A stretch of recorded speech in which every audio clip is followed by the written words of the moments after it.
All right, surf fans, welcome to the 2019 ISA World Surfing Games presented by Vans. We're going to be off to another incredible start here with big heats in the morning. Chris Cote here with Todd Klein. Very excited for the surfers we have on hand for these first few heats. Yeah, and it looks like we've got enough. We've got enough surf out there for dual banks, Chris. So it looks like we'll be able to run deep into the event. Yesterday we were on with dual banks. We were off with dual banks. Conditions were a little bit challenging yesterday. We are expecting this swell to come up. And it looks like out there, it hasn't really come up much, but it definitely looks like a different ocean, Chris. Yesterday was much cleaner, much more groomed in the morning. I've grown up on the East Coast of the United States. We get a lot of onshore winds over there. And today, this morning, it looks to me like it's a much shorter interval. With that, it tells me that the winds are on the way, and I think we should see an increase this afternoon. Yeah, our partners at Surfline gave us the forecast that Friday we should see an increase in swell throughout the day. Saturday could be pumping here in Miyazaki. Let's talk about some of the team standings that have been updated from yesterday. Brazil still in the lead. Peru second. Team USA in third. South Africa fourth. Spain jumps all the way to fifth. And the biggest drop, Team Australia down to 20th. They lost Owen Wright and Julian Wilson yesterday in those repecharge round heats. So that tells us the storyline here. Expect the unexpected. Some surfing superpowers bowed out of competition yesterday, but I'll tell you what, the talent we have today, it's impeccable. Starting from this first heat, Felipe Toledo will be paddling out with Ryan Callanan, Eddie Alcala Jr., and Roberto Araki. We have 55 nations competing, Todd. This story has been huge for the world of surfing, the Olympic qualifying surfers. This is provisional, but some big names across the board here. Yeah, I mean, that was the big story coming into this year's 2019 ISA World Surfing Games presented by Vans. In the years past, I mean, this has been our Olympics, Chris. This has been where we've crowned our world champion. This has been where we've given out that gold medal. But now it goes much larger, as this event was a qualification towards those 2020 Tokyo Olympic Games where we will see surfing for the first time. And again, going back to the press release that was released from the ISA, South Africa, Japan, Israel, and New Zealand, as we just saw there, have each provisionally secured a women's spot in the Tokyo 2020 Games. So it's exciting times. As we look at the conditions today, still very similar size-wise as what we saw yesterday in that 1 meter range. The direction east-southeast, but I think it's going to start to swing a little bit more out of that easterly direction throughout the day. We're already early in the morning seeing some white caps out the back, signifying that wind is blowing out there in the outer waters. And if it's blowing pretty hard, we should see an increase. And look at it, I think we already are, Chris. Yeah, this is what we like to see. While it is chunky and windy out there, plenty of opportunity. And sometimes, the waves are at this size, that chest to head high range, if you do get a little bit of that onshore breeze, it helps for big moves, especially when you're thinking about guys like Felipe Toledo. They get an air wind coming across the lineup, and fireworks will follow. So very excited to see what these top-tier surfers can do. And, of course, the storyline of the David versus Goliath continues as well, with surfing superpowers like Brazil and Australia fielding surfers. They're going to be going up against countries like Philippines, the Netherlands, China, young surfing nations that are already rising to the occasion. So as our surfers get themselves set in the lineup, let's get a word from our president. This is ISA President Fernando Aguirre.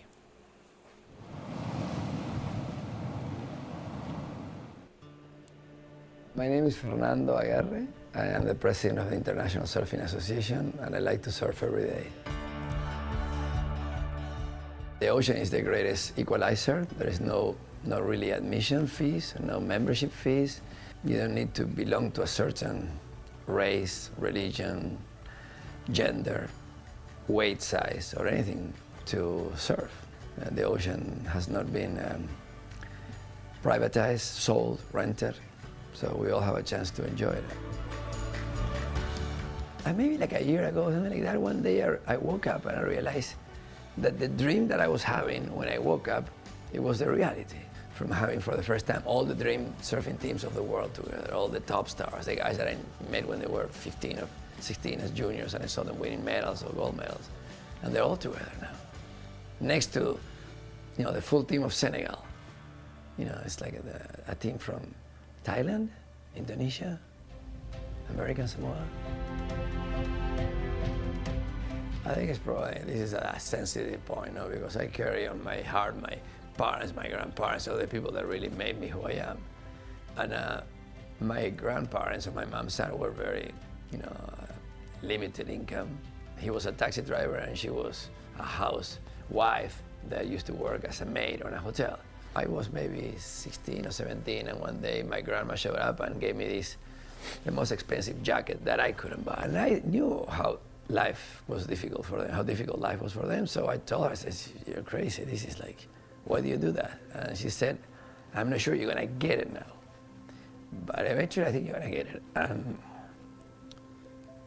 giving is much better than receiving, because by receiving, nobody has ever become a better human being. But if you give, you might get a chance.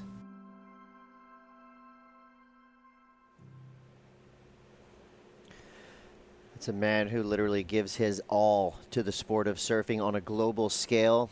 A record 55 nations represented here at the 2019 ISA World Surfing Games presented by Vans. Chris. Some nations joining us for the first time ever.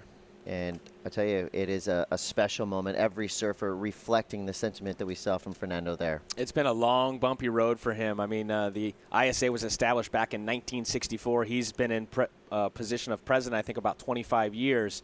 And since then, you heard him there, his passion has been to get surfing into the Olympics, going all the way back to 1912, where at those Stockholm Games, Duka Hanamoku, who won a gold there, his vision and wish was to get surfing into the Olympics one day. And here we are, over 100 years later, it's going to come true, as we're going to open things up here with Ryan Callanan from the first heat of the morning here. And once again, we can see that surf is starting to increase. The winds will be increasing too, but let's reflect back on how big and how good the surf was for the women when we had that first typhoon kind of passing. It was hard on shore, a lot of current. The women really had to work for it those couple of days, and there was sets even up to double overhead. Could we see it get sizable once again here for the men as we'll wrap things up here in the next day or two?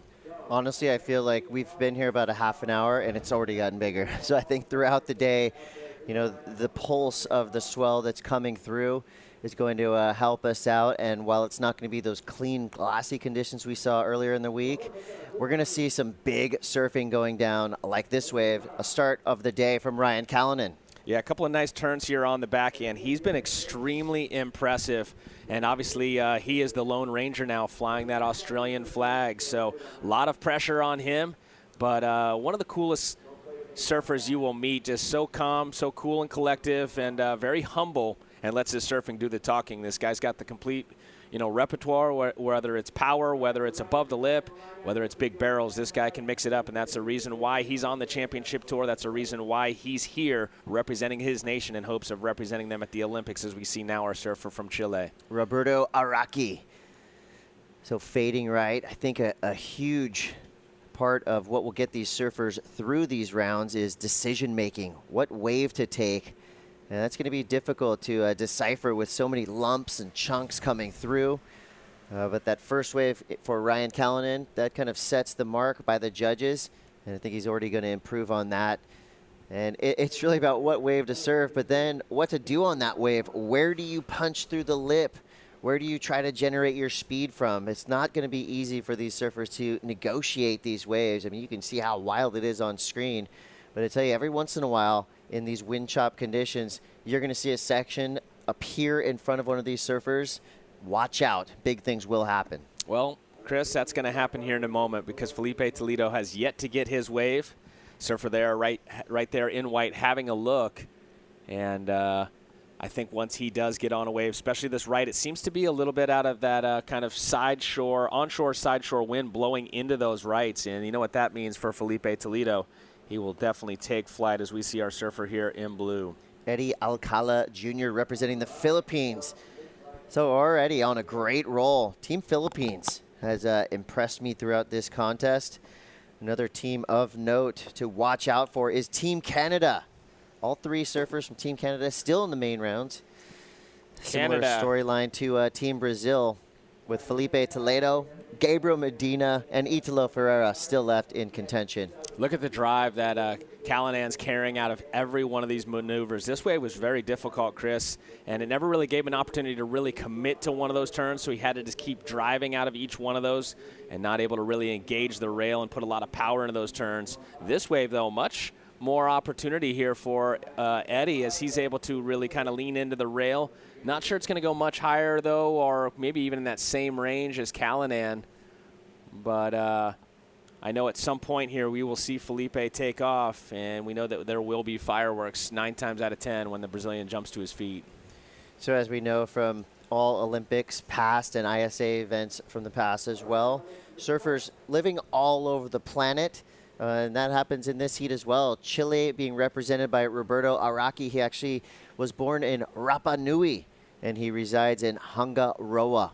And in a post-heat interview a few days ago, telling us that his homeland has some incredible waves, and he is traveling the world competing on the QS and in the ISA. He got third at the WQS Rip Curl Pro Argentina. So Roberto Araki doing big things, and he's got a score on the board of a 3.10 so far. Ryan Callinan with a 4.5 and a 3.6. Edito Alcala Jr. with a 3.07. So, you know, as always, the judges start their day, set their scale, and they will reset that scale as conditions change. These are ISA certified judges, so another level that the ISA goes to make sure that we have the best, most fair possible situation for each and every contest. Yeah, just like out in the water, it's an international judging panel as well, and they have 4 cameras that are allocated to each heat, 1 that is allocated to each surfer. So every surfer that stands up immediately has a camera that is recording his ride. And so then the judges can go back and watch it on replay before they type in those scores. And these surfers judged on a scale of 1 to 10, 1 not being so good, 10 being the best. Absolutely, you can ride a wave out there. And they want to see the maneuvers performed in the most critical sections of the wave. So the steepest part, as you look there, that is the judges' tower. Those colors that are lit up there, 1, 2, 3, 4, that's the priority. So right now, Felipe Toledo, his father there in the yellow Ricardo, would be watching on as he knows his son. 6 minutes has passed, yet to get a wave. And there on the left, we see Gabriel Medina and Italo Fiara. And wow. There's going to be some fireworks today. It's not the 4th of July, but we're going to see some darn good fireworks here as we have the last few days of competitions. And, you know, reflecting back to the women, too, they had a great firework display as well. And as we talked about already, a few women have provisionally locked in their spots for that 2020 Olympic Games. Bianca Batendock for South Africa, Shino Matsuda for Japan, Ella Williams for New Zealand, which is part of Oceania, and Anat Lalor. That was the Cinderella story of the women's event, as she took down some big names as she was representing Israel, which falls up under Europe, as the IOC protocol considers Israel as Europe. So great opportunity there for those 4 ladies to potentially be in those 2020 Olympic Games, the largest stage in the world for the sport of surfing. 13 minutes, 10 seconds to go. A quick up and out for Alcala Jr. We are running double podiums today, meaning we have 2 contest areas running simultaneously. On our south area, right now we've got a surfer from Barbados paddling out, Joshua Burke. He'll be going up against Jordy Smith from Team South Africa, Giorgio Gomez from Colombia, and Oni Anwar from Indonesia. That heat? That's a repecharge heat. So these surfers That's crazy. in the repecharge heat to the south, if you lose in that heat, you're done. You're a cheerleader. It's incredible. You cannot understate the level of talent. I mean, we just saw on screen Italo Ferreira, Gabriel Medina getting themselves loosened up as they watch their fellow team member Felipe Toledo in the lineup right now. And, you know, the draw is so deep that the potential we have for the final day is just incredible. And here we go. Felipe Toledo show is about to begin. Tricky foam climb to start. He gets around this section. Frenetic energy down the line, blasting the tail. Nice. Kind of lip sliding maneuver across a bumpy foam section. Toledo maximizing every chop thrown at him. And that wave right there for probably 99.9% of the surfers on the planet would be just standing up. Impossible just to ride. Standing up. Toledo did 15 turns down the line. That was incredible. Yeah, looks like he's riding an epoxy, really low entry in that front rocker, allowing him to cover a lot of ground. That swell is definitely coming up, and coming up quick now, Chris, as we see our surfer here representing the Philippines. This is Alcala Jr. Oh, and he catches an edge, and that's what most of us would be doing out there, as these chops flying up the face of these waves. And it's really about having these split-second reactions, because you're not going to be able to really have a plan when you stand up on these waves. You have to surf for what the wave offers, and Toledo just a masterful job at doing that on this wave. Yeah, I was impressed with how much ground he's able to cover. You know, just the slightest lean on the rail and kind of driving up into the face covers a lot of ground for him. And as you made mention, a lot of surfers would have struggled on this wave. Not Felipe able to get multiple turns off, covering up and over those sections.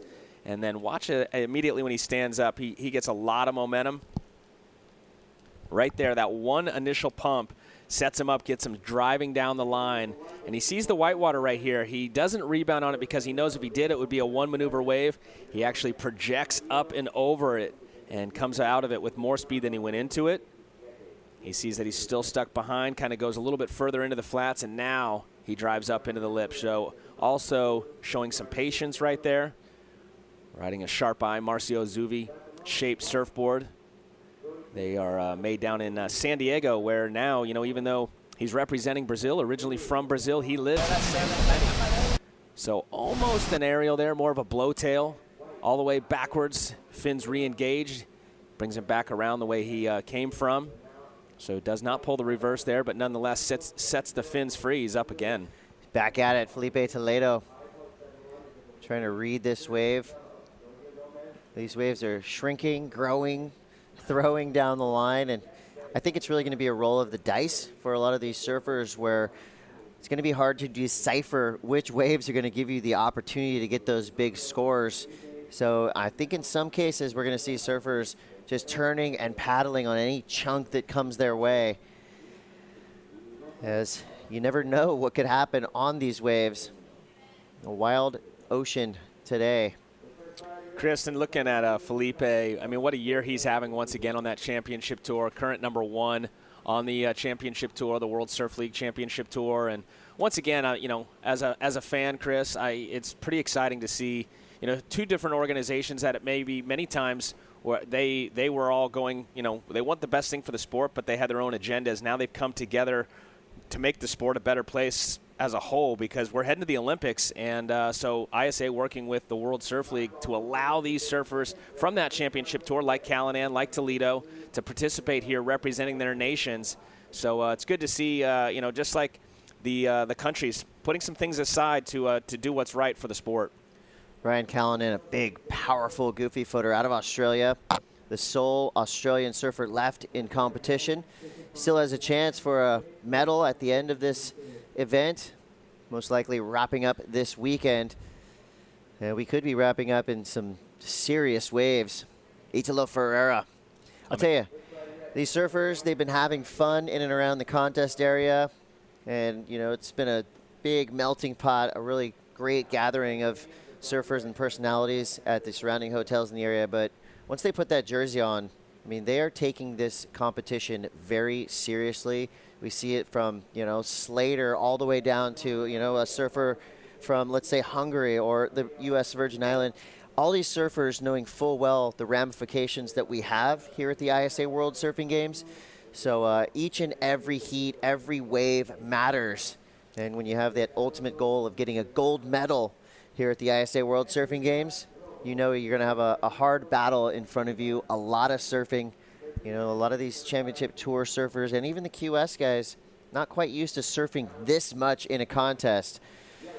Ryan Callanan, you know, had a great conversation with Chris Stone, Team USA coach, and he said the ISA World Surfing Games presented by Vans is a test. This will test each and every surfer. And it's true. Just talked to Carissa Moore, who went home after surfing probably 20-plus heats in this event. She got that copper medal. She'll tell you that this is a contest that will test every ounce of your medal. It will. And going back to what you were saying, you know, there's a lot on the line here, but, you know, this is so much different, Chris, than most professional events where there's paychecks being handed out. You know, this year it's more about representing your nation and that quest for the gold medal and that quest to represent your nation in the Olympics. We've got 6 minutes, 42 seconds to go. Our surfers making their way back into the lineup. That gives us an opportunity to go down to the sand with Jody Nelson. country. I did some stats about who's left in the main event round number 3. There's 32 surfers left in this main event, 22 countries remaining. Of the dream teams, Australia, USA, and Brazil, Brazil is the only team that has all 3 surfers remaining, alongside Team Canada being a big surprise, having 3 remaining surfers, Japan still having 3 remaining surfers, but USA is down to 2, Australia surprisingly down to 1, and so that's kind of the main event by the numbers I wanted to give you guys. Thank you, Jody. Yeah, so of course, maximum points on offer. However many surfers you get into the latter rounds of competition, the points increase. If your surfer loses in that repecharge rounds, well, they're done. So their points will stay at that repecharge level depending on what round they lost in. So a true team format here. And yes, each surfer wants that individual medal, but nothing feels more special than to bring it home for your team. And we're going to see that story develop as we head towards the latter rounds in the repecharge and the main event. Meanwhile, we're seeing some great surfing from Adelito Alcala Jr. representing the Philippines, currently in 3rd place. Nice looking wave there. He's got a 3.83 and a 3.07. Highest score of this heat so far from Felipe Toledo, a 6.17. Yeah, that was that opening wave. We saw him come out of the gates, cover a lot of ground. Got a little drift of the fins there, riding fakie for a second, and then brings it back around. So he came out of the gates. He waited a while for that wave too, Chris. And sometimes, a lot of surfers at an event of this magnitude, nerves would have, kind of settled into their stomachs and maybe throwing them off on that first wave. Not the case for Felipe Toledo, current number 1 on the championship tour. And be pretty special, as you made mention yesterday, Chris. The only time we've seen a surfer get 2 world titles in 1 year was Sofia Milanovic back in 2004. So could we potentially see that again here with Toledo? Could he go on to take out the championship tour event? Could he go on to take out the gold here at the ISA World Surfing Games presented by Vans? He is definitely one of the odds-on favorites. 4 minutes, 18 seconds to go. Not only do these teams draw inspiration from the other surfers they're competing against, but already past medalist Sofia Milanovic, basically telling the world she hasn't lost a step, hasn't competed on the championship tour in, nearly a decade, but for her to come back here and take out this entire event going up against, current CT competitors, I think that sent a message to a lot of surfers on the women's side. I talked to Claire Bevilacqua this morning, and she said she hasn't been this inspired in a long time to see Sofia Milanovic, who, was, I don't want to say retired, she's still surfing her brains out all the time, but, competition. To come back in that kind of form and just blitz her way through the field, get that ISA gold medal, it's an incredible story, and that is definitely going to help inspire surfers of all ages to come back to competition or start their competition drive.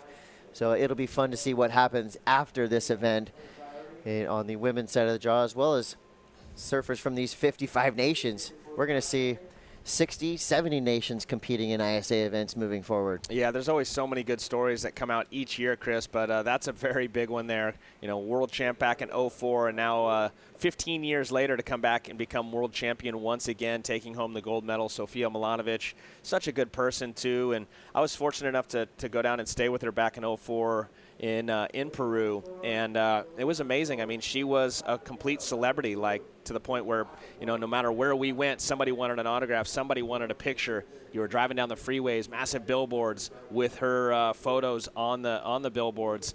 A lot of non-endemic companies that she represented back then, and so now being in the position she is once again at the age she is, and 15 years later after getting that first world title, as you said, it's very inspiring for many, not just women. You got to think a lot of the surfers, even on the men's side that are a little bit older in this competition, go, well, wait a minute, she can do it, why can't I? And that's what we see on so many levels here at this event. A lot of people inspired by the different countries. Again, we talked about Michael February.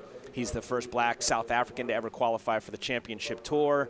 We're seeing gender equality now with the equal spaces for the women here at this event. So the world is changing for a better place, and the ISA is leading the charge, and it's pretty awesome. A minute 45 to go. Callanan in the lead. Felipe Toledo in second. Eddie Alcala Jr. in third. Roberto Araki in fourth.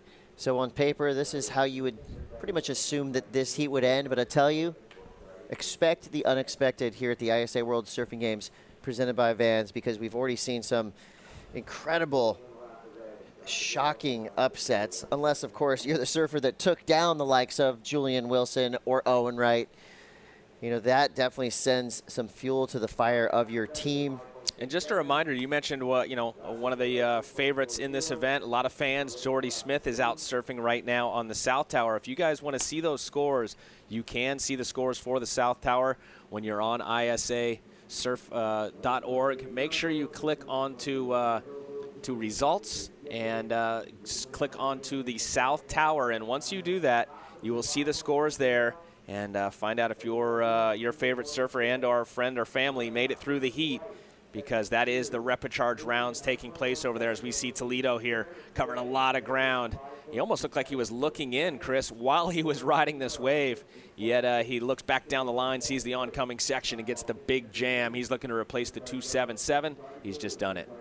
Yeah, sometimes it's fun to see these surfers have to put maximum effort into each and every wave. That's exactly what we're seeing right now. Toledo making his way in with 14 seconds to go. As it stands now, Callanan will advance through. Toledo will move through as well in second place.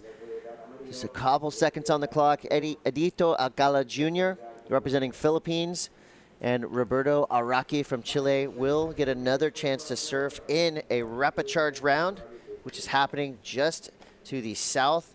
There's Team Australia. Love to see that team spirit. They've come down to support Ryan Callanan. Yeah, Julian, even being under the weather, he's down here supporting his teammates. Pretty cool. It's a good man there.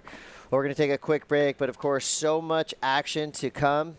Waves starting to pulse through here at Kisakihama Beach in Miyazaki, Japan. Do not go anywhere. This is the 2019 ISA World Surfing Games presented by Vans. We'll be right back.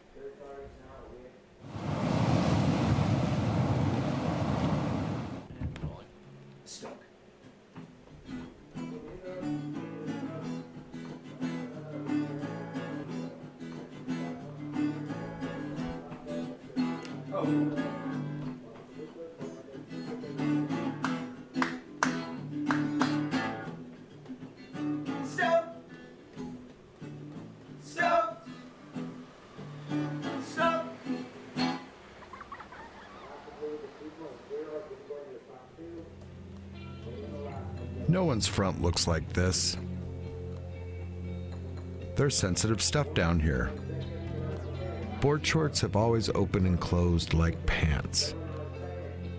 But pants weren't designed to be comfortable while lying on a surfboard. These were. Introducing the Vans Surf Trunk, a different way of looking at board shorts. So there's just different levels. There's like little slams, there's nicks, there's cuts, then there's, Jackway! the knees, shoulders and that. So when you go through any of it, it just makes you feel alive. That's what it is. Wiping out just makes you feel alive. But the thing is wiping out's made my life actually, because you figure the wave I rode at Chopo was actually a wipeout. So it's actually made me who I am.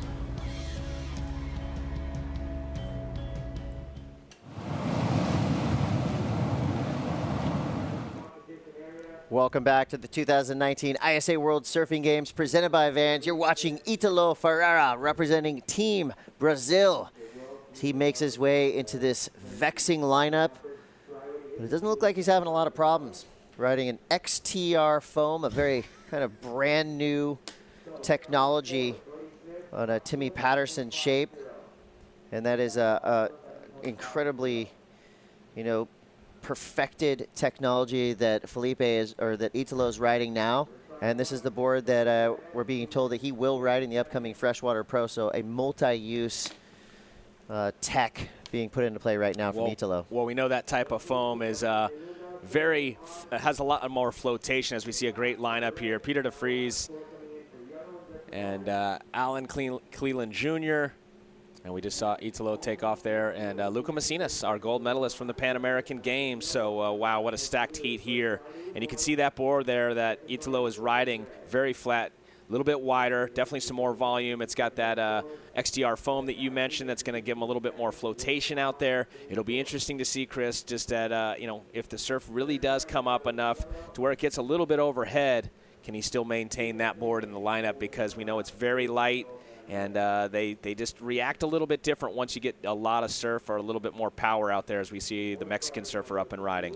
Alan Cleland Jr., such a stylish young surfer, grew up in the big barreling waves of Puerto Escondido. But he's definitely become a very great, well-rounded surfer. Most of his competition being done on the pro junior level, but does get involved in the QS as well. Team Portugal there. Federico Moraes in the background, getting ready for his upcoming heat. Here's Italo flipping it around again. Big paddle into this wave. And that's just a great example of these surfers in the lineup rolling the dice. Anything that pops up, they're most likely just going to turn and burn and see what happens on the wave, because with a guy like Italo Ferreira, you know what he's looking for. Big jump ramp, and hopefully we will see that. The difference here is these heats are 20 minutes, so time is going to go by fast for these 4 surfers in the lineup. Good news is they do have the priority system in play. Ramsey Buchheim visualizing success. He has been in incredible form throughout this contest. Yeah, well, all these surfers on the main event, obviously they've been in blazing form because they haven't lost yet. Once you lose, you go to the rapid charge round, you get one more shot, you lose then, it's game over. And looking at Alan Cleland Jr., he's a youngster, 17 years of age, and it's interesting, you mentioned Italo riding a Timmy Patterson out there.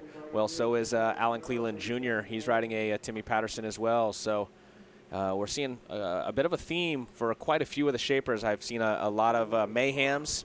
I've seen a lot of Sharp Eyes. I see a lot of Timmy Pattersons. And so I'm not sure what is he watching maybe some sort of, maybe, I bet well, you know what he's doing? He's looking at you on isasurf.org. Definitely getting social on site and wherever you are in the world. Tell us who you're rooting for. Tell us what team you think's going to take this thing out. 2019 ISA World Surfing Games presented by Vans. And the updates are available now via Instagram as well. Yeah, there's been some great stuff. I've been following that hashtag ISA Worlds, and some great behind-the-scenes imagery and stories there from a lot of the competitors. And it's pretty nice. You know, the hotel we're staying at, Chris, the majority of the athletes are staying there. So you see the interaction between the different countries and the friendships that are being built here. Each day they get stronger and stronger, and you would think, a lot of these surfers have been here for a long time, and these days are long, and at a lot of events you see guys kind of dragging their heels and a little bit maybe holding their head down. Not the case here. Everybody's been very positive, very happy, and it looks like right here we got our surfer from Canada. Big story from yesterday. Peter DeVries taking a huge win. Looks like he's continuing his role. Nice opening wave for your surfer representing Canada. So Canada coming through into this contest as a quiet favorite. They wanted to fly under the radar and not try to celebrate too much before coming to this event, but I tell you, their presence has been made known. All 3 male surfers from Team Canada still in the main event, and that equates to already huge points for a team that's been really going hard, training. They have a really solid foundation. Their women's surfer did really well. So Team Canada, they got to be one of the favorites for me coming towards this. So let's go down to Jody Nelson on the sand. Thanks, Chris. Philippe, you rushed in after that heat to go see the physio. What's going on? My back's been bothering me a little bit since J-Bay. And, I'm glad every time I'm, on the road, I have, a doctor really close so he can check me out, help me out, and make sure I'm all good to surf a heat. And, so it does over here. So we got the doctors from Team Brazil and, of course, the doctors from the comp as well. And, my back's been bothering me a little bit, and that's why I came in really, in a rush to see that because, we still got one more round today. And, I'm just, blessed to make it to the next round. Now we woke up this morning with a lot more swell, but it's pretty disorganized. Talk us through that heat for us. It's actually really, really tough out there. there's a lot more, more size on the water today, and it's just like, the wind. It's making it like really organized, and but still, there's still some ramps, some like ripples that you can work with it, and just like my first wave, I got that first wave, a couple turns, one bull tail, that actually got me into the next round, and I know we're hoping for some swell coming tomorrow, later today, and everyone can really perform well. All right, well, looking forward to seeing you surf again. Team Brazil looking strong, guys. Back to you. Great insight there, Jody Nelson. So Toledo, like most of these surfers, deep in their campaign through 2019, trying to just maintain their top peak form. Italo Ferreira there, big snap. We were thinking he was on his way to a massive score, but goes down. So a rare unforced error for Italo Ferreira. So we'll try and break that down when we queue up that replay, Chris. But sometimes these wider boards up towards the nose, when you get a real tight pocket, that's where they can be a little bit kind of temperamental. And one wave, everything will go perfect. The next time, there's too much width up there. There's too much pressure on that front foot, and one of those edges will catch, and it looked like that was the case right there for Italo as he gets one nice snap, and then the second section really came together, and I was excited to see what he was going to do right there, and unfortunately maybe he got a little too excited, but something went wrong there. One of the edges up front catching, and he goes down. So once again, as the waves continue to build, I think you may see some of the surfers making adjustments, yesterday, today, early this morning, but more so yesterday. Smaller surf, so a lot of surfers electing to go to the epoxy. Speaking of which, we got Kelly Slater coming up here shortly, and you wonder, is he going to ride that twin fin again, or will he ride the board that has the twin fin side fins, but then also has a little trailer back there, just enough to keep it from sliding out more. And, it might not be a bad call to put in that little trailer there to just give it a little bit more bite as there's a bit more size today. Here's Peter DeVries representing Team Canada. Almost a nice combo there. Got the first turn done. Second turn goes awry. He goes down. So as it stands now, Italo Ferreira in the lead. Alan Cleland Jr. in second. DeVries third. Luca Macinas in fourth. Let's take a look at the last wave ridden from Alan Cleland Jr. Yeah, the 17-year-old representing Mexico. He's definitely riding epoxy there, too. You can tell by just how vibrant the foam is when it's very white like that. And I actually saw him getting out of the water yesterday. There's little subtleties that you can tell. And even looks like potentially Peter could be also riding one. And I tell you what, Peter, man, he continues to impress, Chris. Yesterday, he kind of came out of nowhere. I think he put a lot of people on notice. And he's finishing and picking up where he left off yesterday. Let's look at this one here for Italo. Drives out of the first one, and then when he got around this next section, it really starts to steepen up on the inside. This might be his first wave, actually, of the 6.00. A lot of white water on the face here on the inside. Give us a pop shove it. This was his opener here. Surfing that wave really well. You can notice really flat in the front once again. And it helps him cover a lot of ground. Back to live action, representing Mexico. Al Cleland Jr. comes from a great surf family. His dad is an absolute ripper as well. Wow. Nice little pocket turn there. Quick reaction time. So Al Cleland Jr.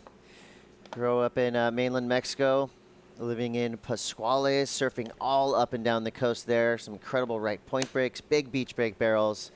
So already a very well-traveled young man. Funny kid too. He is got a lot of personality. Here goes Italo again, hammering this wave, blasting out the tail. He goes down. So Italo, that's his usual approach. Throw everything at the wall and see what sticks. Unfortunately there for Italo, he comes unstuck after an upside down backside reverse attempt. Yeah, it's kind of interesting, Chris, because watching Italo for many years and knowing what he normally does in those sections, he seems to be just a little bit off, and I'm wondering if it's not this board right here because the conditions have come up a bit. Nice snap right there. Everything's clean.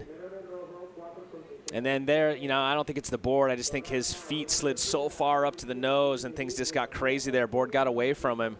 But I like what he's bringing, keeping us on the edge of the seat. That's what Italo does. And 9 times out of 10, he's pulling those off. And here we go once again, Canada. DeVries, quick snap there. A redirection. You're really going to have to be nimble out here today. So one thing about Italo, and this I think this would be the one difference between Italo, Gabriel, And Felipe is sometimes Italo can get a little overamped, a little overexcited, which makes him probably the most entertaining surfer in the world to watch.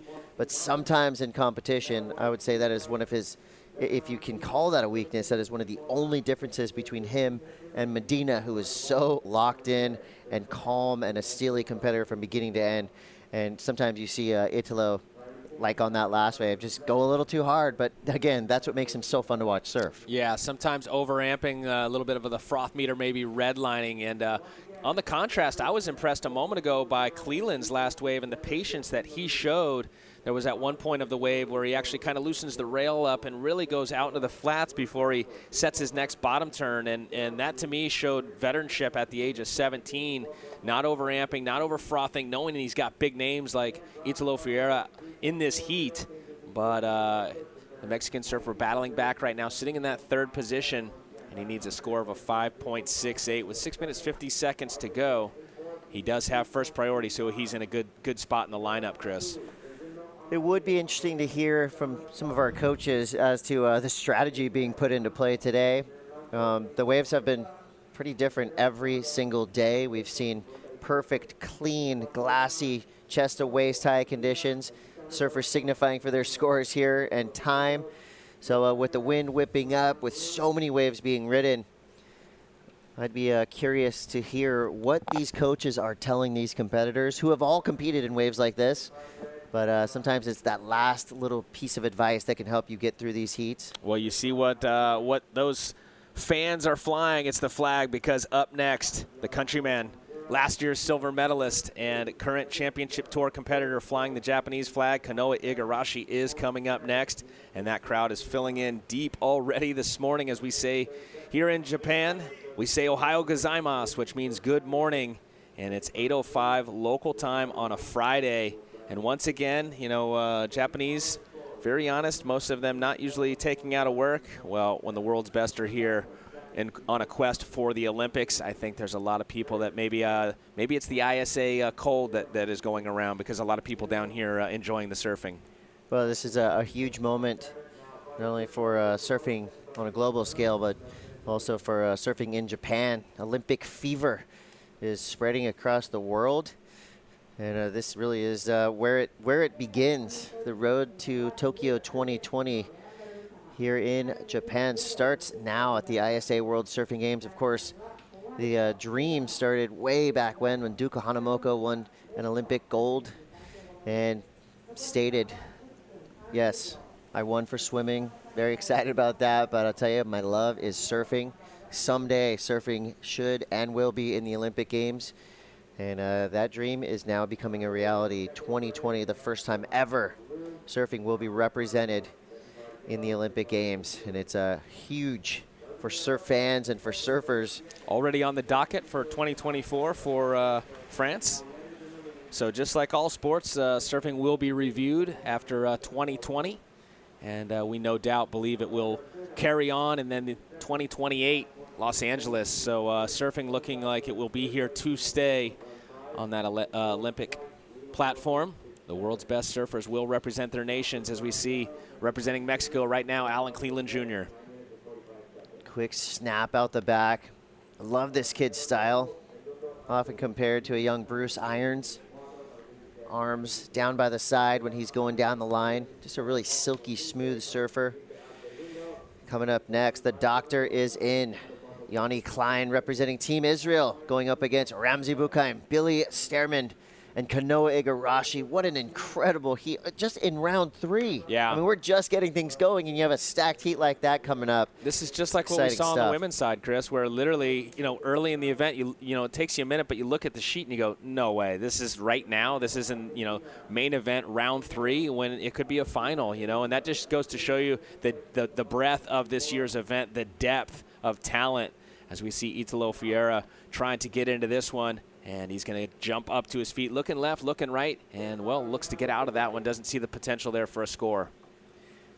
Italo's got some urgency in his paddle. You can tell he wants this as the Go Kanoa flags fly. That's awesome. And we saw those also for Hiroto. Cleland on the inside.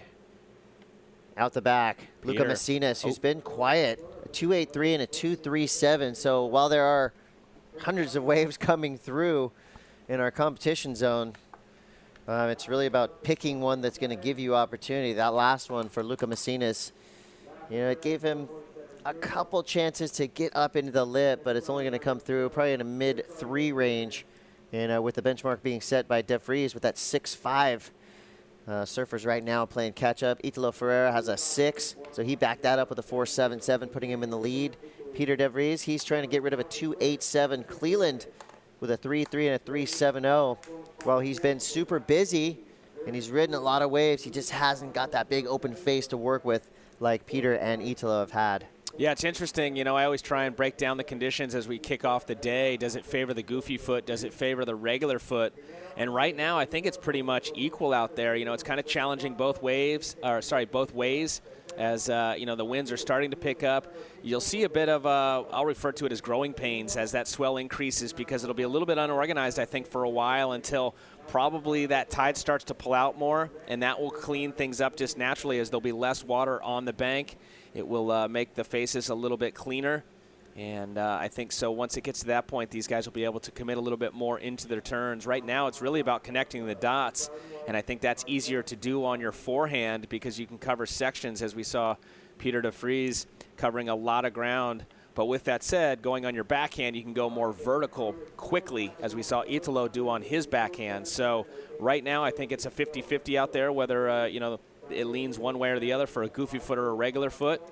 And that's something we'll keep an eye on as those conditions change with the tide and the wind the rest of the day. And we do have repechage rounds happening on the south podium, directly to the side of the contest area you're seeing here.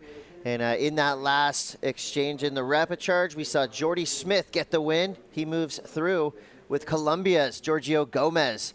Oni Anwar from Indonesia, 3rd place. Joshua Burke from Barbados in 4th. So we're losing some very talented surfers, a testament to how deep the field is here at the ISA World Surfing Games presented by Vans. Yeah. When you have names like Joshua Burke and Oni Anwar losing in repechage rounds, you've got a lot of good surfers. Yeah, congratulations to Jordy with the win and Giorgio in 2nd, as we see our surfer Luca Macinas here trying to battle back, currently in that 3rd position, fresh off a gold medal from the Pan American Games. Another surfer you mentioned in that last heat in the repechage, also fresh off a gold medal, and that was Giorgio Gomez representing Colombia. He won, he is the world champ for SUP Surf at the Pan American Games. So pretty awesome to see him still going. That would also be a major feat if he could go back-to-back gold medals there at the Pan American Games and then once again here at the ISA World Surfing Games presented by Vans. Absolutely, and with that, our heat is over. Italo Ferreira from Brazil getting the win. I love Peter that, dude. De Vries moving through from Team Canada. We do lose Luca Macinas and Alan Cleland Jr. into the repechage round, but don't worry, surf fans, they will have another chance to make it back into the main event. So we're going to take a quick break, but we'll be back with more surfing from the ISA World Surfing Games presented by Vans. Stay tuned.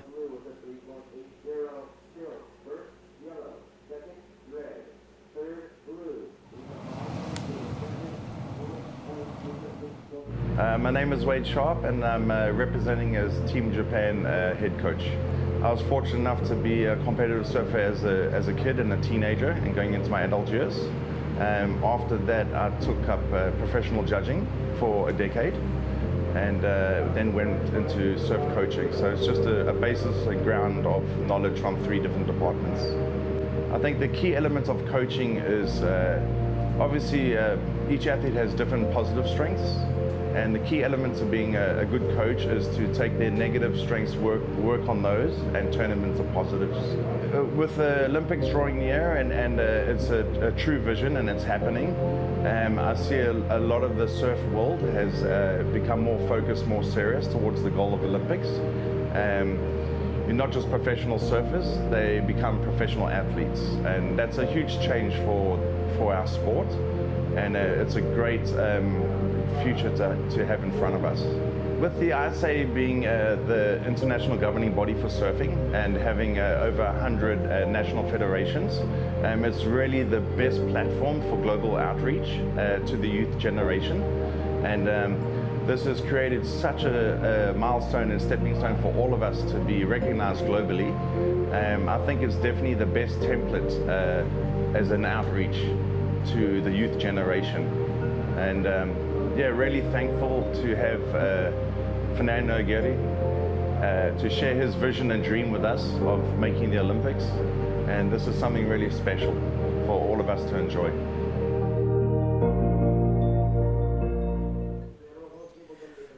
Great piece there. Team Japan well coached, and it's showing with the success they've had here in 2018 and now in 2019. Team Japan looking like they're going to be a strong finisher in the 2019 ISA World Surfing Games presented by Vans. In the lineup now, Dr. Yanni Klein representing Team Israel, Ramzi Buchheim from Morocco, Billy Stearman, New Zealand, and Kanoa Igarashi from Team Japan. So you know the stands are full. Kanoa Igarashi, of course, has a huge global fan base, but here in Japan, he is a bona fide superstar. He is, and going back to that beautiful piece there on Wade Sharp, who is the coach for Japan. As we mentioned, last year's gold medalist. This man right here is last year's silver medalist. As I mentioned, the team took the gold. This individual took the silver. And, well, great surfing in that last heat, huh? That was an incredible start for Kanoa Igarashi, picking up where this guy left off. Italo Ferreira from Team Brazil is on the sand now with Jody Nelson. Thanks, Chris. Italo, walk us through that heat and how did it go down for you out there? Yeah, that was a crazy heat. It's so hard to catch a wave and find a good one, but yeah, I got a little ones and just warm up. I think I can compete on the next heat this afternoon. And yeah, that was so hard. I catch like the first one was good and the next one I fell in the second turn and that was a good wave, but I did a little mistake on the end. But yeah, that was hard hit. What's the key to success for Team Brazil in an event like this? I don't know. We're always hungry, you know, so that's why we're trying to do the best in every single wave. All right, well, congratulations on that win. We look forward to watching you surf in the rest of the event. Guys, back to you. Thanks, Jody. Italo Ferreira says right there, always hungry. Team Brazil looking for a big finish here. Speaking of big finishes, South Africa's Billy Stearman, absolutely. New Zealand's Billy Stearman, absolutely hammering the end section of that wave, providing fireworks for our judges. And I'll tell you, anytime you see a turn like that and it makes you sit up in your seat, the judges are going to react in kind and give you a big score. And backing that one up there, the power act of Ramzi Buchheim. You know, on paper, this is definitely one of the most exciting heats of the morning. You've got an eclectic mix of surfers. Everybody's hungry for it. Dr. Yanni Klein out there getting involved with a 3.17. Ramzi Buchheim's going to be sitting on a big score. Billy Stearman from Team New Zealand will be looking at a above-average wave. And Kanoa Igarashi for his first wave is going to post up a massive number. What a start to this heat, Todd. Yeah, definitely. You're starting to see that water pull out a little bit more steeper sections there, and similar sections for Billy and for Ramzi there. Ramzi on the left and Billy on the right, and both of them getting square up into these sections. Also, we saw Yanni kick things off, as you refer to him as Dr. Yanni Klein. He does have his doctorate, and working this one over here. Not the wave that he's going to need in this heat up against these big names. He's going to have to be a little bit more patient, wait out the back for some size as we see Kanoa Igarashi, the local favorite here with the Japanese flag, many of them flying as he sets the fins free right there in the pocket, re-engages the rail and goes straight back up into it. This solid section here for Billy Stearman. Look at that now. I mean, it's shoulder high out there, which is great for these guys, setting the fins free. And then he would have kicked out right here at this one, and he looks out the back to see Ramzi Buchheim, the lone Moroccan, representing, and he's got his front foot taped up, but does not seem to be hindering him at all as he's once again putting the power into the lip, and we see Kanoa Igarashi up once again. Kanoa driving down the line, looking for a section, waiting for it, goes for the pop shove, gets it, now riding fakie, gets it back around. Some skateboarding on his surfboard from Kanoa Igarashi. Not going to be a huge score, but really cool looking. Yeah, definitely would have the crowd excited. They are definitely flying those Go Kanoa flags down there right now. and that would definitely be entertaining them right now. It'd be interesting to see where does that score come through. The degree of difficulties there as far as the wave itself, that section definitely not difficult. It was performed on the flatter part of the wave, so you got to take those two things into consideration, and it probably, as you pointed out, will not be that big of a score, but it was very entertaining. And you talk about the critical nature of those maneuvers is anytime you're popping your board out of the water, the chance for your board to flip over and for you to land on your fins, I mean, that's kind of an understated element of doing those pop shove-its and varials, which I feel like should be scored higher because they're extremely difficult. Well, I mean, on the contrast, you could say, well, a great carve on a skateboard is exciting for a surfer to watch too, but it's not going to score anything in a skate event. So you kind of got to keep separation between the two sports. But there is times where it does make sense when it comes to grabs and, above the lip surfing. But I think stuff like that, I think it's still a bit of the unknown. I think that the end of a wave we saw yesterday from Italo, he did a pop shove-it that I thought should have been rewarded a little bit higher. Very technical surfing, and especially for a finisher. But this is just this is Kanoa having fun right here. So, a big portion of the judging criteria is doing your maneuver in a critical part of the wave. And this is a wave from the Dr. Yanni Klein, representing Team Israel. Works with his father. They have a practice in Tel Aviv. Multi-talented surfers. I mean, the storylines we have in the field, incredible. You could write a book about any of the surfers we have competing in the ISA World Surfing Games presented by Vans. Here we go. Billy Sterman from New Zealand. His first wave was a 5. Billy's finding some gems out here, some big sections to work with. Now that's an example of a turn in a critical area of the wave. Yeah, he seems to have really kind of settled into these conditions out there this morning. He's got a nice low center of gravity, and he's able to really pivot to get up into that lip on both sides, the backhand and the forehand. That wave there, a left, him being a regular footer with his left foot forward, puts his back against the wave, and he's able to drive up in underneath that section there and turning into it quickly. So we've got quite a few scores to drop in as we look in at the local fans. Even a Beagle there getting amongst it. I think he was mad dogging us there, Chris. Love Beagles. 11:45 to go here on our north podium. On our south podium right now, the repecharge rounds are happening. A big heat going on down there. We've got Regilio Esquivel Jr. from the Philippines going up against Jeremy Flores from Team France, Connor Coffin from Team USA, and Jace Robinson from Great Britain. As we see Ramsey Buchheim now powering his way down the line. Nice little left-hander for Ramsey to work with. 3 big turns. That's going to give the judges something to chew on. As out the back, Yanni Klein from Team Israel. He's got a 3.17 and a 3.33.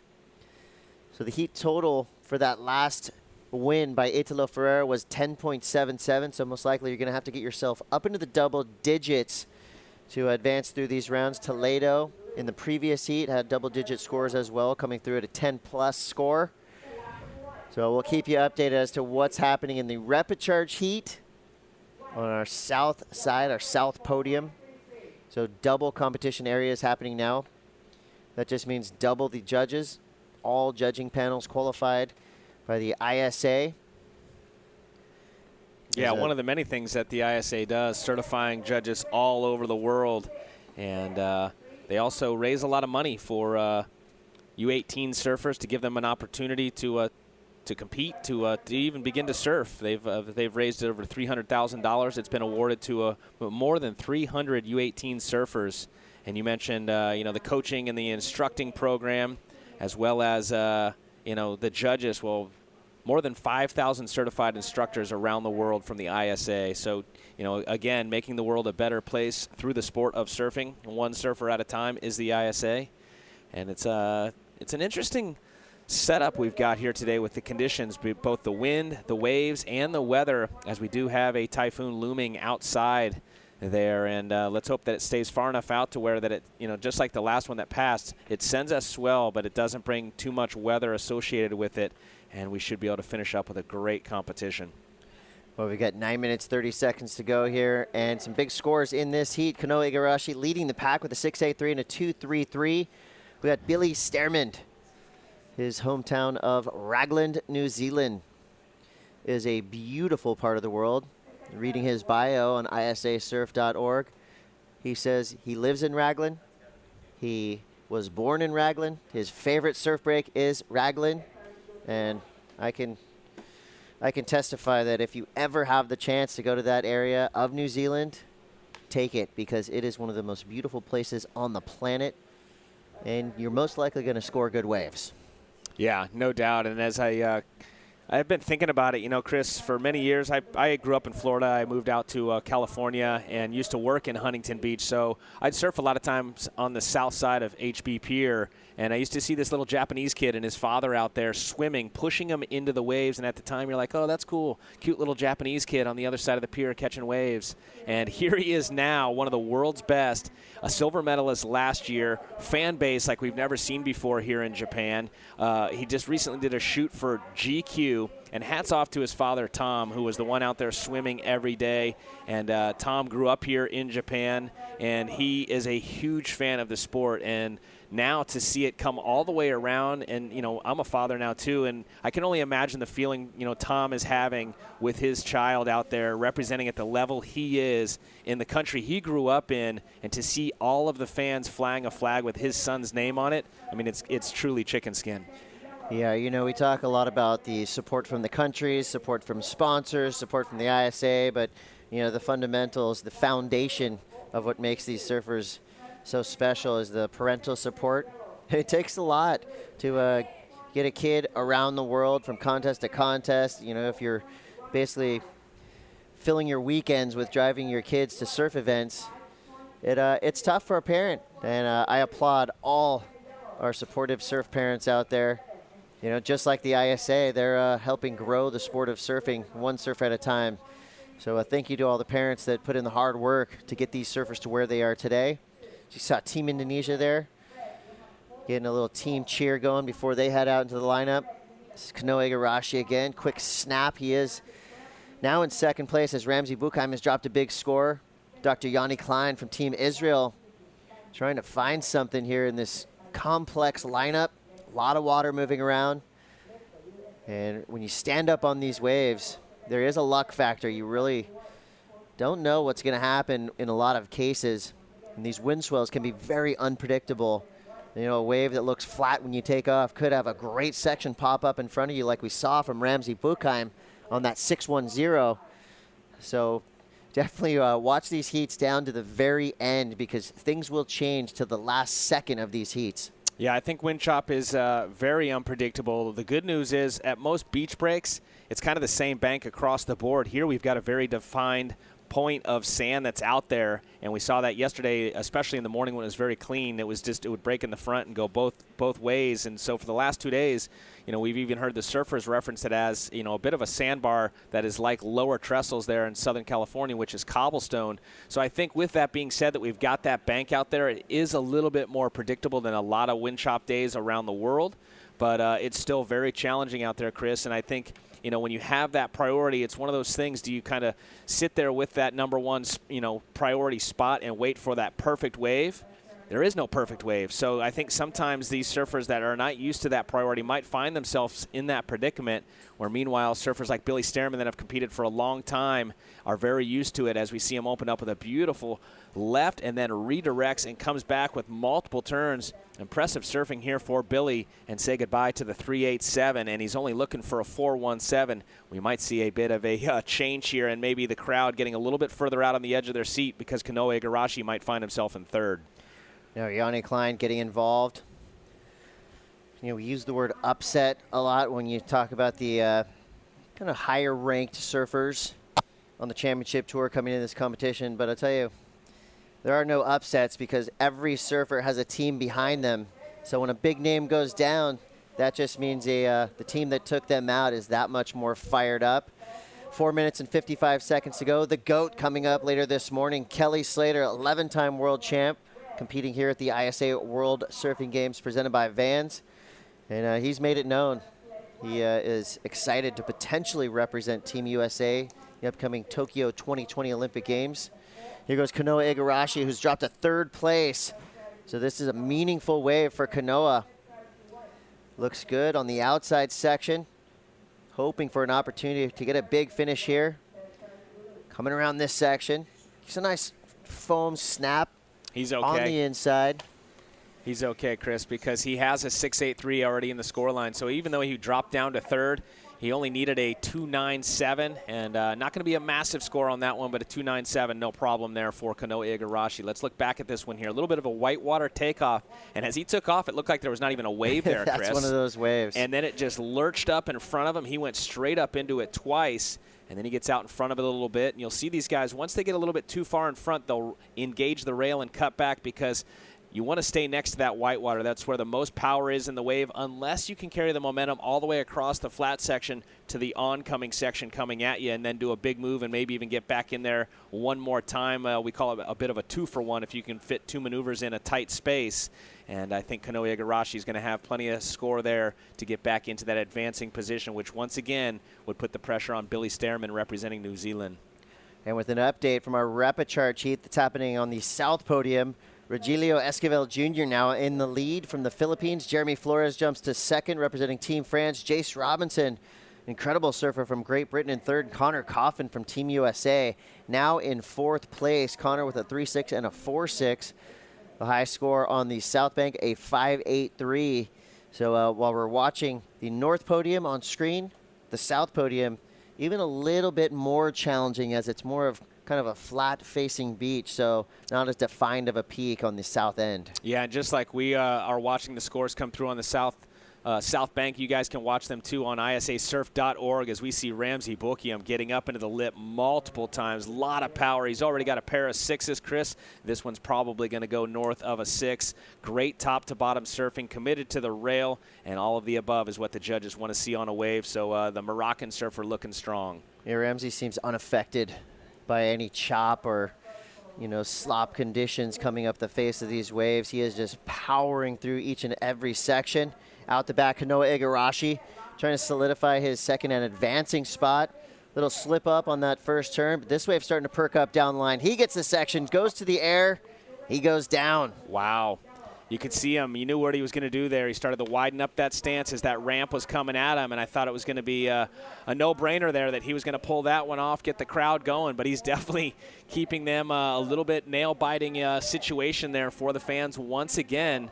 But currently Kanoa Igarashi is in the second position as Stearman is the one that's looking to battle back, as well as Yanni Klein. Scores dropping in for that last Bokiam. We do believe that will be his best wave. Great performance on the backhand. And, you talked about those little chops coming at Ramsey. It is football night back home, Chris, in the United States. So I'll say, I think Ramsey's a bit of a linebacker. And, those are just little guys coming at him. And he will go right through them, no problem, being the powerhouse that he is, as we saw him get up into the lip multiple times there. And very clean top-to-bottom surfing as we see a split of the peak, it looks like, potentially here. And first priority is with Billy Stearman, so he's going to have first right away. Some frustration there from Stearman representing Team New Zealand, thinking that wave was going to give him something more to offer. And here goes Ramsey Bokiam again. 45 seconds on the clock. Ramsey takes a look at his watch, most likely feeling safe with the job he's done. 6.17 and a 6.10.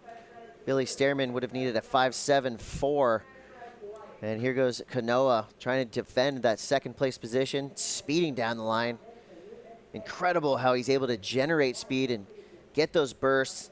Goes back to the air. That one caught clean. Look at that. How Crowd awesome goes is that? wild. What a moment for Kanoa Igarashi, a clutch performance. But we still have 41 seconds. Still a possibility for a comeback from Stearman or Yanni Klein. Stearman needs a 5.74 for now.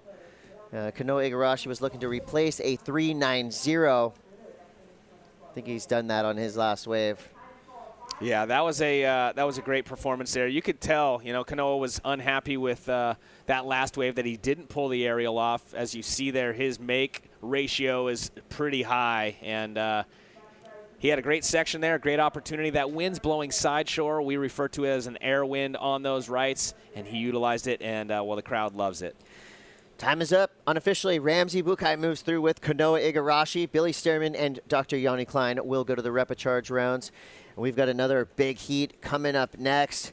Before we get there, let's take a look at Brian Perez, competitor representing España.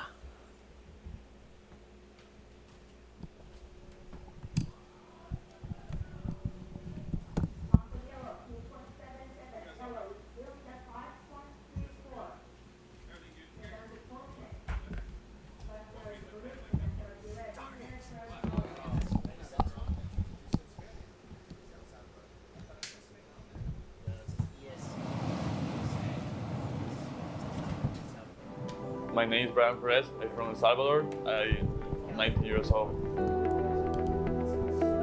I started surfing in Punta Roca, one of the best waves in El Salvador.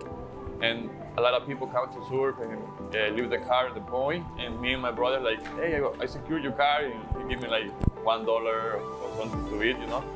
Then yeah, I started surfing there with my dad. My dad pushed me to the surf the first time. And then I love surfing. For my life, surf gave me everything I have right now, and changed my life. And yeah, I'm here. I can't believe I am here with my team. And crazy, like everything changed so fast. I used to be the kid that watched the car, and now I'm in the country with the best surfer in the world. Like it's amazing. For me, it's a dream. And every morning waking up, I can't believe it. Like feel amazing, feel a dream to be here representing my country. It's a little country, and not a many support we have to come here. But I feel like so happy to be here and represent my country and put the Salvador in the map.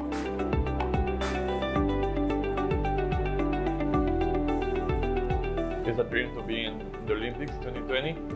I can't wait if I go today and represent my country. That's be like the dream. I'm so happy if I make that. If not, we keep doing it, maybe next couple of years we make it. Welcome to day 7 of competition here in Miyazaki, Japan. Thanks for watching the 2019 ISA World Surfing Games presented by Vans. This is Federico Moraes from Portugal. Beautiful frontside wrap, opening up heat number 4 of the day here at Kisakihama Beach. Brad Bricknell here alongside Kale Carranza for the call. And Moraes ready to lock down his first wave. Of course, joining him in this heat is going to be Ketut Agus from Indonesia, Brian Perez and Lenny Jensen. And, well, we saw some last-minute heroics in that last heat. The local hero, Kanoa Igarashi, just getting a last-second score there, Kale, to go into the first place. And looking like a pretty fun heat coming up here, too. There we go. Federico Moraes, Kikas in red, representing Portugal. Iketut Agus Aditya, representing Indonesia. He will be in the white. Brian Perez from El Salvador in the yellow. And Lenny Jensen, he will be in the blue, representing Germany.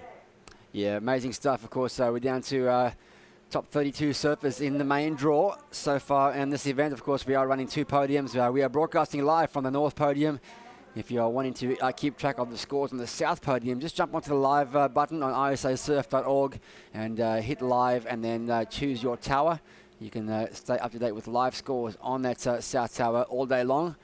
And we'll endeavour to bring you the updates and the scores as we go along. I can tell you the score for the first wave, Moraes, 5.0. Here's the first one to lock in a score in this heat, number 4. And we see Lenny Jensen representing Germany up and riding. Yeah, Team Germany all sitting on the stairs there this morning, getting the lowdown from Coach Llewellyn Whitaker. Lenny, a nice, powerful frontside surfer on these right-handers, natural footer. So this young man currently living in the Canaries, Santa Cruz de Tenerife, but he was born in Germany, lived in Germany for about 7 years, and then his father and him decided, I want to go live in warmer waters. 2.67 there for Laster Jensen, 17 minutes remaining, and you can see here the crowd, the team, the host nation, Japan, defending champions here, of course. Their lead athlete, Kanoa Igarashi, just took out a last-minute win there. And, well, you love the team aspect of the ISA World Surfing Games presented by Vans. Lots at stake here in this historic and significant event. Of course, Olympic qualification is up for grabs by the continents of Africa, Asia, Europe, and Oceania. Part of the hierarchical process here for qualification towards Tokyo 2020. It looks like right now all surfers except for Yellow having caught a wave. And talking about conditions, you and I had the chance to check out those first few heats, and it does look like the wind coming from the north, so from left to right of your screen, is pushing a lot of surfers down the beach.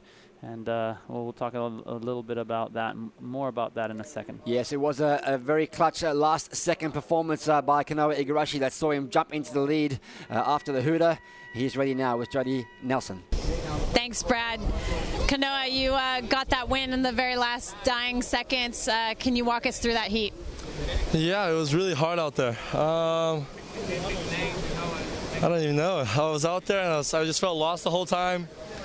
And I was kind of not really that motivated just because I felt so lost, you know. But, you know, when I guess at the end of the day, what kind of snapped me back into it was just, you know, knowing that, you know, all my fans are here watching and you know, I know my whole team was rooting for me. So that's kind of what, you know, got me excited and what, you know, got me the grit to get through. So, yeah, it's, you know, when it's like this, you just got to be on your toes and anything can happen. So, yeah, just, you know, focus for the next round. Now, all three of your teammates are still in, I guess the other two teammates are still in the main event. What's the strategy for Team Japan? I think it's just, you know, we're super confident. And that's something that a lot of, you know, those, you know, Shun and Hirota, they might not feel during the, you know, during the year on the QS and stuff. And you know, this is like, you know, for us, we don't surf here every day, but, you know, we're in Japan, we're speaking the language, and you know, I think we just feel comfortable, and you know, we have a really good team camaraderie, and, you know, every morning we wake each other up, and whoever gets up first, and we pretty much, you know, hang out until we all fall asleep. So, you know, I think it's that's our secret is, you know, I'm sure a lot of teams have the same formula, but, you know, something about you know, the way we bond and something about, you know, the way we you know, act towards each other is what gets us through heats and you know, keeps us excited and motivated for you know, the whole contest. And I know Kelly Slater's here, guys, but I'm pretty sure Kanoa Iragashi is the most popular surfer here. He's got a whole group of fans over here. One lucky winner is going to get this flag signed right now. Guys, send it back to you.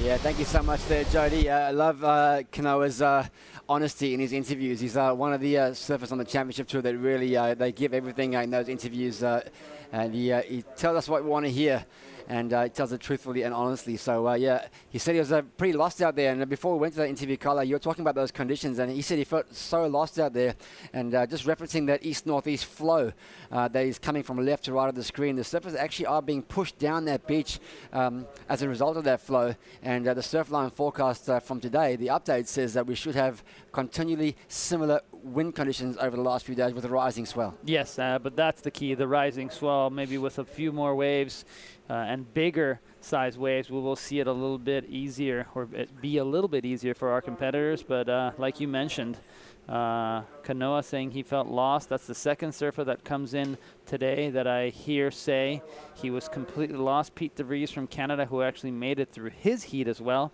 He said that it was victory at sea. He did not know where he was sitting, what waves to take off on. Should he be on the outside, the inside, the middle, lefts, rights? There's so many variables and so many questions for these competitors. You may be looking at it from the beach thinking, or looking at a peak and going, that's exactly where I'm going to surf. You start paddling out, and all of a sudden you have no markers to let you know where it is you are. Yeah, tricky conditions here, and of course with these shifting peaks and these small interval swells, there are a lot of opportunities, but not a lot of good quality opportunities out there. Let's bring up to speed with the heat in the water. 12 minutes and 20 seconds remaining. Marias a 5.0, but it's Lenny Jensen out in front. He's got a two-wave combination, 417 and a 267. We'll keep an eye on some live action here. Looks like Atut Agus from Indonesia, just zigzagging across his face. He's chosen to go right. Big punch there, gets the tail right around, but unfortunately can't ride out of that one. 12 minutes to go.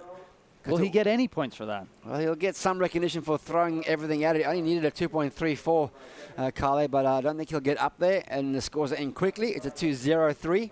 And Brian Perez, a 3.83 on his opener, a 1.18. So early days, small scores required. We should see, as we have over the last few days, the lead seesaw throughout the heat. Yes, especially when you consider that if they get one or two nice sections, these competitors, because they're in the main round, they're the strongest surfers of the event. And they can do really big maneuvers as long as they get the section. Trick is, where is that section? How can you find it? Well, it's a little bit of luck and a little bit of perseverance as we see Blue upper riding. Here goes Lenny from Germany. Tracking through this inside bank now, trying to find his first opening turn. And there it is. It's solid, it's powerful, it's over the lip. Just one turn in there as that wave stood up. Quick results update from the South Tower. Winning that last repechage heat was surfer in red, Santiago Muniz. Second place there, Dylan Southworth. And unfortunately being knocked out of the event at this time, Leandro Usana and Yves Bright from Lebanon. Oh, so Lele Usuna, 3 years ago, he won this event. He is now out of competition, much like Martin Passeri from Team Argentina. So one lone surfer, Santiago Muñiz, waving the flag for Argentina. And similar with Team Australia, Ryan Callanan, the only surfer remaining in that draw. Big upsets yesterday with Julian Wilson and Owen Wright being knocked out of the event. You told me a little bit about what Ryan Callanan was saying in the morning. It was a very interesting conversation you had with him. Share whatever yours is. Shared a coffee with Ryan this morning, and he said, I didn't even ask him. I said, how you feeling? He goes, man, I'm so excited to surf in this event. There's so many surfers, so many good surfers that I've never heard about, and I want to just surf as many times as I can because I want to beat as many surfers as I can in this contest. And he was frothing. He was like he was surfing in a Board Riders Club event, and he just wanted to surf as much as he could. And, he got a second place this morning to Felipe Toledo. That is amazing. And what are the Board Riders events like? Because a lot of people around the world, we don't have those in Mexico. Yeah, it's been a massive resurgence in the Australian surfing scene. The Board Riders clubs, we've seen a huge explosion in the youth, the Groms taking part in these events. And they're great conduits, to surfing for your state and then for your national teams, and that's where the ISA comes in. They're great sort of pathways to get plugged into what the ISA do in terms of these big junior platforms they do around the world as well. So he's probably referring also to the fact that you have a team as well that is rooting for you in those boat riders, as we see Federico up and riding. Here we go, nice left-hander for Federico Moraes. Opens up the shoulders, extends that big frame around, gets a little crack on a semi-vertical section there and kicks out for wave number 2. He dropped into third place, but a minuscule score will see him jump back into second. 2.47 for last of Ketut Agus. And 3.97 there for Jensen. So 9 minutes remaining. Jensen leads. Agus second, needs a 5.47. Mariah's third, just a 0.41, and he'll definitely would have done that on this last wave. And as we check out a little recap of the heat so far. So this was Federico's first ride, came in at a 5.0. You can see how he pushed that tail and let it drift for quite a long time. It was really smart of him because he knew that wave really didn't have much right away, so why not wait while the tail is pointing towards the beach, make it a little bit more radical. But Lenny right here, the surprise of the heat, pushing a lot of water, 2 solid maneuvers on the outside. That came in at a 4.17, and he's going to back it up in a big way with a 3.97 on his last ride. So interesting to see right now our surfer from El Salvador, from the small country of El Salvador, 6.5 million people only, and it is a good thing that the government has really started paying attention to surfing and investing a lot of money. And why not? If you have a bronze medalist in the Pan American Games, a third place won by Brian Perez, you better start paying attention not only to your waves but to your surfers that you have coming out of there. Absolutely right. Of course, El Salvador, one of 106 member nations for the ISA around the world. 55 of them are represented here in a record participation setup for the 2019 edition of the ISA World Surfing Games. Team Germany on the beach there. That looks like that was Neely Koch. Of course, Rachel Presti also representing Germany, living in the USA, and coached there by Llewellyn Whittaker, South African, who's doing some work with the German Surfing Federation. So one of those 55 nations. Of course, we had a record participation record set here with the women as well. 103 women took part in this event this year, representing 43% of the entire field, and showing that women's surfing, certainly within the ISA, is heading in the right direction, and great support there with that equal opportunity participation. Yeah, and it's very, very important to have women not only be represented here in this event, but when they go back home and they get great results like Anat Lelior, that is just going to open up the floodgates for more women to surf in Israel. Nice little bank off the top there for Ketut Agus, currently in third place because score of Marias has dropped. He went straight into first place, so it is Marias leading. Jensen now second, a 5.53 required for him, and Ketut Agus a 5.47, and Perez a 4.31. We've only seen Perez ride one wave so far. And Kale, tell me what your thoughts are today around equipment. We've seen epoxies being put to good use the last couple of days. You mentioned that maybe it will work against you today if you're riding epoxy out there. Why? I feel like because of the added wind that we're seeing from the north to the south, the epoxy board being a little bit more light, it's basically like a leaf, like a dry leaf compared to a wet leaf. That dry leaf will get pushed by the wind much more easily. And certain surfers, like we saw Italo Ferreira paddle out, he surfed very well. He passed his heat, but a few mistakes. And I do think that board that he was riding, which is the same one he rode yesterday, really isn't good for these conditions, as we see Brian up and riding. Wave number 2 for Perez. Nice arcs to start off this section. Slopey, but now he finds a section that stands up and he tags it beautifully. He locks in wave number 2, looking for that 4.31 to put him into second place. 5 minutes, 20 seconds remaining. We saw the king, Kelly Slater, just moments before there, that shot, getting some last-minute input from Kaloa and Dino. Team USA, the dream team, along with, of course, Team Brazil and Australia. Here's a replay. All right, Frederico Moraes. This tag right there, clean surfing. That's his backup to his 5.0. It came in at a 4.7.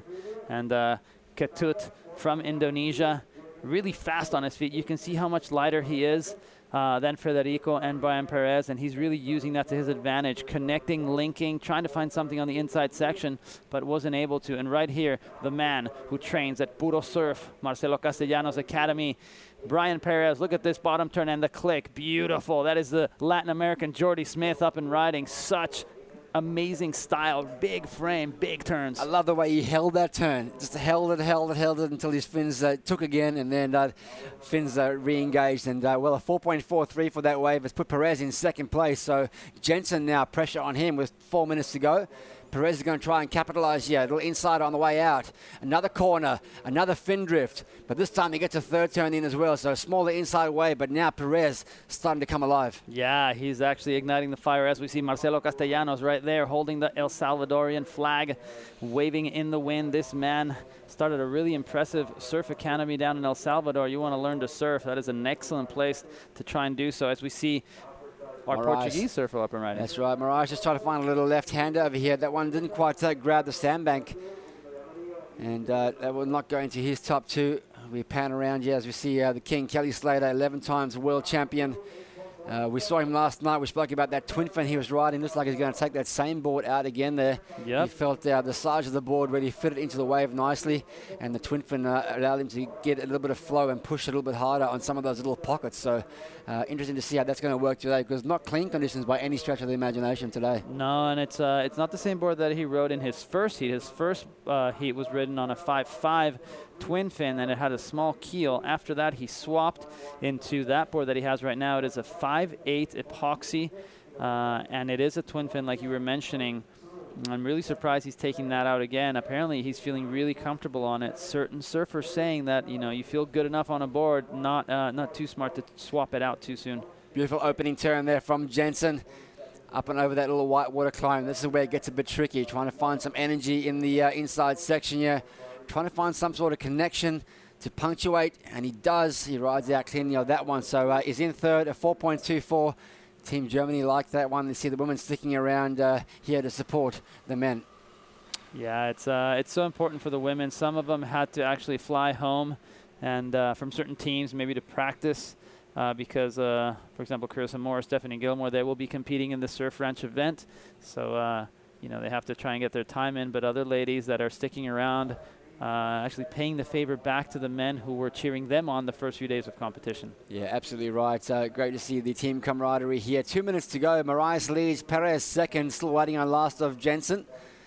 Early indications may suggest it's going to come in just short of that 4.24 requirement, and this is the last of Perez. Look at Brian right here. Nice, clean drift, and the wave very small. Manages to get the tail up and above the whitewater.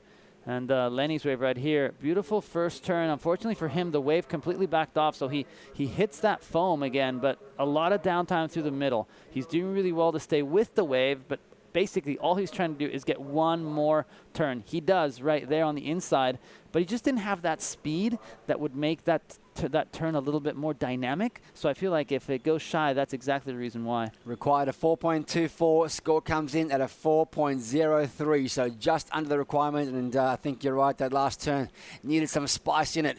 And here's someone spicy on the outside. This is Ketut Agus. Look at the power that he's got into his game now as he ups and over that section. We pan across to Marias on the inside, bangs that over that section. Beautiful tail release there. Powerful back foot surfing on that section from Marias. And he's finding some gold on the inside here as well to put the sauce on the salad. 50 seconds remaining. And he's paddling right back out, knowing that he doesn't have that much time. These gentlemen are taking this very seriously, and we see our surfer from Indonesia, led by none other than Rizal Tanjung. That is Iketut Agus Adia. And Rizal telling me early in the competition that if the waves continue to be small, this man is one to watch. He said he is so good, so fast in small waves, and he is proving to be lethal as we see a very strong paddle battle out the back. Some surfers from the next heat already ready to get things started. Yeah, 15 seconds to go. Surfers can paddle out in that 5-minute mark for the next heat. 8 seconds on the clock. Looks like Marias is going to continue his lead here over Brian Perez, but will that last wave of Ketut Agus be the cat amongst the pigeons here? Time is up on the clock and judges still deliberating the score, so the result is still up in the air right now. Marias will get the win. That is a given.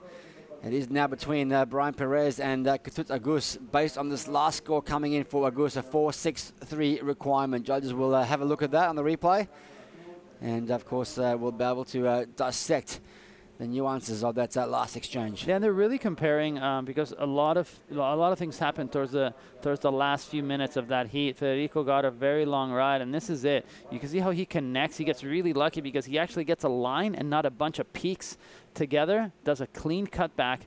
And you see right there how it continues to give him more opportunity to bust the tail up and above. So a lot of these maneuvers were relatively flat. The wave didn't really give him that strong lip line. But as far as distance covered and amount of maneuvers that he fit in a wave, that was impressive. Brian Perez also seemed to have a wave, I believe, at the same time as Iketut Agus. So we will be waiting for scores to drop. Any way that anything can happen to Federico Marias? I don't think so, Brad. All right, well, we do know that Marias wins. We'll bring you the results of second and third after this break. And we'll be back here from Miyazaki. Thanks for watching the 2019 ISA World Surfing Games presented by Vans. Stay tuned.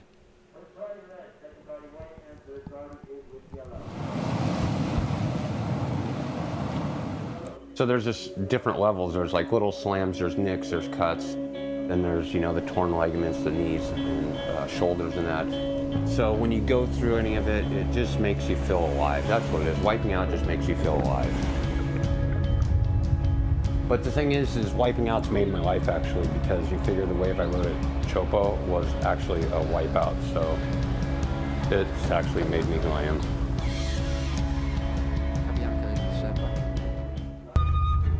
True, eh? You never hear anybody talk to you.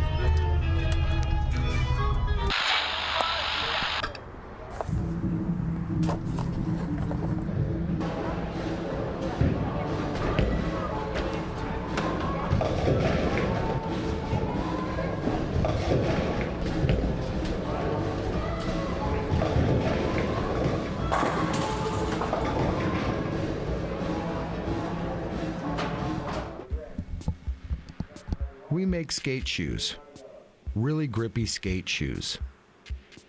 So we thought, why not make a skate shoe for surfing? A super grippy one.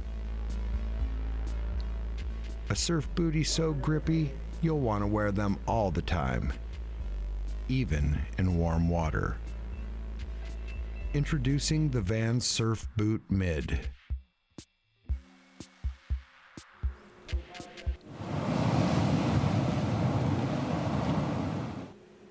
Welcome to day 7 of competition. We're broadcasting live from Kisakihama Beach in the Miyazaki Prefecture. We're situated about an hour and 15 minutes flight south of Tokyo, the venue for the 2020 Olympic Games next year. And it's great to have your company here for the 2019 edition of the ISA World Surfing Games, presented by Vans. It is Brad Bricknell here alongside Carle Carranza for the call. And we've seen a very tight heat go down in that last one. Federico Marias just dominated that one essentially, but Brian Perez squeaking through in the end, and Ketut Agus and Lenny Jensen will go through down to that repechage round. We are broadcasting this tower. This is the North Podium, and the Japanese fans have, well, they've been down here since early before the heat started, Carle, and they love their surfing here in Miyazaki. Oh, they absolutely love it, and consider that it is Friday today, only 2 more days left in competition. They came to see some of the superstars, one of them in the water right now. Brad, it looks like it is going to be a very exciting heat. One of the Japan country's favorite sons, Hiroto Hara's in the water as well. Yeah, exactly right. Of course, Kelly Slater needs no introduction around the world. In the red singlet there for Team USA, Angelo Bonomelli from Italy, Hiroto Ohara from Japan in the yellow, and of course Sven Zarg, who's been on a roll here for Switzerland, is in this heat as well. So 20 minutes coming up, and looking forward to calling this action with you. Kelly Slater riding that twin fin, having a paddle, having a look, and no go here for Slater. All right, so it'll be interesting to see how that board goes. It is, although the waves are choppy and it is very windy, and it seems like that wind will intensify throughout the course of the day, the waves are not as weak as they were yesterday. They have a little bit more punch, probably because of that evening wind that we had yesterday. So there is quite a bit of punch on the wave, but not as much face. So, you know, certain competitors opting to surf their normal boards. We'll see how this plays out. Portuguese surfer Federico Moraes led the last heat from start to finish. He's on the sidelines now with Jody Nelson. Thanks, Brad. Federic, we've seen the conditions change a lot. How did you adjust your strategy? It's really hard out there. We've been surfing super clean conditions, and today it's really messy. It's really hard out there, windy and smaller. The tide's getting lower, so it changes every heat. So it's really hard to find the right plan. I guess you just gotta pedal out and try to adapt to the conditions and adjust yourself. And that's what I did. Where I'm from, Cascais, it's really similar, super windy and really messy. So it just felt like home. So yeah, it was fun. And in those really tight heats, how do you adapt in those situations? It's really hard. You just gotta stay calm, not stress, because if you start stressing out, you'll probably may end up making bad decisions, and you don't want that at this level, because everyone can get a score and just, get your spot. So yeah, stay calm, surf, and enjoy. And what would it mean for you? It would mean a lot. It's such a fun comp, and with all the Portuguese team, there's still a long way to go, so hit by hit. Well, we see a rider up and riding, so guys, we'll send it back to you. Congratulations, Federico. Thank you, Jody. Federico Moraes fitting at home here in Miyazaki, Japan, and wow, someone else is fitting right at home is Kelly Slater. Big air reverse on that wave, on that twin fin to boot. Pay attention now to Sven Zarg on this left-hander. Clean inside face here for Zarg as he makes his way down to this inside transition, bangs out that final turn. So nice and solid on his feet there is Sven. And have a go at Kelly Slater. Beautiful frontside wrap to big air reverse, stomped it clean. So evergreen Kelly Slater. There was a few question marks at least in my mind, as to how well that board would work. He shut me right up with that wave. Nice clean carve, and then a very surprising air 360. It was not that high of an air, but it was a very complicated section to do it on. Let's have a look here. Nice clean wrap, and as he opens up his stance, busts through, and I love the rotation. Tail first, landing down, gets speed off it, and actually connects a couple times afterwards with the lip. Let's have a closer look. I love this turn. You were talking about that patented wrap yesterday. Notice how as soon as he pushes with his back foot, he moves it a little bit further up on his board to get speed. Now that he's got the board moving again, you could actually see that back foot move further up. Coils his body up, pushes, looks down right at where he's going to land, lets the board do the rest as soon as his fins engage. And once again, great footwork. You can constantly see the heel, his back foot heel, which means that he's moving his back foot up and down that surfboard depending on where and what he wants the board to do. Nice, clean float. And he gets a little bit more speed off of it, which is a very functional maneuver. Tries to connect and push the tail out a little bit too hard. Back foot gets too close to that right rail. But the damage was done. It is going to be a very big score. Great phantom slow-mo there from the truck. Kelly having a look at that one. He had second priority. And Bonomelli now opening up his account. Nice little inside tag there for the man from Italy. And we're now waiting on Hiroto Ohara. And I'm sure same goes for the Japanese fans, the host nation here, waiting for one of their heroes to open up his campaign. This is heat number 5 of the main round 3. Scores locked in for Slater's first wave, a 6.33. 4.67 from Zalg. And standing by for first off Bonomelli. And the Go Kanoa flags, the Japanese flags are all out this morning in full force. So I feel like that flag could also have on the other side a Go Hiroto, because he is another one of Japanese favorite sons. Yeah, he's a very, very fun surfer. We heard from him in his interviews how he's a little bit cheeky. He's always in a good mood, and obviously one of the most exciting surfers to watch in this event. He's very fast on his feet, and he's really good in the air as well. I hope to see him on tour soon, because surfing like that deserves to be in the big leagues. Absolutely right. Looking forward to a future a lot of these surfers. This is the North Podium, the scenes from the north side. Of course, on the south side right now, we do have Championship Tour surfer Michel Perez in the water up against Kaspar Haminga, Peri Siganos, and the Australasian Pro Junior champion Kahu Butler from New Zealand. So repechage surfing in the men's heat 3, round 3, heat 5. You can watch that. You can keep up to date with those scores, of course, on the live button at isasurf.org. Here goes Bonomelli, a 6.5 opener for him. Tags that oncoming section on the left. So Bonomelli has the highest score of the heat so far, the 6.5. Plays Kelly Slater's 6.33. He's be locking in his wave number 2. He'll go to the lead here as a result. He'd have his heart beating a little bit faster, knowing that he's beating the 11-time world champion in a heat in conditions that could very well resemble any beach break in the world when it comes on shore, which is the reason why a lot of you watching out there, this is interesting to see how Slater took off on the wave. He liked it, but Bonomelli had priority, and he connects with the lip quite a few times and then milked it all the way to the inside section. So Bonomelli representing Italy by way of Costa Rica. This young man is so good in the air as well. I've seen him do some of the most amazing airs. And Slater, wave number 2. This is that first one, the 6.33, just from a different angle down the beach. Interesting how the wave looks totally different. Yep, he floats this section and then falls on the third. So you could see why that score didn't go up into the excellent range. That, like we mentioned, the air wasn't that high. The rotation was nice and clean.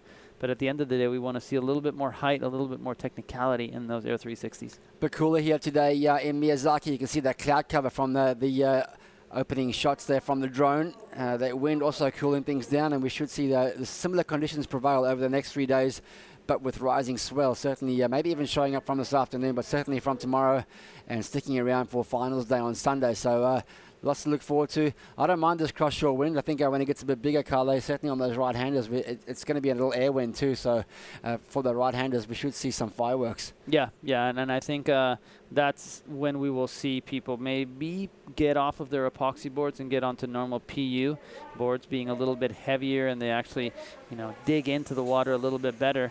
But like you were mentioning, with the wind going from the left of your screen to your right, as surfers go into it, they're going to be boosting some really big airs. 11 minutes remaining. If you're from Italy, take a screenshot of the scores. Angelo Bonomelli is out in front over Kelly Slater. Slater requires 2.45 to go into the lead. Zalg in third. He requires 2.10. And, Hiroto Ohara, we are still standing by for him to open up his heat. Team USA watches on. Brett Simpson with the camera there. Of course, a former pro surfer himself. Won a multiple US Open titles at Huntington Beach. He could be very well competing today and taking some big names down. He's that good. He still absolutely rips.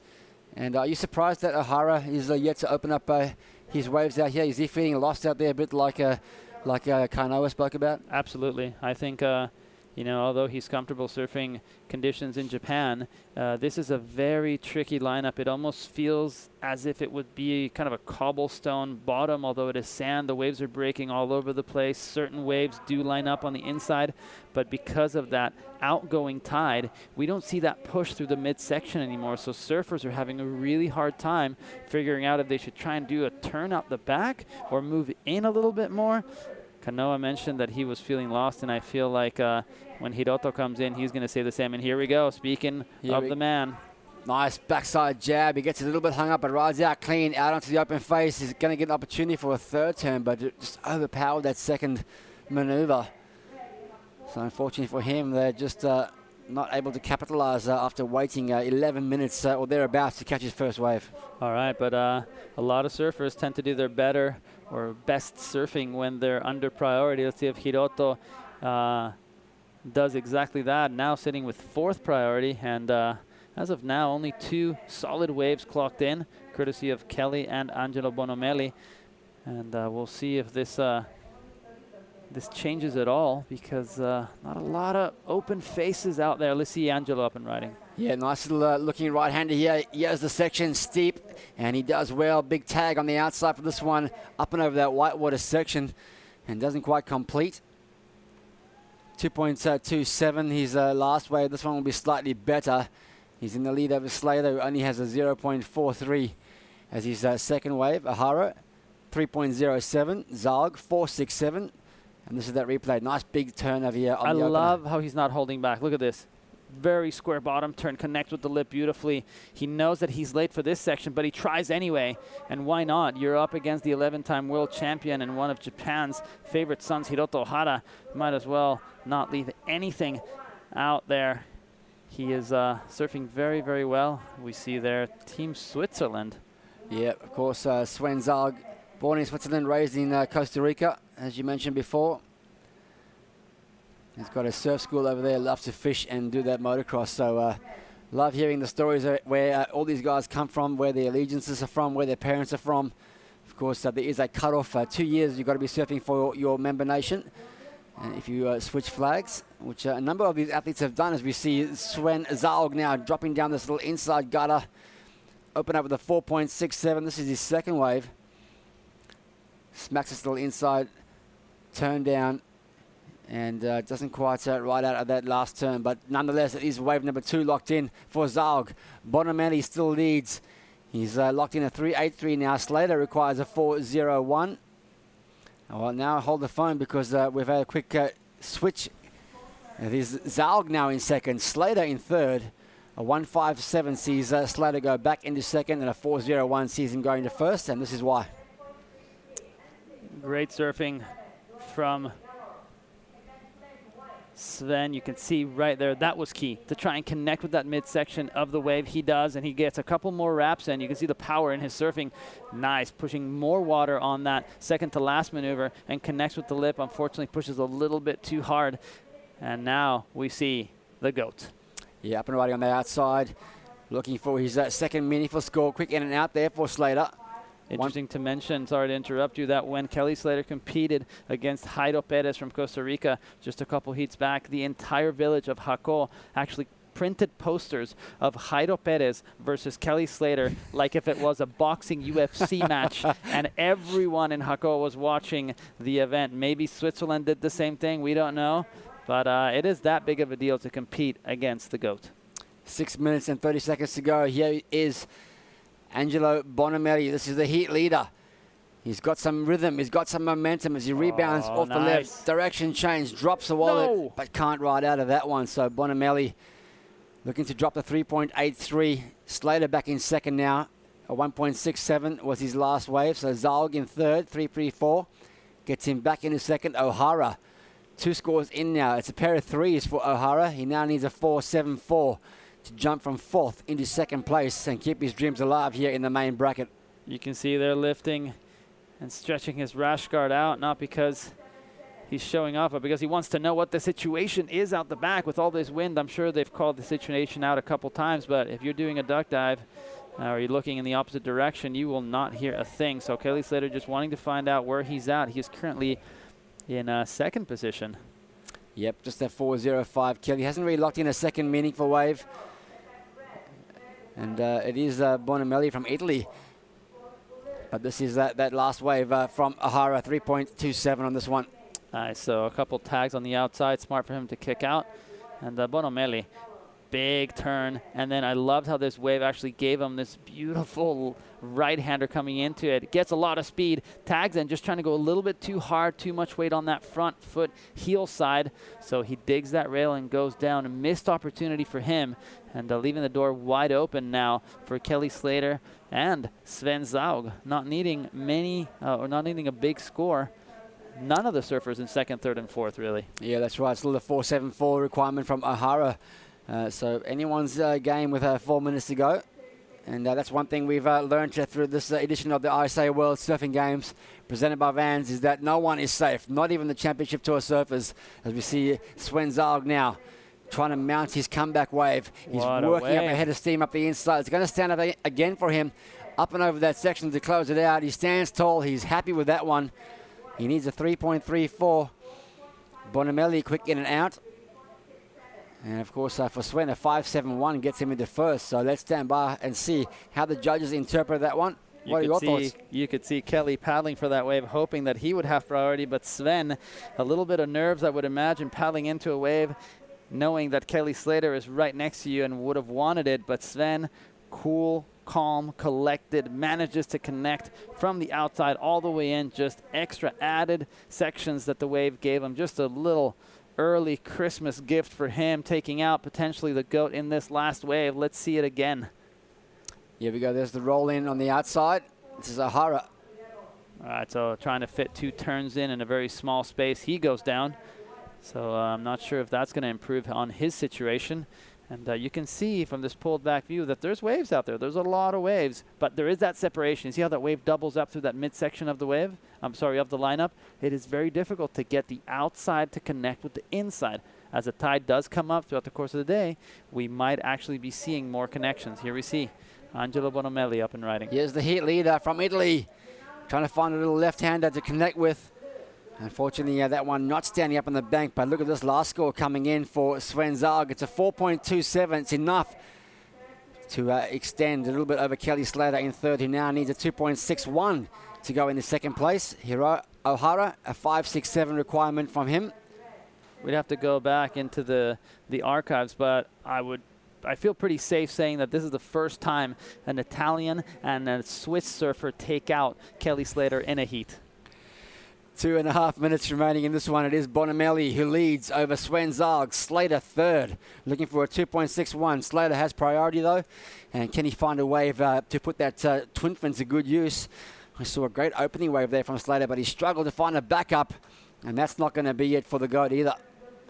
Everyone is looking, eyes glued to the screen, or many people are actually on that north podium checking to see Kelly Slater compete in this heat, having a lot of trouble finding that last wave. And the bad news for Team USA is that he now has fourth priority. So the 2 superstars in this heat, Hiroto O'Hara and Kelly Slater, are in third and fourth position. What happened? Well, Kelly hasn't got a backup wave. He's got the second highest scoring wave of the heat so far, but his backup's only a 1.67. Angelo Bonamelli, a 6.5, so fairly even with Slater's first one, but his backup is a 3.87. That's why he's there. And then a pair of mid-4s for Sven Zaug. So Slater really looking for a backup score here, and only got 90 seconds to find it. He's under priority. He's got 90 seconds to find a 2.61. Not a big score. He's paddling on the inside section. Yeah, here goes the GOAT. He had the opportunity to go right. He's chosen the left. Stabs that first one. He's got to get the board up and over here. Does so. And gets a third little click in. So Slater looking for a score. O'Hara taking to the air. Tail high air reverse for the Japanese surfer. This could change things if he connects the dots here. He doesn't. He falls off front foot slip. Goodness me. 60 seconds remaining. Clutch finish coming up. As we see Kelly Slater paddling, he is now going to be in third priority, and I think he's been a little bit unlucky in this heat. He took off already on 5 waves, and every single time he goes on a wave, he kicks out, looks back, and this man is on a better one. Well, a big tag on the outside. Can he drop in and get another turn in? Unfortunately, just couldn't, but now he does the little float over the whitewater section, gets a couple of clicks in, but that's all about that first turn. He's feeling confident. He's in second place. Kelly's going to get the score, though. Kelly will go into second. It all depends what Zaug does from here with 25 to go. All right, so Kelly wasn't really needing a big score at all, but will that last wave of the Swissman turn things around as we see the goat paddling and looking like he's going to go on this one. Brad, take it away. Little inside left runner here for Kelly Slater. Team USA, nice drift on their first turn. So much speed on this little board as he transitions now to the inside right-hand reform. Keeping that board moving, that rail-to-rail transition keeps the flow going. Slater ends the heat. Time is up. 3.8 on his previous wave. He goes to second. Bonamelli leads. Score not going to come in for Zalg. O'Hara still waiting for his last one. He needs a 6.86 to go in his second place. And looks like it's going to be Bonamelli and Slater at the end of the day going through that round. Squeaking through, Kelly Robert Slater manages to get a 6.33 in his opening ride, but then after that had a really hard time trying to find a second one. He finally does on his second to last wave, a 3.8. So I believe you are right, Brad Bricknell. He is squeaking on through, barely shrugging out Sven Zaug and Hiroto Ohara. Yeah, exciting finish to that one. Backup waves of all importance here. As Slater comes up the beach, he'll be greeted by Team USA. And we'll take a short break here from Miyazaki. When we come back, it's going to be another big one. Coming up next is going to be Jay Quinn, Jay Perez, Aritz Arambaru, and Carlos Munoz. Stay tuned. We'll see you right after this.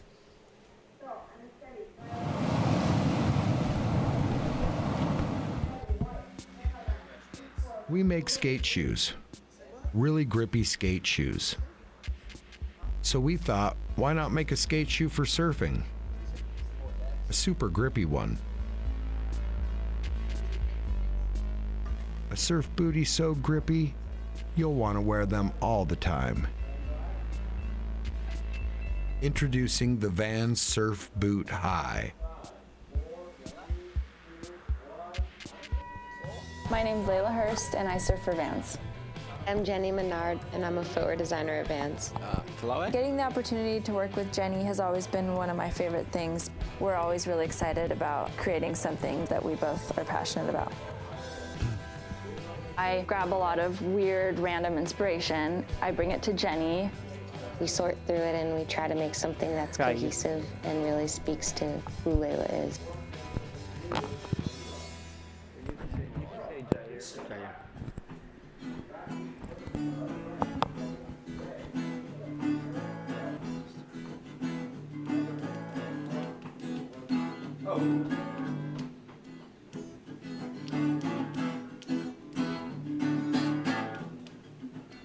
Stop!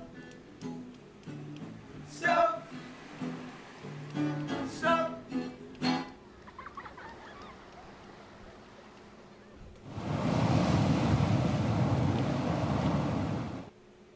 Welcome back to beautiful Miyazaki, Japan. Thanks for watching the 2019 ISA World Surfing Games presented by Vans. You've joined us just in time to see Kelly Slater squeak through by the skin of his teeth in the final few seconds of that last round. It was a big win there for Angelo Bonamelli from Italy. And Hiroto Ohara, unfortunately, getting a third place there. He'll go down into that repechage stream. But look at those nations' flags waving. Japan, Switzerland, the USA, and Italy. It's one of the hallmarks of this amazing event. Of course, Olympic qualification on the line here. Team Glory as we head towards the finals weekend. Brad Bricknell here alongside Carle Carranza from the call. And Carle, this is what we come to this event to see. I love the passion that you see from all these nations combining here for this historic event. Absolutely, and I would love to hear what Brett is talking to Kelly Slater about. We don't have any audio down there, but maybe Jody Nelson will help us out in a second. She's going to be interviewing the heat winner, Angelo Bonamelli. But maybe she can have a little word with Kelly Slater as well, because we know how competitive he is. Let's introduce this heat to you. Jay Quinn via New Zealand representing Great Britain. As we see a quick replay here, this is Carlos Munoz from Costa Rica. Wow. Goodness me. Cali Munoz showing us what he's made of. Big maneuver, tail high inverted air 360. And, well, that has got to go pretty high. It is going to be the first solid wave of the heat. Judges usually a little bit shy giving those big scores if it's ridden in the first few seconds. But now, come on, the section was huge. The inversion on that air, the way he disappeared after the whitewater came down and exploded behind him, and a little hair flick for good measure. How much confidence must you have for your paddle out in your first heat of the day, your first wave and your first maneuver to go that big? incredible stuff there. 7.50 from Munoz. Looks like we've got Aramburu, who's had a good wave too, and a couple of small starts there from Jay Quinn and Jaya Perez. Representing Costa Rica, of course, Aramburu from Spain. And Jay Quinn, like we said, former New Zealander who has a Welsh mum, and he is representing Great Britain over here. 16.5 minutes remaining. That's how it lies for the opening stanza here. Priority has been allocated. You can follow on the left-hand side of your screen there. There's colourful blocks with the numbers in them. We'll show you which colours have first, second, third, and fourth priority, respectively. Of course, at the beginning of the hit, there's no priority allocated, but after all the surfers have ridden their waves, priority is then kicked into gear. And we've got a judge who sits up there, Carle. His only job is to allocate this priority, as we see Perez now looking for something more meaningful on his second wave. Nice vertical up and over that white water. He drops down this little step, connects with the left, changes direction, and puts that board on rails. So this is going to be a solid heat, an exciting one to call with 15.5 to go. Yeah, some really good friends in the water. Jairito Perez and Carlos Munoz, they've been hanging around, obviously representing the Costa Rican flag. They surf all the time together, not only here in Japan, but back home. So it is unfortunate that they're matching up in this round. But then again, they could maybe help each other out, Brad. Angelo Bonamelli from Italy has just had a massive win over Kelly Slater. He's on the sidelines with Jody Nelson. Thanks, Brad. This guy, Italian surfer Angelo Bonamelli, just beat 11-time world champion Kelly Slater. What does this do for your confidence? Well, I don't know. I mean, since I'm a little kid and I started surfing, Kelly Slater is the best surfer in the world and the only one that and no one can beat. So having a hit with him is an honor, and just that is already enough. But beating him, I just feel super proud of myself, and I feel like I can surf against guys like that. Well, you're the sole Italian left in the main event. What's your strategy going forward? I don't know. I'm just always trying to catch, build up my game, a couple of small scores, and then try to get better waves. Even if the conditions have been changing every half an hour, is different. So you're always trying to hustle for a little fivers and then going for better scores, hopefully. All right. Well, you get to say for the rest of your life that you beat 11-time world champion Kelly Slater. Congratulations and good luck in the next round, guys. Thanks a lot, and I hope to go get a couple of good ones in the next hit. See you. Yeah, thank you, Jody. Great stuff there from Angelo Bonamelli representing Italy. He's gone through to the next main round with one of his idols, Kelly Slater. And what a great event that you can come here from countries like Italy and surf against the best in the world, the greatest of all time, and even go home with a win. Oh, absolutely, and I had a peek at that surfboard as he was turning himself towards the crowd behind him. Channel Islands Fever, a very popular board in the Channel Islands mix. It looks like a few competitors actually have that board under their feet in these conditions, so worth checking out. Here we go, Carlos up and riding. 7.5 opener. This is Carlos' second wave, just locking in that backup score. We've seen how important that backup score was in that last heat. Slater struggled till the very last seconds to put his backup in. Munoz, 2.3, backs up his 7.5. So all four surfers now have two waves on the board. Munoz leads, Aramburu second, Perez third, Quinn fourth in the opening exchanges.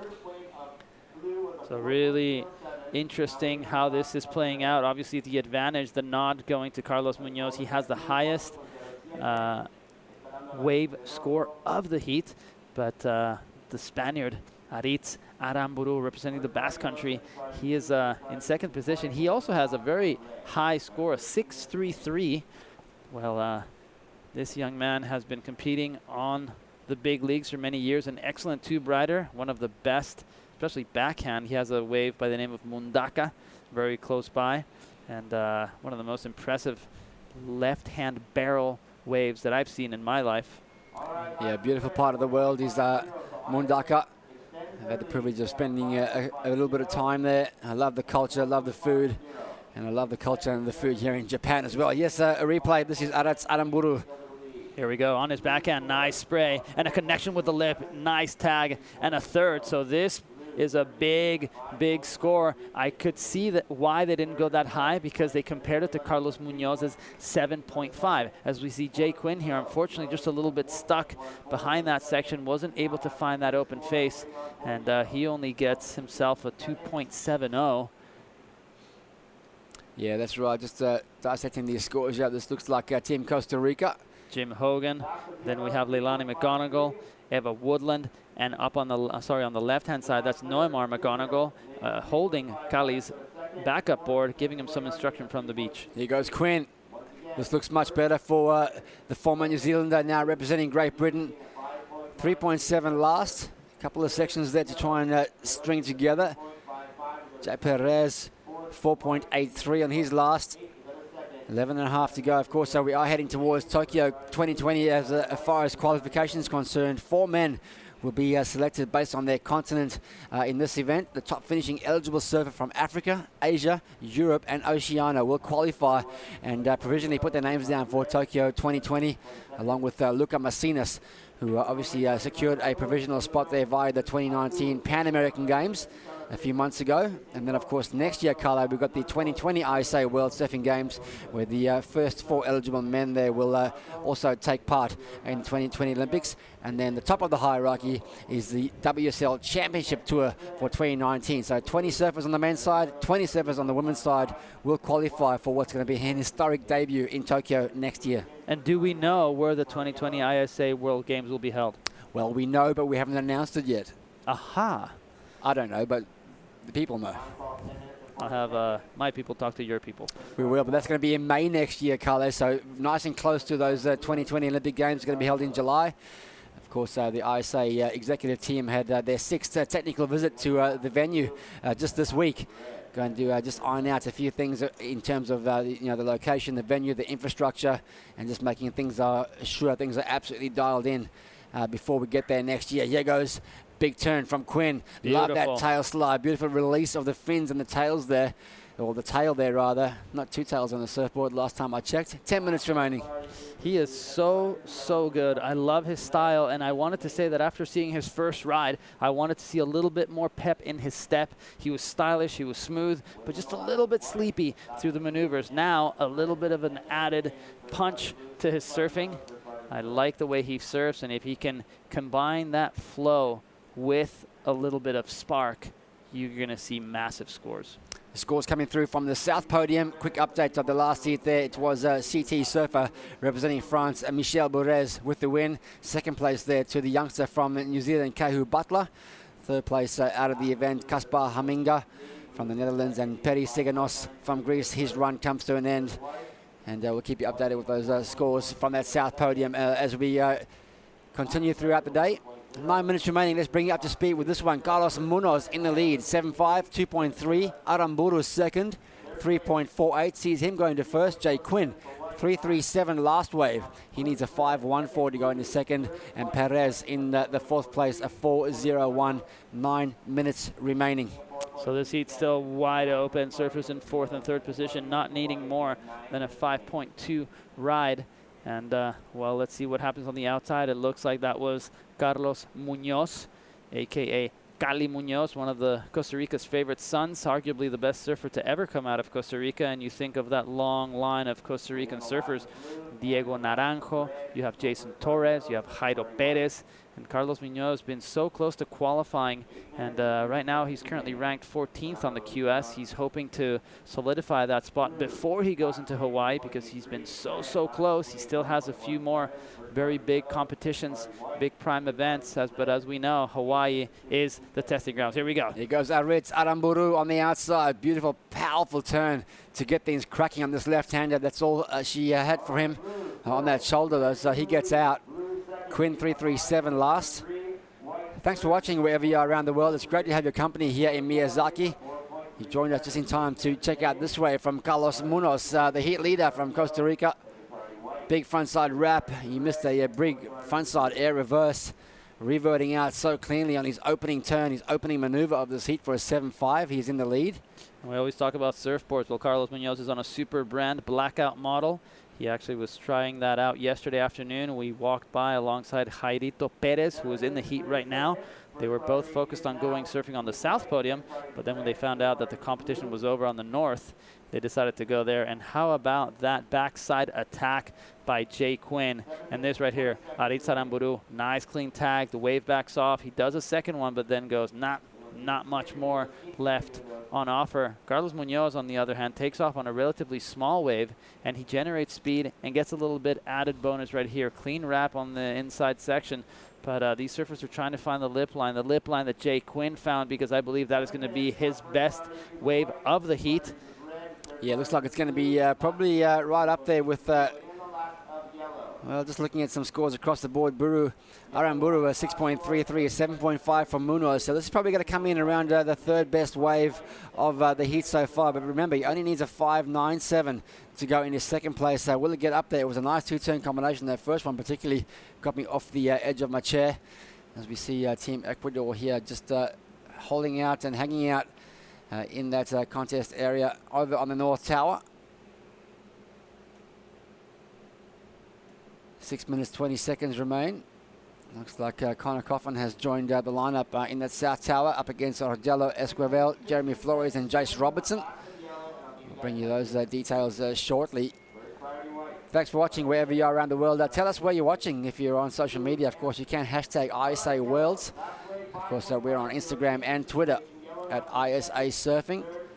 And you can find us on Facebook as well at International Surfing Association.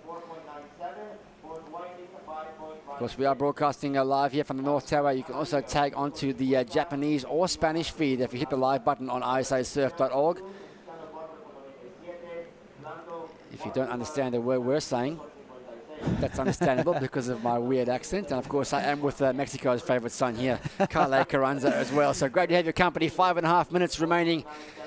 Getting close to finals weekend over here, where we're going to be crowning gold medalists and putting out the team results as well. Of course, congratulations to Sofia Molanovic from Peru, who took the gold medal in the women's a few days ago. Second place there was Silvana Lima from Brazil. Bianca Beitendach was the bronze medalist. And then, of course, Carissa Moore from Team USA, the copper medalist. And we're looking to get our men's finalists going here over the next 3 days. Plenty of heat still to go, though. And you can watch it all live here at isasurf.org. Let's give you some updates on the scores. A 5.83 from Jay Quinn. So Carle, not enough to get into second, but he's chipped away at that lead now. He needs a 3.84 to go into second place. Oh, such a bummer. And I feel like if he would have gotten to that last section with a little bit more time, even a quarter of a second, he would have gotten that release that he was looking for. He was looking for a 5.94, gets a 5.83. So what a such a small difference half a second makes. Here we go, Jay up and riding. Another attempt here for Jay to get into second. Beautiful back foot jam, lays down the wallet on that one. And now the little rebound as this wave stands up on the inside sandbank, gets his tail free.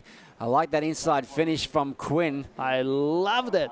Here we go, Jarito Perez now, his answer back. Square off the bottom, square off the top. Fundamental surfing here from Perez. And speed across that section too. Tags the oncoming whitewater.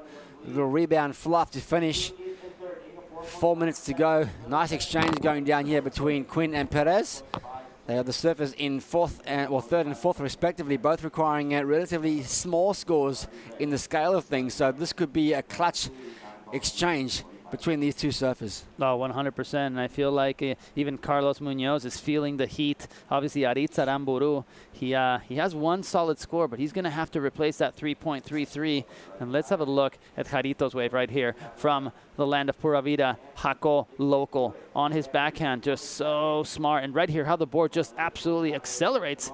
And I think the judges are going to love that. A lot of surfers having a really hard time in actually generating speed through that flat section. Jay Quinn, on the other hand, a heavier surfer, but look at his flow. That bottom turn just set him up for a beautiful turn. Right here, pushes so hard, I felt like he was about to lose that wave, but he doesn't. It actually set him up perfectly for a tail release inside jam.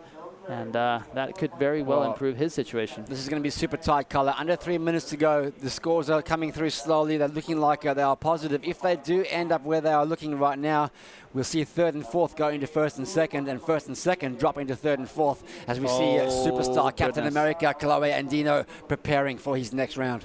Wow, he's going to be up against Jonathan El Gato Chila Zambrano, Shun Murakami from Japan, and Leon Glatze from Germany. So wow, these heats are very, very tough. Talking to Yolanda Hopkins earlier, she was saying that, well, it feels like a QS out here. Every single heat is stacked. Yeah, we're looking at the scores now. It's stacked as well. So Jay Quinn's scores come in, a 5.07. He goes into first place. We're still waiting on Perez's score to be locked in.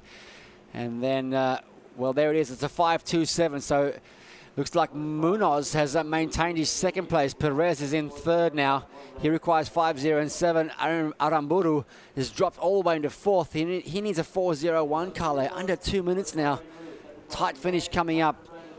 Aramburu is second priority, Munoz first priority, Quinn third priority, and Perez with fourth. Interesting. Carlos Munoz is really good friends with Jair Perez. Carlos is above Jair, but instead of using his priority to cover Jair, he's actually moved over and staying in that peak close to Aritz Aramburu as we see Jairito up and riding. Quick in and out there for him. He gets stopped suddenly by the tripwire. Goes over the handlebars. Tense times here on the beach for Team Costa Rica.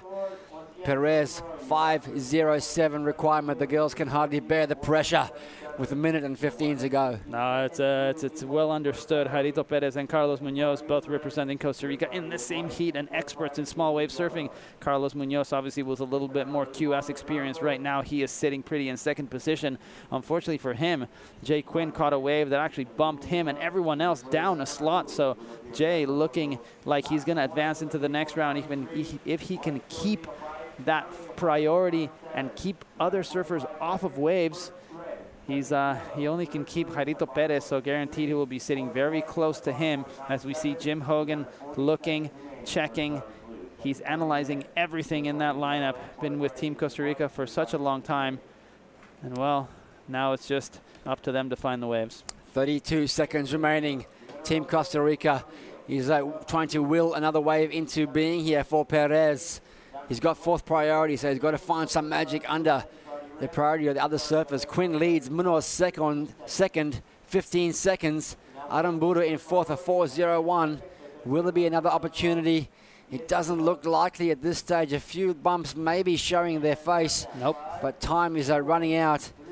It's going to be 3, 2, and 1, and that is the end of the road as far as the main bracket is concerned for Perez and Aramburu, but it will be Jay Quinn and Carlos Munoz staying in that main bracket as Team Costa Rica look on. One into the main, one into the rapid charge.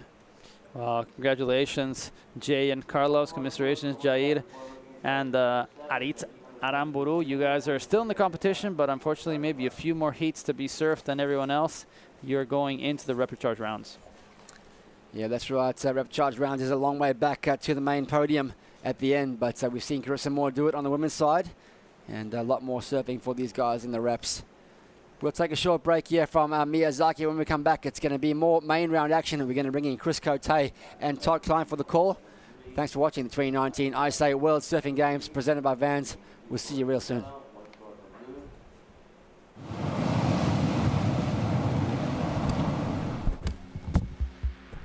We make skate shoes, really grippy skate shoes. So we thought, why not make a skate shoe for surfing? A super grippy one. A surf booty so grippy, you'll want to wear them all the time, even in warm water. Introducing the Vans Surf Boot Mid. Yeah, that's a big one too. No one's front looks like this.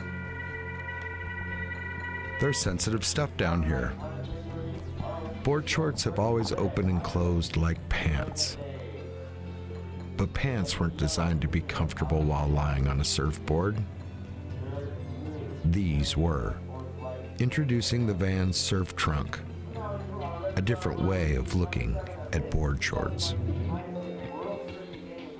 So there's just different levels. There's like little slams, there's nicks, there's cuts, and there's, you know, the torn ligaments, the knees and shoulders and that. So when you go through any of it, it just makes you feel alive. That's what it is. Wiping out just makes you feel alive.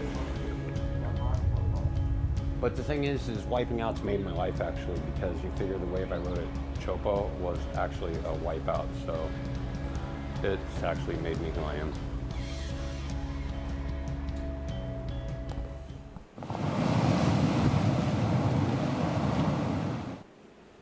Welcome back, surf fans, to the 2019 ISA World Surfing Games presented by Vans. Chris Cote here with Todd Klein. We're seeing some spectacular action in the lineup, and that will continue as both of our main event rounds and repechage rounds absolutely stacked with talent.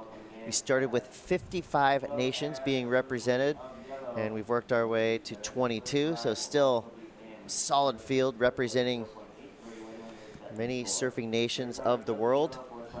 Heat in the lineup, another international affair. We've got Kolohe Andino, Jonathan Zambrano, Shun Murakami, and Leon Glatzer. We're going to start it off with your surfer in white from Ecuador. This is Jonathan Zambrano. Yeah, 2 real nice turns there to open up on the backhand, Chris, for the Ecuadorian surfer, and it's going to be a solid score right out of the gates, and that really helps when you kick off with a score like this to give you a little bit of something to build upon. You know, we've seen it today in these conditions. It is building, but it is a little bit tricky to make sure you take off on the waves that are going to give you the scoring potential. We've seen a lot of waves, or a lot of heats, I should say, come down to the very last second, and guys only needing 2s and 3s because they open up with a solid wave, but then they get a little too patient as we see the 4 surfers in the lineup and the countries they represent. Germany, Ecuador, USA, and Japan. Leon Glatzer, incredibly talented surfer, really good in the air. Of course, Kolohe Andino, on paper, has to be considered the favorite, currently ranked number 3 in the world on the WSL Championship Tour. Do not discount the talent we have. And a great example right there, Leon Glatzer. Big snap, tall surfer, what, 6 foot plus. Rips around Costa Rica on most given days, but flying at the German flag. As we let our surfers make their way back out into this lineup, let's go down to Jody Nelson on the sand, the winner of that last heat. Thanks, Chris. Jay, the conditions have changed a lot. You guys have been moving around. How did you decide where to sit during that heat? I think the rip made up my mind. I had a plan just to hang off the end of where the bank was yesterday in the channel, but the rip sort of changed my mind. I got pushed down a bit, and it's like just treadmilling, trying to stay in that position. So it was sort of thinking on the go then. How does this break compare to anything you surf maybe back at home? This is August in Newquay, so Fistral Beach, it's just like that. Only 17 degrees in the middle of summer in the water. It's sort of, we're in a full suit, so a little bit lighter on your feet out there. I mean, there's waves if you can manage to find them. And you're the sole remaining competitor for Team Great Britain. What type of pressure does that put on you?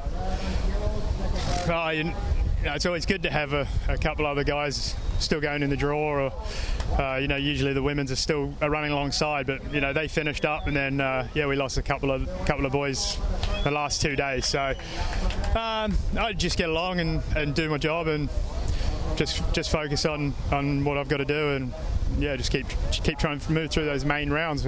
I think a bit of a tricky one up next, but it's an opportunity to have a heat with Kelly and I think Frederico as well. So the conditions make it anyone's game, so it's going to be a bit of fun. All right, we look forward to watching you in that next round, guys. Send it back to you. Jay Quinn, super stylish, lightning fast, laser sharp, silky smooth surfer representing Great Britain. Let's go back in the lineup now. Great Britain had a great showing so far, ranked 22nd for today. Kolohe Andino starts off his campaign with a couple big scores, Todd. Yeah, beautiful surfing here on the backhand, and you'd have to say that might be his strength. I know he's got a great forehand as well, but in watching this kid grow up, over the years in San Clemente, he's got a very strong backhand, and I was sitting up there with Team USA and just kind of being a fly on the wall listening to them while Kelly was out in the water. And seems to be the opportunity might be some of the middle waves that are actually hitting the bank better, whereas some of the waves that are breaking out the back, a little bit more unpredictable. And Kolohe right out of the gates with a great opening left and a great opening right. He's going to be tough to beat right now in this heat. Yeah, Kolohe Andino is a hyper-competitive surfer. He wants to win any time he puts on a jersey or out of the jersey. When he's surfing T Street with his friends in San Clemente, it's pretty much always a contest with this guy, and he has a lot of fun with it. He came into this event, with a lot of excitement, a lot of energy, so it's fun to see Kolohe Andino putting things together, a 7.67 and a 6.70 to start. He's a big sports fan, Chris, and the opportunity that he could represent the United States in the Olympics. We've heard him eloquently speak in his post-heat interviews, and he is very excited to have that opportunity to represent Team USA, not only here at the ISA World Surfing Games presented by Vans, but potentially in less than a year in the Tokyo Olympic Games. So it's exciting time for the sport as we see Team Costa Rica right there celebrating. And Jimmy Hogan, former championship tour competitor from San Clemente, he's known this kid right here a long time. Chloe Andino driving down the line. We saw that air projected the second he stood up. Here goes Shun Murakami, our first look at this young Japanese surfer in this heat. 12 minutes and 39 seconds to go. So did let a lot of time go by, almost a full 8 minutes till he got his first wave. Now he's got some catching up to do as Leon Glatzer, representing Germany, has a 6.67 and a 3.77. We got some results from our repecharge rounds that are happening on the south podium. It looks like Eitan Osborne continues his role. He is surviving and advancing through in first place, representing Israel. Vicente Romero from Spain in second. We do lose Ramon Tailani from Italy and Cristobal de Col from Peru. That's a bummer there for Peru, knowing that they have a gold medal already with Sofia Milanovic taking out the women's competition. She is our world champion here in 2019. Eitan Osborne, wow, what a performance as I saw the two-wave total there, just over 15 points, Chris. So better than a 7.5 average there for the surfer from Ventura, now representing Israel here at this event. And great performance there for him. He has to bring it every heat now because he is in the repecharge rounds. So commiserations there for our surfers who did bow out. But you know what? Congratulations in just qualifying to be a part of this event, such a prestigious event, and representing your nations here with the world's best. Another big heat happening in the water in front of us, as well as at the south podium. We've got Gonizu Bazarada, Ricardo Christie, John Mark Tokang, and Roberto D'Amico in the lineup, representatives from Spain, New Zealand, the Philippines, and Italy. As we go into the heat in front of us, you saw just then the Ecuadorian flag flying. Ecuador has played host to the ISA World Surfing Games as well as many ISA Juniors events. So a great surf nation. Jonathan Zambrano, his favorite break is in Gabao Playas. And he is a powerhouse threat in this heat. He's 28 years old. He's won events in the Galapagos. He's a Chiquito Alas Campeon. Competed on the Alas Latin Tour as well. He likes football, but mostly he just likes to surf. Jonathan Zambrano. 10 minutes, 11 seconds to go. Chloe Andino in the lead. Watch out, Leon Glatzer. Give him a section. He will go to the air. Oh, my. Goes for the big alley-oop. You called it earlier, Chris. You said this kid will take to the air if he gets that section, and you could see it coming right there. Great opportunity, but unable to land it. But huge projection, as well as going for the rotation there, trying to spin it to land back all the way around there on that one right there with the alley-oop, but unable to pull it off. Let's see what went wrong here. Looked like maybe he landed just out the back. Nice section. Look at this wave here. Solid as he opens up, gets a little bit up on the top of the wave, and then drops to the bottom to generate that speed. And you can see him eyeing the lip there. This was a great opportunity for him to do this maneuver. And grabbing, it looks like both rails there. And just a little bit. That wave was kind of a double up there. And unfortunately, he landed just behind the lip there. Had he landed just a couple of inches further out towards the face of that wave, he probably would have pulled it off. Going for that move made famous by Josh Kerr. He called it a corrupt flip. It's a alley-oop double grab. It's crazy to think that maneuver nowadays would be considered old school. Yeah, but it would have scored largely if had he pulled that off. Again, most critical section of the wave, very critical maneuver, high risk, high reward.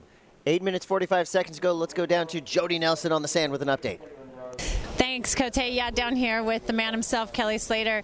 Kelly, how does this compare to one of your local breaks picnic tables at home? There's stronger current. Actually, when we get a northeaster, no, it's about the same. You can't really tell. Straight out where we've been surfing on this little right bank, which is a good sandbar, there's so much current going through it and chop from the wind. It's really hard. You can't even stay there, and the energy gets taken out because it's really shallow on the outside part, so it kind of breaks and dribbles.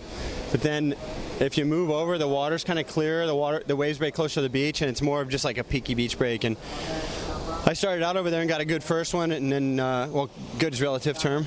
And then I tried to paddle over here and mess around with trying to find something, and I couldn't for like 15 minutes and almost played myself out of the heat. But it's challenging, you know, these 20-minute heats, and, you know, guys that are super aggressive and want to beat you really badly, they're tough heats. And it really does come down to who gets the better waves, you know, with more opportunity on them. And so you got to be really on your toes. And in those really tight heats, how do you keep your composure? You know, you can only really focus on what you can do with priority. It's all about what you can do. You can't really hold guys off. When the waves are this peaky and this short, you can't sit on people and that kind of thing. So it really comes down to trying to watch the waves beforehand, create a game plan for yourself, look where the most waves are breaking, and sit in that spot and just try to get it done. Was there any advice or feedback after your heat given to Kolohe for this heat? I think it was kind of... I think the way I surf my heat kind of showed him what not to do. You know, I started out with the good wave over here. I moved into, I changed positions and couldn't find a wave most of the heat, and so I think that kind of defined for him what he needed to do, and he went out and started out with a good wave. So. Amazing. Well, thank you, Kelly. Hey, Jody. Team USA looking really strong. Yes, Kleiny. Question for Kelly. Ask him what he thinks of the progression of the surfing and the surfers here in Japan. Yeah, Klein wants to know what you think about the progression of the surfers and the surfing here in Japan. The Japanese or everyone? The Japanese. Just everybody, probably. The Japanese. Oh, the Japanese. They've been surfing good. Obviously, Hiroto, I was expecting him to be the guy to beat in that heat. He's so small and wiry and fast, and he just got sort of all the moves. And, you know, he was the one I was going out there thinking, okay, I got to stay ahead of this guy. And then we kind of got sideswiped, and then he got pushed into the rapid charge. But the Japanese team looks good to me. They look really good. And Kanoa, I feel like Kanoa hasn't really lit it up yet. You know, he hasn't looked really like tack sharp like I expect him to be. So he's probably got his better surfing ahead of him in this contest still. All right, well, Team USA and Team Japan looking really strong, guys. We'll send it back to you. Thanks, Kelly. Thanks, Jody. Kelly Slater, 11-time world champion, moving through. Great sentiment there. It's not easy, even for the GOAT. Saying coming up against not only tough competition, but currents, kind of a wild wave situation out in the lineup for Slater, but leading by example, telling Kolohe what not to do. But when you're Kelly Slater and you're advancing through heats, yeah, that'll help inspire the rest of your team, no doubt. Great question there by Jody, referencing a break where he grew up. Cocoa Beach, literally, it was down the street from his house, a place called Picnic Tables, and it was only a handful of guys that would surf that beach, and it looked very much like this, Chris. I mean, it was a game of connect the dots, and, well, once again, Kelly wins that game, connecting the dots, getting enough of a score to make it through in that second position, so staying alive here on the main event, as well as his teammate there, Kolohe Andino. We know that Connor was in the repecharge round, and so the two lone surfers representing the American flag on the main event side, Kolohe and Kelly, trying to keep that charge going towards that quest for the gold. Yeah, Connor's got a big ask ahead of him, trying to fight through those repecharge rounds as we get back to the heat in the lineup with 4.5 to go. This is Leon Glatzer. Yeah, we saw Leon go for the big forehand air a moment ago. This time keeping it on the face, going on the backhand, getting up into the lip a couple times. And now Jonathan here, he goes above the lip, and he actually pulls it off cleanly. So a great maneuver there for our surfer in white. It was one maneuver, but it should be a pretty solid score based on the current scores and the conditions we've been seeing out there. As we thought, Chris, right out of the gates, back-to-back scores there on the left and the right. Kolohe Andino is leading the charge in this one, and as we can see there, the boys now paddling against that current. As we kicked off this competition a handful of days ago for the women, Chris, it was big out of the east-southeast, so it was the opposite current. It was going from the right of your screen to the left. Now as the winds are shifting more out of an east-northeasterly direction, it's coming the opposite direction, coming from the left of your screen to the right, so you see the surfers battling against it to keep their position in the lineup and make sure that when that next set comes through, they have an opportunity. An opportunity started quick for Kolohe Andino, a 7.67 and a 6.70, banking 2 big scores straight from the jump of this heat. Leon Glatzer, he had a 6.67 and a 3.83, did have one big opportunity, threw an error, couldn't come down with it. That would have erased that 3.83, but he's still doing good enough to stay in second place. Score comes through for Zambrano, representing Ecuador, a 4.57. Worrisome moments now for Team Japan as Shun Murakami is in a tough spot, only with 1 wave ridden, a 2.83. He's got 3 minutes to go. Yeah, I'd be curious to know what his strategy was going into this, Chris. It's only 3 minutes to go. You look at his scores. He's only got 1 wave. Looks like Kolohe, who leads the heat, has 4. 5 waves for our surfer in white, and a total of 8 waves for our surfer in blue. So it's not like there's a lack of opportunities out there.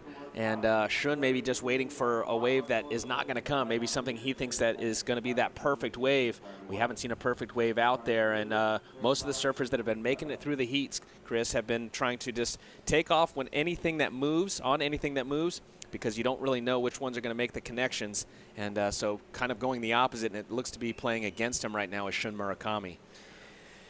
Yeah, Team Japan, who finished so strong here last year, getting that gold medal, the first ever gold medal for the ISA and Team Japan. Right now, Shun Murakami will have a second chance if he does, in fact, go out in this heat right now. So you can worry, but don't worry too much, because we've seen it happen. It happened on the women's side of the draw with Carissa Moore surfing through multiple repecharge rounds all the way to a 4th place finish, getting herself the copper medal. So if a surfer does lose out in this main event round, the repecharge round can be their saving grace. It's happening right now with Connor Coffin.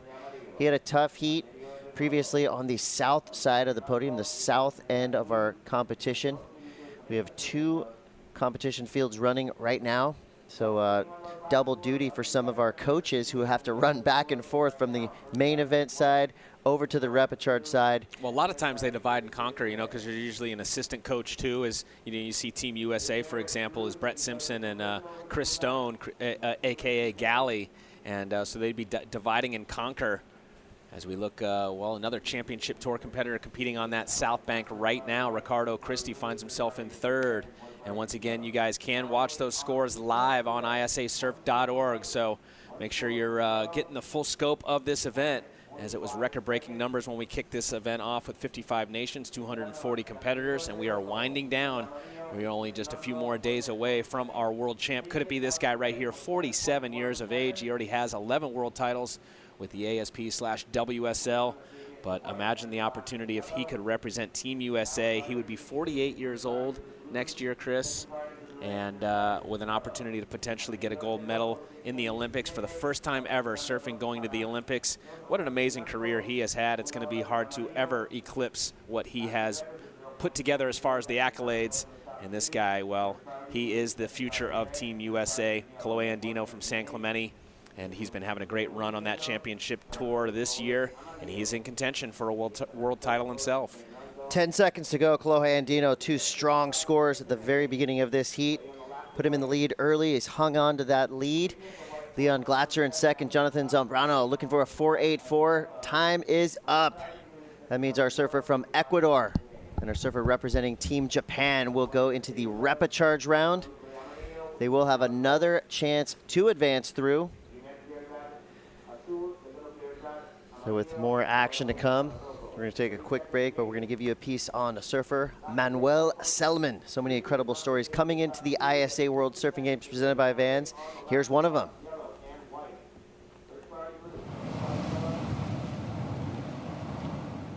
I am Manuel Selman. I'm 30 years old and I represent Chile.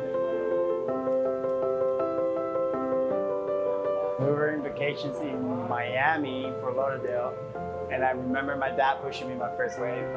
I was 11 years old, turning 12, and that's when I really started surfing. I got hooked. That's what I did every day, morning, afternoon, before and after school.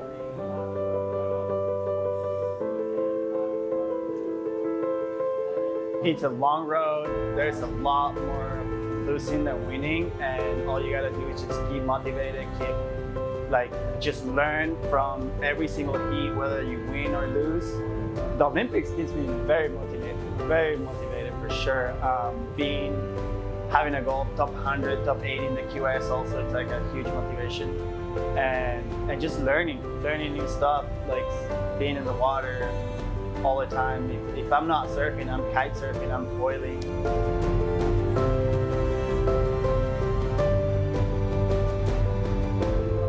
Carrying the flag, it makes me super proud of my country and hopefully bring it high up on the podium as well. So from opening ceremony to closing ceremony, that's a stretch where we gotta go 100%. And opening ceremony this year was just amazing.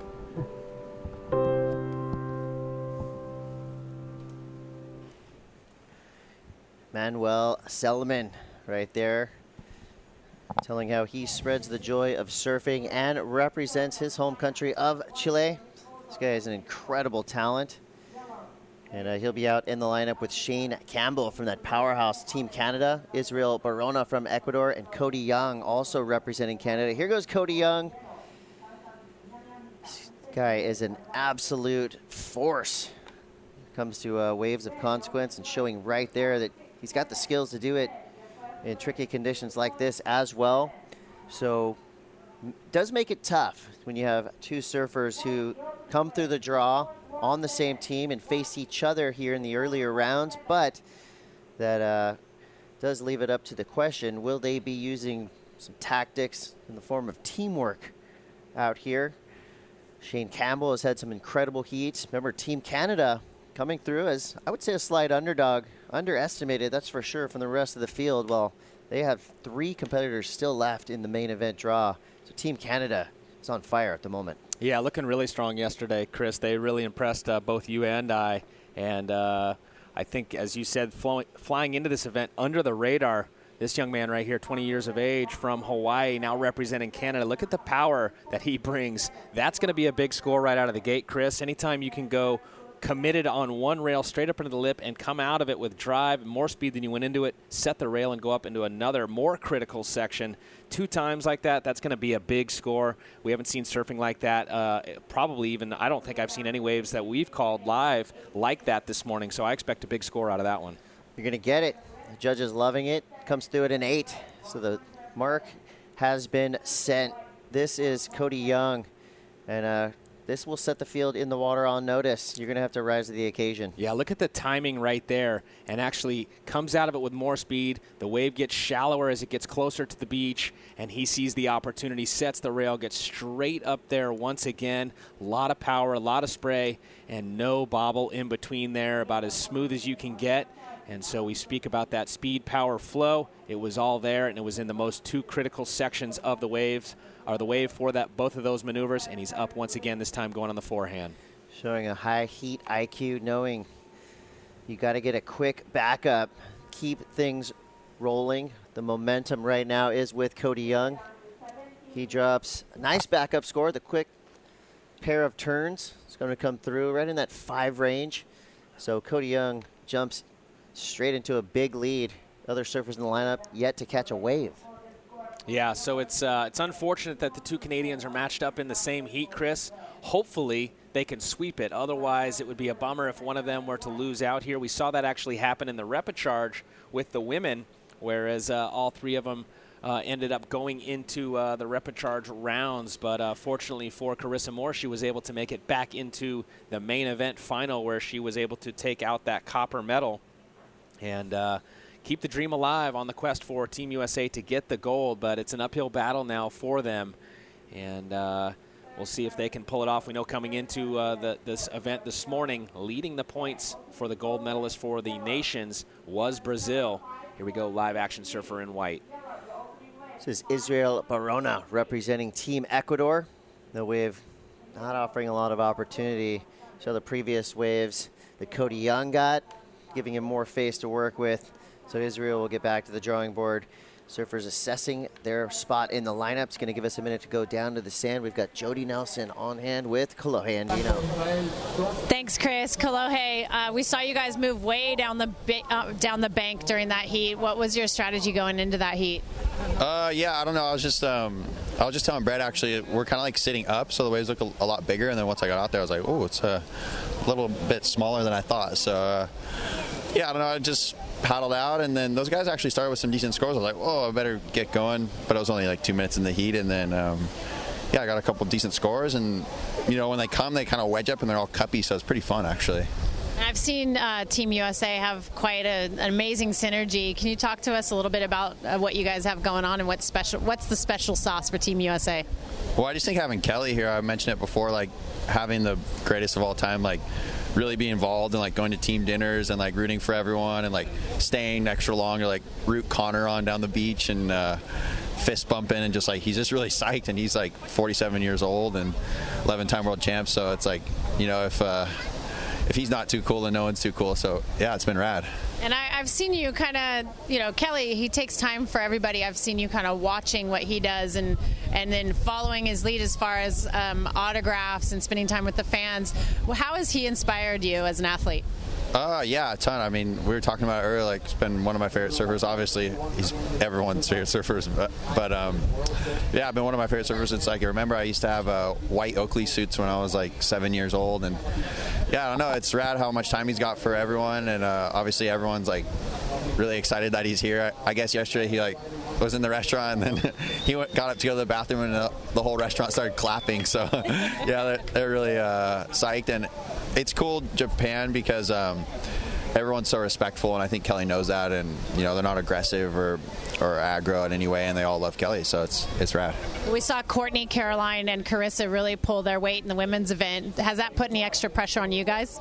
Yeah, for sure. I was flying over here, like texting Brad and like watching the webcast, just like psyching, and I think, you know, once they like did really good and we have a chance at team gold, everyone was like, okay, like let's do this. So yeah, I was rad that they did good, and yeah, they were shredding, and hats off to Carissa, because she surfed 6 heats in 1 day and 10 heats in 2 days, so it's pretty rad. All right, well, Team USA looking strong. Chris, we'll send it back to you in the booth.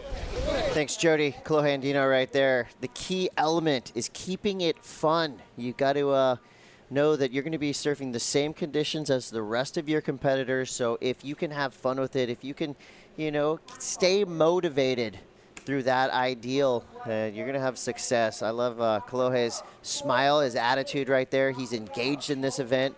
So it's really fun to watch when a surfer is switched on like that. And, of course, taking inspiration from the GOAT can't hurt. Yeah, no, it was great insight there. Good job by Jody, and always good to hear from Kalohe. And you know, living in San Clemente, Chris, I get to see what he does, giving back to the community. He always takes time. He's really worked with the young kids coming up, the juniors, the kids that are the future of our sport. And you know, a lot of pro surfers over the years, you know, sometimes they can become a little bit too cool for school. And so, to his point, it's great to see the greatest ever, Kelly Slater, taking time with the fans. He always does at the events.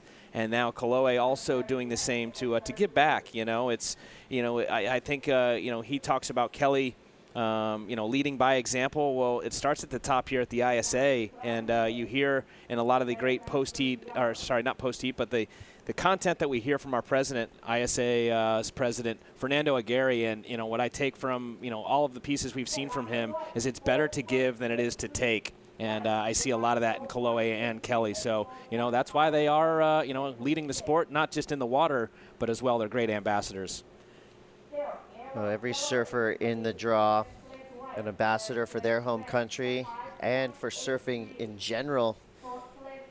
So it's going to be great after this event to just kind of see, you know, what these surfers take home from the ISA World Surfing Games presented by Vans. We see in the water now, Manuel Salomon struggling a little bit to get things started. We already see 2 waves ridden from Cody Young, and it's an 8 and a 5.33, making the meat of his scores.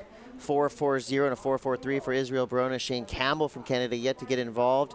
First wave for Manuel Salomon, a 1.57. So Team Canada, as we mentioned earlier, coming into this event, trying to stay under the radar, but the minute they got here, they started surfing big. They are represented by Peter DeVries, Cody Young, Shane Campbell, Bethany Zelasco, and this surfer on screen now, Shane Campbell. Wow. Coming back in a big way on the strength of 3 big hammers. Chris, he so waited. Matea Olin and Paige Alms rounding out that Canadian team. He waited almost half the heat for that wave. We've got 9:45 to go, so That'll bring some tension to your game, but he wiped it off with a big performance there. Yeah, usually it will. It'll put some nerves, a little bit of butterflies in the stomach. Not the case there for the Canadian. Comes out of that wave with a couple big moves, and it's going to be a solid score for him. Put him right back in the conversation.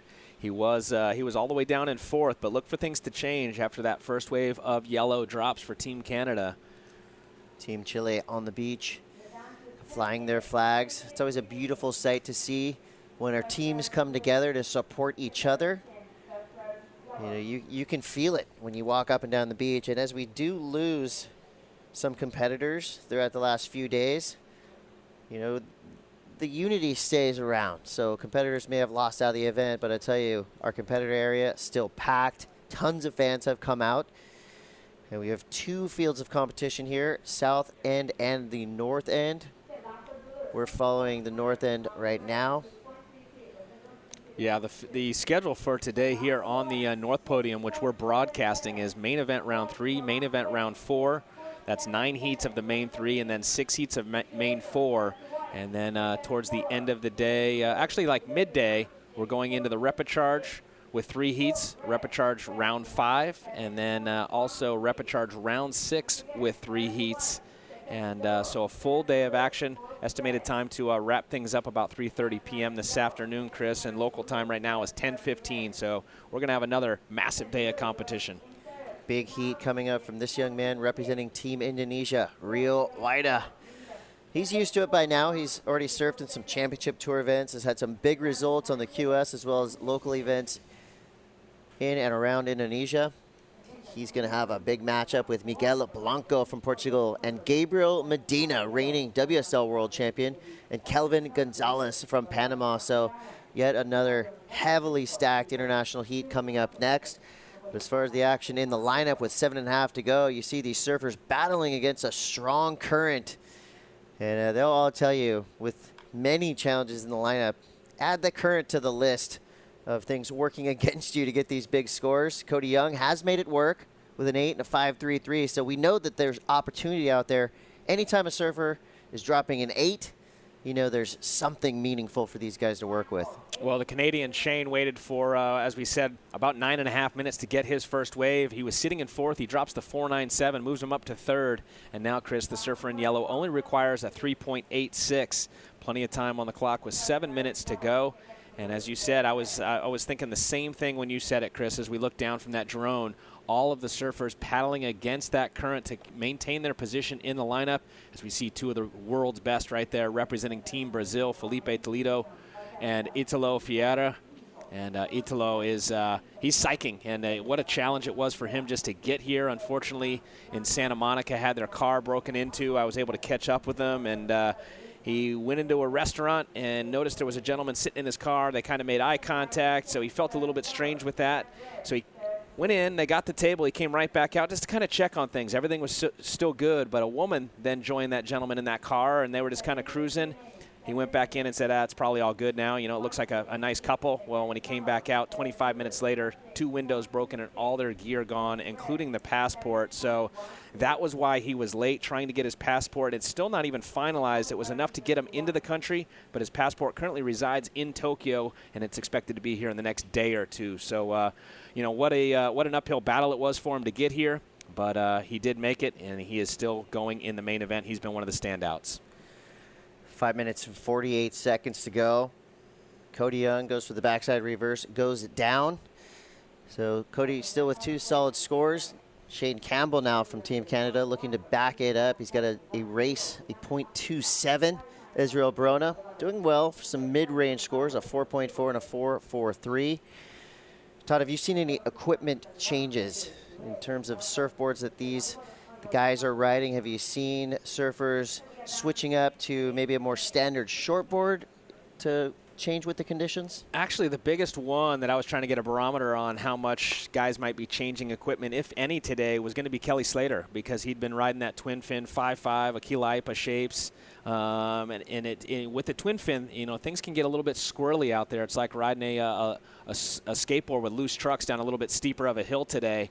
And he said, I asked him, I said, Kelly, what are you going to ride in your heat? He said, same board. And I obviously was not going to tell him otherwise that the hill might be a little steeper today. And he had no problem, out there in his heat. So haven't seen a lot of changes, Chris, but I'm sure there's been a few guys that have made subtle changes. If it does bump up another foot or two, like it is, potentially going to do with the forecast with that typhoon out there, then I think we'll see a lot of the PU foam coming back out, the standard equipment.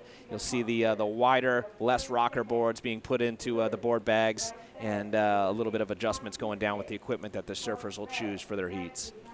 Most surfers at the elite level traveling between 4 to 6 boards. Sometimes if they go to waves of consequence, they'll bring 2 board bags and bring up to 12 surfboards. But that's a different story here at the ISA World Surfing Games, with a lot of surfers, coming from places where, maybe they only have access to a handful of boards. So some surfers traveling with 1 board, and that's the board they'll ride in competition around the world. Other surfers, Connor Coffin, probably Cody Young, Shane Campbell, these guys are traveling with most likely a quiver, so they'll have backup boards just in case anything happens. Here goes Shane Campbell. The dream scenario for Team Canada would be for Cody Young and Shane Campbell to both get that 1 and 2 spot. Manuel Selman now is going to be battling back to make it a little bit more difficult for Team Canada. Israel Barona, meanwhile, steady, sitting in second place with a couple of 4s. 3 minutes, 23 seconds to go. Yeah, just going back to as you were talking about, the surfers traveling from one event to another with multiple board bags.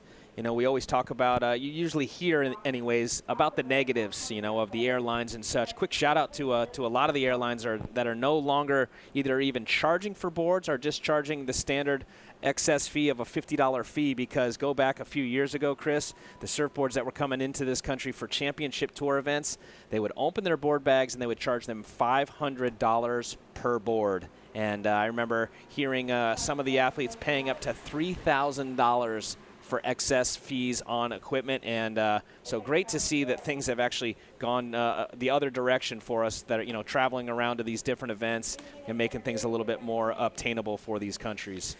Great point. 2 minutes, 30 seconds to go. By no means easy, especially to get an entire team of surfers to any location if it's not in your home country. But for these surfers that are now getting some help from either their government or from some sponsors, it's making their job a lot easier. They don't have to worry about the logistics, the financial elements. All they got to do is worry about surfing, and the performances have shown us that it's working. So thank you to all the governments who have gotten behind their teams.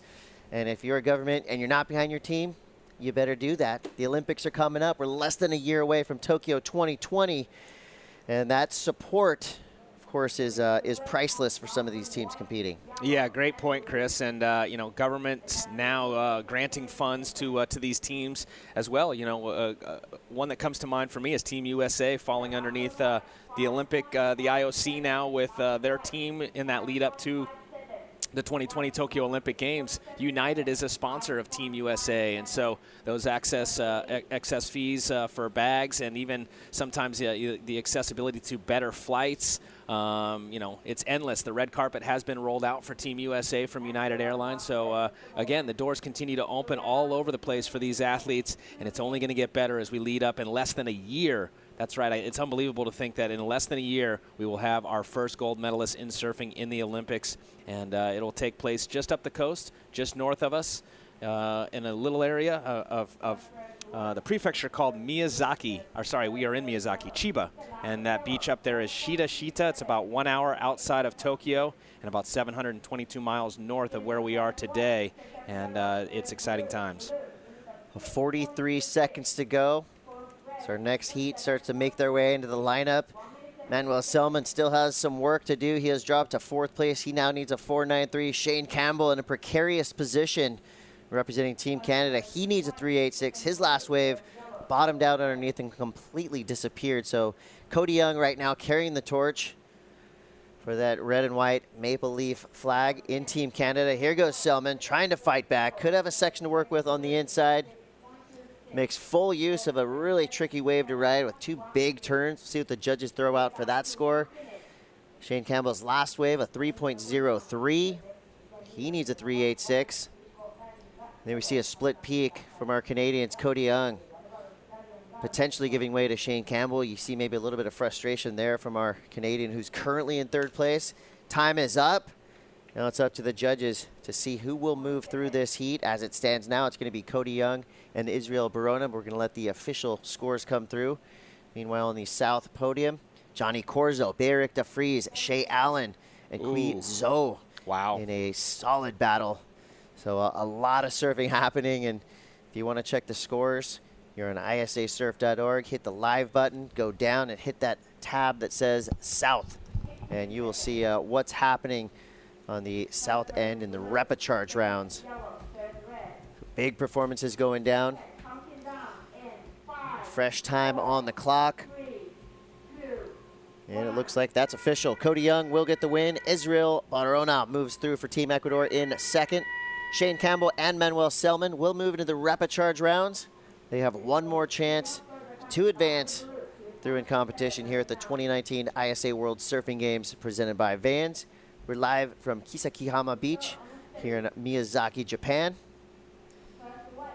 And more action to come.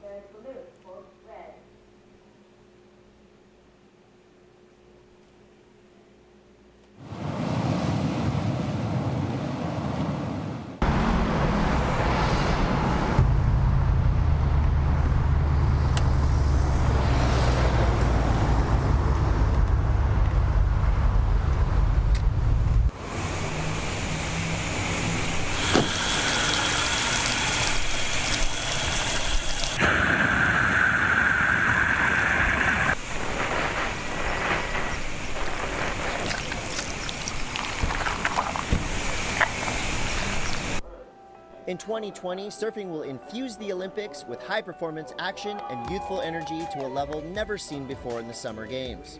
As the governing authority of surfing recognized by the International Olympic Committee, the International Surfing Association has their sights set on Tokyo 2020, ready to showcase surfing to the world on the greatest stage in sport.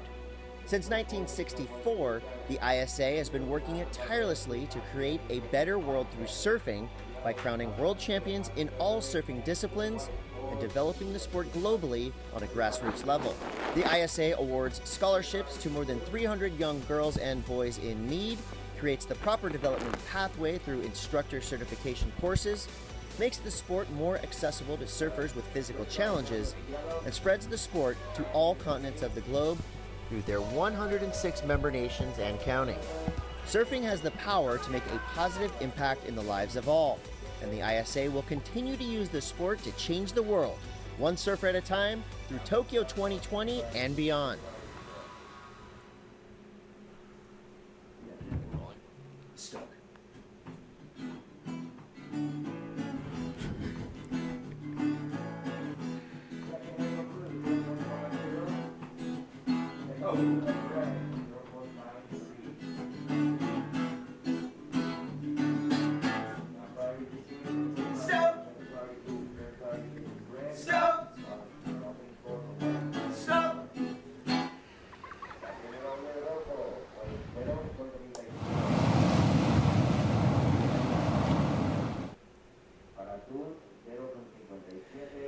Straight back to the action. You're watching a super heat in the lineup.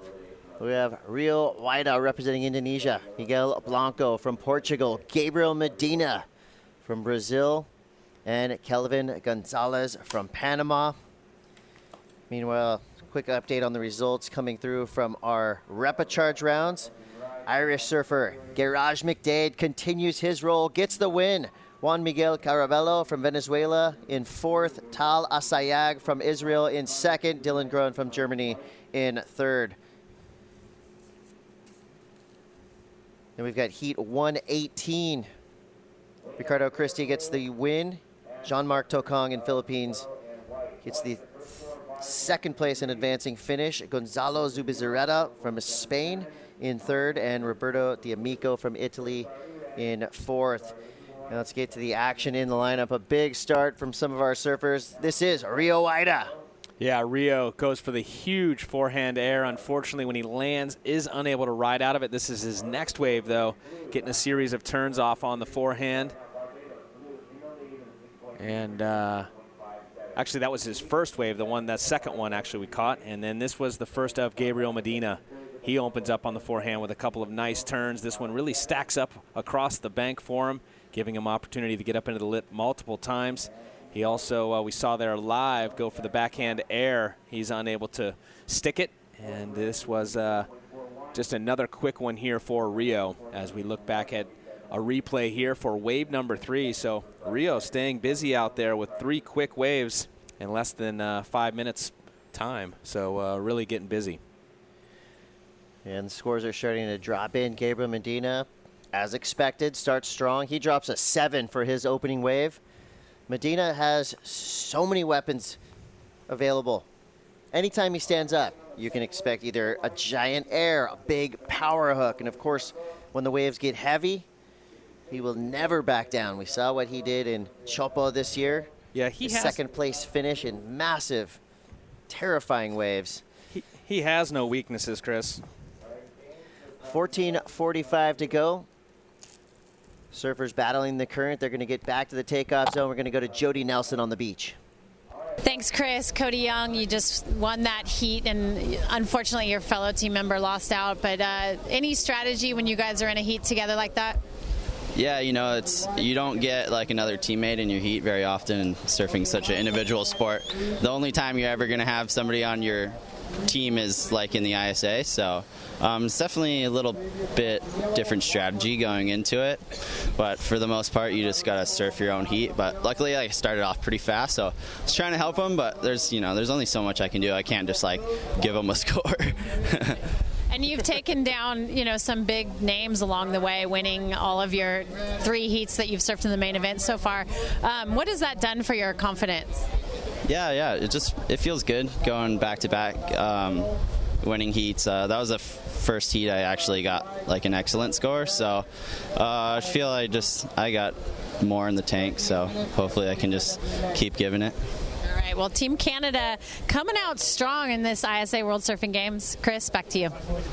Thanks, Jody. Cody Young, standout in all type of conditions, from waves of consequence like Sunset Beach and Haleiwa on the north shore of Oahu to right here at Kisakihama Beach in Miyazaki, Japan, looking like one of the standouts of the day. And you saw it right there, feeling confident. A little bit different of a strategy for these teams. If you do have your fellow teammate in your heat, you got to go out there, get your job done, and then do what you can to rise the level of your fellow team competitor. Of course, this being a solo sport, not much you can do. You can maybe potentially block the other surfers in the lineup just to help give your team member the advantage. But that's a really difficult ask, especially in conditions like this with waves all over the playing field. Yeah, Cody Young, former U.S. Open Pro Junior champion, so no stranger to winning. But this would no doubt, if he could take this event out by a long shot, be his biggest accolade to date, and possibly solidify a chance and an opportunity to be in those Olympics in 2020. We know already we've got 4 women that have provisionally solidified slots for those Olympics, and we'll get to that in a moment as we see live action here for our current heat leader and our current world champ on the WSL Championship Tour. That was Gabriel Medina in the yellow representing Brazil, and now right behind him this looks like Rio. So a couple of unmade air attempts there. It's rare to see Gabriel Medina fall trying a maneuver like that. He did get a quick backup with a 5.5, so, I mean, that is really just perfect heat strategy there. Open with a big score, back it up quickly. Here goes your surfer, Kelvin Gonzalez. Nice combination there. Yeah, getting up into it a couple times there on the forehand, Chris. So good opportunity for him, and that's what you're going to have to do if you're going to want to keep pace in a heat like this. We're getting deeper and deeper into the ISA World Surfing Games presented by Vans, and the deeper we get, the elevation of scores goes up. As you see, Gabriel Medina leading this heat in the yellow with a 7.0 and a 5.5. And Kelvin knows that if he wants to have an opportunity to make it through and stay on the main round sides and not have to surf twice the amount of heats, he's going to have to drop some solid scores. He's currently in that 3rd position looking for a 4.97. But as you can see, the surfers ahead of him, they've got a little bit more of a solid foundation in the scoreline. Rio opened up with a 4.67. Gabriel opened up with a 7.0. And since then, Gabriel's backed his 7 up with a 5-5. Rio still leaving the door open just a hair with currently having a 3-9-3 in the score line. So he'll look to tighten that up a little bit and increase his scores. We got 10.5 to go here. Medina in the lead, Rio Huayra in second, Kelvin Gonzalez from Panama in third. And as it stands for now, Miguel Blanco representing Portugal in fourth. Miguel had a huge accolade thrown his way with a massive tube that he got at NIAS, scoring the cover of Surfer magazine. He's 23 years old, born in Lisbon, lives in Ericeira, which is an incredible part of the world. I mean, just packed with point breaks, reef breaks, heavy slabs. What a place to be a surfer in Ericeira, Portugal. Yeah, it is, and some great food down there as well, Chris. I spent 3 months one year back in the 90s in Europe, based myself out of the south of France, but got down to Spain, got down to Portugal, and got some great surf, made some great friends. And big thanks to a good buddy of mine, Laurent Pujol, who let me stay at his house. Now he's one of the best photographers in the world, taking off deep behind surfers in the pit, carrying a camera. He brings some of the great imagery around the world. Speaking of great imagery, hats off to the broadcast team as we run long days here. You got to think about it, Chris.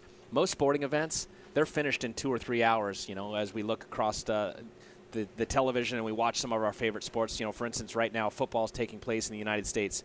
3 hours, they're done.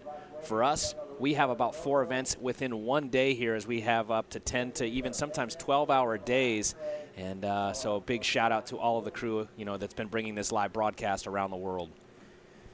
Yeah, the entire team on the beach working overtime with multiple contest areas happening all at the same time. On the south end, right now we have Tomas Tudela, Bruce Mackey, Kian Martin, and Michael February. So our rapid charge rounds that are happening here at the dual bank setup, still packed with talent. And if you do lose out in your rapid charge heat, you're done in competition here. And you most likely will transition into a cheerleader for your team.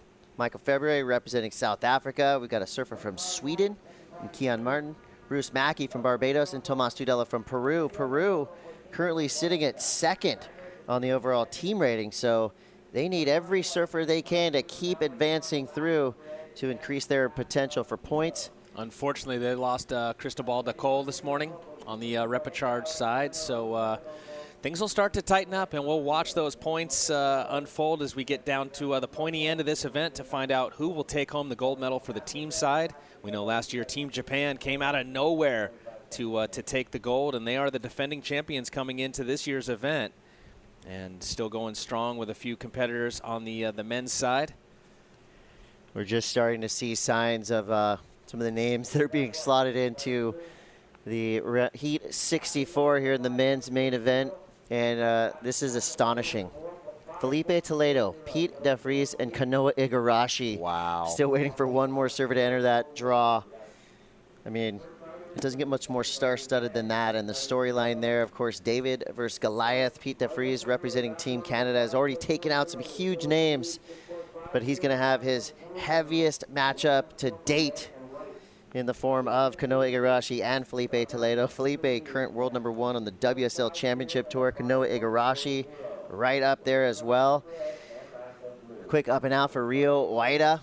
You know what's really impressed me, Chris, about Team Canada, outside of obviously their performances in the water, is just how they've carried themselves. I mean, you would think coming into this event they would be huge underdogs. They would be feeling that pressure, and they would crumble, yet they are the ones that have been leading the charge in these heats and surfing with a lot of confidence. So, I'd love to find out, what's giving them that kind of confidence coming into this event, because, you look at the surfers and the likes of who they're going to be coming up against. Kanoa Igarashi, Felipe Toledo, therefore, Peter, in that next heat.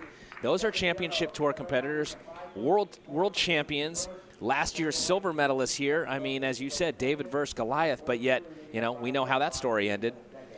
Yeah, 6 minutes, 12 seconds to go. Medina hanging on to the lead here. There's Felipe Toledo getting ready for his next matchup. So a wave come through for Miguel Blanco. It's going to come through at a mid-range score. We'll see if Peter DeVries brings his slingshot with a rock in it in that next heat. So Team Brazil, the pit crew, getting the backup boards ready. Italo Ferreira waving the flag there, cheers going up. Medina now still has his hands full. He does have a pretty sizable lead, but it's not easy for a reigning WSL world champ.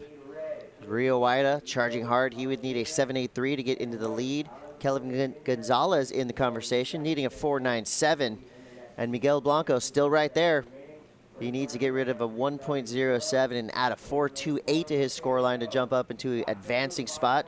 Remember, our third and fourth place surfers will go to the repechage rounds where they will have one more opportunity. 5 minutes and 14 seconds to go. Yeah, we saw Felipe there going to check in with the beach marshal to get his jersey. One thing I noticed, Chris, was the vibe down there in the competitors area. Every day it's been real positive, but a lot of people stoked. We've got this overcast condition here today. It's been very hot, very humid the last couple days, and it starts to take its toll on these athletes when they're competing multiple heats. They're out there exposed in the elements.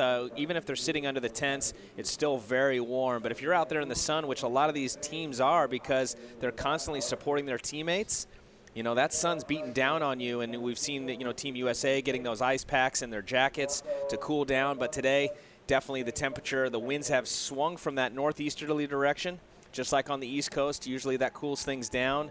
Less humid today, less hot, and, well, it's a welcome sign for all parties, including you and me. A welcome respite from the heat. Here we go, Felipe Toledo, Peter DeVries, and Kanoa Igarashi, a three-man super heat. Heading out into the lineup, you see in that orange jersey, Toledo representing Team Brazil. On paper, you would have to say Team Brazil got to be considered the favorite.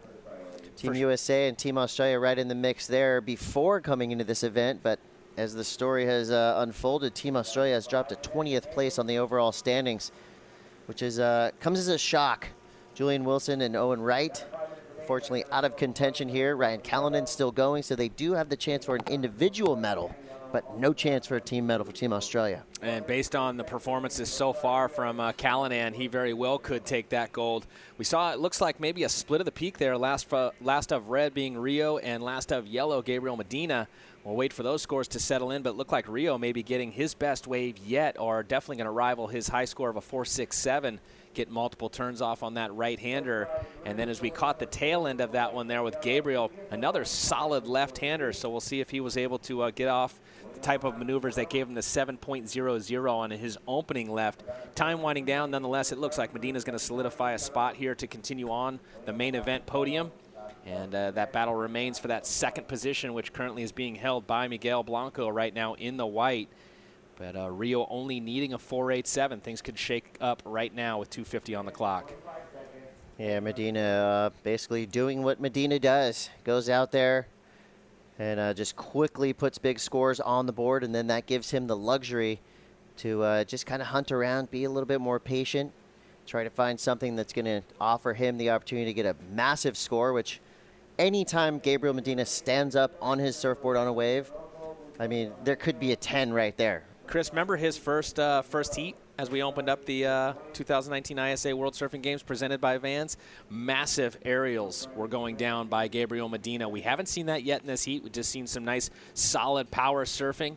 So now, as you pointed out, now that he's got a couple of solid scores and it looks to be solid in that first place position, he wants to entertain those people right there, the fans of the sport. And I like that our fans appreciate great surfing. They're not just cheering for Team Japan, their hometown team. They're cheering when they see something they like. And that is just another element that gets our surfers motivated. Speaking of motivation, Miguel Blanco, right now, he needs a score to get himself back into contention. He's currently sitting in third place. His total is a 9.53. Rio Waida on his last wave dropped a 5.33, so he jumped into second place. Everyone trying to dodge those dangerous repechage rounds. You can still advance through this event, but you're going to have to do double duty. More heats, more surfing, more potential for mistakes in that repechage round. So all these surfers with the same goal in this main event is to stay in the main event. Yeah, great job there by Rio on that last right-hander as we saw him get into the lip. We were watching that one from the drone. Sometimes it can be a little bit misleading. We even heard in the posting interview from Kaloy Andino say just sitting a little bit elevated over where they are in the competitors area, they thought the waves were a little bit bigger. Once he got out in the water, he was like, whoa, wait a minute, it's not quite as big as I thought it is. So when we watch sometimes from the drone, it can be a little bit misleading as far as where that lip is, but we did see him get up in there multiple times. Some nice execution of power turns. The judges reward him a 5.33, and it's enough to move him up into second, and it drops Miguel down to third. So the pressure now on white and blue with 30 seconds to go. And unfortunately, both of those surfers, too, holding a low priority, blue with third priority. And white right here with fourth priority does find an opportunity, and he gets up onto the lip there 2 times for Miguel Blanco. Getting down to the wire here, 15 seconds to go. Rio Waida trying to hold off Miguel Blanco. And here's Kelvin Gonzalez going to the air. Almost comes down with it. Either way, Team Panama has to be excited by what Kelvin Gonzalez has done thus far, keeping himself in the main event up until this point. He will go to the repechage round, but he has more opportunities to stay in this contest. As we see Medina, quick victory lap.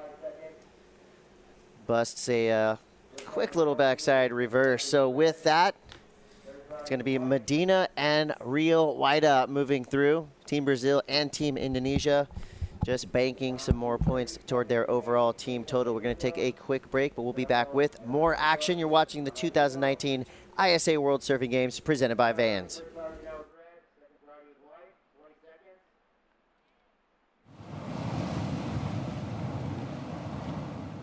My name is Wade Sharp, and I'm representing as Team Japan head coach. I was fortunate enough to be a competitive surfer as a kid and a teenager and going into my adult years. After that, I took up professional judging for a decade and then went into surf coaching. So it's just a basis, a ground of knowledge from 3 different departments. I think the key element of coaching is obviously each athlete has different positive strengths. And the key elements of being a good coach is to take their negative strengths, work on those, and turn them into positives. With the Olympics drawing near, and it's a true vision, and it's happening, I see a lot of the surf world has become more focused, more serious towards the goal of Olympics. You're not just professional surfers, they become professional athletes. And that's a huge change for our sport. And it's a great future to have in front of us. With the ISA being the international governing body for surfing and having over 100 national federations, it's really the best platform for global outreach to the youth generation.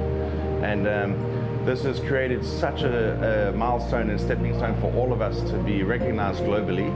I think it's definitely the best template as an outreach to the youth generation. And yeah, really thankful to have Fernando Aguirre to share his vision and dream with us of making the Olympics. And this is something really special for all of us to enjoy. So there's just different levels. There's like little slams, there's nicks, there's cuts. Then there's, you know, the torn ligaments, the knees and shoulders and that. So when you go through any of it, it just makes you feel alive. That's what it is. Wiping out just makes you feel alive. But the thing is wiping out's made my life actually, because you figure the wave I rode at Chopo was actually a wipeout. So it's actually made me who I am.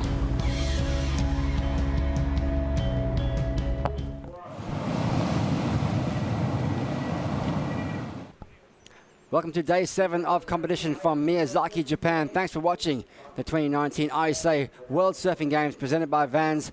We're deep into the main round 4 now of the men's main bracket. Brad Bricknell here alongside Carle Carranza. We've got a massive hit in the water. It is Felipe Toledo from Brazil, Peter de Vries from Canada, and Kainoa Igarashi representing the host nation Japan. It's a massive heat, and we're expecting some massive surfing. Oh boy, 3 advance. No, only 2, and it is going to be really interesting to see how this plays out. Obviously, a very informed Felipe Toledo, but we're going to start off with Kainoa.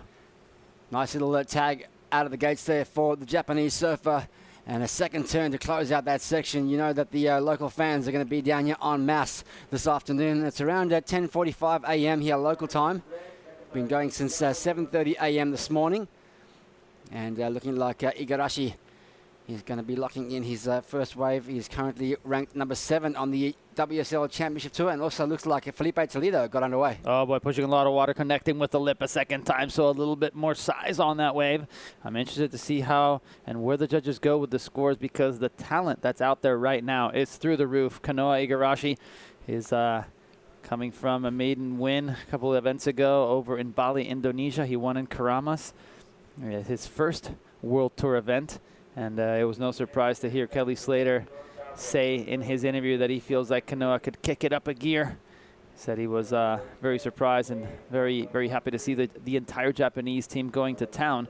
But he believes Kanoa's got an extra gear to give us. I would have to agree with Kelly. I think Kanoa just hasn't had the luck to catch the wave. Let's see what he can do here. This is Felipe. Big rotation from Toledo. Unfortunately, just goes down on that one. He has opened up, though, with a 7.0 on his first wave. And this man, Igarashi, a 5.33. Lots of spray kicked up from that second turn.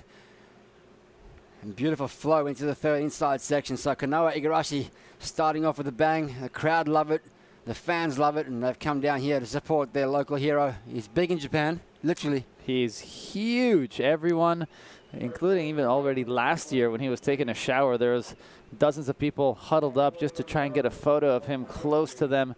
He's got all the time in the world after his heats. He signs autographs, takes selfies, and people love him for that.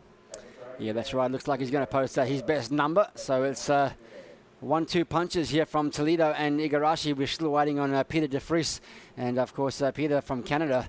He's had a great run in this event so far. He's still in that main draw, and he's taking down some big names. Oh, yeah, absolutely. And if he can advance in this heat in first or second position, it's just going to solidify him as one of the favorites to take this entire win out. This is the toughest heat he's had to WCT surfers. And, well, he hasn't caught a wave yet, Brad. Yeah, 15 minutes ago, of course, 20-minute heats will be held throughout until we get to this finals day and break down this one from Igarashi at 7.57. Eyeing the lip line, look at this. The wave kind of backs off a little bit, but he tags it, pushes the tail up and above, always keeping his momentum forward. He didn't want to cut that maneuver towards the flats of the wave. He's trying to project out into the open face, and he does it this time, knowing that he was only going to be able to do maybe one more maneuver after it. He actually pushed the tail so hard and so far around.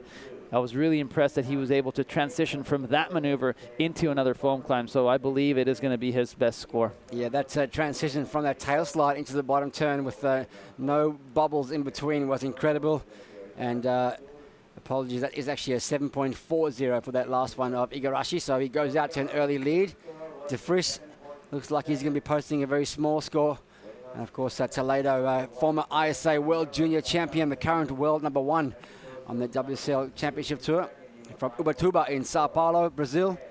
And he also currently resides in San Clemente, California. His entire family relocated to San Clemente. You see his father as well, almost in every single event, whistling from the beach. Well, it's going to be the battle of the air rotations in this heat, you'll have to think. And another one being completed there by Kanoa Igarashi. Big tail high air reverse. Oh, boy. So it seems like he's building confidence. Maybe he got a little bit of a boost after the Kelly Slater interview saying that he wasn't surfing at his best. Now he's doing the best surfing we have seen. All right, well, of course, Toledo is part of the Brazilian Dream Team. And we do have Jody Nelson down there with the team on the sidelines. Thanks, Brad. Yeah, down here with Luis Pinga Campos, one of the coaches for Team Brazil. All your guys making it out of that round 3, Felipe being out in the water. What's been your strategy for the team today? Yeah, we know the wave is very difficult today. The point, then the peak is not. We don't have a right point, you know. The guys need to have a big attention for get the right wave, you know. We know our team is very strong. The guys have a good moment in the year now, and our strategy is but they are more calm, no pressure, and just surfing. You know, that's the more important we think, because the wave is difficult to get at the wave, you know. Describe what it's like for you to be able to coach a dream team that you have here this year at the ISA World Surfing Games. Yeah, it's very nice. We work a lot, for building the generation, and it's very cool for us, for our country, for everybody in Brazil about we have a good guys here, we have a right guys here, and we have a very, very strong team, I think everybody knows this. And for the men, most of your guys are going to be battling it out on the CT. What are your thoughts on who it's going to come down to between Felipe, Italo, and Gabriel? Yeah, they are very good friends because they are compete together and a long time in Brazil and amateur events and professional events. This is not a problem for us. We need to put this is different event for everybody, and we know they are is run title in CT is very strong now. We have 4 events, and we know we need to put the focus next week and change everything. We need to change the channel. We need to change everything, All right. Well, thank you, Pinga, for taking the time with us. You guys, it's going to be an exciting battle to watch on Team Brazil on that WCT tour. We'll send it back to you, the action in the water.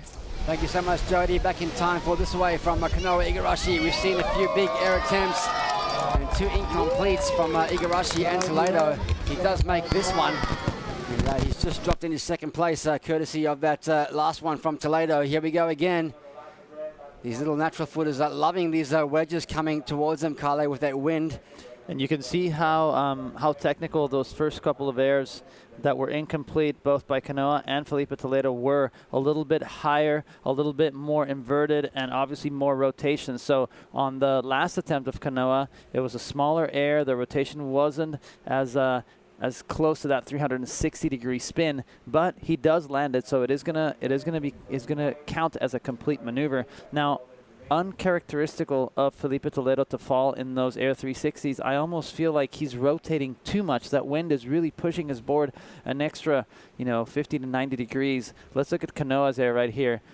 Big old lofty air. As he lands, he actually bends his knees and compresses his body so that the pressure on that surfboard is not as strong, not an abrupt blast on the surfboard. You can see him moving his feet quite a bit, front foot super far up on the nose of the board, and this is where he will actually shuffle his back foot a little bit further.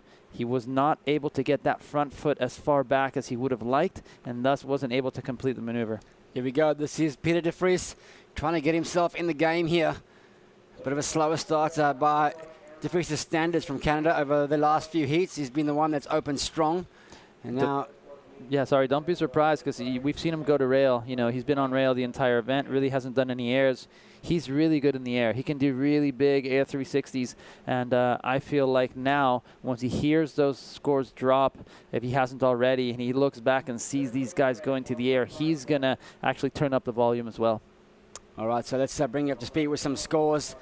That second last wave of Igarashi's. Well, he's wave number 3, a 6.33, backs up a 7.4. So he goes into that lead. Toledo, a 7.0 and a 5.9. So first wave of Toledo is his best score so far. Toledo requires 6.74 to go to the lead, and a 9.23 required from Peter de Vries. Of course, 3-man heats in this round. There are only 3 heats in this round, so 12 surfers remaining. And it'll be interesting to see how Felipe reacts. You could see him rubbing his lower back with his hand as he was getting on his surfboard again. Right before the interview after his first heat, he was actually, we noticed that he had kind of a Band-Aid right where his spine connects with his sacrum, and he mentioned to Jody that it was, with his hand like electrical shock. So something's been going on with his lower back. He says that after J-Bay he felt it. Hopefully he's feeling okay. Here goes Peter de Vries. He's going to have to bring his air game if he wants to keep pace here with the superstars, Toledo and Igarashi. And no big potential for that wave, so he gets out. Probably going to be his second best wave, though. 1.73 is de Vries' low. And looks like competitors are getting swept by that wind a little bit further right. You see Felipe and Kanoa a little bit to the further right-hand side. And Pete DeVries more to the left. Let's see what happens here. Nice looking right-handers. They're favoring those waves going into the wind. Here we go. This is Kanoa Igarashi streaking down the line, trying to find a little connection across the face here. And one thing I did notice on my break, Carla, is that where these guys are surfing, obviously they are positioned at the north podium, but because there's such a fetch pushing down from left to right of the screen towards the end of their heats, they're ending up pretty close down towards the South Tower competitors. Looks like they've managed to keep ground here in this particular heat so far. Yeah, it's a really good catch right there, and I feel like although the surfers are getting pushed to the right, Kanoa maybe just a strategic move for him to get a little bit further left without having to paddle, saves his arms a little bit. 6 minutes and 50 seconds remaining in this one. Got to bring you up to speed with some heats results from the South Tower. That's been going on here this morning. It looks like it was Johnny Corzo from Mexico keeping the dream alive along with Beric de Vries. In that heat, third place, Shay Allen from Barbados out of the event, and Qiu Zhu from China, he's out of the event as well. And in the next heat, we saw Thomas Tudela continue his run for Peru. Maki February locked in a second there. Third place, Bruce Mackey out of the event, along with Kian Martin from Switzerland, from Sweden rather. So up to date there. If you want to keep watching those scores, you can jump onto the live feed on isasurf.org/WSG. And then just choose South Tower if you want to keep up to date with those scores. We'll update you with results as we go. And no change in the water. 6 minutes remaining. It is Igarashi out in front. Toledo second. And here we go. Peter Rees answering back on his backhand this time. Squares off the top for this first turn. Nice looking line down the line here for Peter. He's going to look for his third turn and gets it done there with a nice vertical stab on that last one. So it looks like De Vries locking in his best number of the heat so far, 5.5 to go. I like that wave. I like the way he surfed, the flow he had. One thing that I would like to add more of, that little bit of extra salt and pepper, is his body language. Even when he kicked out of that wave, or when he kind of swam under the wave after which he surfed, he seemed really calm. I feel like if he would have put a little bit of extra pep in his step, maybe showing the judges that he's got a little bit more aggression, a little bit more will to take this heat out. Yeah, that's a good point you make there. 4.5 on that one for De Vries. So he lowers the requirement now to an 8.40 from a 9 before. And this is why. This left-hander gave him a couple of opportunities. All right, so the man from Tofino, Canada, I'm sure everyone, all the Brewweilers are watching this. And look at him. He tags that section. I think he wished he would have been able to get a little bit more speed. That wave had a little bit of a weird lump diagonally running through it. So the second to last turn, he actually got caught in that bump just a little bit behind it, and instead of his board accelerating, he kind of got stuck. He did really well to read it and navigate through it, but I think if he wants to take this heat out, if he wants to steal that second place spot from Felipe Toledo, he's going to have to go a little bit faster and show us what he has, because I've seen him surf. I know that he gets really good in the air. His rail game has been working really well for him. I unfortunately feel like rail right now, I'm not quite sure it's going to be enough, Brad. Yeah, just an incredible matchup he's got here against two of the superstars of our sport, Toledo and Igarashi. And, of course, another massive one coming up next is going to be Callanan up against this man, Ramsey Buchheim. And we're going to throw Italo Ferreira in the mix there for a bit of fun as well. So this is our main round action you're watching here on this podium. We've got a run through till about 3:30, 4 o'clock this afternoon here local time. It's around 11 a.m. right now. And this is the view back towards that north podium. You can see the podium is over to the right-hand side, so they are drifted down that bank a bit further south towards that south podium. And you really can't tell from this view, but right after that judges stand, it actually goes inland quite a bit. It's actually a point that sticks out, so that's why it kind of makes sense that the water, being pulled off of that bay is pushing people further away from the point, so further down towards you instead of out to the horizon.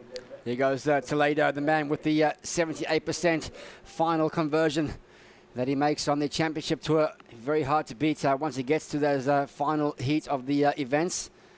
And he's trying to keep that main bracket dream alive here for Team Brazil. Of course, Olympic qualification on the line here for this event. Four eligible surfers representing the continents of Africa, Asia, Europe, and, of course, Oceania will provisionally book themselves a spot in Tokyo 2020.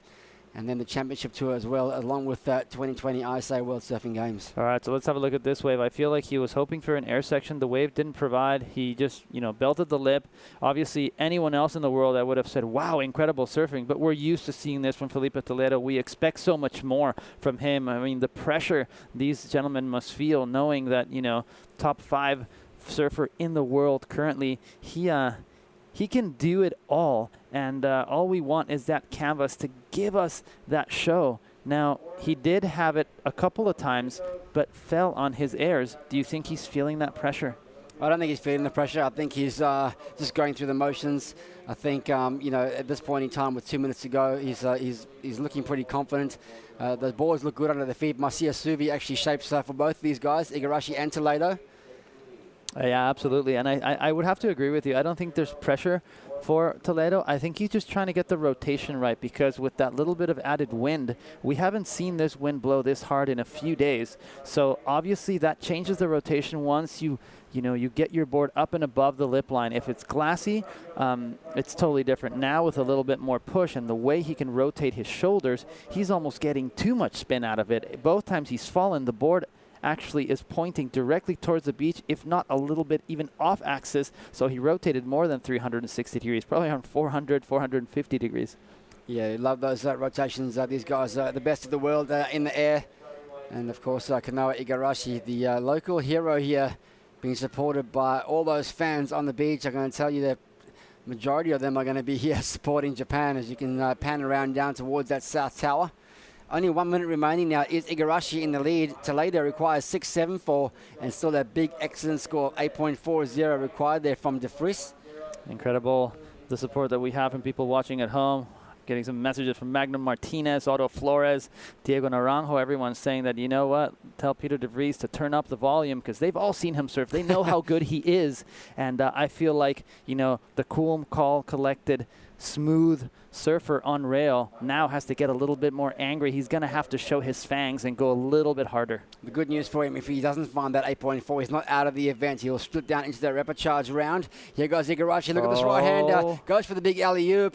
We haven't seen an alley-oop at this event so far. That would have been the first one landed if he had stomped it, but unfortunately just didn't grease the landing. Yep, and we see Pete De Vries behind him, and now Felipe. Another little dredging right-hander. That bank nice and shallow at the moment, Carle. 10 seconds to go. Last two scores not going to bother the tally at all. And we'll count this one out. A few seconds remaining. It's going to be the superstars, Igarashi and Toledo, going through to the next round. And Peter De Vries, who's been the giant killer of this event, he's not out the event yet. He's got another chance. Yeah, so commiserations, Peter. He's going to be surfing again today. And, well, like you mentioned, he is going to be going on through to the repechage rounds. More than half of previous winners from the ISA have won the event after being and coming from the repechage rounds. We're looking forward to that next heat coming up. Brian Callanan, Italo Ferreira and Ramsey Buchheim will be on after this break. Thanks for watching the 2019 ISA World Surfing Games presented by Vans. We'll see you real soon.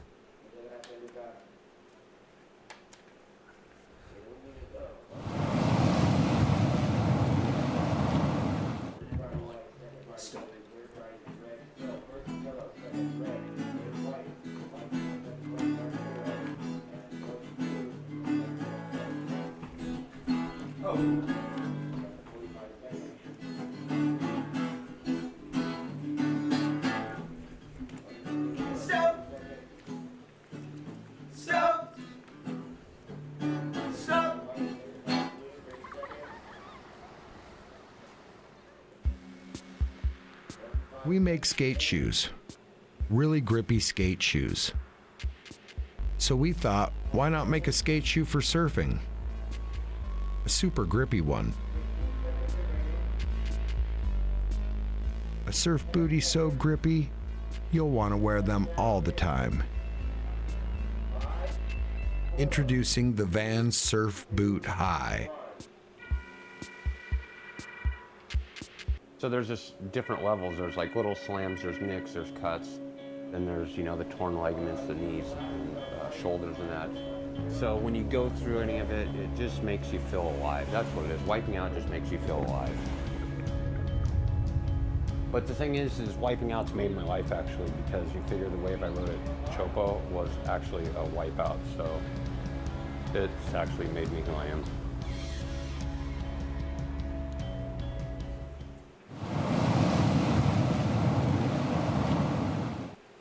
Welcome back to day 7 of competition. Thanks for joining us here for the 2019 ISA World Surfing Games presented by Vans. This is our man Kanoa Igarashi from the host nation Japan, defending champions of the team event, making their way up the beach. He's just had a victory over Felipe Toledo from Brazil. You can see Team Brazil in the foreground there. Both those surfers advancing to the next main round. Peter de Vries will now join the rapid charge round.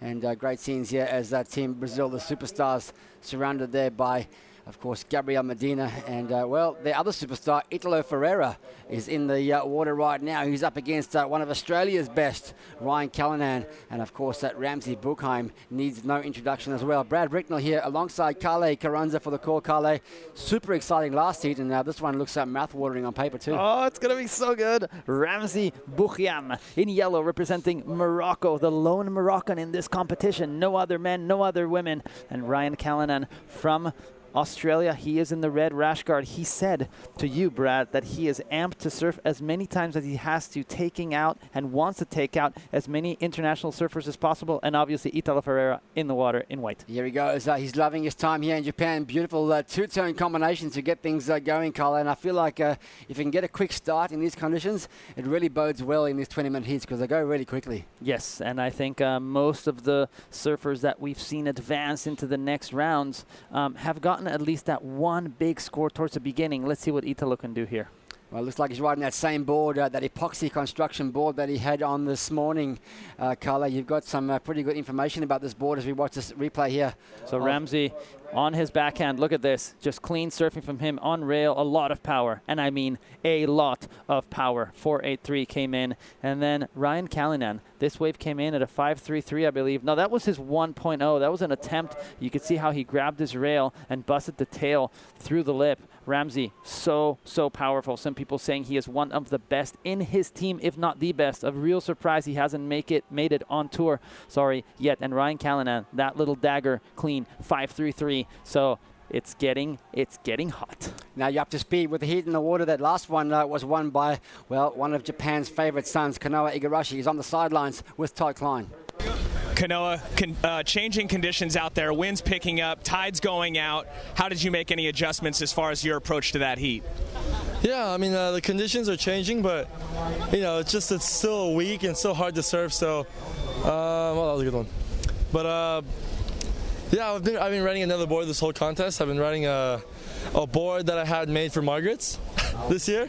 And then and me and Hirota, we were joking around, and he was like, oh, so when are you going to, start riding the epoxy like you should be? And I was like, oh, the next round. And we kept saying that.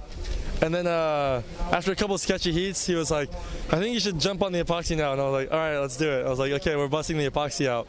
So, yeah, it was like we were playing a game and see how far we can go without riding the epoxy. But then he lost his heat, so we're like, oh, all right, let's buckle down now. But yeah, it feels good. It's my own model, the Storms by Sharp Eye. It's epoxy, and feels good. It flies, so it's kind of as all you can really ask for right now. Coming from Huntington Beach, I've watched you since you were just a little kid, Kanoa, on the south side of Huntington Beach. Your dad, Tom, out there pushing you in. Your mom and dad from Japan here. Your dad's a huge surf fan. How special is this for you now to be literally a household name as I see massive crowd here behind us, all of them with Go Kanoa towels and flags? It's got to be special for you. Yeah, it's crazy. It's something that you can only dream of, and yeah, it's overwhelming, and I count my lucky stars every day just to be able to come down and have people that even appreciate my surfing or even want to come down and see me. So it's a crazy feeling, and I definitely wouldn't have imagined it when I was 6, 7, 8 years old growing up in Huntington. So it's a crazy feeling. Yeah, I feel like there's a lot on my plate and on my shoulders right now, but I just want to do the best for the people that support me, and try and put a good stamp on it and do my best. Last year's silver medalist here, and now the Olympics less than a year away. You've got a great shot to represent Japan in those Olympics. With that said, a lot of doors are opening up. I heard rumor maybe you just did a recent shoot with GQ. Is that true? Yeah, that's funny. Yeah, I did that last week. It was the day before I landed in in Tokyo. I had a whole day of shooting, and then I came here the next morning. So, yeah, it's super busy, and it's awesome. You know, it's stuff that, you know, I've always, like I said before, I've always dreamed of doing, and it's just different stuff, and you know, surfing's opened up so many doors for me in so many different places, and I just want to, you know, enjoy and do these things that I can look back on when I'm, you know, when I'm retired and when I'm older, and be like, oh yeah, that, you know, I had a good time, and I you know, I can kind of look back on things, and that's, you know, that's my goal, and you want to make memories, and yeah, it's just you know, doing little things and big things, and giving back, and also you know, doing the best for Japan and for the sport of surfing is my goal. So yeah, you know, it's amazing, and I just want to keep going and you know, do the best I can. Thank you for your time, and congratulations on your performance. Thank you. Guys, he's paving the way for Japan as he represents into that next round. Last year's silver medalist, looking for the gold. Yeah, thank you, Takman there. His star is certainly on the rise, is Kanoa Igarashi. He feels like the weight of the world on his shoulder here, though, in Japan, part of the host nation. How's he going to handle that pressure coming into the final weekend? Well, I've always said that I feel that both Gabriel Medina and Kanoa Igarashi are the two surfers that best handle the pressure. You could see that when they surf at the wave pool, where Strader Wozolewski once said that there is nowhere to hide. He carries that pressure. He's won Huntington a couple times. That's another arena where you cannot hide either. And let's have a look at this. Ramzi Boukiam, as they pronounce it in Morocco, just going to town. This young man, he's got his strapped ankle, and it's not hindering his surfing one bit. And Ryan Callanan, a little bit more aggression and style through that wave. Italo Ferreira has been relatively sleepy during these first few minutes. He connects with this inside section. You can see the board that he's riding there, a little bit wider, a little bit flatter, almost no rocker, but it's working really well for him. Tags that outside section and another maneuver, his frame fitting perfectly, that curve of the board fitting perfectly in the waves as well. So speaking about that surfboard, it's an XTR epoxy surfboard, not an EPS, so not expanded, it is extruded material. It comes with a parallel carbon stringer. Now, they have a specific type of flex, these boards, from a 1 to a 10. It is a company from California, a Peruvian owner, and he says that in 5 hours you can have that board ready. Big rotation here from Italo Ferreira. The judges will deem that one incomplete as he didn't quite ride out of it. He's currently in second place. This man, Ryan Callanan, in third. Needs a 4.54 rather, sorry. And he's going to town on this section. Meanwhile, behind him, Ferreira goes left. Nice two-turn combination from Ferreira. Electric on his feet. Yes, that's the pop that board gives you. An XTR foam. I'm really curious to see how that board feels because it looks like it goes very, very fast. I mentioned it being ready in 5 hours. You glass it, you put it in 120 degrees Fahrenheit, and 5 hours later, you can ride it. You don't have to wait for it to cure. And the added bonus, if it gets dings in it, it doesn't suck. That foam does not suck that water in. So you could ride a board full of dings and not have to fix it for weeks, and it will not get heavier. Fascinating stuff, of course. 120 degree Fahrenheit. That's pretty much the weather we've had here the last few days. So just put the ball out here. It'll cure. 10 minutes to go in this one. Let's bring up to speed. Ramzi Boukiam from Morocco is out in front. 6:17.483. Ferreira second to 4.77 gets him back. He's going to be posting a score that might see a lead change. Callanan a 4.54. We could see a lead change there as well. So two scores are going to have an impact on the standings of this heat. And he has that replay now as we see Callanan wind up on his backhand. All right, so this time on his backhand attack, I love the board as well. And I really appreciate how he uses his tall frame to fit those maneuvers in the wave. He actually compresses his body, bends his knees really low after doing the maneuver. So he seems like he's, 4 foot tall, 3 foot tall when he's low to his board. But then when you see him push on his back foot, you can really see the length of his body. We're going to see Callanan jump up into second place, courtesy of that wave. 4.87 for Callanan. Just waiting on Ferreira's score to be confirmed. He needs a 3.97, so he should get that because his wave looked very similar to Callanan's, just reversed on the left-hander. Here he goes again. Second turn in there, Ferreira drifts the tail out behind him. Ramzi in and out for him. 8:40 on the clock. All right, so plenty of waves being ridden. If you remember, Italo Ferreira was relatively sleepy the first few minutes of the heat. Now he has caught wave number 6. Ryan Callanan on wave number 7. And Ramzi, who is currently in first position, he's been the most patient. He started off with a 4.83 and then back to with a 6.17. Could we see airs in this heat? Ryan Callanan can do them, but this time he's on his backhand. Squares up off the bottom and rounds out the top turn. Nice extension on the second turn. Can he get a third in? He does. Nice transitional floater. Add on to some open face. A little corner to work with, and he capitalizes on every inch of that wave. And you can see how shallow it is right now.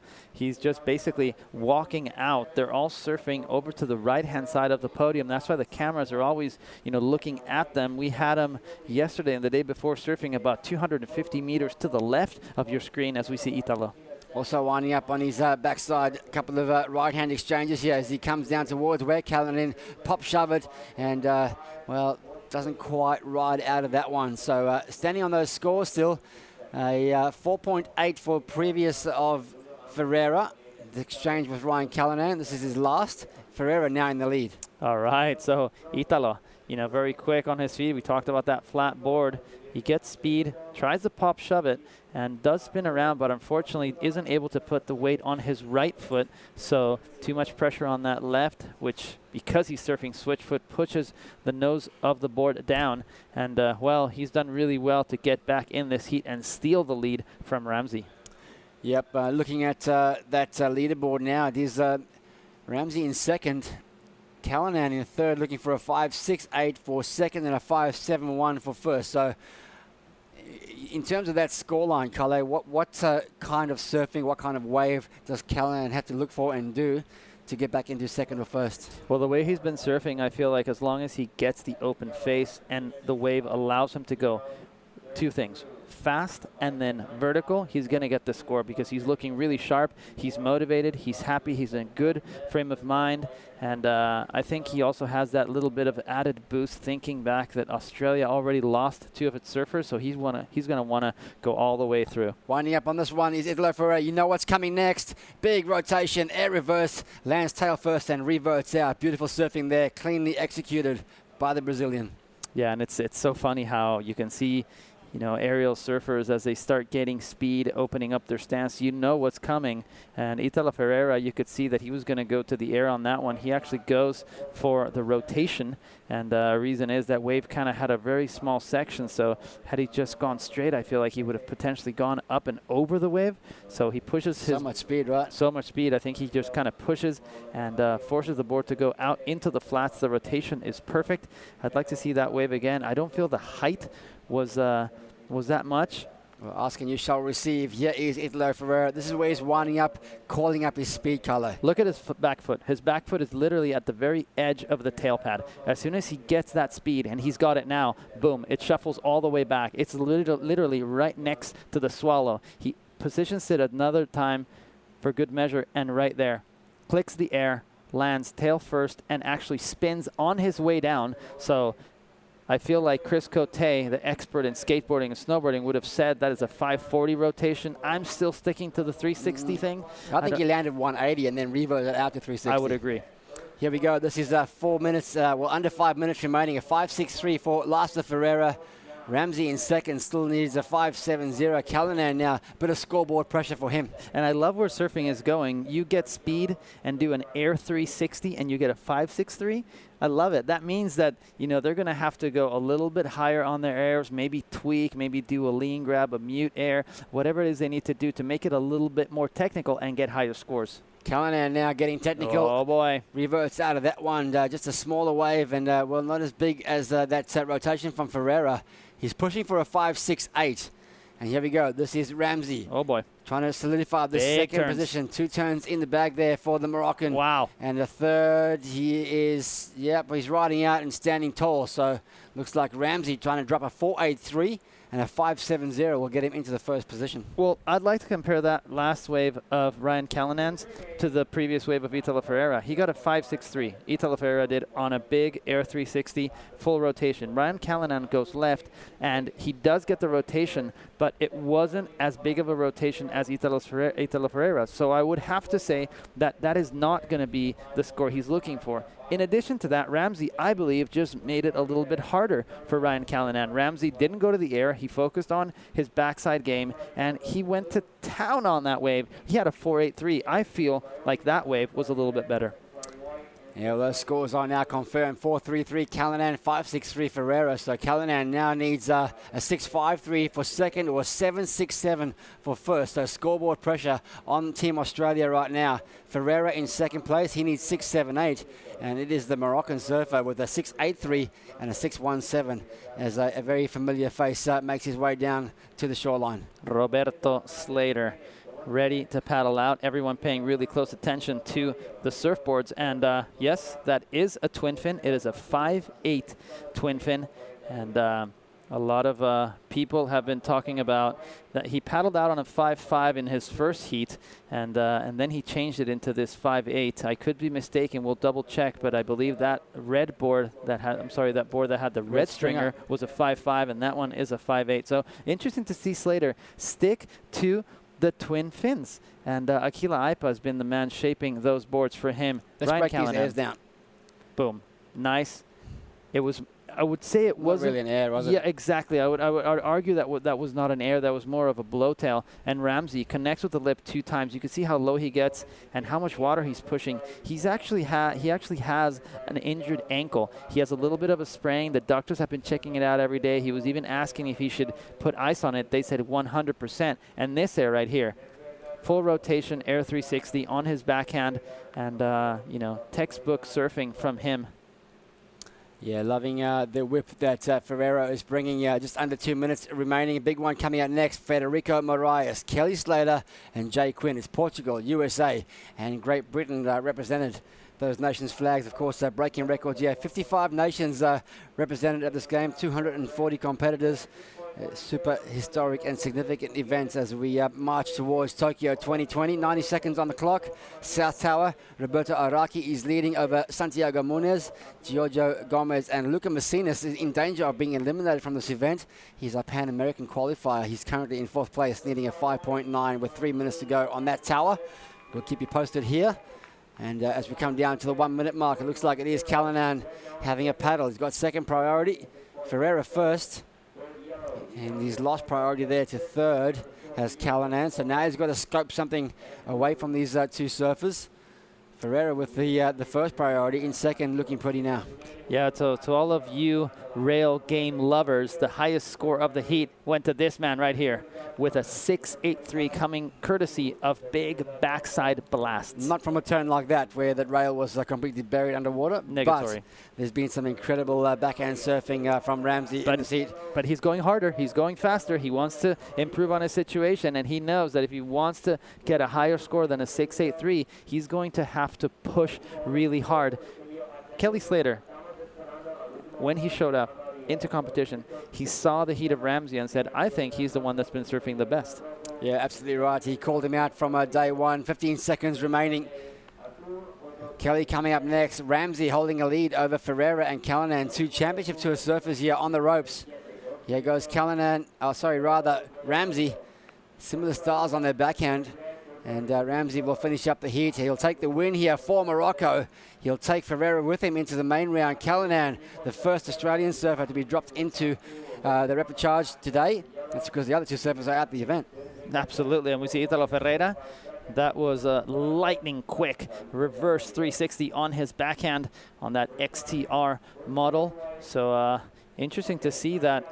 You know, Italo is riding an epoxy board, an XTR board, and it's very flat. Ramsey is riding his old faithful, loves his normal short board. He's not riding a groveler, so shows that at the end of the day, it's not the rifle, it is the sniper. All right, well, Italo Ferreira is going through to the next round with the Ramsey book on. We'll take a short break here from Miyazaki. When we come back, it's going to be another big one. Moraes, Slater, and Quinn are coming up right after this.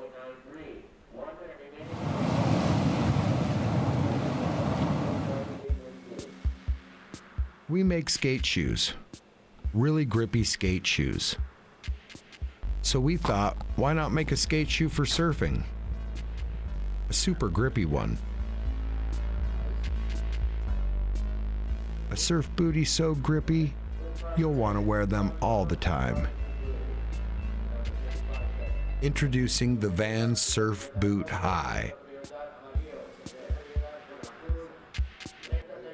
My name's Layla Hurst, and I surf for Vans. I'm Jenny Menard, and I'm a footwear designer at Vans. Getting the opportunity to work with Jenny has always been one of my favorite things. We're always really excited about creating something that we both are passionate about. I grab a lot of weird, random inspiration. I bring it to Jenny. We sort through it and we try to make something that's cohesive and really speaks to who Layla is. And then bang. So he goes that extra stroke. I don't agree.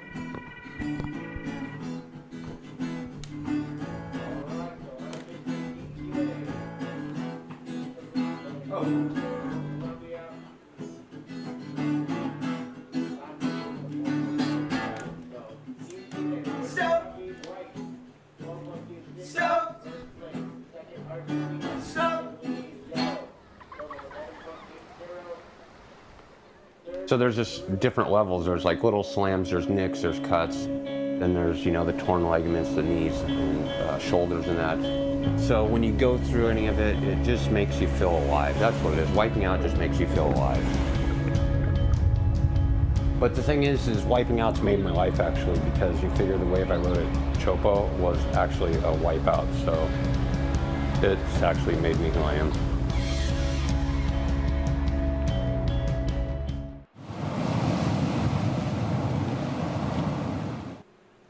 Welcome back to Miyazaki, Japan. Thanks for watching the 2019 ISA World Surfing Games presented by Vans, 11:30 in the morning here local time.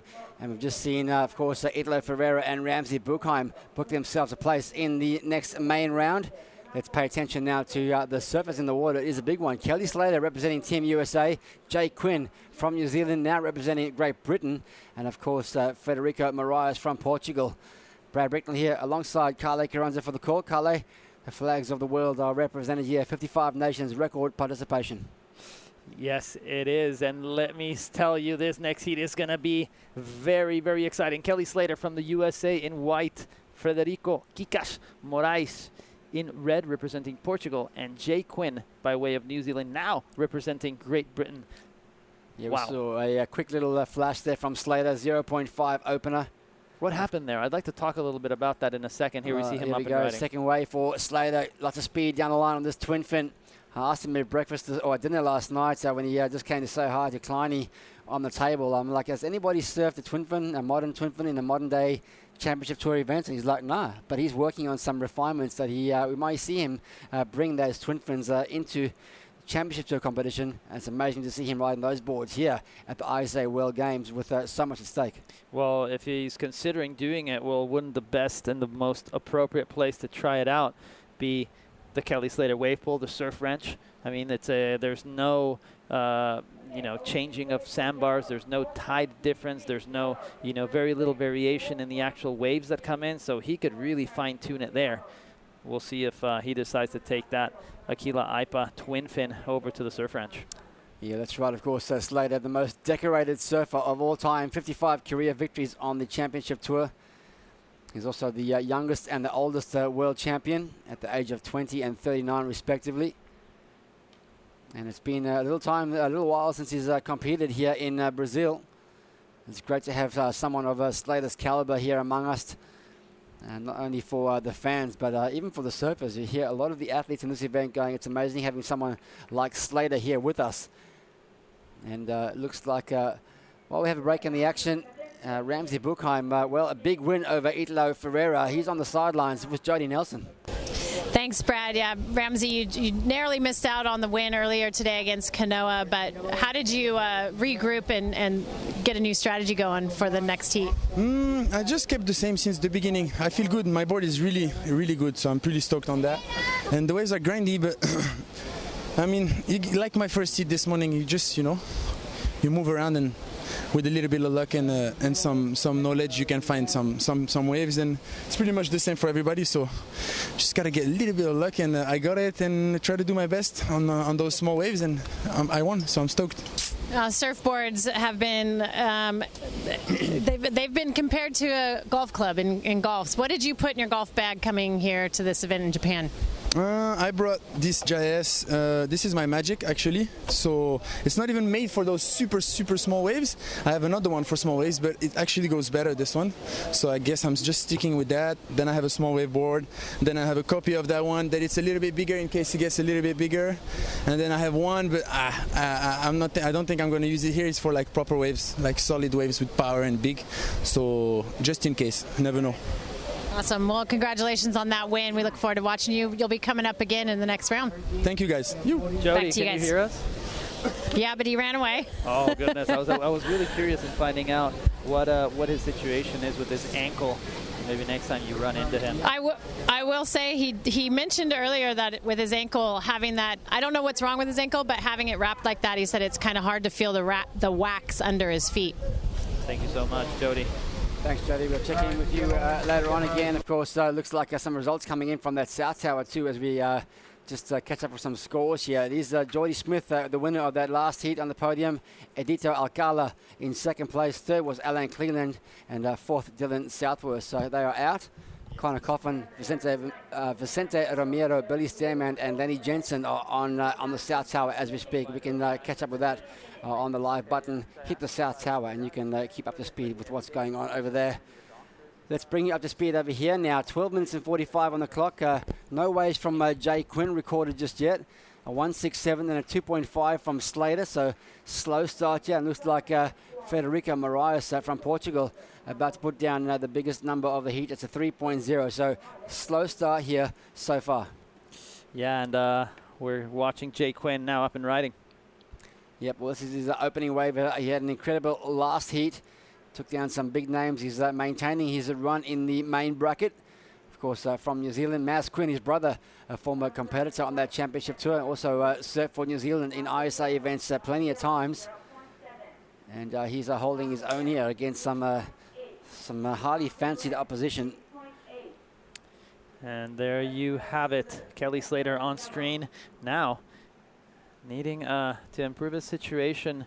It's a very low-scoring affair if you consider the caliber of the surfers that we have in the water. Ramsey saying in his interview that you do need a little bit of luck, and I would have to agree with you. I almost feel like you could be doing the best surfing of your life, and still, if you don't get that wave, it's not going to allow you to do so. Do you think, Brad, that luck comes into play, or is it more the energy that you have with you going out there? Well, I think definitely luck comes into play, but I just remember a famous quote from Gary Player, a famous golfer back in the day on the PGA too. He said, the more I practice, the luckier I get. And I think that comes into play as well. You do find some people, you get a lot of luck going their way, but you don't know what they're doing behind the scenes to make that luck happen for them. But certainly in conditions like this, a lot of stuff has to go your way. And I think, luck plays a factor to answer your question. 11 minutes remaining. Slater waving his hand. If you're wondering what's going on there, we have a beach announcer who relays all the scores, the times, the priority, and the situation in terms of those scores required. So Kelly's not just doing a stretch out there. He's just waving his hands to get the beach announcer to update him on those speeds. And looks like Jody Nelson from the sideline. She's caught up with Ramsey. He's got a slight sprain in his ankle. Colour, and that's why it is wrapped. Thank you, Jody, on the sideline, doing some great work there. Bring us the insights from the water's edge. Yeah, in addition to that, Todd Klein actually ran up here and let us know that, yes, the sprained ankle he's had for quite a while, and I got a chance to talk to Ramsey about it, but Todd actually added that when Ramsey flew over here, it flared up during the flight, so it actually aggravated it, the fact that he was in an airplane for more than 10 hours. Well, he's staying alive in the main round, taking down some big names along the way. This man has been doing a similar job as Jay Quinn. 3.40 opening wave, 10 minutes to go. It's been a bit of a slower one, this one. Moraes in second, Slater in first, Quinn third. Small scores required across the board. Under 3.5, we'll see some leads changed here. 1.17 from Moraes, so just waiting for all these surfers to lock in something more meaningful. Here goes Moraes on his backhand. Powerful surfer from Portugal. You've seen him taking down some big names on the championship tour before. Yeah, and it's going to be really interesting how this heat plays out. Whoever wins this heat, heat number 66, is going to meet with Kanoa Igarashi and Italo Ferreira in main round 5. So would you want to win this heat? and take on Kanoe Igarashi or Italo Ferreira, or get second and not know who you're going to meet up against? Well, I don't know. I think any competitor, or speaking for myself, if I'm going up there, I don't try and do the maths and see where I'm going to land. I just want to surf my best, get the waves, and surf wherever the chips may fall after that. 9 minutes remaining in this one. Big thank you to all our fans from around the world tuning in here on isasurf.org. It's great to have your company. It's around 11:35 in the morning here local time, and you've joined us in time for this man, Kelly Slater, riding a twin fin in this heat, and for the most of the event, frontside wrap. Love the slide. He gets on his tail, clicks that second turn in. This is a meaningful wave for Slater in the context of this heat, and he'll be locking that one down. 1.67 is his his second highest scoring wave to this point, Carlos. So dropping that one immediately when the scores come through. You know what? I really like the way that board is working for him. I like where his body's at. It looks like he's feeling really comfortable. He looks loose. He's pushing with the right pressure. You can see right here the wave had a relatively big curve, and he really opened up his body enough to actually get a little bit of a slide when he finished that maneuver. A second tag and then the third foam climb. So he gets a little bit of a tail release there, but I was really impressed by that first maneuver, the actual curve of the wave, how he used the entire, 2 or 3 feet of wave, depending on where you're from, depending on how well you measure waves. But top to bottom surfing and a complete extension of his back foot, letting the board slide, and it's pretty cool that he can control that slide on the twin fin. Yeah, I love that turn of Slater's. He's been employing it on the tour for many years, and he's bringing it here to the ISA World Surfing Games, now presented by Vans. That drift in the tail is just a pleasure to watch.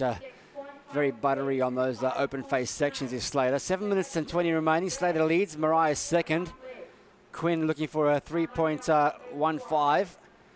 Scores coming in for Slater's last wave is a 4.47. So he's now extended that lead slightly. Mariah's 3.11 is his requirement, and 3.86 from Jay Quinn. 7 minutes on the clock. All right, so getting a little bit of inside information here, knowing that apparently Kelly Slater has already used that twin fin in the pool, so most likely he will be using it at the event. That's the rumor. Here we go. Up and over that section was Federico Marias. Couldn't quite stick that landing. And we catch up with Jay Quinn just kicking out of that wave. All right, so surfers in yellow and red having a little bit of trouble finding the waves. And it seems like if you do believe in luck, it is going the GOAT's way. Right now, he hasn't really had the best of heats, a 2.5 and a 4.47. But compare that to Federico Moraes and Jay Quinn, who have nothing above the 4-point mark. It is really interesting how, you talk about what you have to do to prepare for an event, Brad, and sometimes, doesn't matter what it is you do, it seems like you can win every heat. Here we go, Marias on his backhand. 2 nice jams in the pocket, then stabs that last turn up. So Marias now looking spicy. A 3.11 sees him going to the lead, and I'm going to say he's got the score on that one, no doubt. Guaranteed, as we see Kelly up and riding. Streaking down the line, goes for the little alley-oop. Just ditches the inside rail and goes over the handlebars there, does Slater. So little paddle battle here, maybe between himself and Jay Quinn to get to the outside. Standing by for last of Marias. That is going to be a massive score. Just when we said that luck was going Kelly Slater's way, Federico Moraes went, no, it's swinging my way as well. And he gets a beautiful looking left-hander and tags it 3 times. I think we will see some solid scores from our Portuguese surfer. And, I dare say he's going to turn the tables on Jay Quinn and Kelly Slater.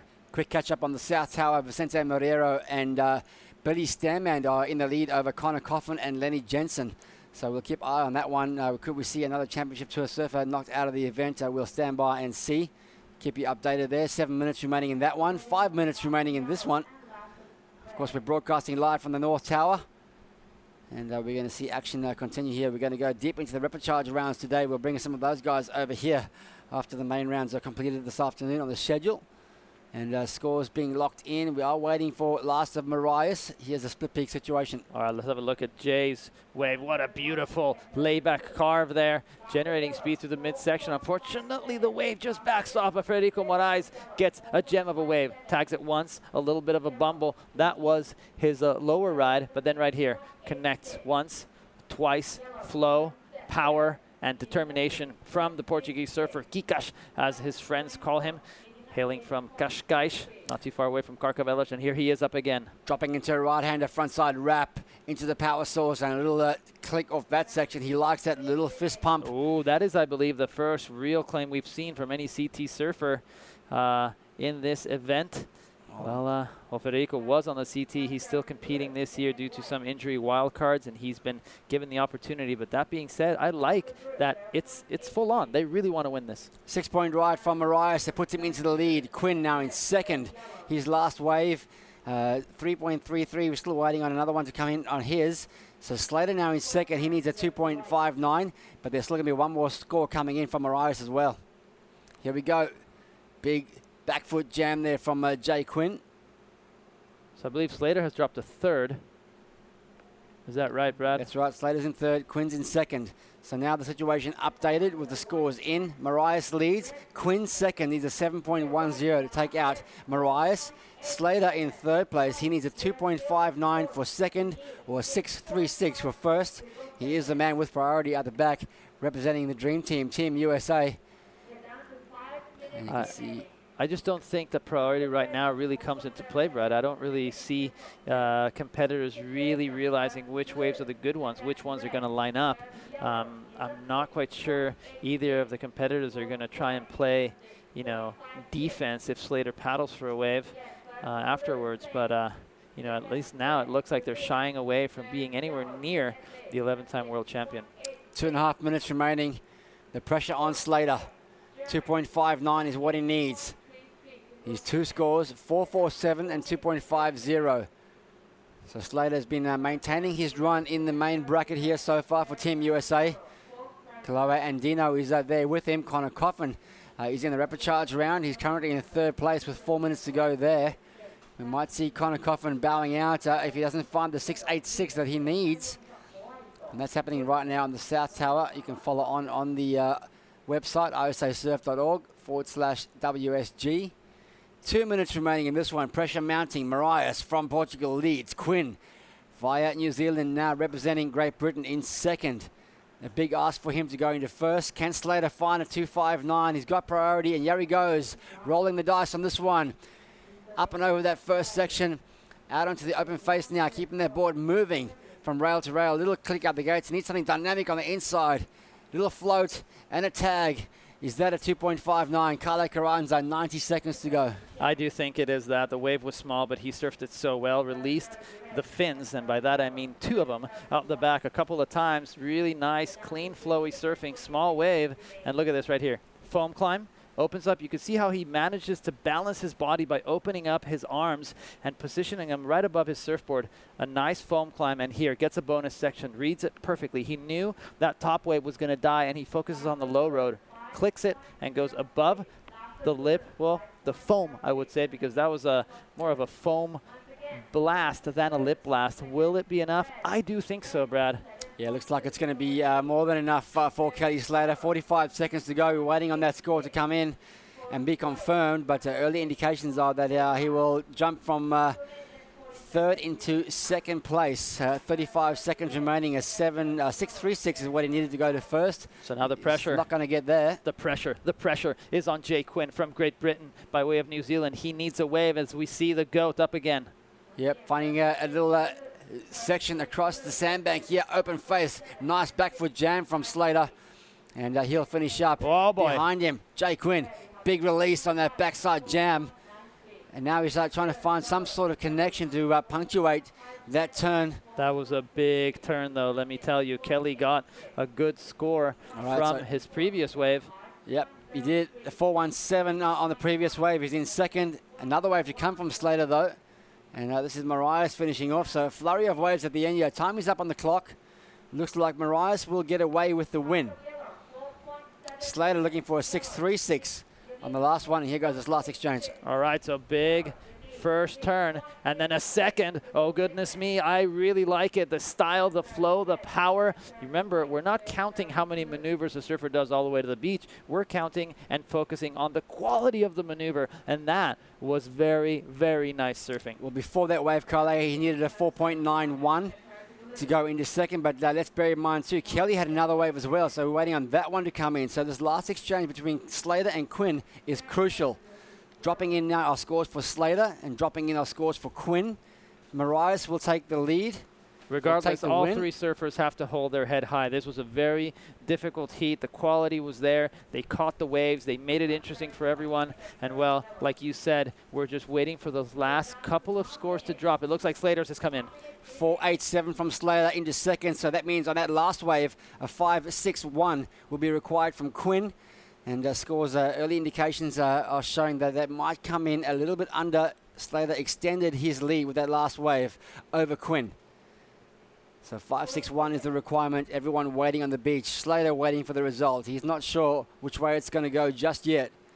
Marias is the only one that's breathing easy right now. Yeah, he's happy, but let me tell you, Kelly Slater, he may be smiling on the outside, but he is worried on the inside. This man really brought it to him. Hold your head up high, Jay Quinn, because the surfing you've been doing this event has been extraordinary. Even if he loses, he's still in competition. Yeah, he's still got another chance to surf that repechage round. Looks like Connor Coffin in danger of being knocked out of the event with 10 seconds to go on the South Tower. He's looking for a score of 6.66. And sounds like it's going to be Coffin and Jensen out of the event on the South Tower. So a big blow there for Team USA. Coffin is out of the contest. We're standing by for one more score to drop in here of Jay Quinn. We're holding pictures here with Kelly Slater. He's currently in second, but a 5.61 will see him drop into third. Scores are in, it's a 4.83, not enough. Marias wins. Slater lives to surf another heat in that main round, and Jay Quinn will go down into that elimination round. Incredible stuff there. Clutch finish. We'll take a short break now from Miyazaki. We'll bring in Chris Cote and Todd Klein for the call. More action coming up right after this.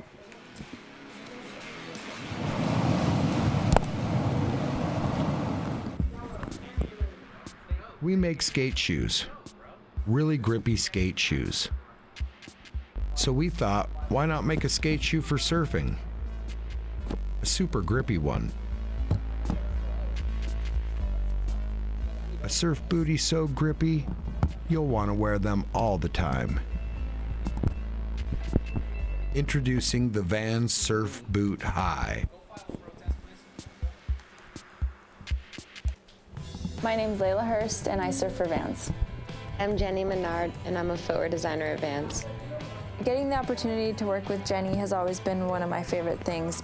We're always really excited about creating something that we both are passionate about. I grab a lot of weird, random inspiration. I bring it to Jenny. We sort through it and we try to make something that's cohesive and really speaks to who Layla is.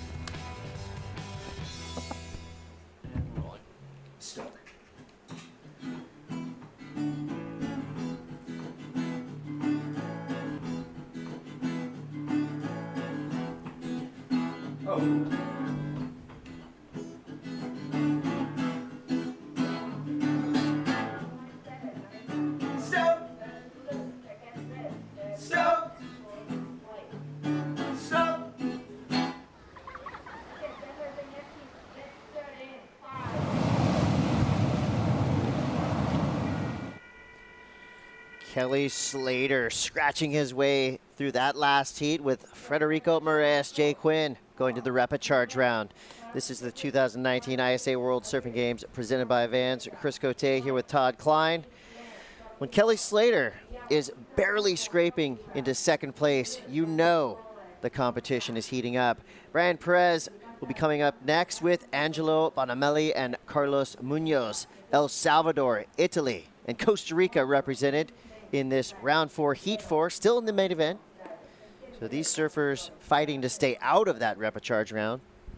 Chris, and meanwhile, that repechage round is being filled with talent. Well, that last heat for Kelly Slater, it was basically a replay of his heat prior. It came down to the wire, him needing a score in that 2-point range, and he got a wave at the buzzer, but then on this one, even more of a nail-biter as Jay Quinn also got a wave at the end of that one. It came down, it was splitting hairs, and in the end, Kelly did get that second-place advancement, along with Federico Moraes taking the win. So Jay Quinn now going into the repechage round. As we look at things starting to unfold for the teams, it is Team USA who has lost another surfer. Unfortunately, Connor Coffin, he lost out in the repechage. Yeah, that south end is taking down some big names. Well, while we gather ourselves after an incredible heat there, let's go down to the sand with Jody Nelson. Thanks, Chris. Federico, that was a tough heat but you only had 3 people out there in the water. How was that heat for you? It was a tough one. Kelly and Chai, they're really experienced surfers, so they fully know how to play a heat. But yeah, stoked. I got out with the win, and I'm on to the next round. So yeah, let's keep it going. Well, round 5, you're going to be matching up against Kanoa and Italo. How will you change up your strategy going into that next round? That's going to be a really tough one. But yeah, I think the tide's going to fill up a little bit more, so I'm just going to sit and watch the conditions, and then I'll try to find a good strategy. All right, well, congratulations, Frederic Moraes. Moving on to round 5 of this main event. Chris, send it back to you. Thanks, Jody. Team Portugal right now sitting at 18th on the ISA World Surfing Games presented by Vans Team Leaderboard. Currently, Team Brazil in the lead, Peru in second, Team USA third, South Africa fourth, Spain in fifth. And as we move into this heat in the lineup, a couple scores coming through, the 4-5 and the 4-3. Biggest scores of note for Angelo Bonamelli, but now we see Carlos Munoz representing the Pura Vida nation of Costa Rica. These guys had some close calls towards qualification, a big finish there. Carlos Munoz has to be feeling good about that second wave ridden. But then he gets a good visual on Perez from El Salvador, who goes up with the attempt, and now some power surfing from Angelo Bonamelli, sole Italian left in the main event draw. Yeah, Angelo coming right up into the lip there as we caught his wave, as we panned from Carlos Munoz, representing Costa Rica, 21 years of age. And as you said, he's come so close to qualifying. It's come down quite a few times to that Vans Triple Crown in Hawaii. And it's only a matter of time, I think, before we see our first Costa Rican on that championship tour. We saw a couple of years ago one of our first Bayesian surfers coming from Barbados. We saw our first Japanese in the likes of Kanoa Igarashi. So again, I believe the ISA has started to open up these different nations now, and they are reaching their full potential, qualifying for the championship tour. We saw Japan elevate their game last year as a team, taking home the gold for the first time here at the ISA World Surfing Games presented by Vans, and we also saw Kanoa Igarashi take home the silver in the individual. So the sport continues to elevate as we head towards those Olympics. Conditions continue to improve a bit as far as the size goes, Chris, but with the wind increasing, it's definitely challenging out there. You've heard the athletes making adjustments with their boards, their adjustments as far as where they're sitting in the lineup. And let's look back and get caught up on the action so far. 6 minutes has passed in this heat. This was first of Angelo. Opens up on the forehand, gets the fins up and over, and then drives up into that next section. 2 quick moves, wave flattens out, he kicks out. So a solid opening wave there for him. And this was Carlos kind of getting hung up on that first one. Bit of a flat section on the second turn as well. And a tough one there to connect the dots. And then this was the wave we caught just a moment ago. Beautiful opening turn, little bit out of control as he was coming down, but he was able to engage that rail on the inside and drive up there and do it a second time. And this was our surfer representing Costa Rica, Munoz, as he goes vertical, 12 o'clock, slashes it back. And coming from Hermosa in Costa Rica, it is a beach break there. Gets very powerful. You get big barrels there, but it also a lot of days looks just like this. So he'd be feeling right at home. And then this was our surfer here, Brian Perez. He goes for the forehand air, lands out in the flats just when you think he's going to make it. The tail digs in. He goes down back to live action. Bonamelli, surfer from Italy. Goes over the handlebars. But in looking at the conditions here, having been to Italy a few times to surf, this is pretty similar to what the surfers from Italy would be facing on a day-to-day basis. Wind swell being kind of the predominant conditions that they will get in and around the Italian coast. So for Angelo Bonamelli, well, you know, not only does he have that experience in waves like this, but also going to be feeling right at home. The temperature here, I would say Carlos Munoz as well. A lot of people have compared this climate, this beach, to some of the beaches that you would find in Costa Rica. You know, very black sand tropical even. here. Yeah, so again, it's those little things that you don't really think about a lot when you're competing, but for these surfers, they will grasp for anything to give them a little bit of comfort and confidence going into these crucial rounds. You mentioned Angelo feeling right at home. And his last wave on that backhand where we saw him go vertical 2 times, very powerful, very committed, comes through at a 6.33, puts him out to an early lead with a 2-wave total of 10.83. Munoz in that second position. And with 11 minutes, 50 seconds to go, this is that wave. Look how vertical he goes on that one. A lot of whitewater on the face right there, but he was once again able to put that rail in the water and get up there for a second time. And that's good top to bottom surfing, and the judges rewarding him with a healthy score of a 6.33. Angelo spends a lot of time in Costa Rica, so no doubt has surfed with Carlos Munoz. He considers himself an Italian Costa Rican. He grew up between Europe and Costa Rica, surfing and competing. I'd like him to open a restaurant. Yeah, that would be a good mix there. A little bit of Italian food with some spice. Here we go. Angelo up and out. So we do have the priority system in play. It was Angelo in first priority, and he will maintain that. If a surfer can drop in real quick, pull out, get back into the lineup, they can hang on to that priority. But in that case, it was Carlos Munoz that stayed to the outside of the lineup, so he will be in your top priority spot. It's going to leave priority with Carlos Munoz. Second priority goes to Angelo. Third priority is with Perez. And here's Perez there going up. That was Carlos Munoz going up into the air. Carlos, an incredible surfer in any type of condition, and of course can use his rail. He's got a great air game. Good tube rider as well, Chris. Yeah, we've seen him put together some great heats at the Vulcan Pipe Pro at Pipeline. Here's a look back at that last exchange. Yeah, good split of the peak here as we watch Brian Perez on the backhand getting up into the lip a couple of times there. Not quite the commitment in the wave and the opportunity that we saw for the big score coming through for Angelo. And then we also saw that split of that peak with Carlos Munoz in yellow going for the forehand air reverse, but unfortunately goes down. So those two surfers will be looking to get out the back. It looks like, though, that last one for Perez will be his best wave so far. He's got a couple of ones. Looks like that next one could be in that 3-point range. So 9 minutes and 48 seconds to go.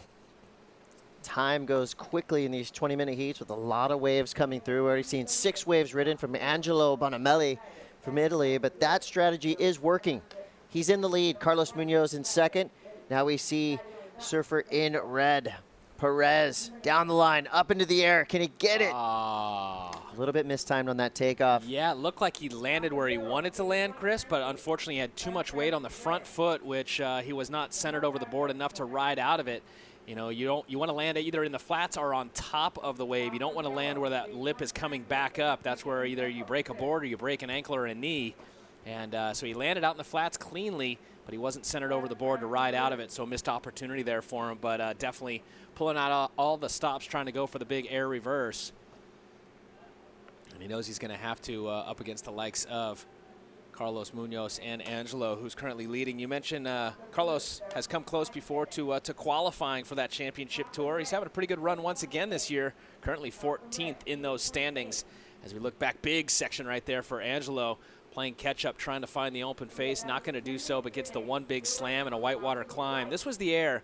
Watch, he lands way out into the flats. It looked like everything was good, just didn't have the center over his board upon landing. A little bit too much weight on the front foot, spinning that board out from under him. But it seems, based on what we're seeing through the broadcast, does it look like maybe the winds have pulled back a little bit, Chris? Or is it just maybe how it looks on the broadcast? Well, we can see a couple trees from our vantage point, and they are going a little bit less than we saw this morning. Conditions could clean up here as we get into the afternoon. It's 12 o'clock noon local time here in Miyazaki. Friday, September 13th. Friday the 13th. And I'll tell you, there's got to be some surfers in the draw who have been feeling that Friday the 13th vibe. Some big names out of contention here.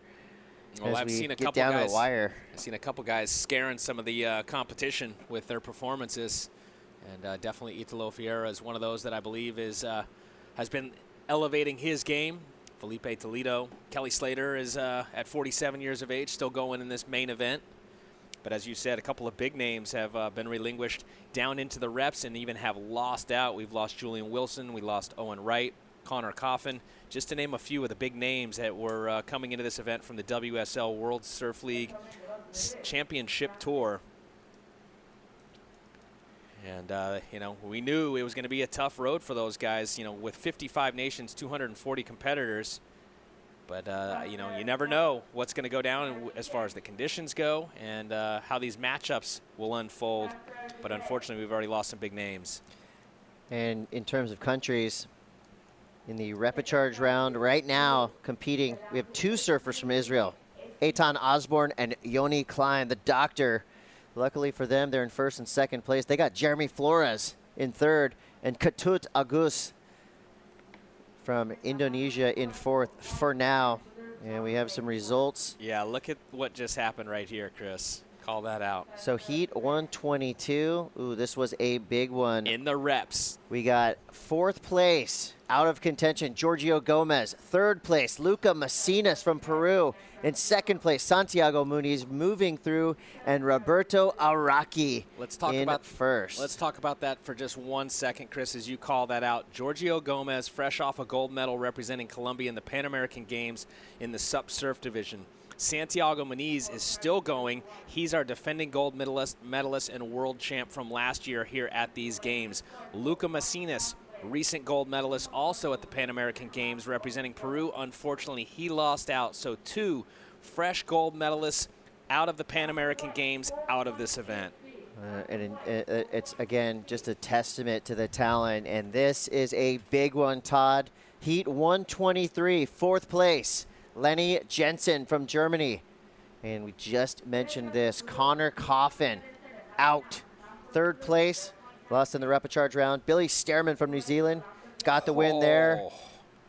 Wow. Getting right out of it. Yes. Vicente Romero from Spain gets the win in our repechage rounds. And as we were reading those announcements, Angelo Bonamelli drops the hammer. It's up to the judges to deem if that was a completed ride or not. The score will show that.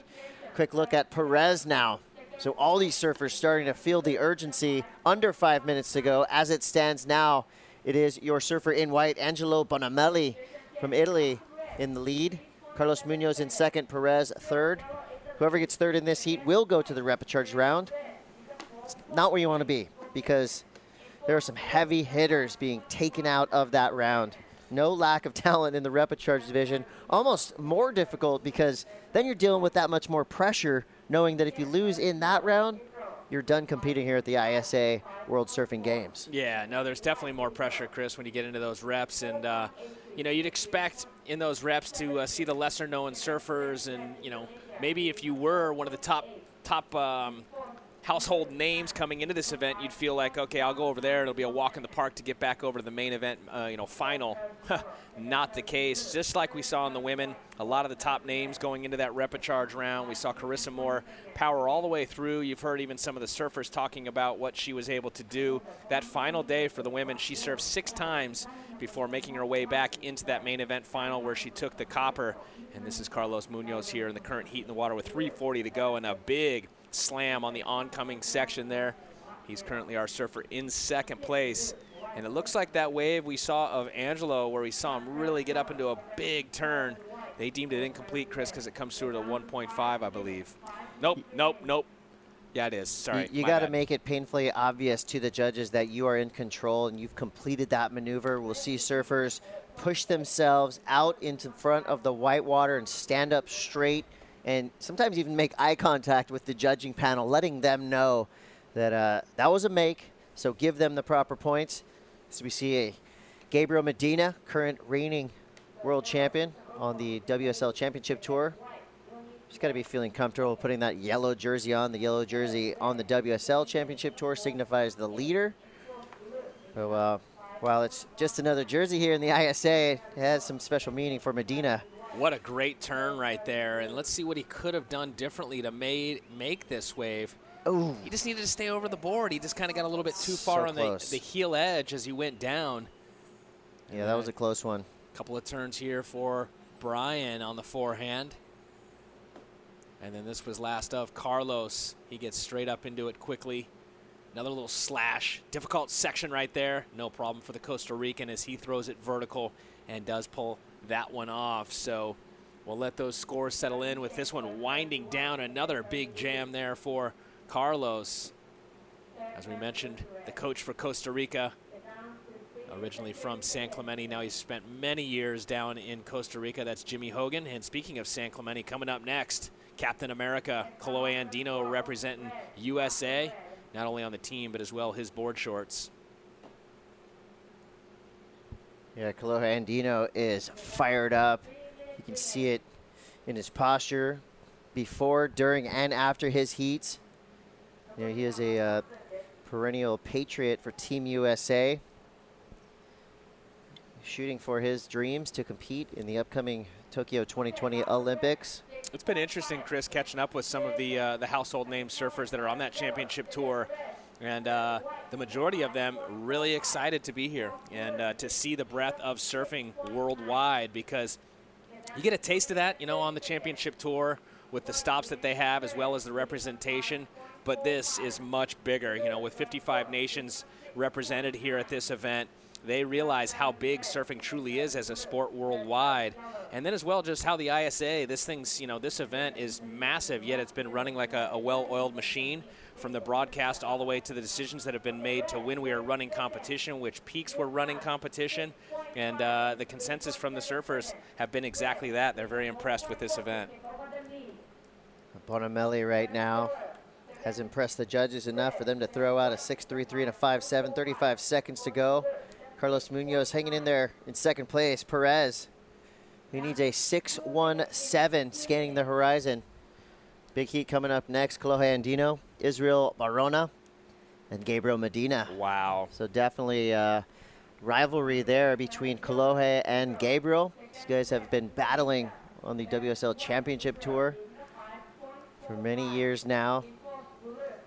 And as we get toward the back end of that tour, it's going to be a battle for the title there as well. But as it stands now, these surfers going for the gold, literally fighting for an ISA World Surfing Games gold medal.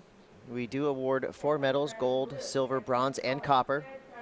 And that'll most likely, that will be this weekend, depending on timing. Could be Saturday or Sunday. Either way, we know it's going to be a dramatic finish.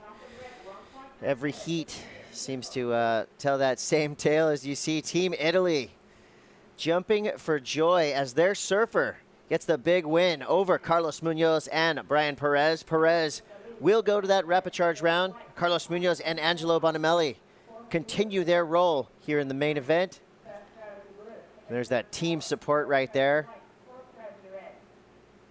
And the excitement is real here in Miyazaki. 2019 ISA World Surfing Games presented by Vans. We're going to take a quick break. We'll be back. Kolohe Andino versus Gabriel Medina, along with Israel Barona. Don't go anywhere. More action to come.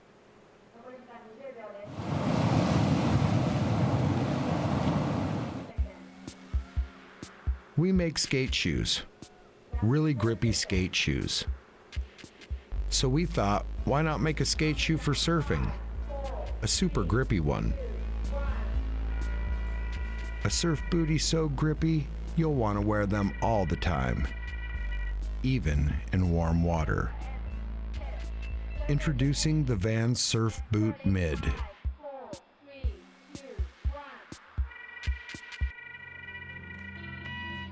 No one's front looks like this. There's sensitive stuff down here. Board shorts have always opened and closed like pants. But pants weren't designed to be comfortable while lying on a surfboard. These were. Introducing the Vans Surf Trunk, a different way of looking at board shorts. So there's just different levels. There's like little slams, there's nicks, there's cuts. Then there's, you know, the torn ligaments, the knees and shoulders and that. So when you go through any of it, it just makes you feel alive. That's what it is. Wiping out just makes you feel alive. But the thing is wiping out's made my life actually, because you figure the wave I rode at Chopo was actually a wipeout. So it's actually made me who I am.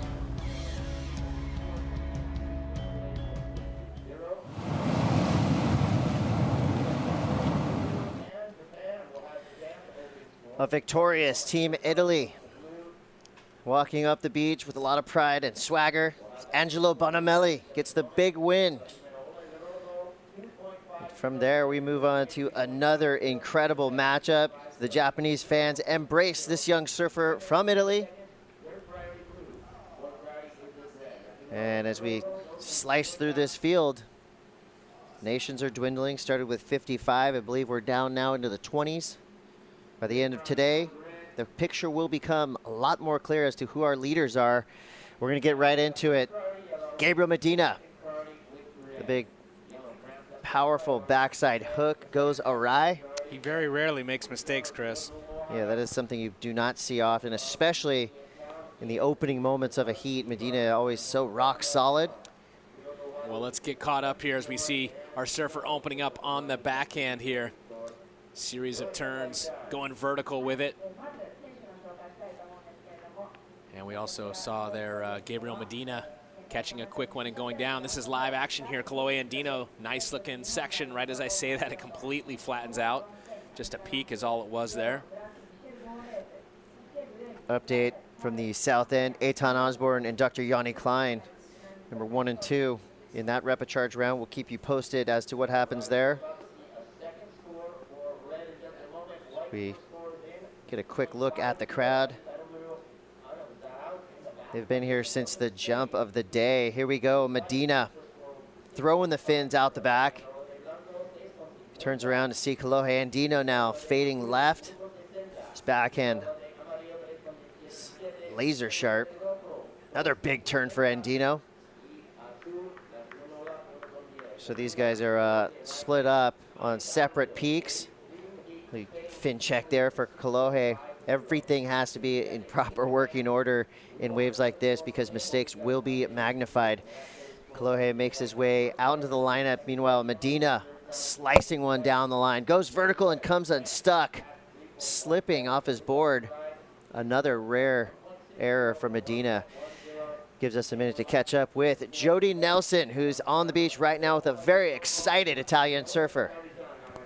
That's right. He just won that last heat. He took down Kelly Slater earlier. And, you were talking to me a little bit about your board. What are you riding today? I'm riding this Almeric Fever 5.9. That's been really good. I like this model because when the waves are like this and flat, you have like that little tail thing that when you push, it goes faster and faster every maneuver. So it helps a lot with the shitty waves, let's say. And, this event is all about securing a continental spot. You representing a spot for Europe. There's only Portugal and Germany left just in the main round. I haven't had a chance to look at the repecharge, but what are your thoughts on possibly being able to secure a spot for Italy? Well, I would love to go for Italy to the Olympics, but there is a lot of surfers still, and the contest is still open. So I'm gonna do my best and try to get as far as I can. And just give us a gauge of what your confidence level is like right now. How are you feeling? Well, I'm feeling really good actually, because like as a surfer, you always have a lot of luck that goes in because everyone surfs good. So it's not that I'm better than anyone else. So I've been lucky out there, and every single hit I'm getting a couple of good waves, so that's what it makes you go through. And just real quick, for people that don't know about much about you, what do you do back? You're living in Costa Rica, but what do you do back at home? I'm just a surf instructor and surf coaching a little bit, and then when I can, I just go out and do some little contests. Not too many though, but I used to travel a lot before. Well, I think you're taking everybody to school here today in these events and are in these heats. Guys, we'll send it back to you. Thank you. We can all learn something by watching Angelo Bonamelli surf. An absolute ripper representing Team Italy, moving through with a win. Carlos Munoz in second place in that last heat. They will advance through into the main event round. And Perez from El Salvador in third place. He goes to the repecharge round. Let's talk about your surfer in yellow, Gabriel Medina. He's done it all. Multiple WSL World Championships, Pro Junior titles. He's won every event there is to win. The one thing that has eluded him, well, of course, for the first time ever, surfing being included in Tokyo 2020 Olympics, an Olympic gold medal. As if he's not a big enough superstar in Brazil, can you imagine the magnitude that he would reach if he came home to Brazil with a gold medal? Yeah, he's already got the largest fan base. You wouldn't know it here. It seems like it's Kanoe Igarashi. Obviously, locally, he's the favorite here is Kanoe Igarashi, but worldwide, Gabriel Medina, 7.2 million followers on Instagram, and pretty amazing, you know. And surfing, one thing I've noticed, Chris, traveling the world, is that surfing is a major sport in Brazil. You know, it's similar to Australia. Those are the two nations, I believe, where surfing is the biggest as far as the viewership. And then because of the the lack of coastline in some of the bigger regions, you know, a lot of the population is not, maybe even never even been to the ocean. So, you know, he being that he's a multi-world champ, as you mentioned, both in the ISA and World Surf League, he's very famous in Brazil and famous worldwide with 7.2 million followers. Pretty unbelievable. And even a surfer at that level with that much talent, sometimes they need some inspiration. He's drawing inspiration from his teammates, Felipe Toledo and Italo Ferreira, who are both on a solid roll. Right now, Team Brazil is in the lead for team points. Team Italy in the top 10 for now. Angelo Bonamelli will help with that. Scores are coming in for the first couple of waves. Israel Barona is going to be dropping a mid-ranger. Chloe Andino will be getting the best score so far with a 5.77. A lot of time left to go here. 16 minutes, 32 seconds. Yeah, it's pretty interesting, Chris, because at an early age, a lot of times you recognize surfers that are going to be the future. And, you know, even at a very young age, I got to see Gabriel in Europe at a junior event where in the final he took it out hands down with 2 10s in that final. And also, at 15 years of age in 2009, he was the youngest ever to win a major qualifying series event. So, you know, you knew he was destined for big things at an early age coming out of Brazil. And here he is once again looking for that quest, as you said, for the gold here. But more importantly, could he win the first gold medal ever for surfing in the Olympics? You know, no doubt it's in the back of his mind, just like the rest of these competitors. Well, his path will not be easy, and not just because of the depth of field we have here, but also the conditions. You see strong current ripping through the lineup. These surfers have to paddle hard to stay in position. And this is a great look at our lineup. So a lot of playing field to work with. You see Kalohe Andino way at the top of your screen. Right there in the middle is Israel Barona, and Medina is at the bottom of your screen there. So these guys giving each other plenty of space to work with. Chris, we talk about momentum, and out of all the athletes here in this event, you'd have to say the momentum is with Gabriel Medina out there. His last 2 times he's put jerseys on, the worst he's done is second. He got first in J-Bay at the Corona Open, and then he got second at Chopu to Owen Wright. So he's on a run right now, and this guy, once he gets that momentum going, he's hard to stop. And I look forward to watching him the rest of this event. The thing that I'm really excited to watch, Chris, is as we lead into those Olympics in 2020, we know that the hierarchy for qualification is through that championship tour. We also know that there's 3 Brazilians that are represented on that championship tour, and there's only 2 slots for each nation. So one of the 3 that we know, Italo, Felipe, and Gabriel, is not going to make it to the Olympics. And whoever doesn't make it, man, that's any other team would love to have that representative on their team. Oh, battle of the big 3 in Brazil. And meanwhile, Kalohe Andino streaking down the line, going to the air. And that is going to be a solid chunk of points for the surfer out of San Clemente representing Team USA. But now Medina answering back like he always seems to do. Solid combo right there. And so we now see the field of 3 surfers tightening up a little bit. This is a great wave from Andino, a perfect read on a tricky section. Yeah, let's watch this exchange. As you said, this was the first wave of the set. Kalohe gets the right, building a lot of speed, a lot of momentum, about mid-face, puts the rail in the water, sees this launch, and he takes full launch out into the flats, no grab, which is more difficult, Chris, one less area of contact to the board, so that elevates the score. You see that front foot way up there, he brings it back, and he's able to climb up there. Let's look at this from another angle in real speed, and just so fast, lands it cleanly, pulls that front foot back and jams it one more time. That's gonna be a big score right there. Yeah, that is a maneuver that has become Andino's bread and butter. He used a similar air to get himself through the pro junior ranks, onto the QS, onto the championship tour. He's been doing a trick like that probably since he was 15 years old, but the bigger and stronger he's gotten, the bigger and better his airs have gotten as well. Now here's Medina on his backhand. Of course, Gabriel is a surfer known to have no weaknesses. His small wave game, among the best of the best, and you see the aggression right there. You know, passion is a word that always comes to mind when you're talking about surfers from Brazil. Medina, while he is a little bit quieter, the more he expresses his passion in his body language. You saw how he stood up after that wave, you know, just kind of signifying to the crowd, to the judges, and to himself that he is in command. And the scores right now tell a little bit different of a story, with Kolohe Andino dropping a 5.77 and a 7. Medina playing catch up his last wave, a 6.27 and a 6.4.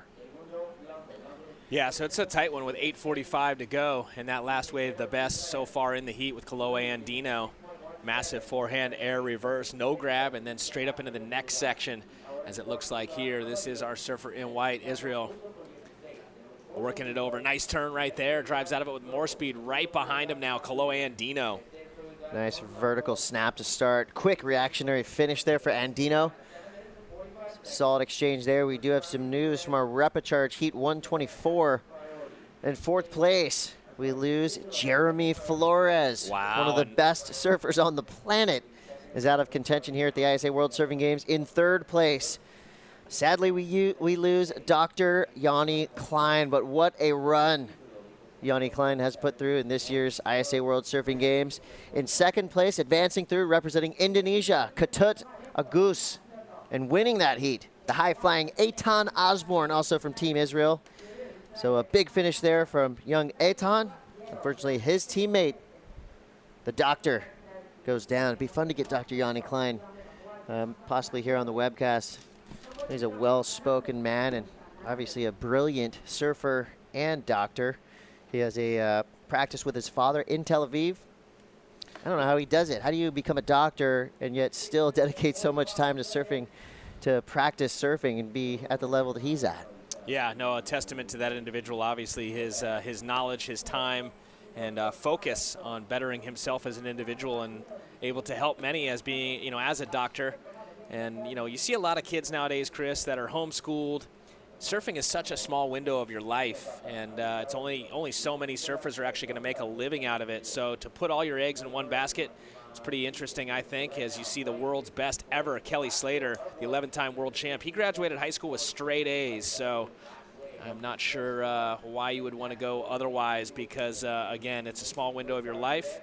You might make a few $1,000s along the way, but what are you going to do for the next 40 years? So keep that in mind, kids out there watching this broadcast. 6:30 to go. Started off this heat with a wide open field, all three surfers giving themselves about 50 meters between each other. And now we're starting to see a tighten up in terms of positioning. All surfers now battling against this current, trying to hunt and find waves that will give them opportunity. Some scores coming through. Andino could improve on a 5.77. Barona will improve on a 4.33, his low score for now. Meanwhile, Medina just keeps improving, 6.4 and a 6.27. He's got 7 waves ridden. So rolling the dice a little bit at the beginning of this round. A slow start for Medina, but as we know, just like he does on the back end of the championship tour, he is a closer, and he will make you pay if you leave any openings. Mistakes will be magnified when you're surfing against Gabriel Medina. As we see coming up next, Rio Waida representing Indonesia against Cody Young and Leon Glatzer will be coming up in that next heat. So once again, I love the team aspect, and you know, it's been long days for all of the athletes and the coaches, as well as the physios, the psychologists. A lot of these teams are deep as far as the support crew. And today, though, you know, a blessing in the weather because it's been overcast. The temperature is much lower than what we've seen the last few days or since we kicked off this competition. There was days where, Chris, it was no doubt in the upper 80s. We probably had 120% humidity, and the combination of the two with light winds, it was hot. Straight up sauna. It was Bikram yoga 24/7, and I was limber. 4:50 now on the clock. Time is flying by. Kolohe Andino playing defense into hard-charging Gabriel Medina. Do not discount Israel Barona. This guy has a long history of competition. He got 5th place at the 2018 Pan American Games. He lives in Montañita, which would be considered the capital of surfing in Ecuador. He is a neighbor to our 2019 ISA World Surfing Games gold medalist, Sofia Milanovic. There's a lot of talent coming out of the small town of Montañita. There's a lot of talent coming out of everywhere nowadays, Chris, and we're seeing that firsthand as we've seen some of the top household names dropping out already in this event. Watch the priority here. First priority is with Yellow. He knew he had it. He's going to go up and over this section, and he clears it cleanly. Gets up into the lip one more time, but nothing real radical in that wave. Not sure it's going to go into the scoreline, Chris. Looking to better the 6.27, and a real tight race right now between Kalohe and Gabriel. Playing catch-up is Israel, the surfer in white, looking for a 7.34, which would be the largest score of this heat so far. I like the approach from Medina. Long, extended floater, which I feel like is an underrated and sometimes underscored maneuver. It's not really considered super difficult, but if you do it like Medina just did, high speed and flying out of it, landing in the flats, it can definitely be more tricky, and the way he used it as a way to kind of progress down the line with speed. Yeah, it was a great transitional maneuver there, and I expected once he got on the other side something big, but unfortunately it just didn't give him the opportunity. But anytime you can use a floater as a nice transition to the next maneuver, and even an air, sometimes you can clear a section like that to transition into the next section. Scores will start to elevate, but once the floater, there was not much after it. Not going to go into the score line of 5.33 for last of Medina. 2:45 on the clock. Kalohe and Medina at close quarters here. Time going quickly. And Dino has a 7 and a 6. Solid heat total there. Barona still in it. He needs a 7.34 if he wants to get himself into the advancing spot. For Barona, he knew that this was going to be a big heat going up against these two incredibly talented surfers, among the world's best. Now Medina gets involved, needing a 6.61. He would need a proper wave to get a score like that. That wave had a good start to it, but really decreased in size quickly as it went down the line. He would need a little bit more opportunity, I feel, to get a score in that 6.61 range. Yeah, he was able to, and when he came out of the gate, he was patient, went way out of the flats, and really sunk into that first bottom turn. I thought, okay, he's onto something here. He's going to drop something big. And right when he set the rail and got up into that first section, the lip just wasn't quite what he wanted it to be. Wasn't able to get really that pop that we like to see, where you go vertical, big spray, a lot of power. And then the wave got softer and softer as it went down the line. So I agree with you, Chris. Not going to go into the scoreline, I don't think. We'll see what the judges think, as they actually have already put it in. It's a 5.30, so even less than the wave prior. But you pointed it out before. Look at the difference between the amount of waves that have been ridden. Barona only has 3 waves. Meanwhile, Medina, who sits in the second position, has a total of 9 waves right now. So he has been extremely busy. Here we go, current heat leader, and Dino going back to the backhand. Catches his nose there. Didn't look like there was much left on that wave. Potentially no harm, no foul, but now he hands priority over to Israel, Barona, and Gabriel Medina. He'll go to the back of the line with a minute to go. This is going to be a long minute for Andino. Chris, we know a lot of these athletes utilize their platforms to help others, and no doubt Kalohe is one of those individuals. He does a lot in the local area in San Clemente. He holds a Grom competition each year. And he's also done a lot to support the next generation, the grommets coming out of there, like Jet Schilling, the Matsons, Taj and his sister. There's a lot. The talent coming out of San Clemente is very deep. As you know, there's a series back on the West Coast called the Board Riders, and it seems like San Clemente sweeps it every time, and no doubt they're going to do it again, Chris, just so you know that. I know Encinitas, you guys have been training hard, but good luck this year. We'll see. And with 10 seconds to go, anytime you can beat Gabriel Medina in a heat, that's a huge undertaking. Kalohe Andino has done it before, and he's about to do it again. 8 seconds left. Barona could have one last chance here, paddling hard into this wave. He needs a pretty big score. He knows that wave's not going to give it to him. So he just rides it to the beach. Well, with that, Team USA gets a major boost via Kalohe Andino, who has won that heat. Gabriel Medina advances through in second. Remember, with each heat win, you just improve your chances at getting that big total towards the end of competition. Right now, Team Brazil is in the lead. And the good news for them is Medina is still in the main event, along with Colohandino. How epic is Israel that shot? Barona will go to the repechage round. Did you like that last heat? Tell us about it.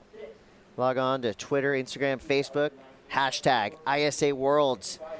And also, if you want to just watch and see what's going on behind the scenes, you can check out ISA Worlds on any platform. A lot of cool stuff happening here in Miyazaki. Surfing being the key element, but I tell you, a lot of fun in and around this event area.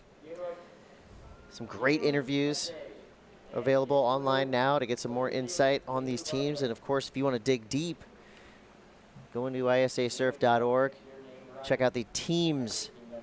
And if you tap each flag, you'll get some cool bios, learn a little bit more about some of these surfers representing 55 nations. So we're going to take a quick break, but we'll be back with more action. A big one coming up. Leon Glatzer, Cody Young, and Rio Waida will be competing. Colohandino coming in victorious. We'll be right back after these brief messages. You're watching the 2019 ISA World Surfing Games presented by Vans.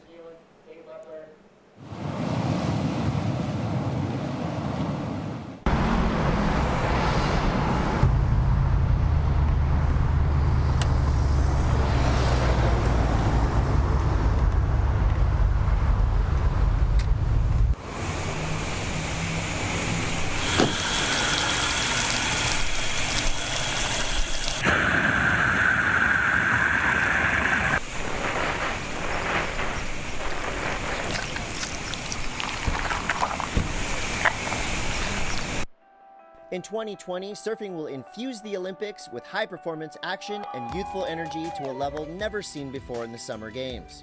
As the governing authority of surfing recognized by the International Olympic Committee, the International Surfing Association has their sights set on Tokyo 2020, ready to showcase surfing to the world on the greatest stage in sport. Since 1964, the ISA has been working it tirelessly to create a better world through surfing by crowning world champions in all surfing disciplines and developing the sport globally on a grassroots level.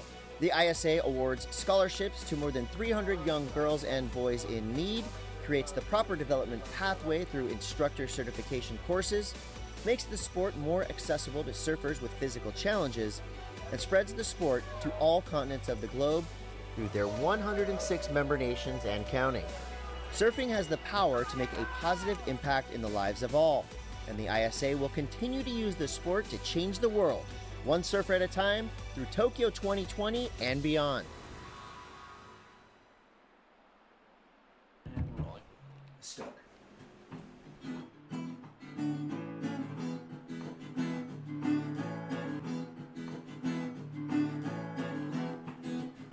Oh.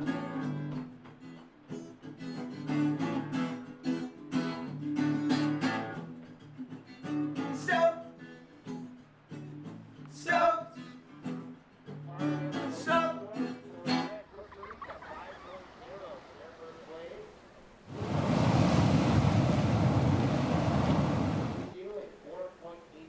Thank you to Vans, our presenting sponsor here at the 2019 ISA World Surfing Games.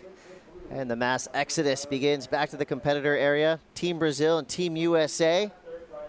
Some friendly fire in that last matchup between Medina and Andino. Two surfers who have no doubt been battling since their pro junior days.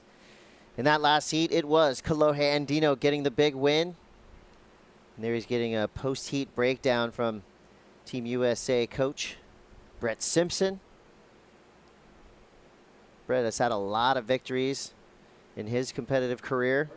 Probably the two biggest, huh? Back-to-back at the U.S. Open right there in his backyard in Huntington Beach.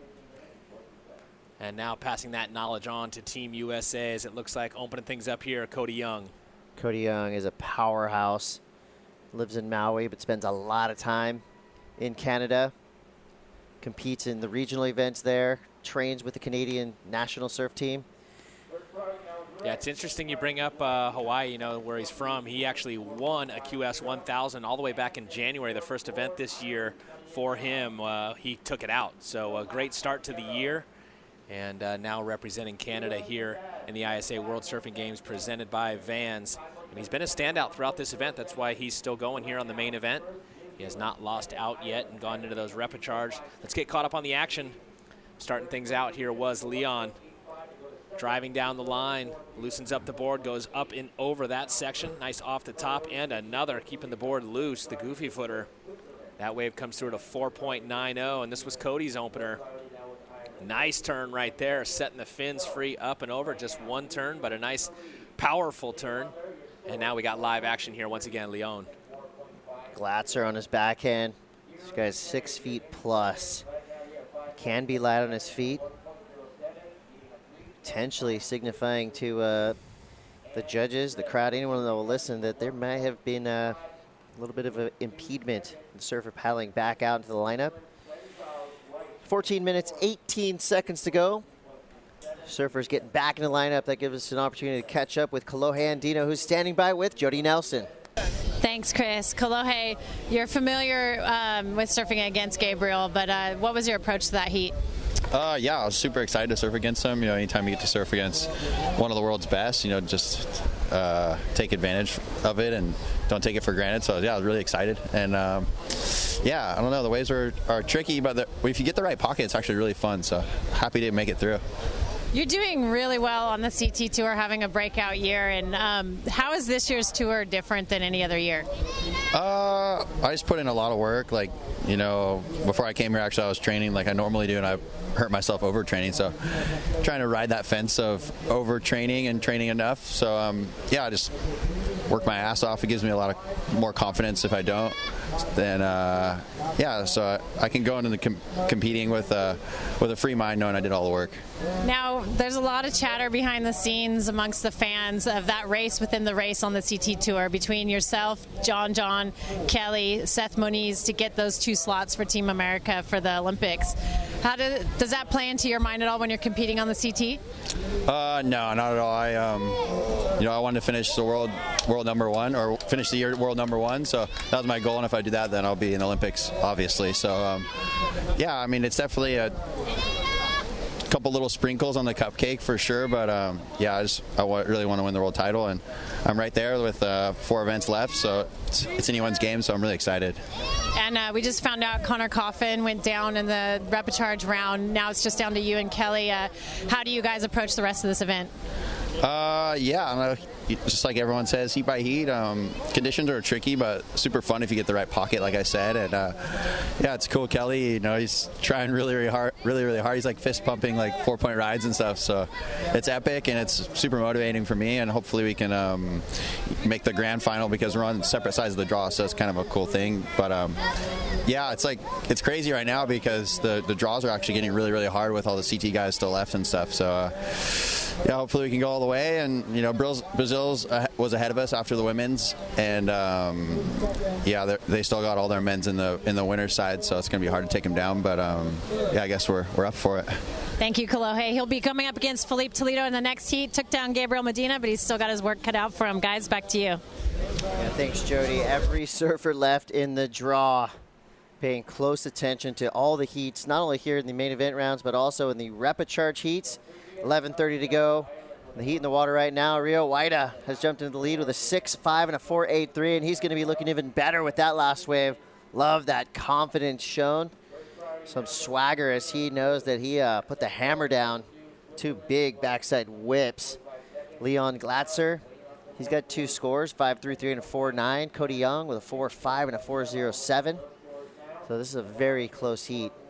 Yeah, that last wave should be the best wave of the heat, I believe, based on what we've seen, Chris. This wave for Rio really gave him opportunity to get down and lean into those turns. And some vertical wave, some degree of difficulty elevating when it's got that power to it. And he got right up into it, kicking it in the teeth. And the scores are reflecting that, coming through at a 6.83 as he builds strength off the 6.5 from before that. So going back-to-back with the best waves of the heat. And he is the current heat leader. And on paper, Cody Young, for me, was the favorite coming into this one, representing Canada. But he finds himself currently in third, the surfer in white. Remember, though, he's been on a run. He's come back before in these heats towards the tail end, and right now he finds himself in that third position, and he's looking for a 5.73, Chris. You know, every heat, of course, very meaningful, but especially to these two surfers in the lineup, Leon Glatzer and Cody Young. As it stands now on the overall team points, Canada is 8th, Germany is 9th. So these two surfers representing those two nations right in the thick of it in the top 10. Cody Young tapping into the power. A couple big turns there. 5.83 for Rio Waita's last wave. He backs that up with a 6.50, so a big number for Rio. Cody Young currently in 3rd. He needs a 5.73. He may have just gotten it on that last wave. That was pretty sizable hacks, but the wave just didn't give him an opportunity to finish. Yeah, it's not a lack of talent or his approach. It's going to come down to the wave selection for him, and I don't think that wave's going to do it, Chris.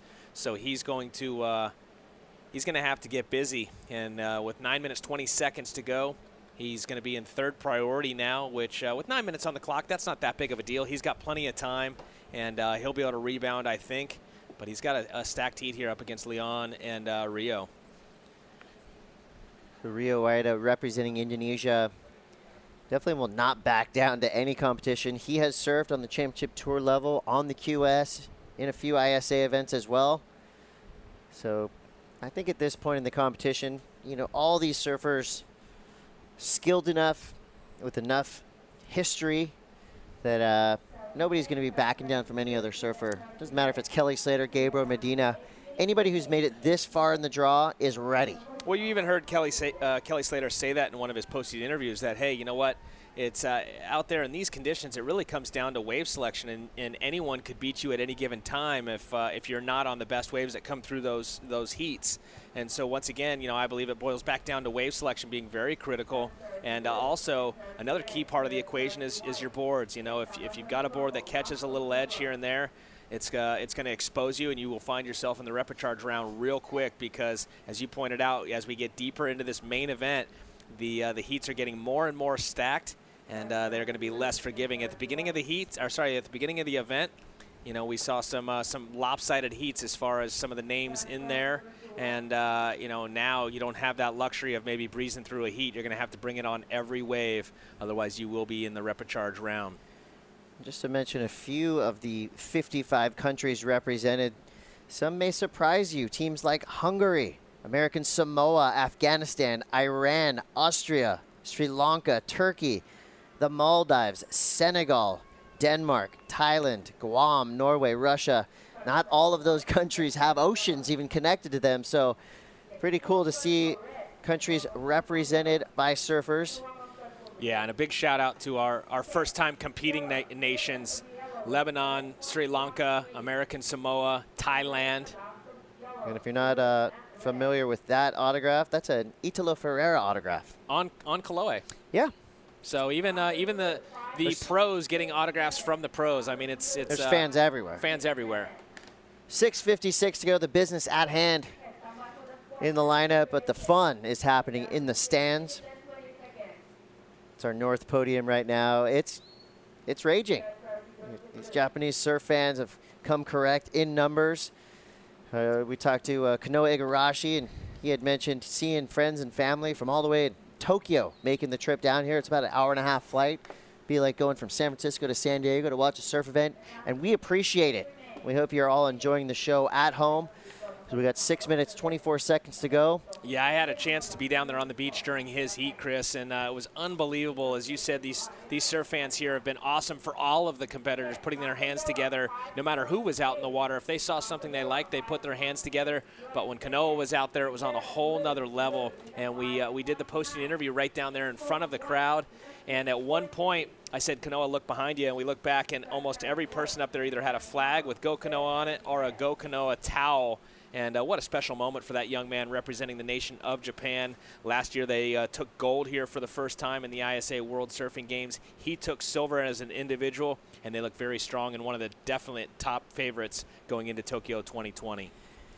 Yeah, and I think he's been showing his appreciation with each and every interview he has done, and always acknowledging the fans, not just here, but also watching online. And then he's spending a lot of time signing autographs. And, you know, I got to hand it to you. Guys like Kelly Slater, Kolohe Andino, Medina, Felipe, they're putting in overtime for the fans here on hand. So everybody's walking away with an autograph from one of their favorite surfers. And we're looking for new stars of this sport. Our whole aim is to grow the sport of surfing on a global scale. Rio Waida, he is a threat anytime he puts a jersey on. Right now, his profile is growing as he is leading this heat. Leon Glatzer in second, Cody Young in third. Well, the ISA is making the world a better place, Chris, through surfing, and they're doing it one surfer at a time. And guess what? The army of ISA surfers is growing as each year we break records. And this year was no different with the 55 nations that showed up. The last time we broke records was back in 2017 with 47 nations. And once again, you know, the other big news is that gender equality. Equal opportunity for the women here at this year's event. A full fielded team was 3 women, 3 men. And we almost reached that with 43% of the women being, 43% of the competitors being women. So good things happening all around here at the ISA World Surfing Games presented by Vans. This one's winding down, Chris. We're getting down to the pointy end. This is the 4th quarter with 4 minutes to go. And Cody Young wants to get a ball to put that through the hoop, and he needs it right now, looking for a score of a 5.73 as we see live action. Rio flying down the line. A couple big turns, just trying to find that section. Another bank and a strong finish, throwing the tail. Indonesia has to be happy with what they just saw, but watch out. Down the beach, Cody Young fits in one big turn. Be curious to see what he did on the opening section of that wave with 342. Haymakers flying here at the ISA World Surfing Games presented by Vans. Germany, Canada, Indonesia battling for 2 spots into the main event rounds. Third place surfer will go to that repechage division, which is filling in with talent. That is a tough draw, no matter how you slice it. Yeah, and it's been that way almost since round 1, Chris, but it's getting harder and harder. And as we look at that last exchange, that tide's really starting to pull out now, and it's starting to offer a little bit more critical sections. The challenge is it's going to start dumping much quicker. And once again, I'm going to go back to wave selection, because if you don't have a wave that's going to give you opportunity to get up there multiple times, we're probably going to see a lot more waves starting to shut down. So you're going to have to be even quicker on your feet, and you're going to have to capitalize as soon as you have the opportunity, or before you know it, it'll be shutting down on that shallow sandbar. As we see our surfer in yellow here having a quick look. 2 minutes, 40 seconds to go remaining in this heat. So we've been talking about the 55 nations represented. There's a lot more out there with surf talent. Iceland comes to mind, some incredible surfers from there. Finland, Tonga, right? There are some nations left to be represented. Not calling them out, I'm just saying. Come on down. ISA will be back for 2020 to fire things up. And we'll be sending you a memo. We want to get you guys involved. Love to have every country represented. Why not? Well, the good news is, Chris, you know, a lot of times for a lot of the nations, it's been challenging from a funding perspective.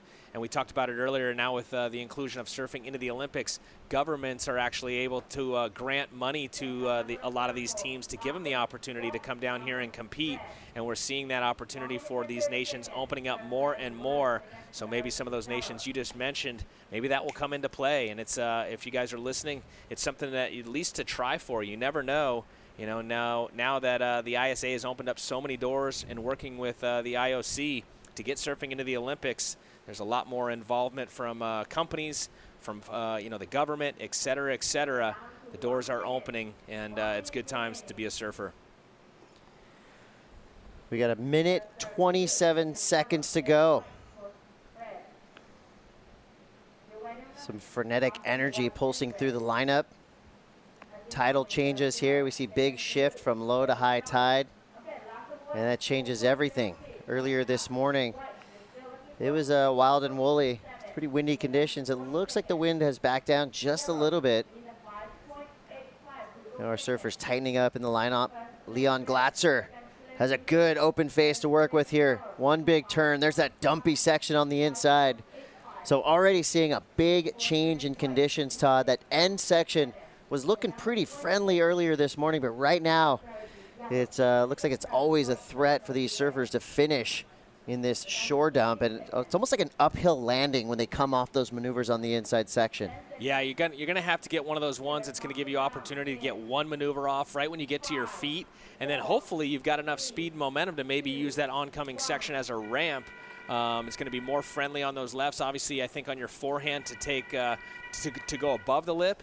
But on your backhand, I think you can do a more vertical power move there in that section. So pick your poison, but I think, once again, probably the best scores coming out there, or the opportunity is on those lefts. And once again, that tide's drawing out, and it looks like this one's coming to a close with Rio taking the win. And unfortunately, Cody is going to go into the repechage round. Yeah, Rio Waida representing Team Indonesia, getting the big win there with a 6.83 and a 6.50. Two solid scores. Leon Glatzer, surfer representing Germany. And as it stands now, Team Germany, they're sitting right there in 9th place. So already looking at a big finish for them. We've got a lot more surfing to come. You're watching the 2019 ISA World Surfing Games presented by Vans. Some big names coming up: Jordy Smith, Santiago Muniz, and Vicente Romero. So Brazil, Spain, and Argentina being represented. Our repechage heats are filling up with big talent as well as our teams make their way back to the competitors area. We're going to take a quick break, but we'll be right back with more action live from Miyazaki, Japan. Stay tuned.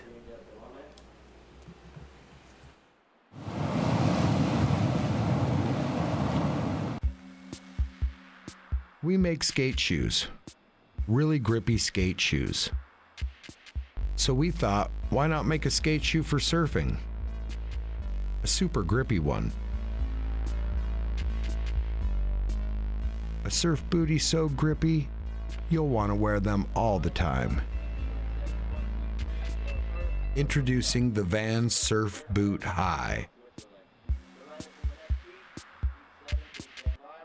My name's Layla Hurst, and I surf for Vans. I'm Jenny Menard, and I'm a footwear designer at Vans. Getting the opportunity to work with Jenny has always been one of my favorite things. We're always really excited about creating something that we both are passionate about. I grab a lot of weird, random inspiration. I bring it to Jenny. We sort through it and we try to make something that's cohesive and really speaks to who Layla is.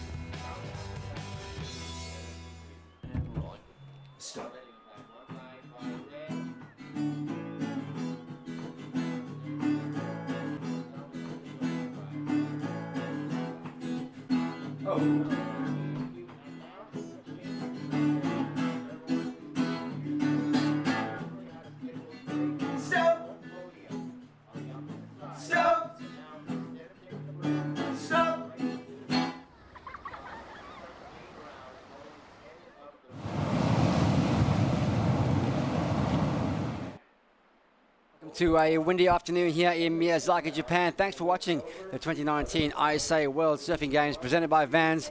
You've joined us just in time for the start of the repechage round number 5. 3 heats in this round. We've just completed the main round 4, heat number 6. And we are going to be paying attention here to Jordy Smith from South Africa up against Santiago Muniz and Vicente Romero. Here goes the big guy on the inside. Beautiful front side wrap to close down this inside section. He's looking for more down the bank. He's been surfing the south bank all day today, and now he starts off with a great right-hander on the opening ride there for the South African. Brad Bricknell here alongside Kale Carranza for the call. Kale, the rep action is just as hot as the main, as we see now. This is Vicente. Nice backhand stab to get things going. Quick turn in and out. A flurry to kick things off. 3.0 for Muniz. And this is Team South Africa standing by on the beach. And you see the South African flag waving in the wind. Santiago Muniz is going to be in white, Jordy Smith in red, and Vicente Romero in yellow. So Vicente Romero, a very polished, very stylish, smooth-flowing Spanish surfer. Santiago Muniz, a little bit more electrical in his approach. Won the event. He is the defending 2018 ISA World Games champion, and of course Jordy Smith, a superstar. Here we go. Have a look at this big wind up. Nice little revert out from that air reverse, and Santiago Muniz opening with a bang. Meanwhile, behind him, this is Jordy Smith from South Africa, originally from Durban. He spent a lot of time living in San Clemente, or in the Newport area of California, and he's just bought a house last year over on the North Shore of Oahu. Spent a lot of time in Hawaii trying to hone in his big backhand barrel riding skills. And interesting to see how, you know, it doesn't matter how good you are, how many years you've been on the CT, if you're humble enough, if you leave your ego somewhere else than carrying it around you all the time. You learn a lot from what you need to improve on, and it's really cool to hear that Jordy Smith was telling you a little bit about that, saying that he needs to improve his big wave game, and the only way to do it is surf bigger waves more often. Absolutely right, of course. So here we go. Look at this one. Vicente lining the section up. A nice little pocket he's got to work with here.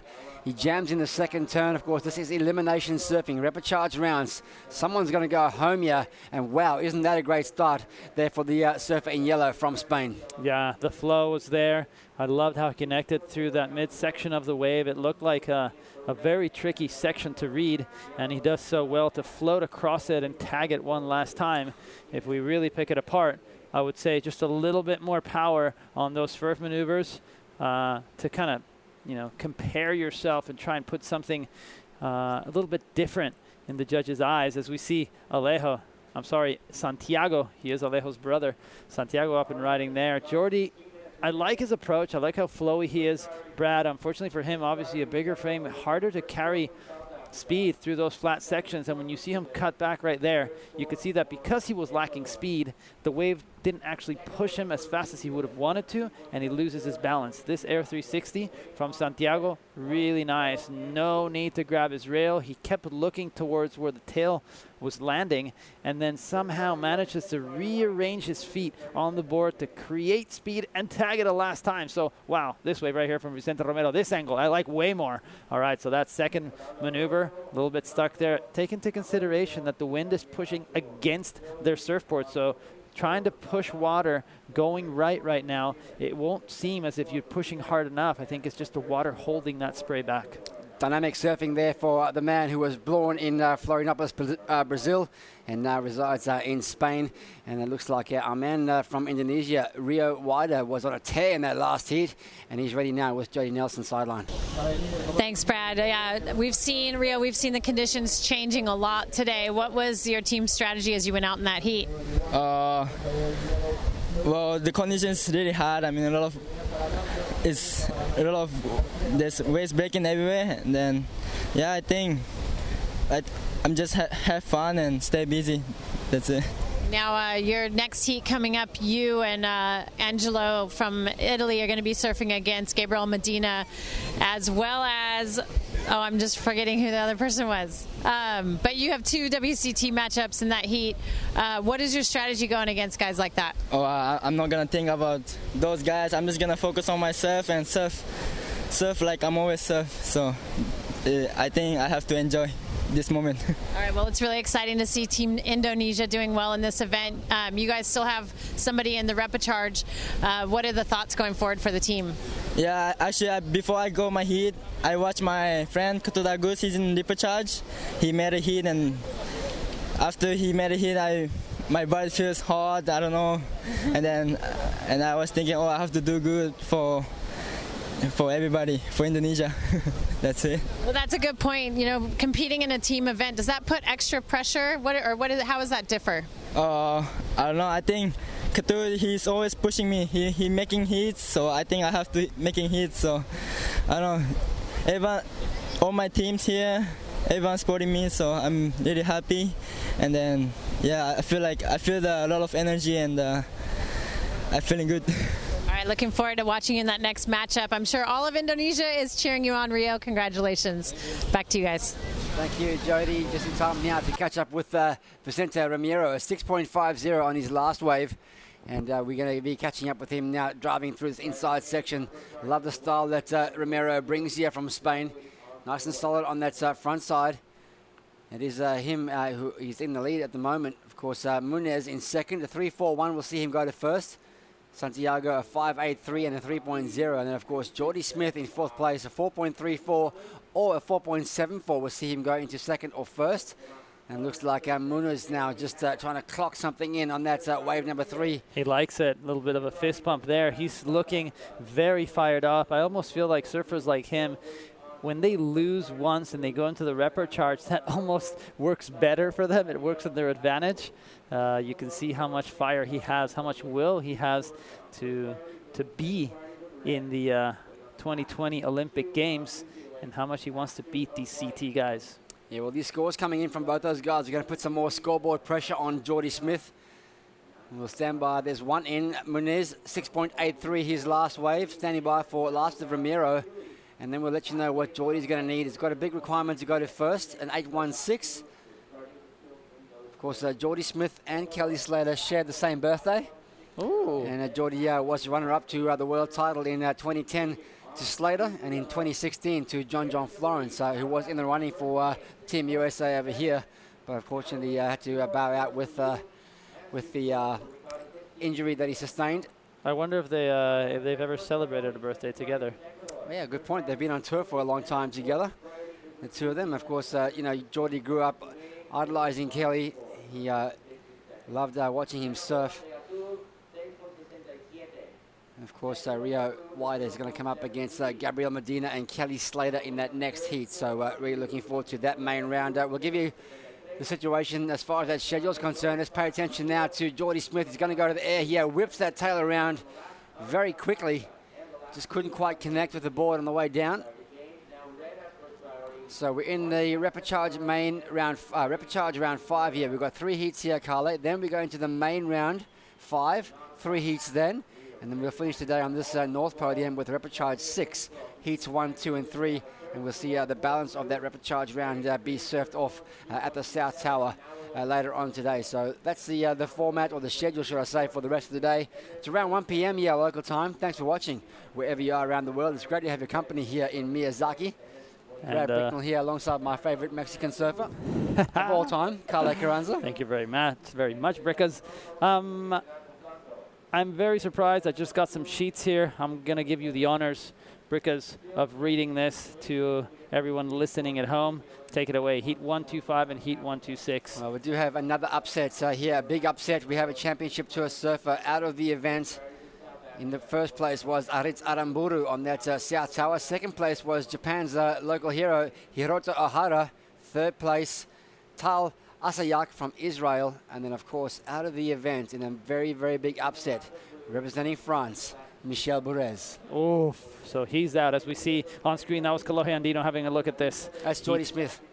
He's the African Kalohe Andino. No, Kalohe was on screen just for a second there. I thought you had lost your mind here in the hot Miyazaki sun. Yeah, no. And it was pretty. There he is again. There he is. That's Rick, Kalohe Andino. Yeah. Absolutely right. Captain America. I kind of got you already twice. Earlier this morning, I saw Felipe Toledo running off, and I just for fun asked Brad Bricknell who that was, and he looked at me and goes, "That's Felipe Toledo." And I just started laughing. I was like, I knew that. Come on. Got me on my toes running around here, Carla Carranza.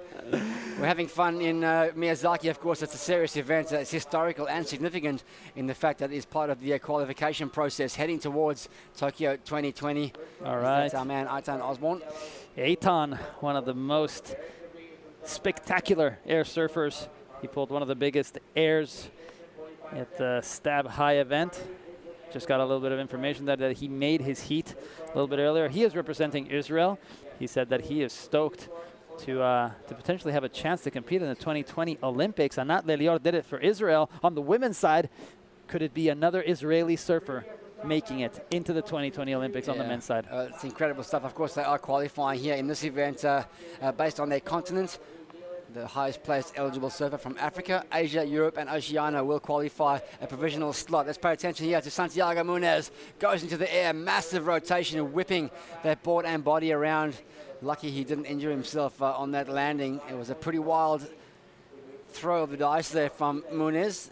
And I can tell you, Geordie Smith under a little bit of pressure here, Carle. 7.67 is what he needs to go into second place. Romero, a 6.17.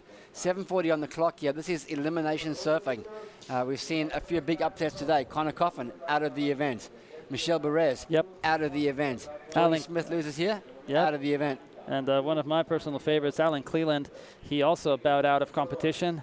And, well, it is actually no surprise you see big names fall out of the draw when you have the world's best surfers. It's like a WQS event meets an ISA meets a WCT. And everyone who you can imagine is here on the beach, including the 11-time world champion, Kelly Slater. Yeah, it's obviously we are seeing some of the best ever national teams representing their flags here for this record participation, 55 nations for the 2019 edition of the ISA World Surfing Games, presented by Vans, of course. 240 participants And, of course, 103 women took place. Big congratulations to, of course, Sofia Mulanovic, the gold medalist here at the ISA World Surfing Games. And a shout-out to Bianca Beitendach, Ella Williams, Anat Lalio, and Shina Matsuda, who have also provisionally booked their slots in Tokyo 2020 by virtue of their continental qualification in this 2019 Games. There is Kelly Slater, the greatest of all time. He's here, he's engaged, he's still in that main event, and he's definitely anchoring this Team USA. I love the youth versus the experience here on this shot. Of course, Chloe Andina on the left there, Kelly on the right. Pay attention to Geordie, up and over that section, frontside wrap, and nothing dynamic to finish that one off. I think Geordie's got to go to the air, and he's got a big air game. He's a big surfer, but he generates so much speed. With that frame of his, he can go to the air. Yeah, and speaking of speed, he's actually lost quite a bit of weight. He is much thinner than what I had seen previously. As we catch up with that last little ride from the ever so stylish Vicente Romero. So Jordy Smith, I'm not quite sure how much weight he has lost over the last 3 or 4 years, but you know, he does look lighter, and I feel like it suits his surfing a little bit more. It allows him to get a little bit more speed on those flatter sections, and because at the end of the day, you know, if you're comfortable, you have strong muscles. Once you get a bigger wave, you can actually push through fine, but it's very, very difficult to adjust when you have that big frame to get speed. And what a big crack that we had missed from Vicente Romero. Goodness me. Yeah. Brad Ricknell, things are heating right up, maybe potentially going to make life a little bit more difficult for the tall South African. Yeah, we'll see here that score still being reflected upon by the judging panel. Of course, we do have ISA and World Championship Tour judges here from the WSL combining to make a very, very experienced panel up on the towers. Scores locking in for both of those guys. Geordie's requirement's going to come down a little bit because he's going to post something, probably his best score so far. I agree, Geordie lost none of his power with some of that weight that he shed. And he's looking lean. Talking to Greg Emsley after his last repechage round, he won with a pair of sevens. He's hungry. Geordie says he wants his title and is not going to go down without a fight. So we know that South African is engaged. He's up against it here against a Spanish surfer and an Argentinian surfer that are looking red hot. Absolutely, and we see here Santiago paddling. He's got priority. He's up and riding. In and out there for Santiago. Interesting sell there from Jordy Smith. It must be a totally different feeling when you know, you're paddling for a wave. You know you have priority. You're not sure if it's good, and a fellow competitor goes for it. You're almost obliged to go. What if it's a CT competitor? Then you really think that something's up. You have to go. You're thinking, if he's looking, I should be looking. 3.5 minutes or thereabouts remaining. Smith requires a 7.54. I'm just thinking in my head, Carle, he can approach this with 2 waves. He doesn't have to get that score in 1 wave. If he grabs a 6 and a 5 or a 7 and a 5 in the last 3.5 minutes, he's going to do the business here. 12.66 is the total he's chasing down, but he's currently in 3rd place. And with the time winding down, so comes the pressure as well for Smith. So there you see surfers from the next seat already paddling out. You could see, in comparison to what we had seen the last few days, surfers were paddling out more to the right, more to the south. Now they're paddling more to the north. Why? Because that current, that wind is pushing from left to right. So you don't want to drift over there too much. You want to make sure you stay within that competition area of the north podium so that the judges can see you. You drift too far over and you take off on a left, you're not going to be able to, the judges aren't going to be able to see what you're doing on those waves. Yeah, that's absolutely right, Carle. 2:45, they are drifting down towards the south, and we're going to see this wind trend continue over the weekend. However, we're going to see an increased swell thanks to our friends at Surfline, Kevin Wallace and his team, providing us with regular forecast updates. So building swell tomorrow, calling for solid east-northeast swell, strong and brisk east-northeast wind.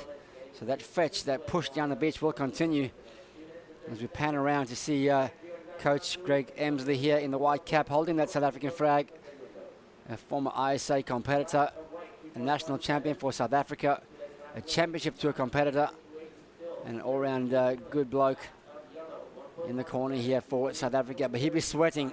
2 minutes to go, a 7.54. This could potentially be the first surfer that South Africa loses in this event, and another big upset if he goes down here. Wow, and it's unfortunate because we've seen Team South Africa surf so well.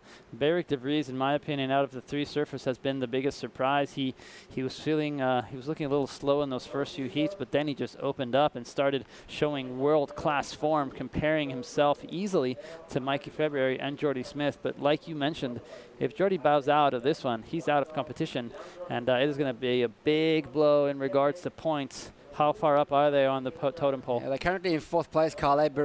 Brazil first, Peru second. Still holding on to that gold medal points from, of course, Sofia Milanovic. And then we've got USA third, South Africa fourth. And the big one for mine is Australia, sitting down in 20th position after losing 2 CT surfers. Here we go, last action. Big layback hack there by Santiago Muniz. Couldn't hold on to that one, so Romero now with priority. 1 minute to go. Smith needs a score. He needs to separate himself from the pack. He needs a 7.54. It's got to be a huge, big aerial maneuver or something super, super special to see Smith get a 7.54. Just in the context of the waves and the scores we've seen so far. Yeah, he cannot go slow. He cannot go too much on rail and try and fit a lot of maneuvers in, because every maneuver that you place on a wave, it slows you down whether you like it or not. It's kind of like going downhill on a snowboard. The more turns you do, the slower you will go. So Jordy Smith is going to have to go really fast. He's paddling for this one. Let's see what he can do. Yeah, he's really behind the 8 ball on this section. He's not going to be able to come out onto the open face for that one. And I feel like, Jordy, incredible surfer in good waves on that championship tour. He's really up against QS-like conditions against some QS specialists here in terms of Muniz and Ramiro. And here he goes, little left-hander. It's going to be the last throw of the dice. We're going to see another big upset here. The current world number 2 on the championship tour has been eliminated from the event. This man, Vicente Ramiro, is in 2nd place. He winds up for a nice rotation. Oh. But it is Santiago Muniz who has taken the win here for Argentina. Congratulations, Argentina, the land of tango. Well, Martin Paseri holding the flag. He's out of competition, but he is stoked to hear Santiago make it on through. He's alongside, I believe, Josefina Ane and Lele Usuna. Yeah, of course, Santiago Muniz, defending champion here. He lives to surf another repechage round, and there's going to be many ahead of him if he wants to go back-to-back here in 2019. Team Argentina just waiting for that little shout out to their team member. We'll take a short break here from Miyazaki. Thanks for watching the 2019 ISA World Surfing Games presented by Vans. Stay tuned. We'll see you right after this.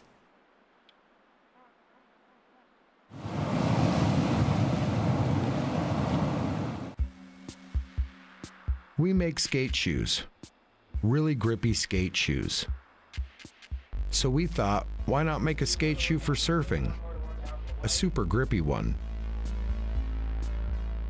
A surf booty so grippy, you'll want to wear them all the time, even in warm water.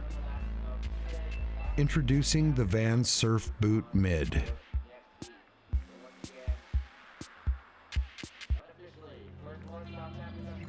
No one's front looks like this. There's sensitive stuff down here. Board shorts have always opened and closed like pants. But pants weren't designed to be comfortable while lying on a surfboard. These were. Introducing the Vans Surf Trunk, a different way of looking at board shorts. So there's just different levels. There's like little slams, there's nicks, there's cuts. Then there's, the torn ligaments, the knees, and shoulders and that. So when you go through any of it, it just makes you feel alive. That's what it is. Wiping out just makes you feel alive. But the thing is wiping out's made my life actually, because you figure the wave I rode at Chopo was actually a wipeout. So it's actually made me who I am.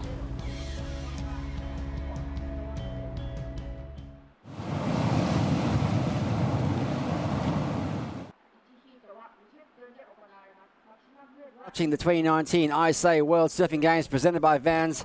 You've joined us just in time to watch the Kiwi Billy Stairmand open up this campaign of his. This is, of course, repechage at round number 5, heat number 2. And he's up against Roberto Araki and Edito Alcala Jr. It's the Philippines, Chile, and New Zealand represented here. Brad Bricknell alongside Carle Carranza for the call. These are the beautiful sights over the back of the mountains here at Kisakihama Beach. As you see, our surfers in this heat, only 3 of them. Edito Alcalá from the Philippines, he will be in the red. Roberto Araki, the surfer from Chile, in the white. And Billy Stearman in yellow. Incredible to see Roberto Araki there in the mix, a surfer from Las Islas de Pascua, right off of Chile, about 5 hours towards the Pacific Ocean. And let's talk a little bit about Billy Stearman, who just happened to pull in some of that Ragland energy. He got a beautiful left-hander, and he went absolutely nuts. What a way to start the heat. Yeah, of course, Billy Stearman, a multiple New Zealand national champion. This is the replay here of Araki. All right, so let's see what he can do here. Connects with the lip beautifully, pushing a lot of water. This man is motivated. He is very stoked to be in competition and really making it count. How about this wave right here? First little click, cuts back, and then a beautiful cutback for good measure. Now it gets a little bit more interesting. Pushes some water, and again, a fourth maneuver. Way more vertical, way more exciting. And I like this variety because usually on your backhand, you're kind of forced to do 2 maneuvers, a different variation of those 2 maneuvers, a cutback and a turn. But he actually did well to do something different every turn. Santiago Munez from Argentina is the defending champion. He is the winner of that last heat. He's now with Jody Nelson. Thanks, Brad. Santiago taking down Jordy Smith in that heat. You know, walk us through that heat and your strategy. Yeah, this is a really hard heat. This is my first time I compete with Jordy. No, I mean it's the second time. My first time it's this contest in the first round, second round of repechage. But yeah, I don't know. It's weird, you know, when you compete with these guys and are watching a Jordy like I don't know, maybe 15 years when I kid. I saw Jordan compete the city event, so my strategy is just surf and have fun out there. Now you're our defending champion. You won this event last year. What would a win mean to you this year? Yeah, I don't know. I just try to do my best and just surf and have fun here. Japan is a really nice place, so I win this contest last year, 2018 in Tahara.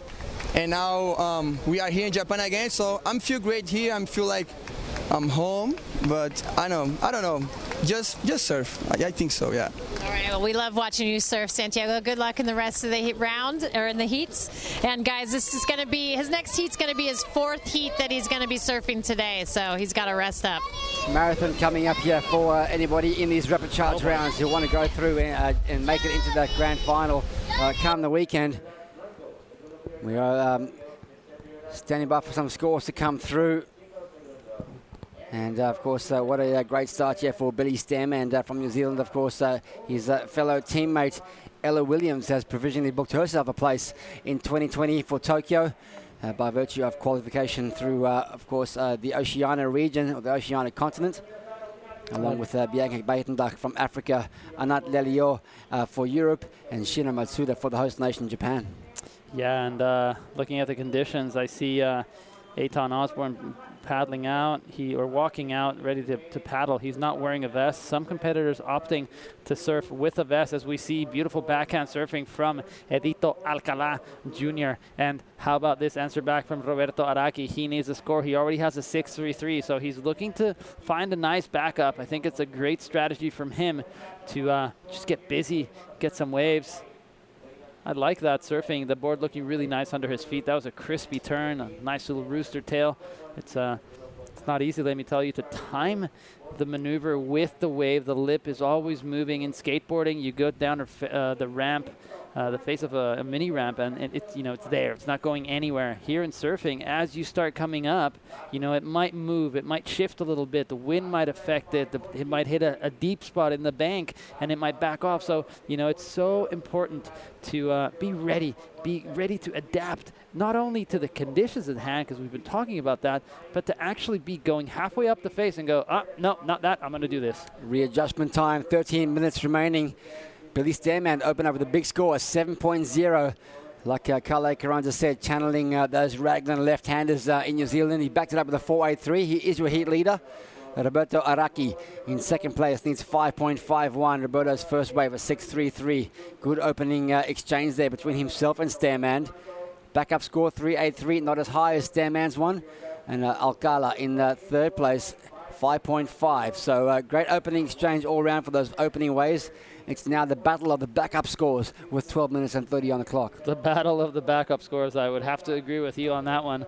That being said, I feel like Elito's going to have to up his game a little bit. That 5.5, he's going to have to bring a bigger score than that to advance. I'm not quite sure that 5.5 is going to be enough, but notice how these surfers are moving left.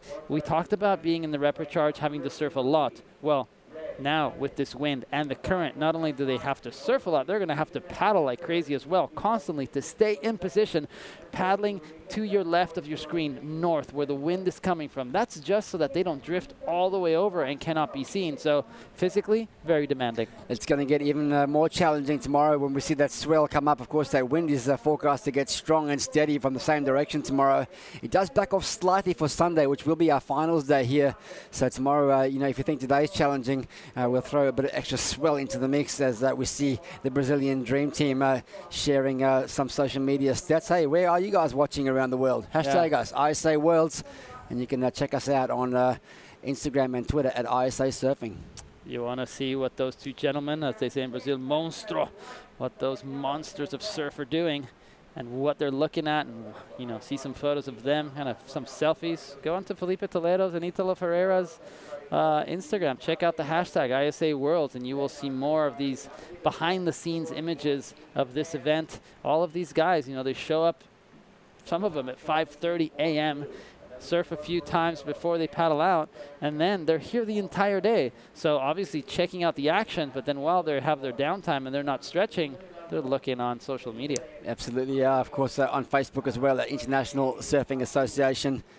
And plenty to check out too on isasurf.org. If you want to find out more about Olympic qualification, there's some great information on there. A great clip, a video clip that you can watch that really explains it well. And don't forget to tag us here, ISA Worlds. Here's the hashtag, and you'll see your photos featured in that thread. What a great crowd in here this afternoon. They've been here, Carlo, since the very first heat this morning, and they haven't moved an inch all day long. They've packed into that little grandstand on the northern side. And, of course, in the next heat is going to be another Japanese surfer, Hiroto Ohara. He's coming up next. Let's have a look at Alcala representing the Philippines. Quick in and out for him, a 5.5 opener. And, of course, also over on the South Tower right now is Shun Murakami. He's up against Thomas Tudela. Those two are in first and second, respectively, in the South Tower heat. Miguel Blanco and Jean-Marc Tocon from the Philippines. They are in third and fourth, respectively, right now. There's 10.5 minutes remaining in that heat. Oh, boy. Another CT surfer down. More information for you, ladies and gentlemen, listening online. Well, the big upsets continue here in Miyazaki. First place, Berg de Vries from South Africa. Second place, Jonathan Zambrano from Ecuador. Third place, the CT surfer in question, Ricardo Christie from New Zealand, out of the events. And fourth place, a shock too for Manuel Salman representing Chile. Oh, my goodness. So unfortunate. Commiserations, Manuel and Ricardo. Manuel having fun on the foil a few days ago. I like to call him the Chilean Kai Lenny. He's just on every single weird craft that you can imagine. Kite boards, surfs, foils, you name it, he's on it. Unfortunately now, I believe he's going to have to try and find another bank if he wants to surf, because he's not allowed to surf near the north or the south bank, which is where the better waves are here in this big area of Miyazaki Beach. And, Ricardo Christie also bowing out of competition. So congratulations to El Gato Chila, Jonathan Zambrano from Ecuador. I'm sure everyone watching in Montañita, in Manglar Alto, all over Ecuador is stoked for him. Big floater off the roof of that wave there for Alcala, a 3.17 for his last one. It is Billy Stairman, the fellow Kiwi, who is still out in front of this one. Just two waves in the bag there. He's 7-point ride, the big differentiator in this heat so far. Araki still requires 5.51.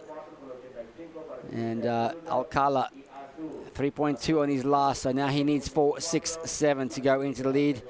Big shout out to our sponsors, of course, Vans, the presenting sponsor of this amazing event, our platinum partners, the Koyushi Kucho Co, Solar Seed Air, flew those guys down here from Tokyo. It's an easy hour and 15 minutes flight south of the capital, and Solar Seat Air made that flight very pleasant indeed.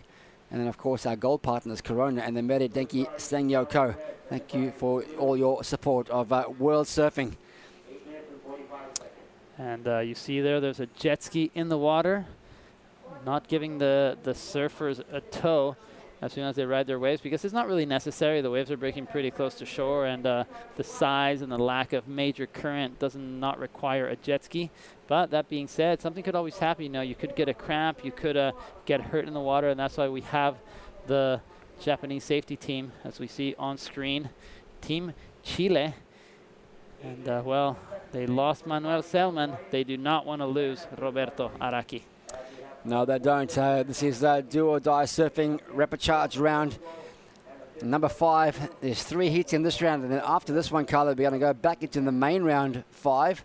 We're going to bring in Mr. Cote and Mr. Klein for those ones, and then we'll finish off the day here on this podium with repechage round 6, the first 3 heats of that one. So another big afternoon of surfing still coming up here from Miyazaki. Thanks for watching wherever you are around the world. It's great to have your company here. This is the graphic we're talking about. Of course, 4 women have already provisionally booked themselves a place in Tokyo 2020 by virtue of being the highest eligible surfer in the event remaining for their continent, Africa. Bianca Buitendag, Europe. One of the surprise and amazing stories of this event, Anat Lelio. Asia, Shina Matsuda. And then, of course, we mentioned before, Ella Williams from New Zealand booking the Oceania spot. Who will be the men who will book themselves a place provisionally for next year? We'll have to find out in a couple of days. Well, you know, if you consider Europe, I would have to put Eitan Osborne from Israel somewhere on the very top of the list. You consider Africa, well, Ramzi Boukiam from Morocco is looking really, really strong as well. And, you know, the good news for Ramzi is not a lot of competition. Team Senegal is out of competition, and they only have to, you know, consider the big continent that Africa is. You know, he's fighting for a spot with South Africa. And if you're thinking about Jordy Smith and South Africa, of course, Jordy being on the championship tour, currently ranked number 2 in the world, he will qualify via the WCT champion or the WSL Championship Tour ratings at the end of this year. But no more than 2 per country will qualify. Here's a replay of that last one. All right, beautiful bottom turn. Just a big bash, vertical through the lip. Refreshing. Nice surfing for Billy Stearman, and a nice pivot there on that second maneuver, sliding the tail out on that little bit of foam. And what happened on the right-hander? Let's see what Edito Alcalá is up to. Nice surfing for him. Unfortunately, just a wave backing off, Brad. I want to see a little bit more dynamic surfing from him. Obviously, he's doing what the wave allowed him to do. Really milking the points on that one, getting some solid scores. The nod, most definitely going to go to Billy. Yeah, that first turn was really one that would have stopped the judges in their tracks. A great moment there, that opening turn. A 4.8 for last of Alcala. He's in second place, needing 8.57 before the last of Stairman. Here we go. This is Araki. Oncoming section, flicks the tail out there for the air reversed. A little bit awkward there on the dismount, but rode it out clean nonetheless. Yeah, rolling up the windows of a car. You see there, as he was spinning around, he put a little bit too much weight on that back foot heel, and he was forced to lift his arms up backwards, rotating them in a clockwise motion to get that balance on his board. So he did it well. He was able to spin out, and looks like surfers in the next heat already ready. Who we're going to have? That's Eitan Osborne coming up against Hiroto Ohara and Jaya Perez from Costa Rica. So it is going to be Israel, Japan, and Costa Rica going to battle in this next one. All right. Eitan Osborne not worried about the Stingrays here because he's just stomping his way out into the lineup. Well, scores are in for Stem and Carle, 7.07. So he extends his lead over Alcala. 8.57 is what he needs. And Araki now in third needs a 3.97. Wouldn't it be nice as a surfer if you're having an exceptional heat that you could take some of the waves, some of the scores that are extra that you don't need and put them on the next heat? Unfortunately, it doesn't really work that way. We've seen some major scores being dropped like 7s and 8s when surfers gets on a roll. I'd love to hold them over to my next heat if it was me, but that doesn't count. 20 minutes is all you get. You get in and out. Your top 2 waves count. And, of course, and surfing competition is ruthless. I mean, you could have won the last event, Owen Wright at the top of the world, crying in the channel from joy, tears of joy after beating Gabriel Medina in the final. And now he's in a new competition, most people, you know, it's a fond memory, but people are focusing on what's happening now, and he bowed out of competition. Yeah, absolutely right. He'll be refocusing on the next event, and no doubt we'll be back here for the 2020 ISA World Surfing Games next year. That venue is still to be announced. We know it's going to take place in May next year. See little left-handers. It looks like, you know, although the right-handers allow you to do those airs, left-handers are a little bit longer. And, well, we saw Team USA there for a second. Now we see Team Indonesia, Rizal Tanjung. The Team Portugal there. Look, really good buds. Kikas and none other than two-time world champ Gabriel Medina. What are they talking about, Isn't Brad? that cool? I mean, it's really amazing to see the two surfers, obviously good mates on land and supporting each other through this historic event. Both having been a big couple of yawns there. It's been a big event for these guys.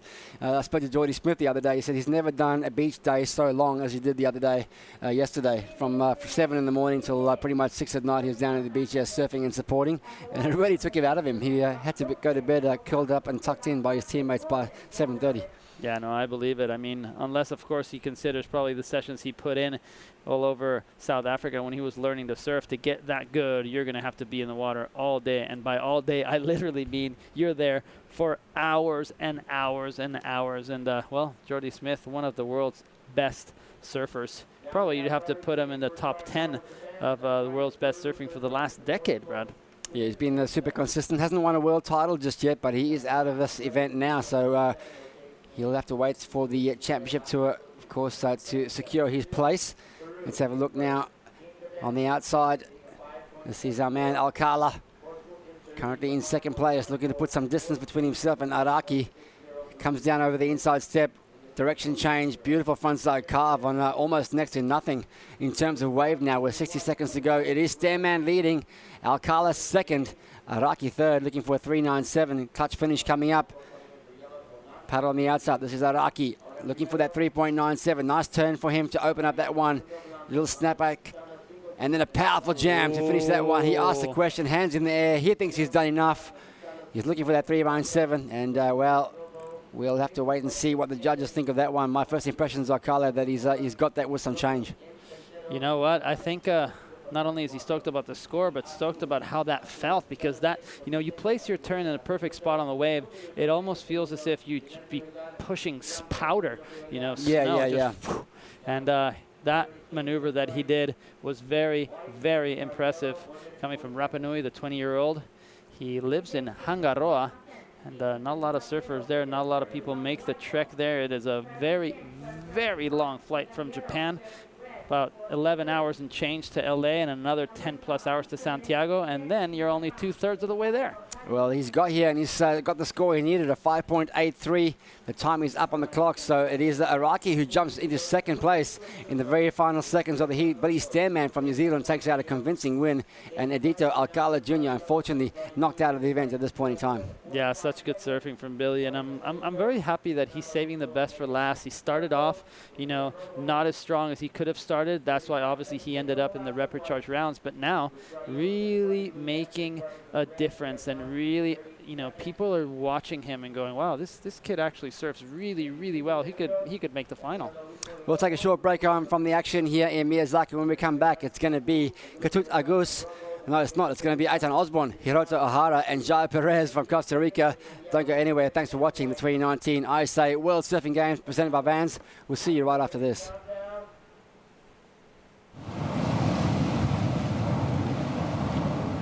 So there's just different levels. There's like little slams, there's nicks, there's cuts. Then there's, you know, the torn ligaments, the knees and shoulders and that. So when you go through any of it, it just makes you feel alive. That's what it is. Wiping out just makes you feel alive.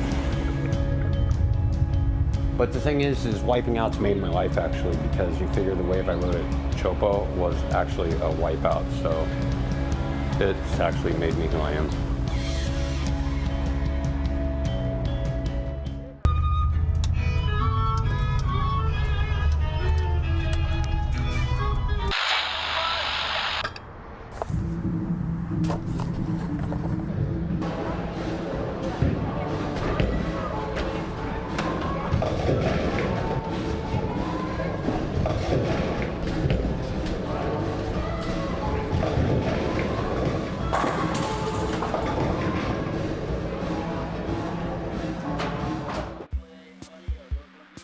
We make skate shoes, really grippy skate shoes. So we thought, why not make a skate shoe for surfing? A super grippy one.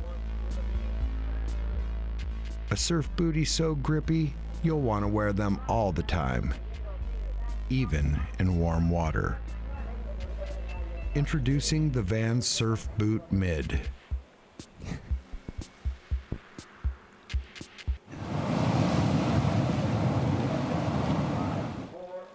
Welcome back to day 7 of 9 here at the historic and significant 2019 ISA World Surfing Games presented by Vans. What a great occasion this is here. We are looking towards qualification for the Olympic Games in 2020. It's around 1:35 in the afternoon here, and we're deep into rapid charge action.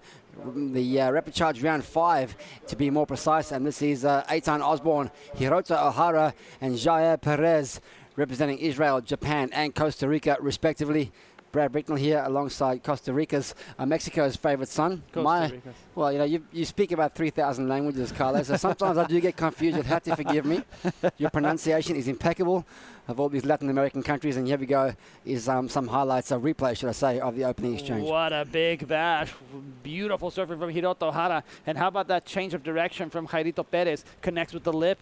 And let's see if he makes it out into the open face. He does. And not only does he make it out into the open face, but he explodes the tail above the lip. So really nice surfing from him. Two surfers opening up in a massive, massive way. Eitan Osborne, work is cut out for you, young man. I love seeing opening exchanges like this, Carlo. It reminds me of a boxing match where two competitors go head-to-head. It's a bit of a slugfest. There's one punch, there's another punch. Both surfers have landed punches. It just depends where those punches have landed, on the noggin or on the back of the head. We'll see when those scores come in. And these are great scenes here of the team situation. This is the North Podium where we are broadcasting live from. Of course, you can keep tabs on what's happening on the South Podium on the live button of isasurf.org. Just choose that South Tower for score updates. That is Billy Stairman making his way up the stairs. The Kiwi surfer who keeping his dream alive here in the rapid charge round. And if you're wondering why there's no people over on the right-hand side, that's because Japanese people are so respectful. You tell them you cannot cross this line, you have to be on this one, and that is what they do. If they wanted to, they would storm those boundaries and go through and try and get a selfie with all the superstars that are on the other side. But they say, no, we respect everything, and here we go. Here goes Osborne. This guy is like an incredible natural talent. He's representing Israel in this event. And now that you see the direction change, nice and powerful on his backhand now. Look for a nice stab to finish that inside section out. So Osborne now on the board, a 5.17 from O'Hara, the local fella, up against Perez from Costa Rica, a 6.67 for him. And I got a chance to chat with Eitan a few seconds ago before he paddled out. And he said that he's on an old faithful of a surfboard.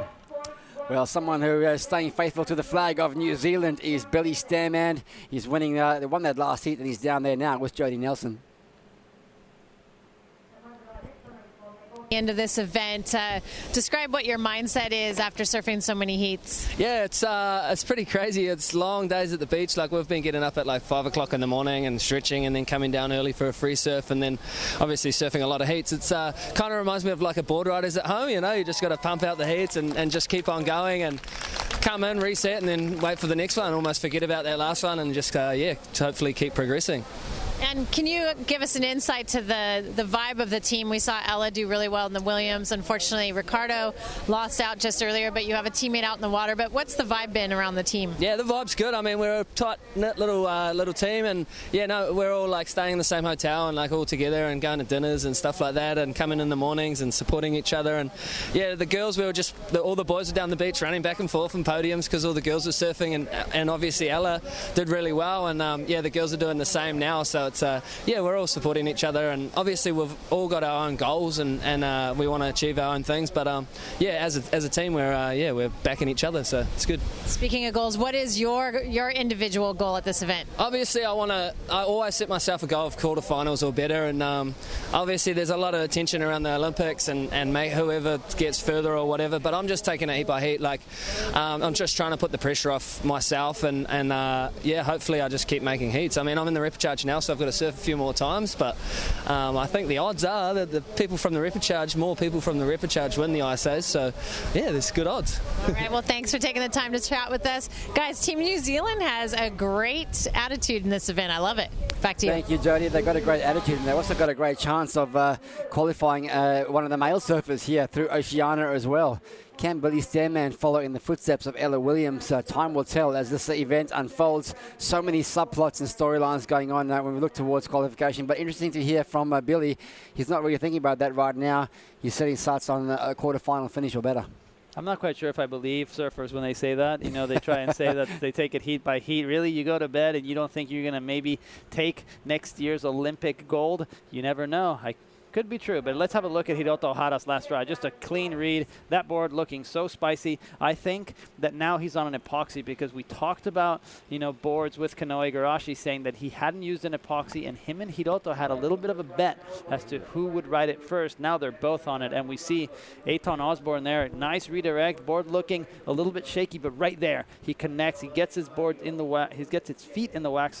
And he feels and he looks a little bit more comfortable. He's actually riding a board shaped by Mike Walter, a shaper from CSI. Thank you very much, Nathaniel Curran, for sending us that information. And here he is again, up and riding. Here goes Osborne. I love that layback gouge. Back into that power source. The second one there with a beautiful rebound on that occasion for Osborne. Open up with a 4.0. Let's look at some scores across the board. Ohara a 5.17 and a 6.57. Perez a 6.67 and a 3.4. So it does mean that Ohara from Japan leads, Perez second, but we are of course waiting for this last wave from Eitan Osborne. If he gets to 6.08, Kale, he jumps into second place. I don't think it's going to quite get there on that occasion, but he's got a great platform now to launch off. Yeah, and talking about launching, he is one of the experts in the air. So I feel that the last few waves he's caught, he's tried to put the board on rail and the board working, but the wave really flat. I feel like he's going to be way more dangerous if he gets a section that allows him to get speed and then go to the air. He could easily get a wave in the excellent range. And here, have a look at this. Looking so much better now. You can see how he actually wrapped that first turn around, variation on the second one by laying back, and the third one, a combination of those two maneuvers. So really beautiful surfing from him. I love the way, like I said it on his previous wave when I said putting his feet in the wax, what I just meant is that he positioned his feet better on the surfboard, and now it's working much better for him. Huge backside turns here for Perez. Love that opening turn, and a second solid one to land squarely on his feet there. So 10.45 on the clock. Perez looking to extend over Osborne here. 4.43 for last of Osborne. And Perez's wave looking like it's going to go in a touch higher. So Jairo coming from Jaco, Costa Rica, as we see none other than Felipe Toledo, Gabriel Medina, Taina Hinkle. And well, there's Leon Glatzer from Team Germany, Kali Munoz over in the back. And I believe that is all of Team Germany gathered in front of Team Brazil. All those guys are together because there is a super heat coming up next. Kanoe Igarashi, Italo Ferreira, Federico Moraes, Carlos Munoz, all going to go to battle. And that is not Rob Machado, ladies and gentlemen. That is Carlos Munoz from Costa Rica, the land of Pura Vida. That guy is always smiling, always making jokes, kind of like Italo Ferreira as well. It's so fun to be around these surfers out of the water, and they have so much experience in contests. Carlos chasing the World Qualifying Series events all over the world for the last 8 or so years. He obviously has learned so much and understands that, hey, at the end of the day, you're here to have fun in this life. Have fun while you're out of the water, and when he goes in it, he attacks. And let's see if he can manage to make it into finals day, because it would be a massive result for Costa Rica. Yeah, that's right. 2 more sleeps till finals day. It's of course, Friday afternoon here, local time, around 1:45 in the afternoon. And of course, Saturday and Sunday will be the big finishing weekend. We will be crowning champions, handing out medals, and as well as that all-important team trophy as well. We saw the Aloha Cup, the team relay event, being won by Australia. Second place there was South Africa, then the USA, and then Japan. It's a different story when you look at top of the leaderboard from this morning. Brazil leads the country rankings. Peru second, USA third, and South Africa fourth. Here we go. This is Osborne I thought he might be finding a big ramp section there, but it didn't quite present himself. Here we go. This is surfer in white, O'Hara, the local hero, along with Shun Murakawa. And, of course, Kanoa Igarashi, who's coming up next. So Japan, plenty to cheer about this afternoon. Yeah, Murakami Shun is a very stylish goofy footer. So you have 2 regular footers and 1 goofy footer for Team Japan on the men's side. And as we see competitors paddling up and out over and through that current that is looks so minor, but when you're looking at it from the front, you can see how fast these surfers are drifting. Look at that. So a little bit more spice and a little bit more aggression from Hiroto. He is in the reprecharge round. He knows he has to give it his all, especially when he has the entire country and the pressure of everyone on the beach on his shoulders. He did very well to read that wave to perfection. Yeah, absolutely right. You know, a word that comes to mind when I think about Japanese surfers is precision. It's a word that probably embodies the Japanese culture, the Japanese manufacturing sort of push. But I'm seeing real precision surfing being laid down here by the Japanese surfers. As we see here, Jaya Perez from Costa Rica, beautiful right-hander. He's found 2 frontside carves with a lot of power. This is the inside closeout turn. Costa Rica now looking for... well, a solidifying lead here, a 6.67 and a 6.0. His top 2 waves. He's trying to drop at 6.0, Carla. It'll come close. As we see Leilani McGonigal and Eva Woodland. And as you said it is going to come close. I almost feel like the last part of the wave, he did 4 maneuvers. The first 2, solid, impressive. Now, the next 2, I almost feel like he could have skipped maneuver number 3 to do a big error on the 4th because he already has 2 big scores, 6.67 and a 6.0. But he's smart. He feels like with the 2 turns out the back and just finishing solid, he could improve on his situation. Let's see what the judges say. Yeah, they are deliberating that right now. Of course, one of the great hallmarks of the judging system here is that there are allocated cameras, individual cameras for every single competitor. As we see this man, Kanoa Igarashi. He's certainly one of the Japanese superstars, born here in Japan, moved to the USA, down to the Huntington Beach area as a young kid to further his surfing career. And then he's switched back to his home nation a few years ago so he can represent Japan. And he is big in Japan. Let me tell you, he cuts through the surfing community. He is well known in and out of the sport here in Japan. And a great role model and ambassador for all these Japanese fans who have come down to watch. Yeah, and I like that you use the word role model because he truly is a professional, 21 years old, and every single interview that he gives, he talks about what he feels and what he should be doing. But let's have a look at this wave. Big, solid wave. Second maneuver was big. And a 3rd little click and a 4th final re-entry. So I feel like that is going to be potentially the best wave of the heat, as we see Aton having a little bit of trouble finding, and here we go, up to the air, big old lofty air. So we talked about his air game. He almost had no speed, and somehow he has that pop, and they talk about that pop with many young surfers, how they can actually elevate their board up and beyond the lip, higher than when you would have thought they would go, and that is a surfer that can do that. Yeah, and to do that off a small section like that is even harder. So that score has come in. It's a 5.67 for Osborne. He now needs a 6.21, so he's chipping away at this lead. The reason why he's behind the 8 ball here is because Perez particularly has strung together scores in excess of 6 points. Looks like you're right, that last one of Perez is going to be the biggest number of the heat so far. He's backed it up with a 6.67. He's going to put some scoreboard pressure on O'Hara and Osborne after this. So Jairito Perez, a little bit of added motivation. He is a father now. And I believe him and his wife are starting a new business as soon as he gets back home. So exciting times for Jairito. Let me tell you, his mind is not thinking about coffee beans right now because that is the business he wants to start. He is thinking about taking this whole thing out. In and out there for Osborne from Israel. Scoring now a 7.07 for last of Costa Rica's Perez. So that situation now extends for O'Hara. 7.17 is what the Japanese surfer will need to go into first. Osborne still looking for that 6.21 for second. He'll need an excellent score of just over 8 if he wants to go into first place. There's 4 minutes remaining in this one. It is the heat leader with priority.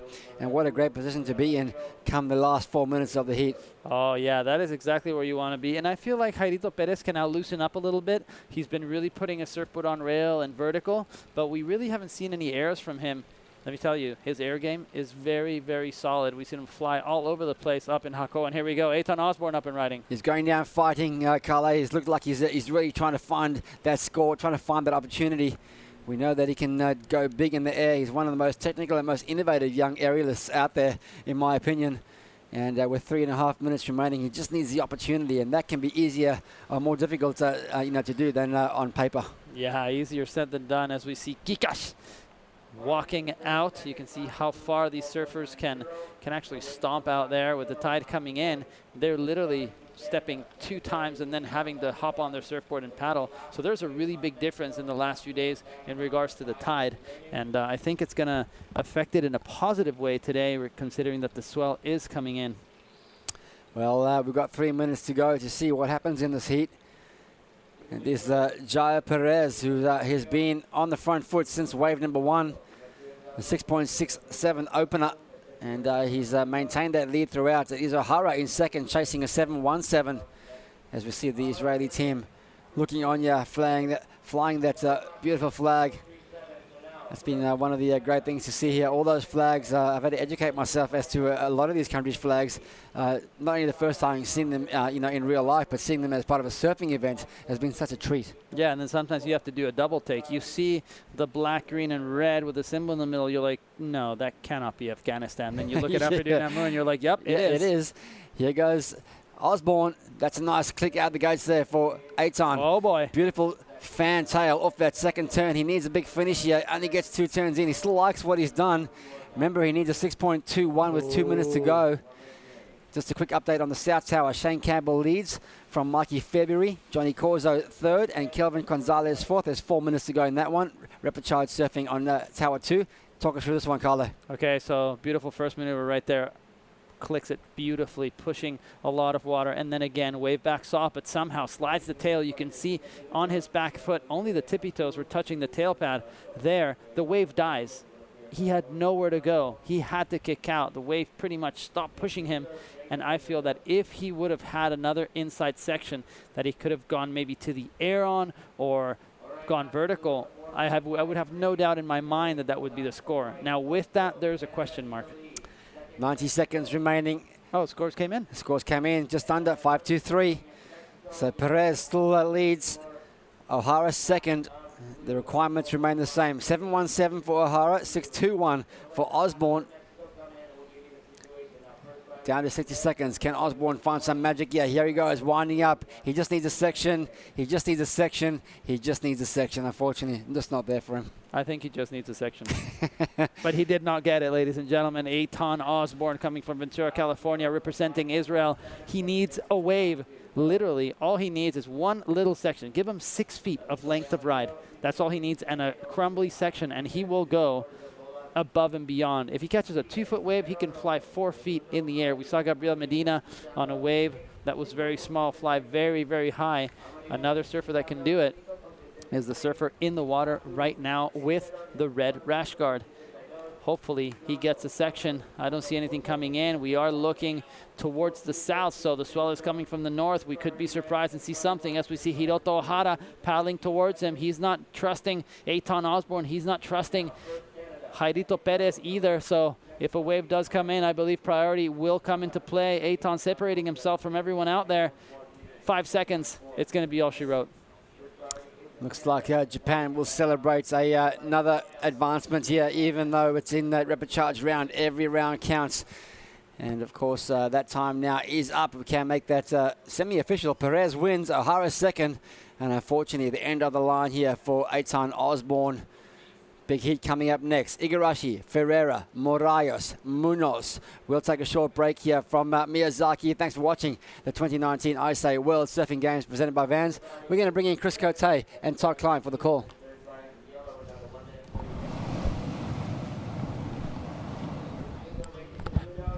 My name is Fernando Aguirre. I am the president of the International Surfing Association, and I like to surf every day. The ocean is the greatest equalizer. There is no really admission fees, no membership fees. You don't need to belong to a certain race, religion, gender, weight size, or anything to surf. The ocean has not been privatized, sold, rented, so we all have a chance to enjoy it. And maybe like a year ago, something like that, one day I woke up and I realized that the dream that I was having when I woke up, it was the reality. From having for the first time all the dream surfing teams of the world together, all the top stars, the guys that I met when they were 15 or 16 as juniors, and I saw them winning medals or gold medals, and they're all together now. Next to, the full team of Senegal. It's like a team from Thailand, Indonesia, American Samoa. I think it's probably, this is a sensitive point, because I carry on my heart my parents, my grandparents, so the people that really made me who I am. And my grandparents on my mom's side were very, limited income. He was a taxi driver and she was a housewife that used to work as a maid on a hotel. I was maybe 16 or 17, and one day my grandma showed up and gave me the most expensive jacket that I couldn't buy. And I knew how life was difficult for them, how difficult life was for them. So I told her, I said, "You're crazy. This is like, why do you do that?" And she said, "I'm not sure you're gonna get it now, but eventually I think you're gonna get it." And giving is much better than receiving, because by receiving, nobody has ever become a better human being. But if you give, you might get a chance.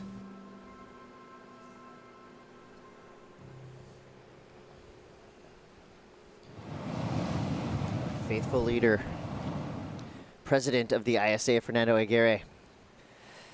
So in the lineup right now, another big matchup. Kanoa Igarashi, Italo Ferreira, Federico Moraes, and Carlos Munoz, representatives from Team Japan, Team Costa Rica, Portugal, and Brazil. This is a massive, massive heat. Chris Cote here with Todd Klein. The action just keeps getting hotter here in Miyazaki, Japan for the 2019 ISA World Surfing Games presented by Vans. This would be an impossible heat to call. On paper, all four of these surfers have a great shot at taking this heat win. Especially in these conditions, Chris. Wave selection is going to be key. I was hanging out in the competitors area just trying to get the vibe down there, and they're getting psyched down there. They're seeing a lot more opportunity on this lower tide as we see Federico here coming across on the backhand, getting up into the lip multiple times, representing Portugal here. And he's got a stacked heat, as you just called out there, Italo, Kanoa, and Carlos. And I was seeing all of the teams getting fired up for this one. We were running repecharge rounds earlier. The surfers in the water now, all four of these guys have yet to lose a heat. So that means if they, the two that will lose will go into the repecharge rounds. Here we go, Italo Ferreira going for the big rail grab, air reverse, but unable to land it.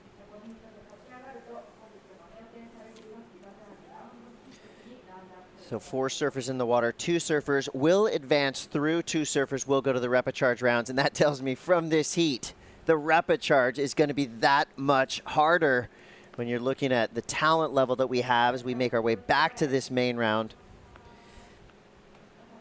And speaking of talent, this young Costa Rican just made a huge name for himself. Jody Nelson is with the winner of that last heat, Jairo Perez. Thank you, Chris. Yeah, Jairo, this is amazing heat from you. Conditions have changed a lot, but you've surfed quite a few times today. What was your approach in that last heat? Really spending a lot of time watching the waves, because literally every heat change with the tide and the current and the wind. So there's a lot of factors that you need to, be aware of. But really, I was just praying the whole time. Lord, send me the good ones, And I was in the right spot at the right moment, and I just want to thank the Lord for sending me those waves, and all the people back home in my church that are praying for us and the team here so we can get a good result. Thank you guys for putting this event up. The waves are really fun. Japan is one of my favorite spots in the world. The people, the food, and the culture is just, amazing, and I love them. They're so respectful, and there is not much people where you travel and they're like that, they just receive you, and when they want to do something for you, they don't stop until they do it. So I just love them, I love the culture about that. I think we all should follow example from them in a lot of ways, but really I'm just so happy to make it through the heat, and I got a 7 and a 6, I think, so I'm pretty happy to make it through, and it's not stopping, it's just starting for me, I'm resetting again as another heat coming, so we'll see how it goes. All right, and we hear that you're a new father as well as having a lot of siblings. How does that impact you as a competitor or motivate you as a competitor?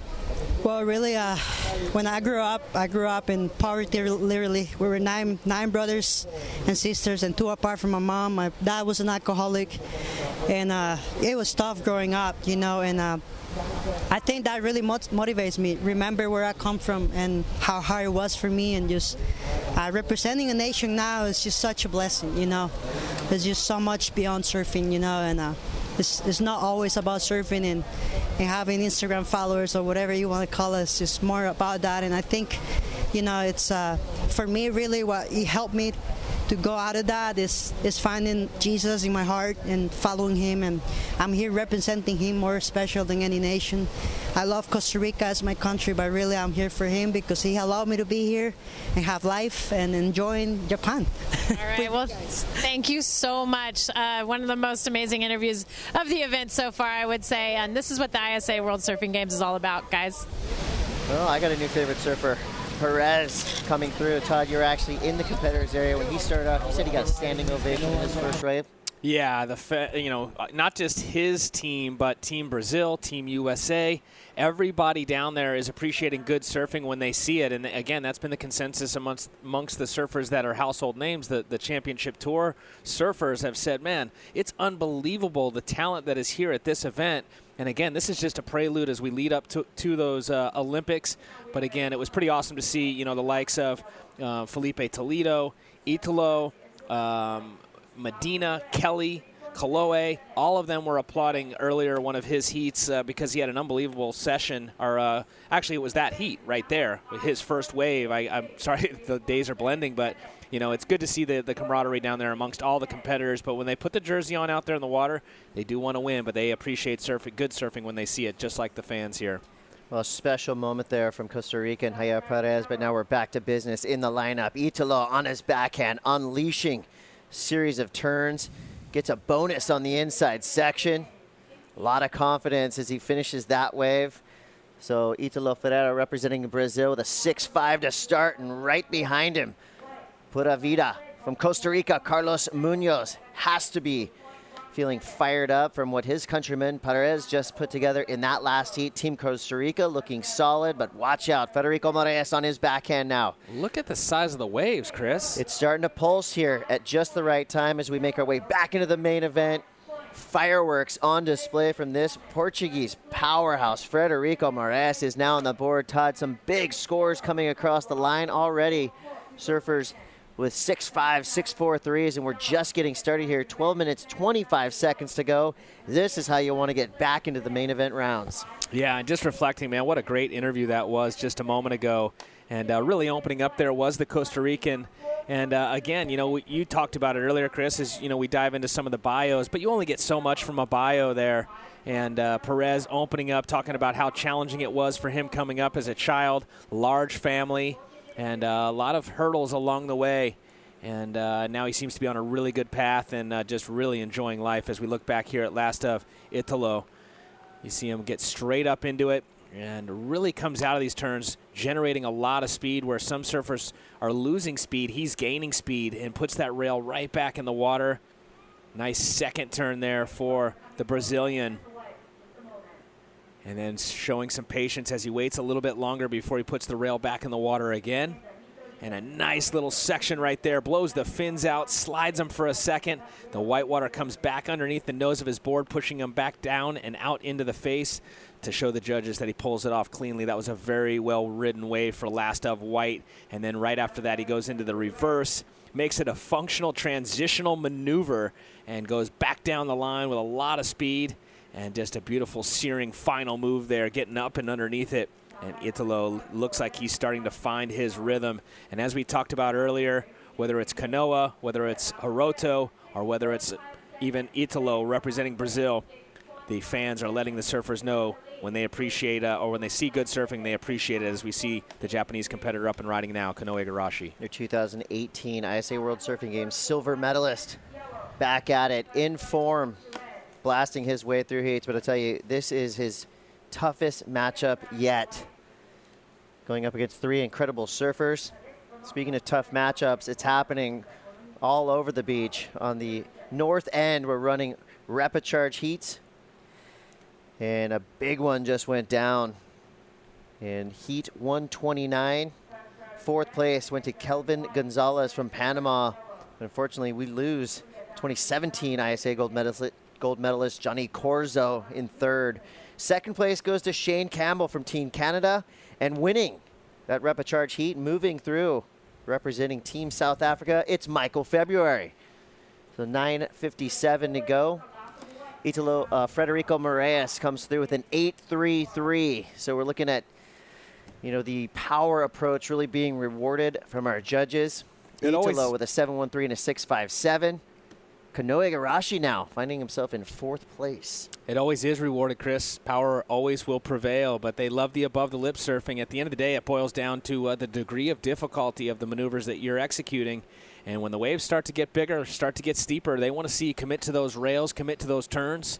And rewarding there was that last score of an 8.33 for Federico. So beautiful surfing. Here we go. Igarashi needing a score. Could be a comeback wave here for Igarashi. Needs an 8.50 to get into qualification contention. And he's up and out. Did not like the looks of that final section. Third and fourth place surfers in this heat will go to the repecharge rounds, where we are packing talent into some huge names already going down. And that's the fact that we're looking at here in international surfing competition is some of your favorite surfers have already lost and will continue to do so. The flip side of that, we're going to see some glory with teams adding numbers to their total. As it stands now, Team Brazil in the lead, Team Peru in second, Team USA third, South Africa fourth. So with Mikey February moving through his repecharge round, the dream is still alive for Team South Africa. 8.25 to go. Another big heat coming up next. Leon Glatzer from Germany. He's been impressive throughout this event. He has been, and look who he's got coming up in that heat. Kaloe Andino, Ramsey Pukiam, and Felipe Toledo. Incredible. Every heat could be a final. Next heat after that, Angelo Bonomelli, Kelly Slater, Rio Waeda, and Gabriel Medina. You're kidding. No, I'm not joking, Chris. That's not the finals? No. This is main event round 5, but it could be a final at any other event in the world. Shock and awe with every heat draw that comes across the board. 7:45 to go. Remember, if your favorite surfer loses out in this main round, they get another shot. So we'll be watching the repecharge rounds very closely to see who bows out and who advances through. 7.5 to go. Federico Moraes from Portugal, 8.33 and a 5.50. A strong start. 13.83 total. That'll get you through most any heat today. It sure will, Chris. And, you're going to see that, as we talked about, as the waves increase and as we go deeper into this competition on the main event, you're going to see the scores elevate. And Kanoe Igarashi, who's been one of the standouts the entire event, and the crowd's here to see him, finds himself with 7 minutes to go, needing a score in the fourth position of an 8.50. So a score in the excellent range. Anything that is 8 and above is an excellent score. And you're going to have to really impress the judges in order to get a score of that magnitude. There we see Kaloe Andino over there with Team USA. Right there on the right behind him is a former championship tour competitor, Chris Stone, a.k.a. Galley. He's also a shaper, and on the underground he does some of the boards along with Graham Smith, who is Jordy's father. So one of the boards, at least, I know has been shaped by Chris that Jordy's been riding this event. So multifaceted is the coach from the United States. And what a great person, along with Brett Simpson, that duo, and Greg Cruz helping Team USA. You know, they are an extremely focused group, and now being represented solely by Kelly Slater and Kalohe Andino, which, if you're going to have two guys surfing for you, that's not a bad duo right there. 6 minutes to go. Moraes in the lead. We've got an update from a previous repecharge heat. 128. Fourth place, John Mark Tokang from the Philippines. Great result from our surfer representing Team Philippines. Third place went to Miguel Blanco from Portugal. Second place, Shun Murakami staying alive in the repecharge from Team Japan. And Tomas Tudela from Team Peru. 5.5 to go. Kanoe Igarashi That was a frustrated chop hop right there. What's going on in his mind right now? Not sure. You know, if he waits too much longer to better that 5.20, Chris, he's going to really put his back against the wall, needing an 8.5 in these conditions. So let's get caught up on the competition thus far in this heat. You know, as we look back at two of the top scores, this being an 8.33 for Federico. Check this thing out as it hit the inside. It really stacks up, and he capitalizes two massive backhand turns there, gets the fins up and over. And then this was the best of Italo, his 7.13 with searing turns there on the backhand and a beautiful final maneuver.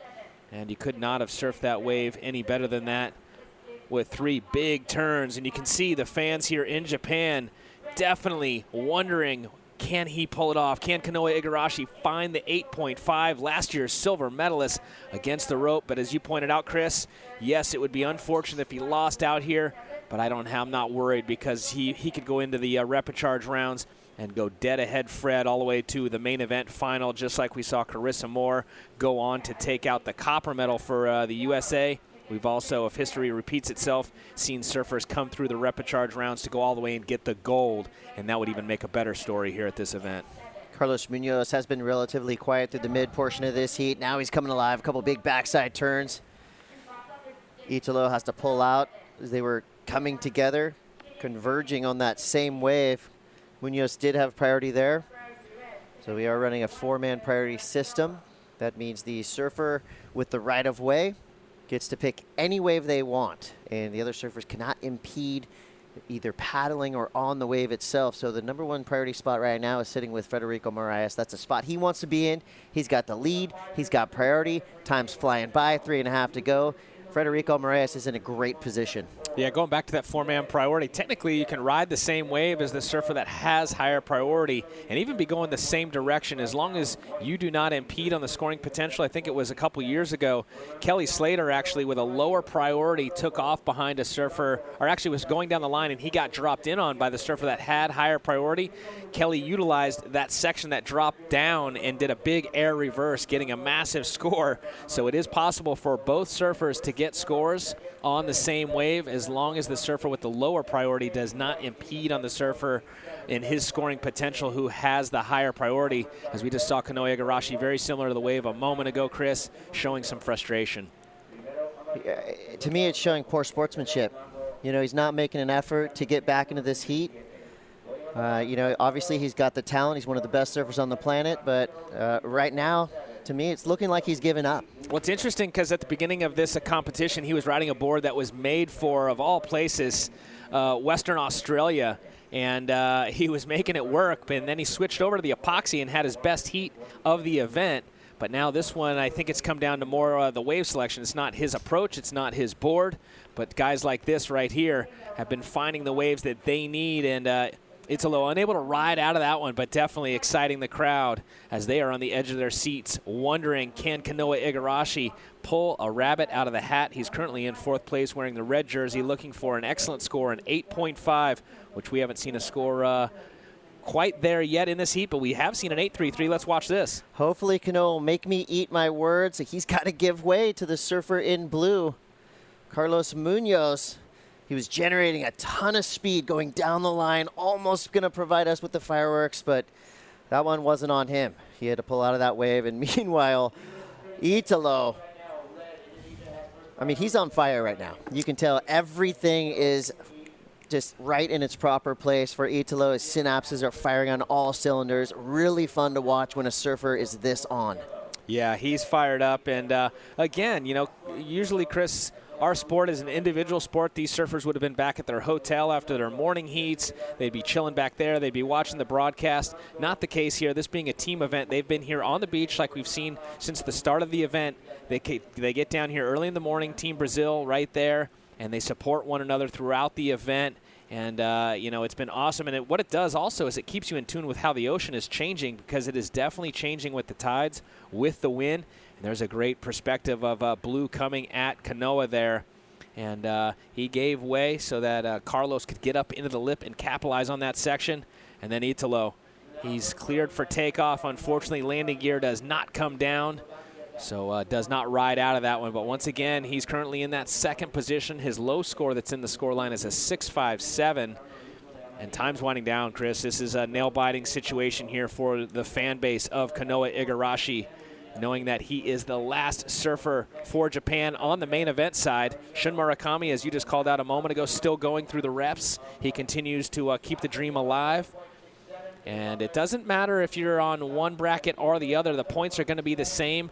It doesn't change until you actually lose out of the competition. So as long as they can keep going, they will be okay. And wow, keep going. I don't know how this guy does it, man. It's like jumping off the top of your house nonstop. Something's got to give eventually, you'd think, but this guy's fit. Wow, so with that, time has finished in this wild heat. So as it stands now, it's going to be Federico Moraes and Italo Ferreira moving through. Carlos Munoz drops to third. Kanoa Igarashi will have a chance to surf again in the rapid charge round, so hopefully he'll find that motivation to come back and fight and get some wins in the rapid charge heat. It's going to be a tough road for all of the surfers in the rapid charge, as we know the level of talent that's going into that bracket. Here's a look back at this last wave from Italo, as he is just flaring out. So you're watching the 2019 ISA World Surfing Games presented by Vans. Stay tuned.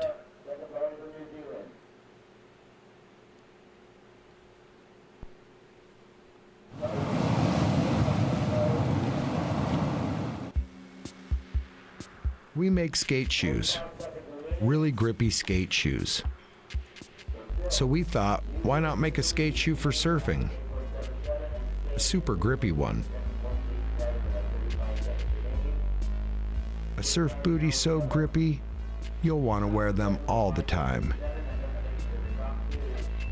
Introducing the Vans Surf Boot High. My name's Layla Hurst, and I surf for Vans. I'm Jenny Menard, and I'm a footwear designer at Vans. Getting the opportunity to work with Jenny has always been one of my favorite things. We're always really excited about creating something that we both are passionate about. I grab a lot of weird, random inspiration. I bring it to Jenny. We sort through it and we try to make something that's cohesive and really speaks to who Layla is.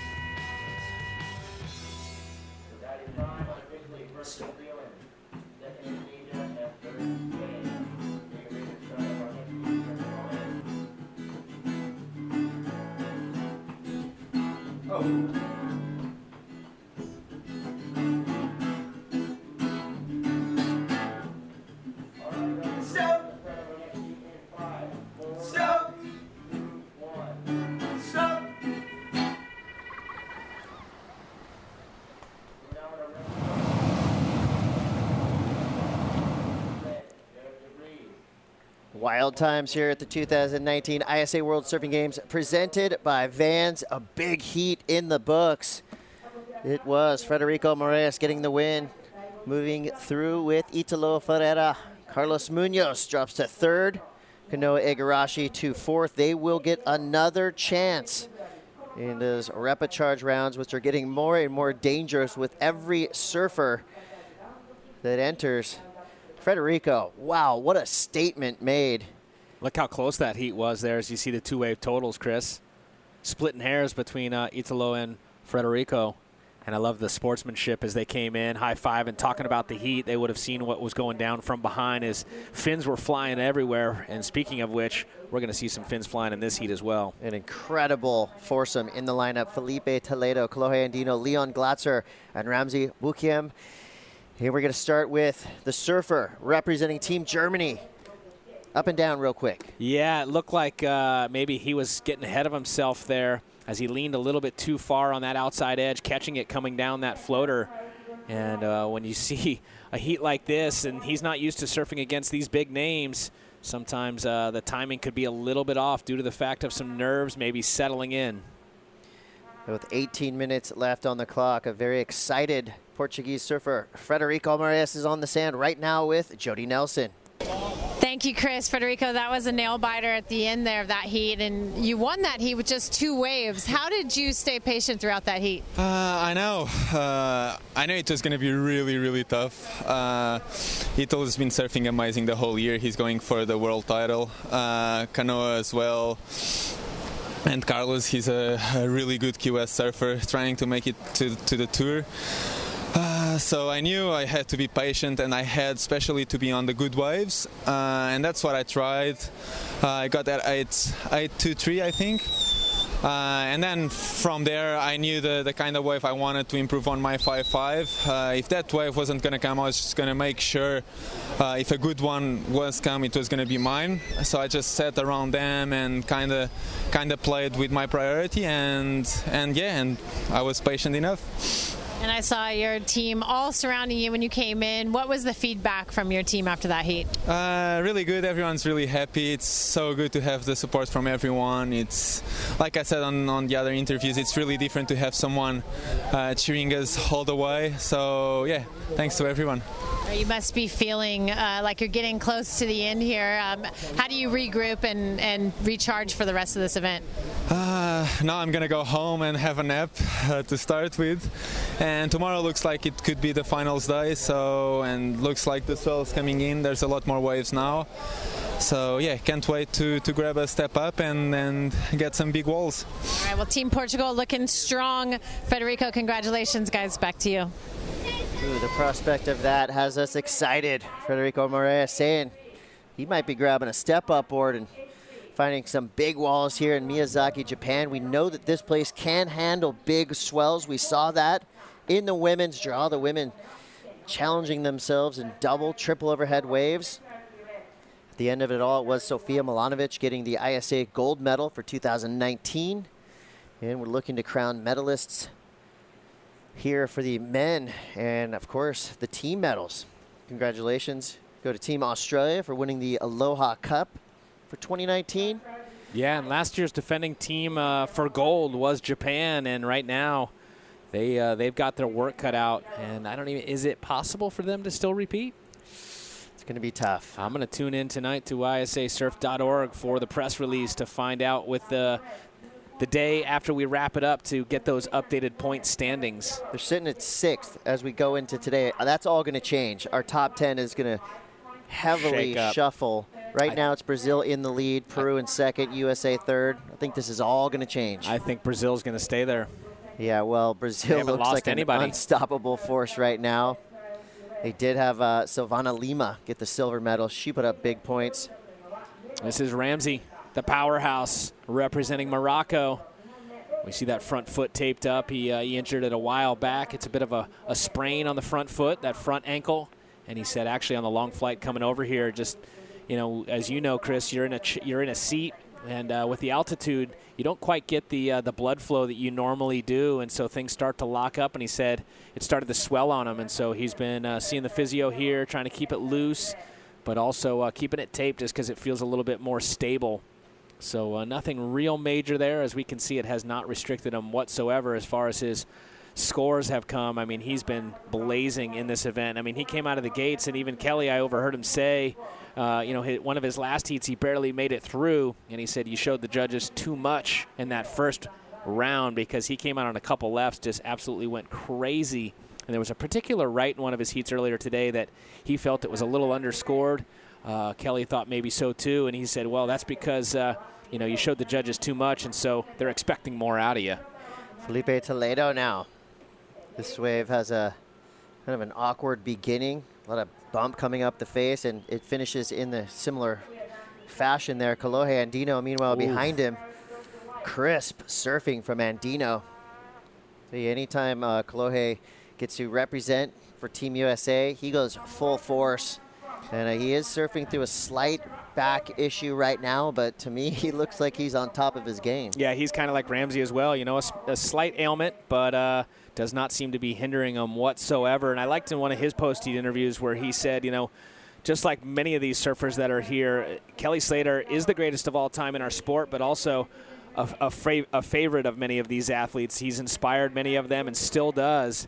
And even Kolohe used to have white wetsuits at a very young age to emulate when Kelly used to wear his white wetsuits. And as we see Ramsey just opening up on the forehand. Beautiful finishing maneuver there. The judges love to see you right out of your last turn clean with confidence, especially if you're basically pulling out of the wave and paddling back out and the spray is still falling from the turn you did. More spray doesn't always equal more points, but most of the time, if you're throwing a lot of spray, you're doing it right, and the judges will react in kind and give you a big score. Highest single wave score of this heat so far most likely will be coming from that first wave that Kolohe and Dino just got. That's going to shuffle our standings here. We got one score from Leon Glatzer, 617. And the big number drops through for Andino. It's a 7-2-7. What a way to start. Yeah, great start for the American surfer there. And on the backhand, and as I mentioned earlier, you know, this kid is strong on both the forehand and the backhand. But I personally feel in these conditions, as it's a little bit smaller, his backhand is suiting these lefts very well. And it seems like every time he gets to his feet on the backhand, we see big scores coming out of Andino. I think if we do see him take off on a right, it's pretty likely we'll see him go above the lip. Let's look back at this opening wave here for Felipe as he kind of gets hung up a little bit on that one and then slices. Nice turn. And then upside down right there, goes over. So a 2-4 and a 3-3-3, yet to find his rhythm. Look how vertical Andino goes in a second turn, just very precise. And like you said, Chris, usually when you see the spray, that indicates power. It also indicates timing. And this guy, his timing has been on point as well. This is going to be a big score here for Ramsey. And it looks like scores have already come in for him. He gets the 6-5. So a great start here for most of the surfers. Felipe right now is the one that's playing catch-up. He hasn't got a score of any substance. His best score is a 3-3-3. So he'll be playing catch-up as we get about halfway through this 20-minute heat. You know, however this heat ends up, two incredible surfers will be heading to the repecharge rounds, which is not where you want to be, because if you lose in this repecharge division, you're done competing here at the ISA World Surfing Games presented by Vans. And that round is filling up with incredible competitors. But the main event, we are still ripping through over here. Coming up next, Ariel Waida representing Team Indonesia. He'll be going up against Angelo Bonamelli from Italy, Gabriel Medina, reigning WSL World Champion, and of course 11-time WSL World Champion Kelly Slater. What an incredible matchup to see an Italian going up against surfers from Team USA, Team Brazil, and Team Indonesia.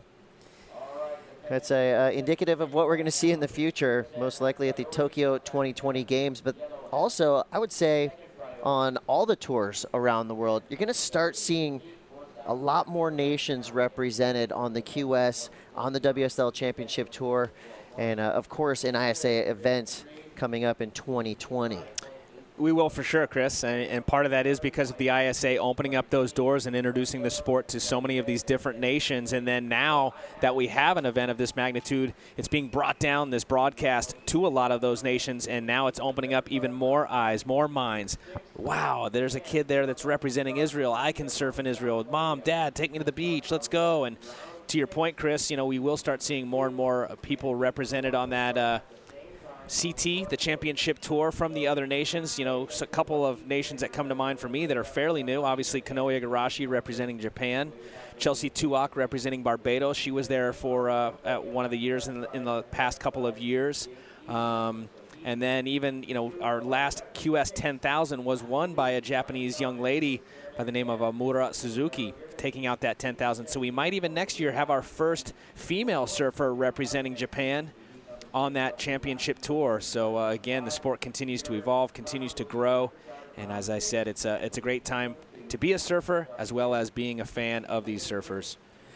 You know, the grit, determination, and patience of ISA President Fernando Aguirre paying off. You talked about opening doors. Well, Fernando literally had to kick down doors and you know, fight to get meetings even with the top IOC brass to fulfill the dream of surfing in the Olympics.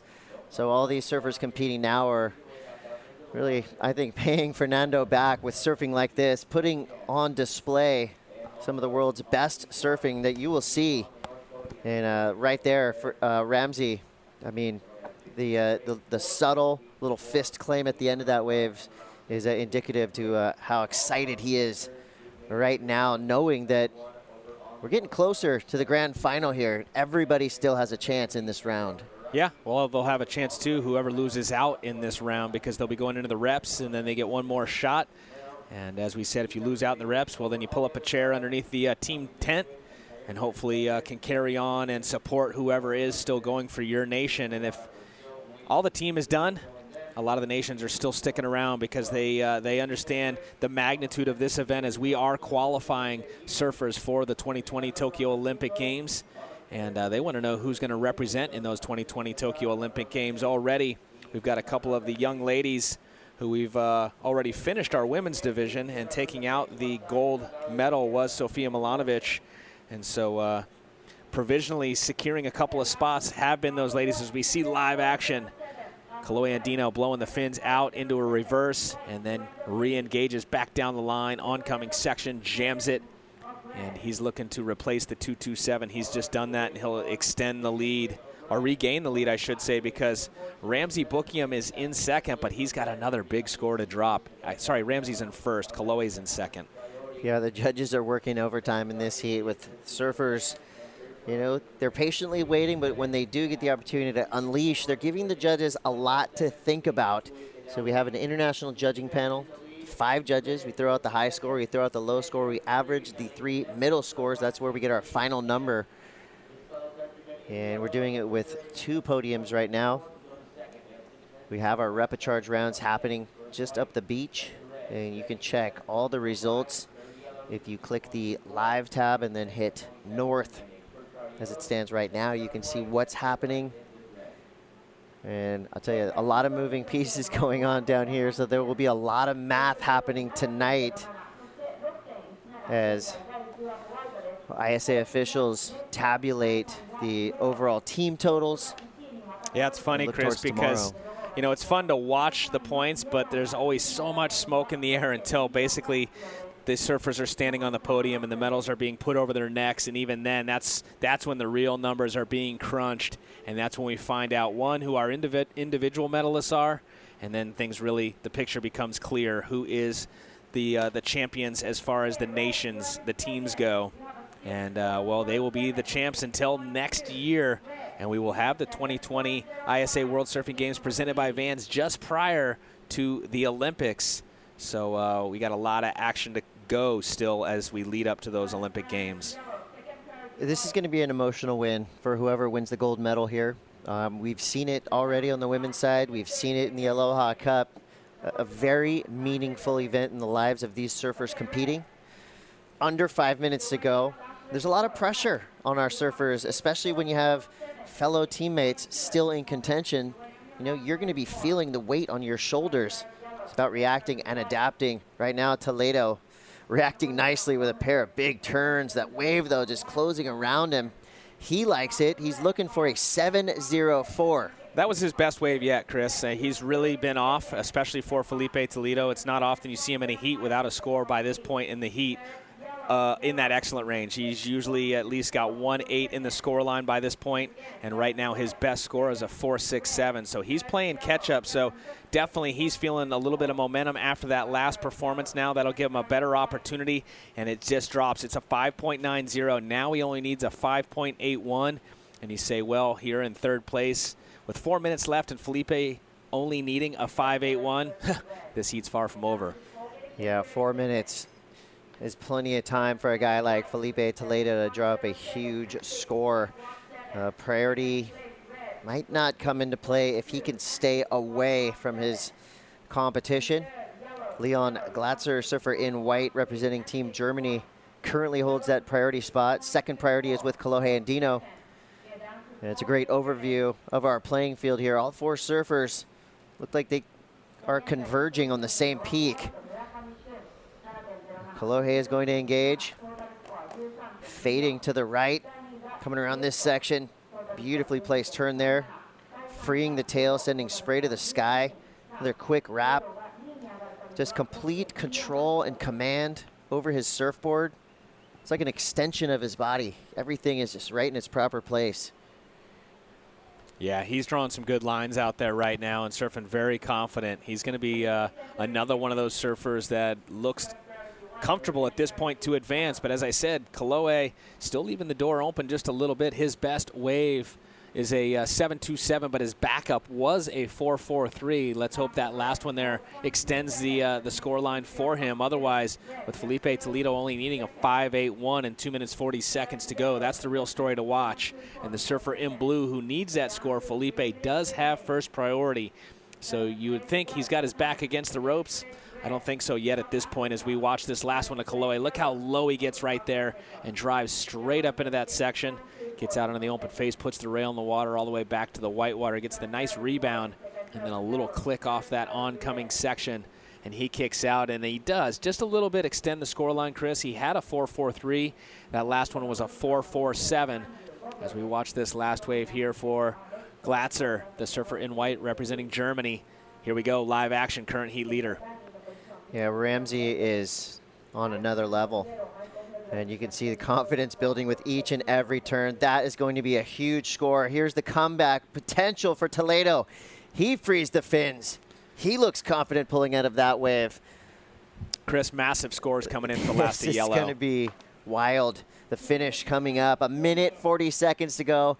And Dino now is going to be waiting to hear the news from our beach announcers. And it might not be good news for Team USA. Ramsey just dropped an 8.00, extends the lead, standing by for last of Felipe. Surfer in blue looking for a 5.85. The indications of the first few scores looking like he's going to get it, Chris. So Kaloe Andino with 1 minute 15 seconds on the clock might need a score to move back up into advancement. This is definitely a nail-biter for Team USA right here because we've already lost Connor Coffin on that team. And so the two remaining surfers in the event is Kelly Slater coming up next. Kaloe Andino in the water. And if Kaloe was to lose here, he would go into the repechage rounds. There is Connor hanging out with Greg Cruz, Chris Stone, and Brett Simpson. Time winding down, 40 seconds to go. And we're still standing by for last of this gentleman right here. He's up again, Chris. Toledo whipping it around. And out the back, this is Kaloe Andino. He's going to need a big score to match what Toledo just got. He hammers his final maneuver. 23 seconds on the clock. And it's anyone's ball game. It's up to the judges now. This is where our surfers just have to wait and see what happens. Unless we have one final ride from Leon Glatzer, who's out the back. Breaking news, Chris. Last score for Toledo, 5.80. He needed a 5.85. Wow, talk about just missing the axe right there. And Dino ducks his head and on in the main round. That was extremely close. That's what we like to see. Close heat at the end. There's Team Brazil. Ricardo, Felipe's his father, just looking right now going, what just happened? Well, he doesn't agree with the score, but I tell you, the judges we have are the best in the business. And Kaloe Andino right there dodges a hard-charging final punch from Toledo, but it wasn't enough. And another show of great sportsmanship here. The good news for Toledo is he's going to have another chance. So these guys have been on a million trips together. They surf together all the time on the championship tour. So after the dust settles, it gives them a minute to connect and talk about what just transpired in the water. Same sponsor for apparel. So, yeah, no doubt these guys have hung out quite a bit. And their next event coming up, these guys have been training over there at the Freshwater Pro, which will be at the Surf Ranch. And those are two favorites going into that event as well. No doubt. Well, it's official. Ramsey Bukiam gets the win. Kaloe Andino sneaks through in second place, and right there, it was just 0.04. Yeah, that's what I was going to say. Look at that scoreline. The tiniest margin. Felipe Toledo drops to third. Leon Glatzer representing Team Germany in fourth. But don't worry, Leon and Felipe fans, they have one more opportunity in the dangerous repechage round, which we will have more of later today. But we're going to continue on here in the main round. We've got a big one coming up next. Angelo Bonamelli representing Italy, Rio Waida from Team Indonesia, and Gabriel Medina along with Kelly Slater. This is going to be huge. You're watching the 2019 ISA World Surfing Games presented by Vans. I don't have to tell you, more action to come. Stay tuned.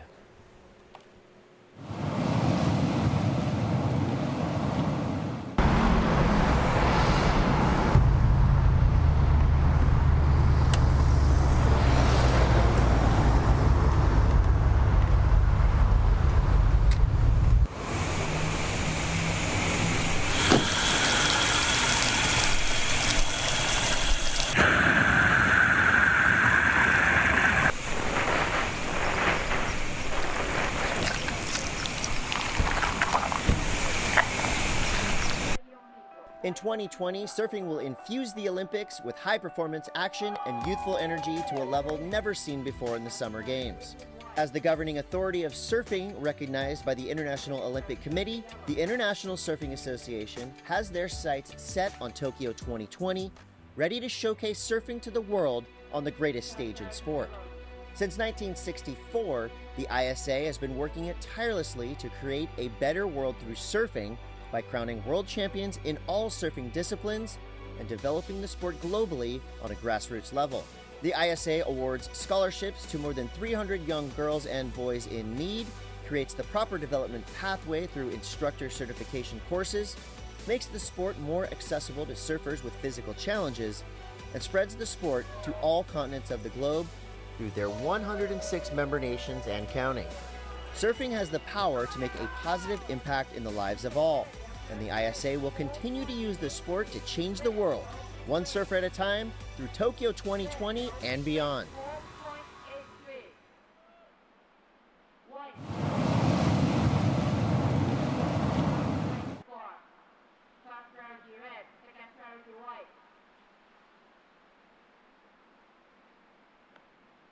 Back to another intense matchup here in the main event, round 5. Angelo Bonamelli representing Italy going up against Kelly Slater from Team USA. Rio Waida up and rating now from Team Indonesia. And Gabriel Medina will be hitting the water for Team Brazil. He'll be surfing in the blue jersey. On paper, this has to be one of the most exciting heats of the day. We got underdogs, we got goats, we got reigning world champs, we got up-and-comers, something for everyone in this heat. Chris Cote with Todd Klein. Chris, I feel like I know you're as excited as I am. I feel like we've been saying that since the first heat we kicked this event off in. We're telling the truth. Look at this. Gabriel Medina, defending champ right now on that championship tour, looking to get another world title here, taking home a gold. Is his quest, is what he wants to do, representing the nation of Brazil. And he would be feeling a little pressure now, knowing that Felipe Toledo in that last heat, unfortunately, losing out in such a close one. And Kaloe and Dino just moving on in that second position. It was Ramsey Bukiam who took the lead and took the win. But good news for Felipe and Glatzer. They will go on into the repecharge rounds now. And we've seen surfers go all the way through from the reps back to the main event final and take out the gold, so anything is possible here. We got 15:40 to go. Ramsey's waiting on the beach with Jody Nelson. 3 heats in one day. How do you keep up your poise throughout the day? Actually, I was thinking I was gonna surf 2 times. I said okay. I said to myself 2 times. Then they pushed it to 3. I'm pretty tired, but I feel good. I'm stoked to make it. I kept the same thing, same plan, same vibe, same everything, and it went well. And how's your ankle holding up? It's okay. I just don't think about it, and it's not like a major thing. It's just a little bit in case I have a little inflammation, so it's okay. I pretty much don't feel anything out there with the stress, with the adrenaline and stuff. It's okay. And I know you maybe don't want to think about it, but Morocco being considered part of Africa by the IOC, what are your thoughts on being able to possibly secure a slot for Morocco in the 2020 Tokyo Olympics? I mean, that's pretty much why I came here. So that was my goal. I don't think about it, but that's my goal, I mean, it would be crazy for me, for my country, first time surfing, first time ever, so it would be sick, and I would be super proud to represent Morocco, and like I always do, with all my heart, so yeah. All right, well, he's a 2-man team himself and his coach. That's it. That's Team Morocco, and they're looking good, guys. Electrifying energy here on the beach, in the stands, in the lineup. Things are going up as you see multiple surfers riding a split peak here. Tons of waves coming through. We got Kelly Slater in the lineup. We got Gabriel Medina. These two have had a pretty cool rivalry in the past couple of years we've seen develop. I feel like Kelly Slater really thrives when he has a rival to go up against, and Gabriel Medina is that perfect arch nemesis for Kelly Slater. He definitely at times is the kryptonite for Superman, no doubt. And, it'd be a great story, just like we saw on the women's side. Sofia Milanovic taking out that gold after she was our world champion both here at the ISA and for the WSL in 2004. 15 years later, she comes back and is once again our world champion. Kelly Slater would love to upset the current world champion right now, being Gabriel Medina. And he's got an opportunity to do that out here in this heat. But right now, leading the charge is Gabriel. He's opened up with a 7.17 and a 5.63. It's Kelly Slater who is definitely playing catch-up right now with only a 2.67. Well, we got 13 minutes to go here. Medina, as always, starting strong with a 7.17 and a 5.63. And your surfer in white, Kelly Slater, has to give way to Medina due to the priority lineup. Medina flying down the line, now flying into the air. Somehow, even after getting a late launch, has the ability to keep that board underneath his feet, land in the flats, and of course, Gabriel Medina does the impossible. Yeah, every time. Didn't quite get the projection, as you point out, Chris. Maybe a little bit mistimed there. But he was able to land it, was able to spin it around and pull it off. So it will be a score that will potentially go into the score line. He's looking to replace a 5.63. But normally, this guy right here, when he takes off, he is way above the lip. This was one of his opening waves. This was the 7.17. Nice opening turn there as he goes all the way around with it. Wave steepens up. He gets straight up into it again, and it continues to give him opportunities. He continues to capitalize, kicks out with some authority. And right behind him was Angelo. This time he's on the right. He gets up under it. Unique style there as he is able to ride out of it, though. And then behind him was our surfer Rio, representing Indonesia. He puts the rail in the water a little bit flatter to begin that wave, and then it starts to steepen up. He starts to loosen up. Nice transition out of that move, straight up into it again. So as we said, all three of these surfers have opened up strongly. Kelly Slater, he's the one that doesn't have a decent score on the board. This is where we saw him take off and was going down the line and got a little bit of a late kind of launch from the lip, but he was able to project out into the flats, get the fins out of the water, and spin it around. And it looks like maybe that last one of Medina does go into the scoreline. Chris, it's a 6.77, extends the lead there, the Brazilian in blue. I mean, this is a tale that we've seen so many times before. Gabriel Medina in the opening minutes of these heats, locking in two big scores. And guess what? That makes him even that much more dangerous because now he has the luxury to hunt around for a wave that's going to give him an opportunity to potentially go to the air or lay down one of those big power arcs he's so famous for.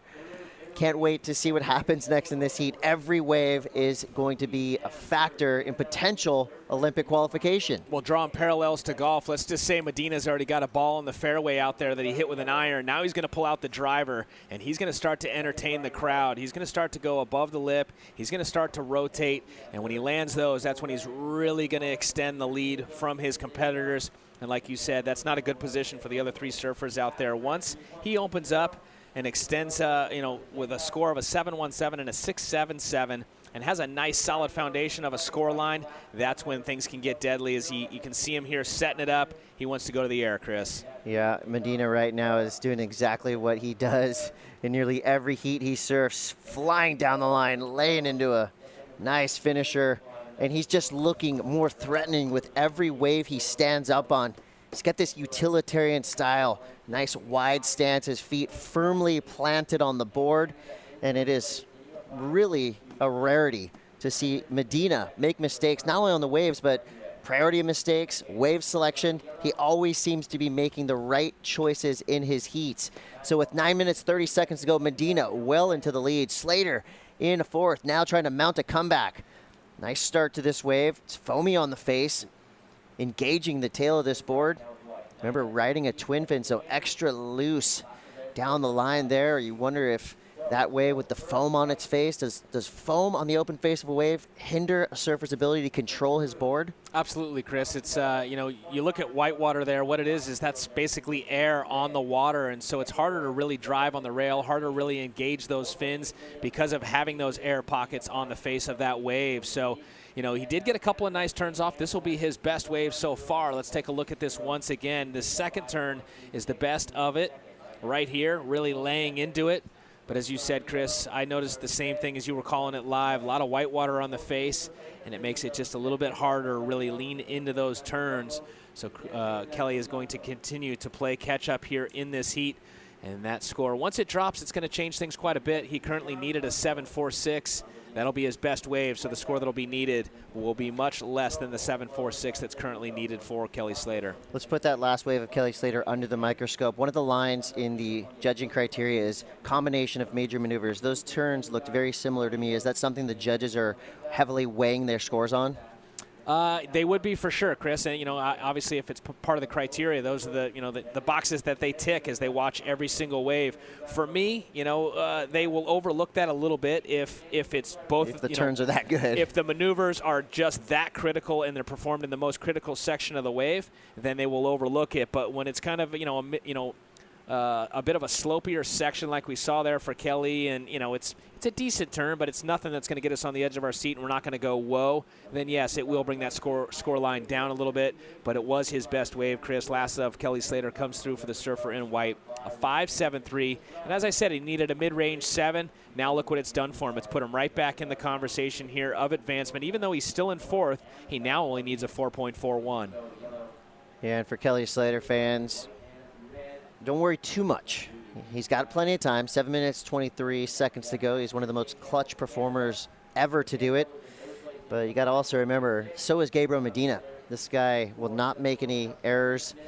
He will not leave it up to any interference calls. He is a wily veteran competitor. He knows the rule book front to back. So Kelly's going to have to beat him with the waves that he surfs. How about the interference he almost had with Sally Fitzgibbons in the Aloha Cup? Here we go, live action, Chris. Slater now able to unleash on this wave. Up and over, down the line, beautiful layback snap. So Kelly Slater is starting to come alive. He only needed a 4.41. He's going to eclipse that number, no doubt. With surfing like that, the speed, the power, the flow, 100% Kelly Slater. That was really fun to watch. Yeah, he had a couple good turns off. I still think Kelly's going to have to elevate as we get deeper into this event, Chris. I mean, we see the level of talent that's in this. We see the level of talent that's being displayed throughout each one of these heats. Right now, Medina's got a couple of big scores in this heat, and he's going to have to respond, and that's what he's done now. He's battled back into this one, and I think momentarily he'll move up into advancement, but I still think he's going to need more than what he's currently got. This was a nice finishing move there. 47 years of age and still having the core strength to pull himself back over the board after he completely gets underneath that lip and lays back. It's a testament to his physical ability still at the age of 47. It's unbelievable, Chris. Yeah, so the score comes through. It's a 6.67. Intense moments for our fans from Indonesia. There's the team supporting right now, hands together, hoping that Rio can get things rolling. He's had an okay start with a 5.9 and a 4.23, but now Kelly's starting to turn things on. Do not discount the talent of Angelo Bonamelli, representing Team Italy. And trying to put this one on ice. Medina now throwing hammers at the lip. Nice series of turns there. Slater back in it. Have to think that the majority of that score came from the dramatic flair of his final maneuver, laying back, doing that turn in the critical section of that wave and really getting more than that wave even had to offer. And the judges loving it. 6.67, that's a solid score. Yeah, two big turns, Chris. You know, that was his best wave he's chosen of the heat, a little bit bigger, gave him an opportunity to draw a high line and then really lean on the front foot to drive down the face to generate more speed. And then he got straight up into it, nice big turn, and then commits to the oncoming section where he actually gets up underneath it, lays back, and goes up and under his board. And like I said, having nice core strength to bring him back over his board, pulls it off cleanly. The judges rewarding him that 6.67, and as we anticipated, we figured it would be enough to turn the heat. He's up into second place now And Rio in the third looking for a 6.51. Angelo looking for the 7.07. And still plenty of time on the clock. I think with 4 minutes on the board, we're going to see a couple more exchanges. No doubt. You know, not only these guys some of the best surfers on the planet, but also some of the best paddlers. And it's often overlooked, but, you know, conditions like this, they're basically surfing in a river. The current is ripping down the beach, so it's a constant battle to get themselves in the proper position. And then again, choosing the spot that you want to take off on. So many decisions have to be made. You know, the study that they have to do before they go out and surf. Of course, that comes into play. The coaching, the mental game is huge here at this level of competition. 3:30 to go. Medina with a 7.17 and a 6.77. Still in a pretty big lead. Kelly would need a 7.27 if he wants to take over that top spot. But right now, it's about advancing through, keeping yourself in this main round. We know how tough the repechage is getting with bigger names going to that division. So Rio Ida, Angelo Bonamelli, still threats with 3 minutes to go. And the good news for Rio is he does have priority, so he has his pick of waves in this lineup. Yeah, watch Kelly because when it comes to the priority thing, he can sometimes get surfers to relinquish it. As we see the current heat leader here, Medina having a look at that one, jumps to his feet. Looked like maybe further down the line. Yes, it was. Red picking up this one coming at him. Angelo Bonamelli must be feeling a little bit like he's surfing in Verace, Italy. And I've had the opportunity to see Kelly Slater surfing in Italy, and it was waves like this. And this camp is feeling very confident. Felipe Toledo and Italo Ferreira in the background there, along with the coaches and support team. But they got to be feeling good. No, but a little rattled, Chris, because Felipe in that last heat, you know, he unfortunately lost out, so now he goes to the reps. So, you know, as much as they are feeling confident, they're also feeling just the first bit of pressure they felt in this event so far, because all three of their surfers were going in the main event. Now one of them, being Felipe Toledo, has just dropped down to the repechage round. So I would think maybe a little bit of uneasiness now in the camp. But are you worried about Felipe? We know how good he surfs. We know now that he's kind of been put on notice. He's going to be coming out with some vengeance. I'm not really worried about him, but at the same token, Chris, in these conditions, in a 20-minute heat, you know, anything can happen. And we've also seen the talent of some of these smaller countries that all of a sudden out of nowhere, we see a name rise up and take down one of the top surfers. We've seen it on both the women's side. We've seen it here on the men's side. And so, yeah, I personally think there's a bit of pressure over there in that Brazilian camp. So Medina there looked like that wave could have potentially given him an opportunity, but he just kicks his board out, gets back out there. A minute 30 to go. Slater in second place for now. Rio Ida with priority, hoping something comes his way. Angelo Bonamelli, his last score comes through at just a 1.07. Remember what I said about the priority with Kelly and Yellow. Yellow holds the higher priority. Kelly sitting right next to him, and so he'll play a little bit of cat and mouse, even though he holds the lower priority. Watch Gabriel; he'll want to go above the lip, and unfortunately unable to ride out of it. This is textbook Gabriel Medina. Goes out there, gets two set waves, gets two big scores, and then he starts hunting. Here we go, Kelly Slater. Is this the score he needs to jump into the lead, or at least solidify a second place finish? Slater goes to the air. The GOAT still got it. Wow. Nice tail high, frontside air, lands tail first, whips it around with ease. The equivalency of Jack Nicklaus just hit a 300-yard drive right there. Again, he is always compared to Michael Jordan, but Michael Jordan's not dunking right now, and Kelly Slater still is. I think Michael Jordan might be able to dunk, but he wouldn't be able to do it in the game like this guy still can. 20 seconds to go. Slater comes in to the flying USA flag. Medina in the lineup still. And we could see one more opportunity. Do not discount Rio Ida representing Indonesia. This wave will count. Ooh. Second big turn, and that was a beauty. Rio Ida. Hold the phone there, Chris Cote. Put the cork back in the champagne. But Slater most likely will improve. He has a 5.73 and a 6.67. This is a cool looking wave. Yeah, and scores looking solid for Rio as well, but watch this final turn right here. Like Master P said, make him say, na na na na. That was perfect. Talking about the Slater turn right there. So that big air coming off a nice power hook. There's Team Brazil getting in the spirit. That was fun to watch, Chris. That was just like all of these, man. It becomes a nail biter. It's tricky conditions out there. 20-minute heats. These surfers coming from the championship tour, they're used to 25, 30-minute heats. So things get a little tricky. Look at Brazil, the boys having some fun down there. I heard yesterday Italo, when the heats were going on, he had the Brazilian flag and he was poking guys that were in the other team. I like it. Just having some fun down there. I mean, that's what this event's about. There's no money on the line. It's all about medals. It's all about team camaraderie. It's all about representing your nations. But at the end of the day, it's about having fun, and that's what we do here at the ISA. Well, as it stands now, it's going to be Angelo Bonamelli and Rio Waida going to the rapid charge rounds. Score comes through for Kelly Slater, and guess what? The GOAT does it again. An 8.33 is enough for Slater to jump into that top spot, knocks Gabriel Medina to second.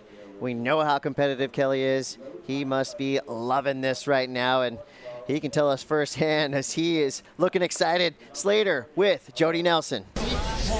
Thanks, Chris. Yeah, Kelly getting that score for the win right in the dying minutes. How bad did you want that? Yeah, I was really struggling to get any rhythm in the beginning. I sort of went outside with Medina. I'd seen some lefts there, but it was definitely slowing down with the higher tide. He got one and sort of just got a rhythm going. And, you know, at 10 minutes, or 9 minutes maybe, I got my first wave with any sort of a score. It wasn't a great wave, but I sort of made the board fit in and get a little bit of a score to get back in the heat. And then I had a second one. I definitely wasn't safe. Rio needed a 5, I think a 6.5, which, you know, one error and you can do it out there. And then I got about 30 feet away from him, and he had priority, and I just snuck that last one. He was away from the corner of it. So a couple turns, and I knew I had to whip that out in the flats because there's nowhere else to land. Now, when's the last time you rode a twin fin in a heat? I don't know. I think it was about 1984. But it seems to be feeling really good out there. Tell us how it's working in these waves. Oh, it feels great. It's super lively. It just jumps right away. It climbs the face a lot quicker than a thruster does. And obviously when you get on a wave that doesn't have much face, you can make it look like there's some curve there and some energy. All right. Well, thanks for putting on a great show for us, guys. We'll send it back to you. Thanks, Jody. Congratulations to Kelly Slater and Team USA, keeping one more surfer in the main round. So our teams right now are going to huddle up, get prepared for the upcoming rapid charge rounds. We're going to take a quick break. We got to switch podiums, so stay tuned. We're going to lock it off, but we'll be right back with more action. This is the 2019 ISA World Surfing Games presented by Vans. We'll be right back.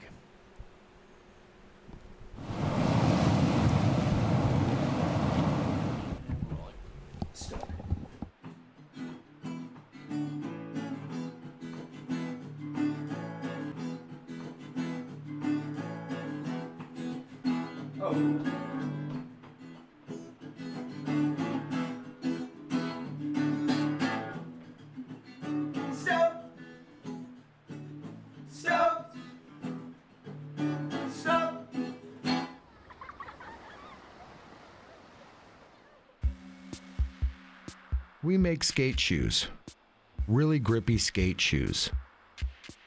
So we thought, why not make a skate shoe for surfing?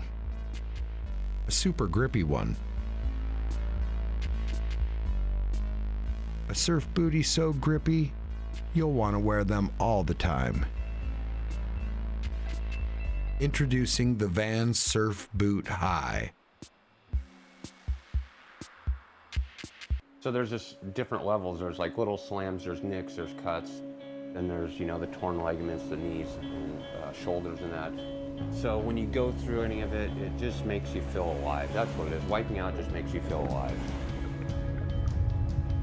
But the thing is wiping out's made my life actually, because you figure the wave I rode at Chopo was actually a wipeout. So it's actually made me who I am.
Welcome back to Miyazaki, Japan for the 2019 ISA World Surfing Games presented by Vans. It's great to have your company. We've been on a short break here as we reposition towers. We do have split podiums going on again here this afternoon, and we're into repechage surfing, round number 6. 3 heats in this round. And looking forward to get action going underway. And we are going to have a Chilean surfer, the reigning world champion, Argentinian surfer Santiago Muñiz in the water as well, and a very informed Pete DeVries. So Canada in red, Argentina in white, and Chile in yellow.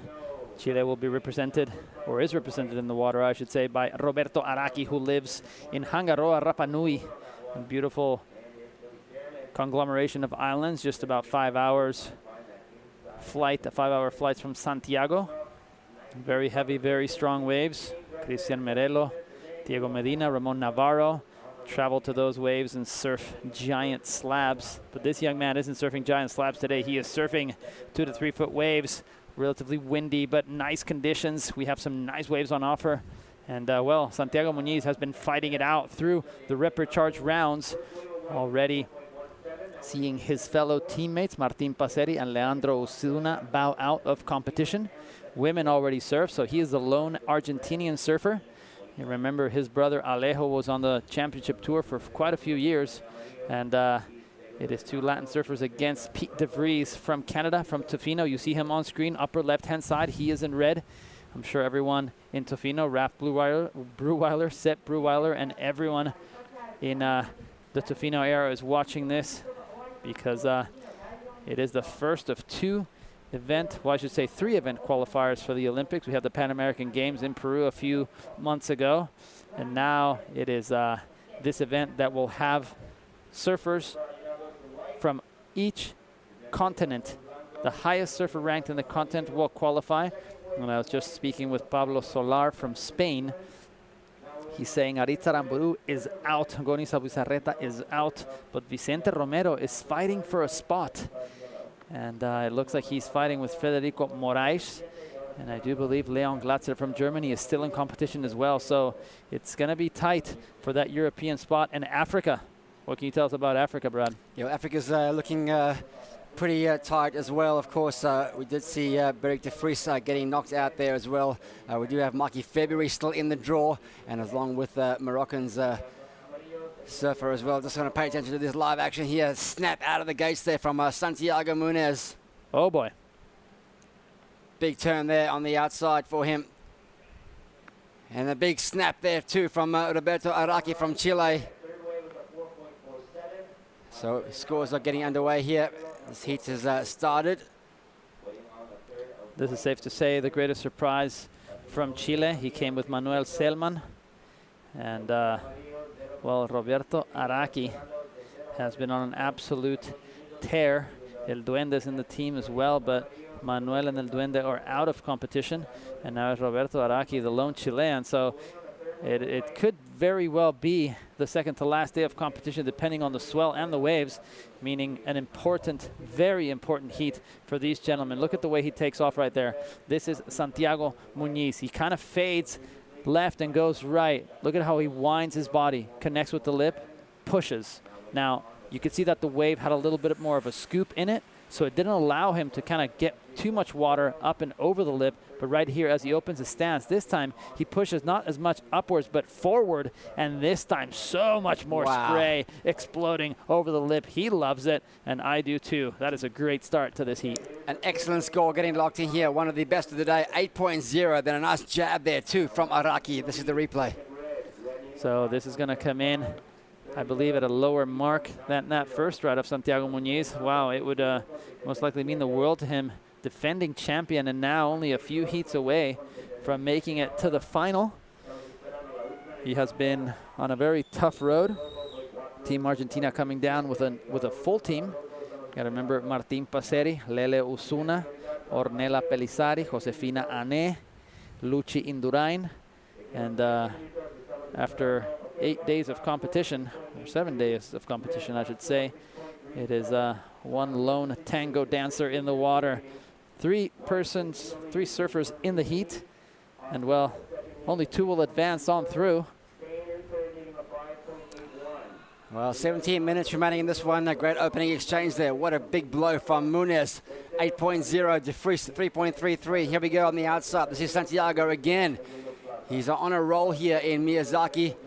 Kisakihama Beach has been, well, the surf has improved in quality as the day has gone on. We've seen the wind pick up, but we've seen the swell pick up as well. Yeah, and you know what is very key for this bank right now in Miyazaki is the tide. When it goes too low, it separates the bank. There's an outer bank and an inner bank, but now with that incoming tide, it's got way more power, and you can see why these surfers are taking advantage of it. This is Pete de Vries, last wave. We're still waiting for scores to drop, but it's a very stylish surfer. And, well, that last ride of Santiago Muniz also coming in pretty darn hot. Santiago very motivated. And let's have a look at what Pete can do on this ride. Here we go. He's been a giant killer so far in this event. That's the aerial that Carlo Carranza has been talking about. He's put it to good use in that heat. He needed to pull that out of the bag in that last super heat that he was in. See how comfortable he looked coming down on that? It wasn't the first time he's done an Air 360, and this type of surfing is really a pleasure to watch. You can see how he winds up, this time up and through the roof. You can see the entire bottom of the surfboard tail high, so it'll be interesting to see where these judges go with that. I personally think it is a little bit better than Roberto Araqui's 5.83. Not too sure if it's going to match Santiago Muniz's first ride, but safe to say these boards are working really well for them. I'd like to add that Santiago Muniz is actually on a Sharp Eye surfboard. Got a chance to check it out. He brought 3 boards that look exactly the same. He's saying there's a few differences in them, but to the naked eye, it just looks like 3 exactly same surfboards. Let's take a look now at live action. This is Santiago Muniz. Stall kick on the kick stall on the ball there, trying to set up some section, but it wasn't forthcoming for him.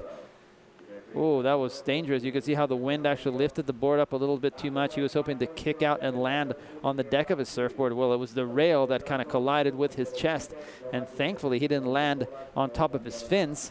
Basically, it's 3 knives underneath a surfboard, and let me tell you, if you're moving at that speed, 20 kilometers an hour, 30 kilometers per hour, you touch those fins, and it's going to cut through skin like hot butter.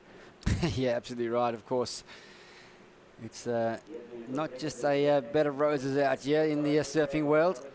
Equipment can be super dangerous. We've seen a lot of injuries too from these big aerial maneuvers over the years from our professional surfers. 14.5 minutes remaining. It's a tough life being a professional surfer. So hard.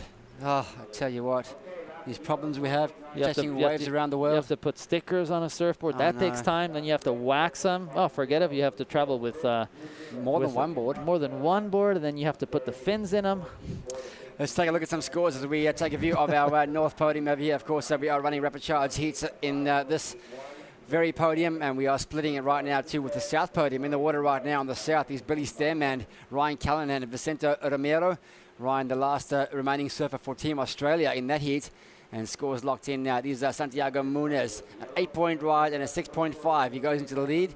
De Vries in second. He needs a combination of scores. His 2 ways, 4.5, 3.33. And then Araki, he needs only a 2-point ride to go into second. A 5.83 was his opener. Thanks for watching.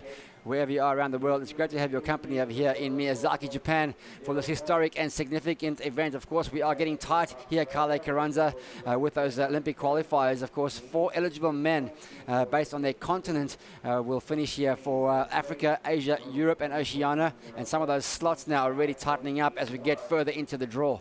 Well, it is going to be really interesting how this plays out. You have to remember, you know, Kiwi surfers, Indonesian surfers all fall within Oceania. But I'm really paying close attention to Africa because there isn't that many countries within Africa that are competing in these ISA Worlds. And right now it looks like on the men's side, it is Ramzi Bouhiam from Morocco, the lone Moroccan. He came down with no one else, no other team members, no men, no women. He's alone, and he is right now very, very close to securing that one spot for Africa. Well, he's still got Mikey February in the draw. The thing on Ramsey's side is that he's on the main bracket, and Mikey February is in the rapid charge bracket. So he loses one more time, he's out. That slot will go provisionally to Ramsey Bookheim from Morocco. So exciting stuff. That's going to be coming up later on. Mikey February is coming up, and he's 6 of round number 6. And of course, the other big thing to mention here, Carla, is that you have to finish inside the top 30 if you want to secure those continental slots. So we are at that point in the event now where we are inside that top 30. Remember, Ella Williams, she qualified just inside that top 30 in 29. So incredible stuff here. This is what we come to watch, an incredible event. And can't wait to see how these last few heats unfold. And there you have him. Greg Cruz alongside Kelly Slater, the GOAT 11-time world champion. And we saw a second ago Connor Coffin, Alec Parker, and I believe it was Kalohe Andino chatting up a storm there. Everyone a little bit happier, I believe, although the conditions are tricky.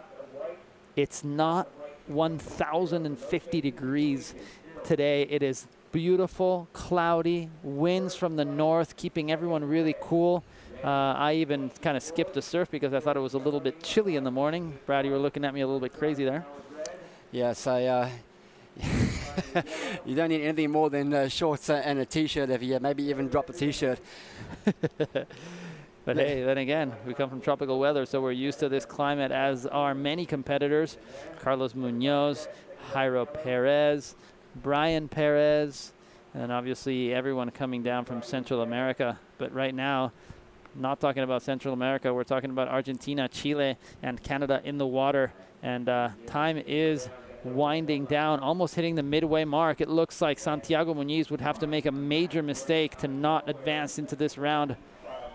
Yeah, you see that big combination of scores on your screen there under the needs column on the far right of that top left graphic. 14.50 is what it needs.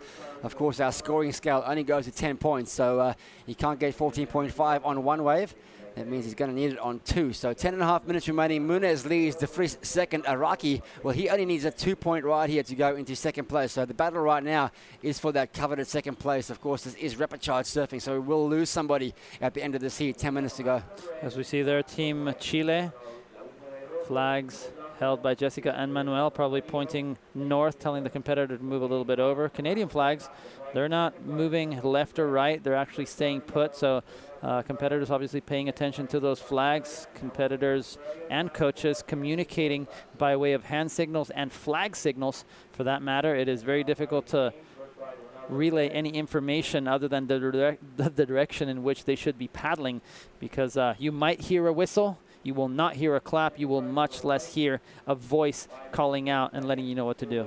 Very serious hit in the water too on the south podium right now. Of course, Oceania has 2 slots, or 2 surfers still remaining from New Zealand. One is Kahu Butler, the other is Billy Stairman. He's in the water right now against Ryan Callahan and Vicente Romero. Stairman, we can tell you, with 5 minutes remaining, he's in the lead. Callahan's second, he needs a 6.24, and Romero looking for a 5.81. So that slot, that battle for the Oceania slot between the 2 Kiwis is really tightening up. Stairman looking good right now. Well, and remember, Europe, we have Vicente Romero representing Spain. True. He is in the fight with Federico Moraes to get into that first slot alongside potentially German surfer Leon Glatzer, but we see Peter up and riding. The plot thickens here in Miyazaki as we see Peter De Vries shutting down that second or fifth wave rather, and he's trying to put some distance between himself and Roberto Araki over here. Only a 2.0 is that requirement from the Chilean surfer, but this is going to be a good number locked in from De Vries, and it might push that requirement out a little more. Oh, goodness me. So right now it is Argentina in first, Canada in second. Will the surfer from Rapa Nui create another upset? Will he take down Santiago and Peter? We've seen it done. Mikey February did it twice, and here we go. Speaking of the man from Rapa Nui. Wow, just a little stumble on that turn. I love the intent on that opening turn on the way down there, the transition. He got a little bit stuck and then recovered well for another big turn. So he needs a 2.0. Well, that's true. I'm just talking about if he wanted to get a 6, that might have got in the way.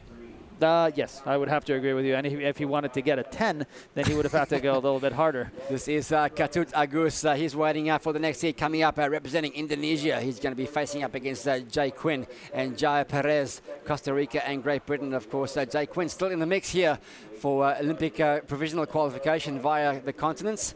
He's representing Great Britain, so he's still in the mix. Yeah, also have surfers from Germany Portugal, Italy, and Great Britain as well. So plenty of action still to come here. And Asia still has Indonesia and Japan. So, wow, there's so much going on here, so many sub-stories going on as we march through these heats this afternoon. Absolutely. And on screen right there, directly in the middle, is Pete de Vries from Canada. Incredible to see that the only surfer that is used to surfing in very, very cold water is the only one that has decided to go out with a vest. So keeping himself warm, I'm sure he feels comfortable with that body temperature. And Roberto Araki right now has actually spun it around for Chile. Yes, 4.33 on his last one. So, but we are still waiting on that score from Pete de Vries to come through. So with that last exchange from Araki, de Vries is going to need a, well, the score's dropped in now for de Vries. It's a 4.93. So de Vries third. We can't tell you he needs a 5.24 to go into second place. It's been held by Roberto Araki from Chile. And, of course, it is Santiago Munez, that massive 8-point ride opener that has been the great differentiator so far in this heat. Okay, so look at this. Style for miles.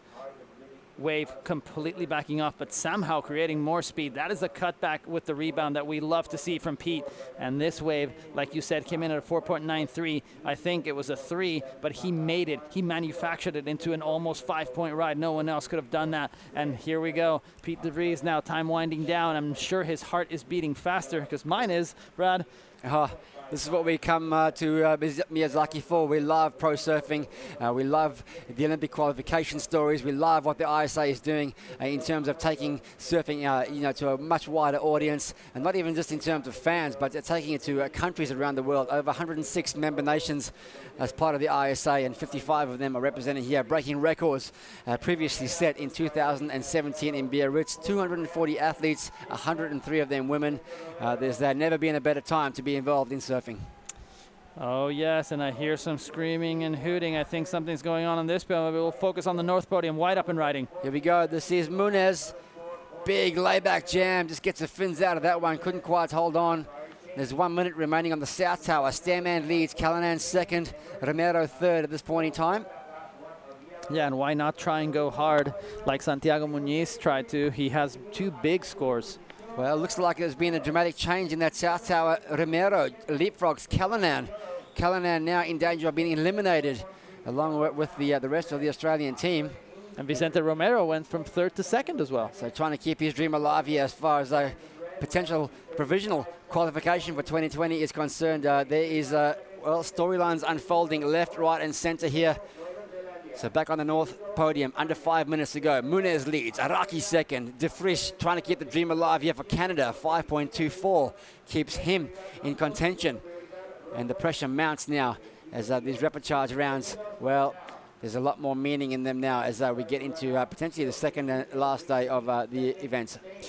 Goodness me, and the waves are slightly coming up. There is a little bit of a difference, or quite a bit of difference, if you compare the first few heats of the day to what's going on right now. The tide is coming in, the swell is getting bigger, the wind is pushing a few more waves in, so now competitors have a bigger playing field, and I hear the horn sound. Is that it? Is it going to be Billy and Vicente Romero advancing on through? Brad Bricknell. Yeah, well, from what we can tell, just want to make sure these scores are updated before we give you any false information. Before what we can tell right now, it is Billy Stairman keeping his Oceania dreams alive. Likewise for Vicente Romero, keeping his European continent's dreams alive. And looks like it might be Right Callanan who could have met the end of the road here, meaning that all 3 Australian surfers are now out of the event. Well, we'll have confirmation, official confirmation of that in a few minutes, but right now our focus is on Santiago Muñiz, Roberto Araki, and Pete de Vries. Pete needs a score. The Canadian, who did a very beautiful lofty Air 360, rather small, came in at a 4.5,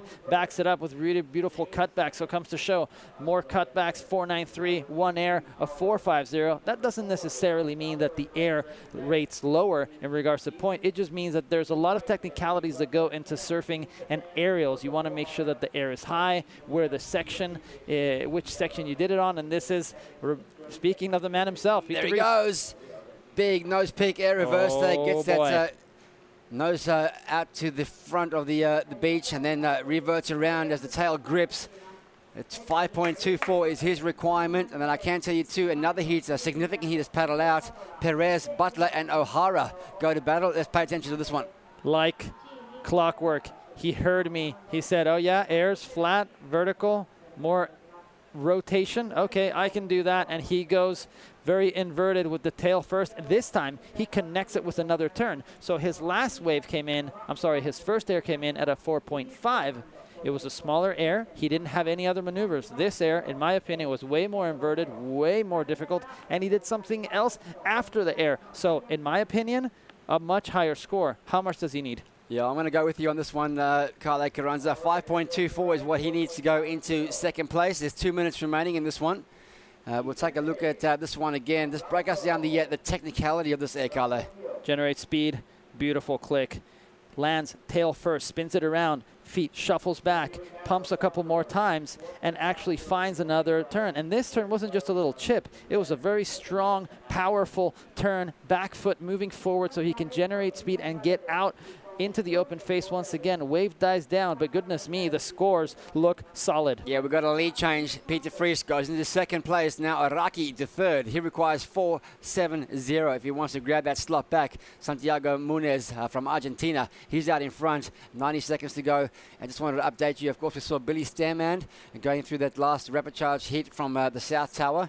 The last remaining Oceania surfer, Caillou Butler, is in the water now. So if he wants to match and keep pace, he's got to get through the seat. If he doesn't, it will be Billy Stanman for Oceania. Oh, goodness me. And it looks like Brian Perez from El Salvador is in the water with the man himself, Caillou Butler, who you were just talking about. But they're going to have a very difficult heat. The third man in the water, none other than Hiroto Ohara, one of Japan's favorite sons. He has been on an absolute tear the entire event right now. No one has caught waves except for Brian, only a 4.5. Could that be one of the waves that takes him to the next round? You're going to have to wait 17 minutes to find out. Right now, 50 seconds remaining in this one. Brad Bricknell, wow. Yeah, I love these heats. There's so much at stake here. We're not just calling out scores and just watching great surfing. There's so much at stake when we think about qualification. Here we go. This is Araki now trying to get his lead back at 4.70. Beautiful frontside wrap to start things off. He's got another turn in the bag, and now he's trying to make something happen on the inside section. Yeah, looking for the inside punctuation. He gets it out there, stabs the board in. He likes it. He's saying, come on. He needs a 4.70. This thing could change again with 15 seconds to go. Okay, so you're going to have to compare that with Pete DeVries' 4.93, but here we go, the heat leader. Big gash on the first turn, and even a more powerful one on the second. Santiago Munez, of course, the defending champion here for the ISA World Surfing Games, presented by Vans. He is on fire, and he's looking to defend his title as this heat comes to a close. It's all about the last wave now of Araki. Oh boy, and it looks like Santiago Muñiz is most likely going to improve on his situation, but like you said, we're waiting for Araki. So what am I comparing it to? I'm comparing it to Pete DeVries' 4.93 for cutbacks. Araki took off on a wave that didn't really look like had too much. The small man hits the lip and busts a big rooster tail up and above the lip. So if you're paying attention to how much water is displaced, you cannot deny that the man from Rapa Nui went to town on that one. Chile, very excited. Manuel Selman, El Duende, Jessica, everyone super stoked for him. It is going to come down to this last wave. Yeah, 4.70 is what he needed, Carle, and I guess that first turn really counted, but the bonus that he got was a beautiful end section. He finished so strong. It's a given that Munez is going to win the heat. He's going to increase his lead, but it's all about this second place. A 4.70, the requirement. Scores are being put in. We're just waiting for confirmation, and early signs are that it's going to be very, very close indeed. Scores are not being read out on the beach yet, so keep your eye on Team Chile here, as that beach announcer on the North Podium will relay that information to them shortly. Do you think the judges are looking at the replay, or are they just going on feel on this one? Well, right now, the judges are going on feel. It's a 5.10. Araki goes into the lead. There is the announcement from the beach announcement and the elation for Team Chile. Wow, congratulations, felicitaciones, Roberto Araki, Rapa Nui surfer, and what an incredible show of sportsmanship. Pete DeVries gives him a hug and says, well done. Yeah, talk about Pete DeVries. You've been one of the standouts of the event for mine, a giant killer, if you will, as he's torn through these heats, and his dream run here for Canada comes to an end. We might take a short break here from Miyazaki. When we come back, it's going to be more important action from day 4 of the men's competition, day 7 of the event. Thanks for watching the 2019 ISA World Surfing Games presented by Vans. Stay tuned. We'll see you real soon.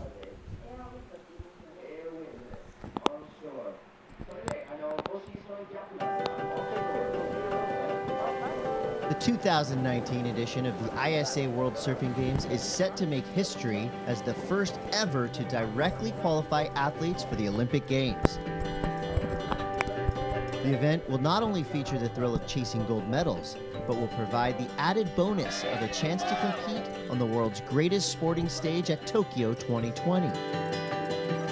At the 2019 ISA World Surfing Games presented by Vans, the top eligible man and woman from Asia, Oceania, Africa, and Europe will earn their ticket to the Games, a grand total of 8 athletes. Note that due to the limit of 2 surfers for each gender per nation, qualification slots will not be confirmed until the 2019 World Surf League Championship Tour and 2020 ISA World Surfing Games conclude, which are both qualification routes that have priority over the 2019 ISA World Surfing Games. Enjoy the week of competition and keep an eye out for the surfers that could become future Olympians.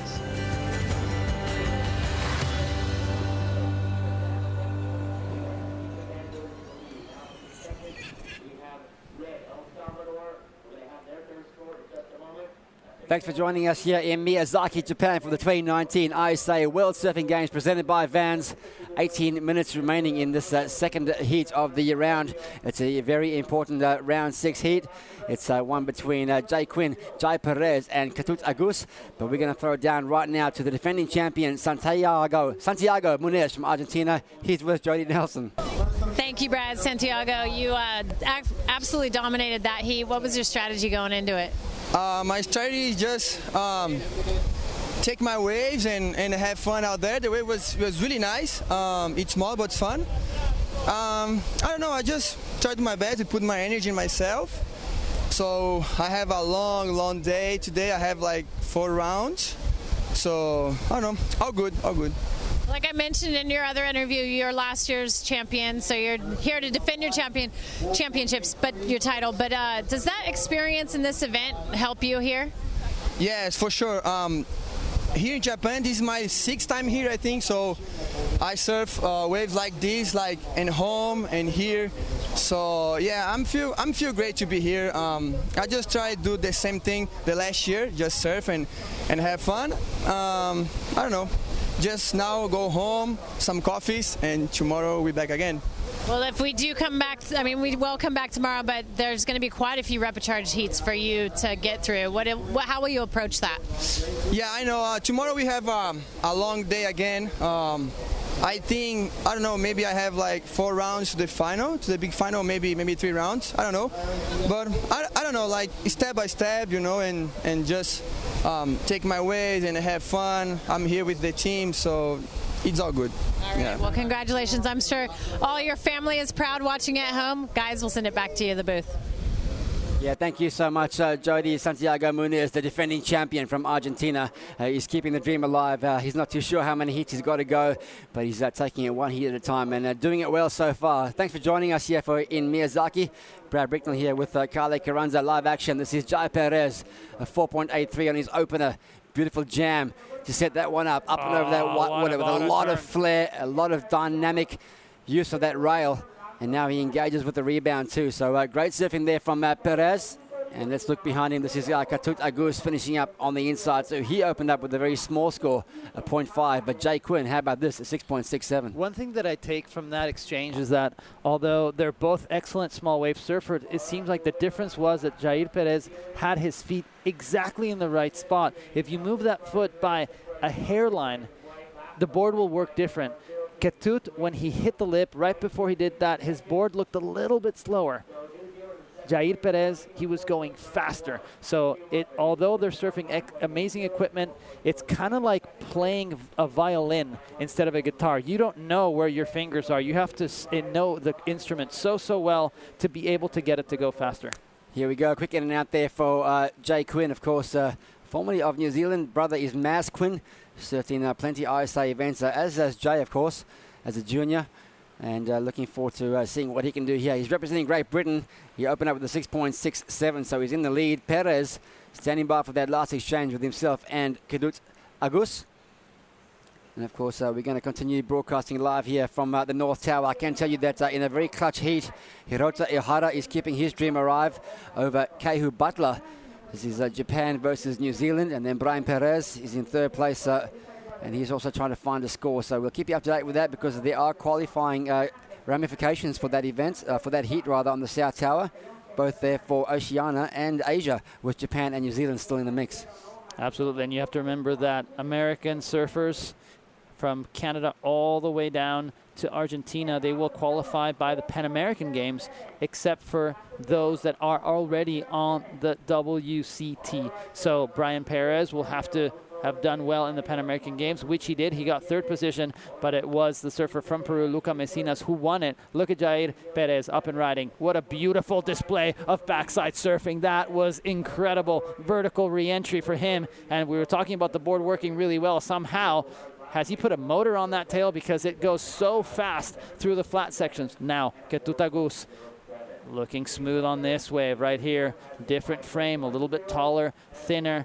Allows him to milk those sections nicely. He connects with the lip, but the wave kind of backs off. And how about this man right here, Jay Quinn, representing Great Britain by way of New Zealand. Just nice surfing. Look at the style. Oh, goodness me, a little bit more power, so you can really see the difference in the surfing there. Jay Quinn, this was incredible. You'd think that Ketutagus and Jairo Perez have an advantage in small waves.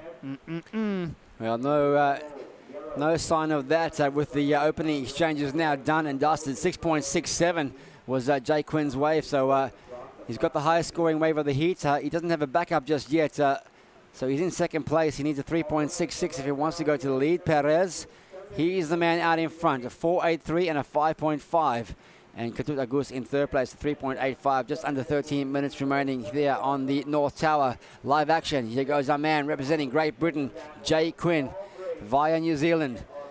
Lots of experience in these ISA events, and looking good as part of a few surfers left, looking for that qualification slot for Europe.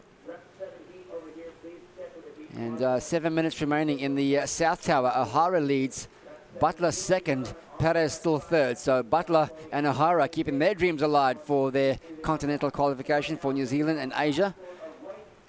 Billy Stairman from New Zealand is through to the next round. So if Butler had to lose here, it would be Billy Stairman, I believe, who would provisionally lock that spot in for Oceania.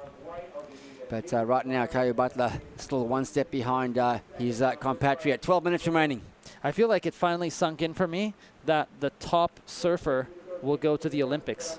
Top surfer of the continent. It is huge. And we talk about the importance of this event. Now, finally, my heart starts racing faster. I start realizing that, hey, it could be Keihu Butler, who in a year's time will be representing New Zealand, thus representing Oceania, in the 2020 Olympics. They do provisionally book their spot there, of course, Carlo. The 2020 ISA World Surfing Games takes precedent in the hierarchy for qualification.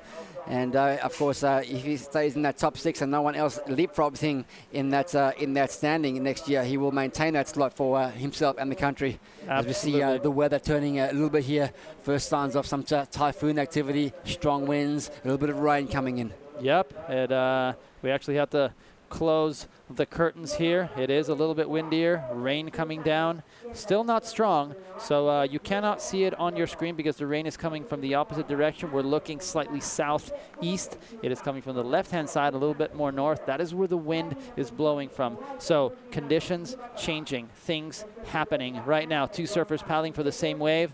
Jairo paddles, doesn't go. Ketut was next to him. He can't catch it either. It looks like right now the Costa Rican is advancing alongside our surfer from Great Britain, Iketutagus Aditya. Rizal Tanjung said it. This kid is incredible in small waves. What does he need? He just needs a wave, Brad. Yeah, that's right. Well, he's got plenty of time remaining. There's still 10.5 minutes remaining, so a little over halfway in this heat. We've seen some clutch finishes happening over the last couple of days. We've seen wins taken inside the last 3 seconds. I watched Mikey February here on the South Tower win his last two heats inside the last minute, or get through inside the last minute. And so how did he do it? Big air reverses. He took to the air, threw everything at it. Risk versus reward. He got the payday, and he's alive in the slot race for Africa right now with Ramsey Buchheim. Well, you said it. He rolled the dice and rolled it twice and won. So Can he keep that roll going? You've known Michael February for quite a few years. I've seen him surf, a lot of style, a lot of rail-to-rail surfing, not really known for his Air 360s, but apparently he can do them. It seems to be that nowadays, to be a world champion, to be at the top, you need to have that X factor. Absolutely right. I mean, I was the same. I knew he could do it in the reverse, but I thought you were going to say you're the same. Like you can do Air 360s on the drop of a hat. Not even close. But to pull them out under the pressure situation of surfing for your country and heading towards Olympic qualification is another thing altogether. Here we go. This is Ketut Agus. He has 9 minutes to try and claw his way back into this heat. A bit more power in his surfing over the last 12 months.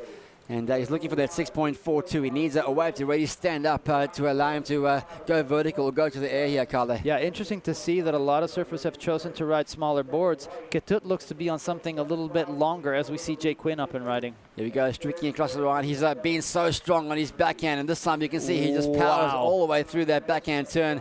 He drives it around into the reverse. Usually that turn, when it's done, they put a lot of pressure on that front foot, allowing the tail to just simply skip and spin around. He pushed so hard on that back foot that he actually made a carving 360 going down on the wave. So that was very impressive. Well, impressive indeed. It's not going to go into his top two, unfortunately for him, but just talk about this power he has on the back foot here. Okay, have a look at this right here. How he pushes, keeps pushing, and the thing just spins around. I don't think he was expecting the board to spin, but he does it. It doesn't get the board all the way out into the flats. So that score is not going to be in his top two, but very, very impressive. Impressive indeed with 8 minutes to go. It is Perez leading, Quinn second. Ketut Agus's last wave is not going to go as high as he requires to advance, so he's going to go over here, and we're going to pay attention to Quinn again. He's such a powerful surfer, and he's making these small waves look super fun for us bigger kids. All right, as we get a little bit of an update in what's happening regarding what's happening in the South Tower, Brad Brickas, take it away. Yeah, well, the big one for mine in that last heat was the elimination of Ryan Callanan. We called it. It is now official as we watch. This is Ketut Agus in the current heat on the north podium. Just digs the nose in there, unfortunately. So Callanan out. There are no more surfers remaining in the draw from Team Australia. Julian Wilson and Owen Wright are out of the event. Billy Stanman keeps his dream alive for the qualification slot for Oceania in first place, as does Vicente Ramiro from Spain, keeping his qualification dreams alive as for the European slot as far as the continental slots are concerned. And heat number 135, it was Jonathan Zambrano who actually bowed out of competition. Tomas Tudela taking the win, and second place, Shane Campbell from Canada, who's been on an absolute tear since the beginning of the seventh day of competition. So commiserations, Jonathan El Gato Chila Zambrano. He is out of competition as well. So Ecuador says goodbye. Big roundhouse carve here for Jair Perez from Costa Rica. Square bottom turn to top turn combination. Beautiful fundamental surfing here from the Costa Rican. Look at the speed he keeps through the transitions. He's got speed out in the flats. And now he's going to maintain the flow through the inside section. Yeah, this one stands up. So 4.83 looking to drop. He's going to solidify his lead on this one. Yes, 100%. He surfed really well. Got a little bit cut up after his first cutback, and I feel like that kind of threw him off a little bit late for that second maneuver. But he does well to link the wave all the way through the inside section without any downtime. As we see way up the back, it looks like Jay Quinn will potentially have priority, and yes, he does.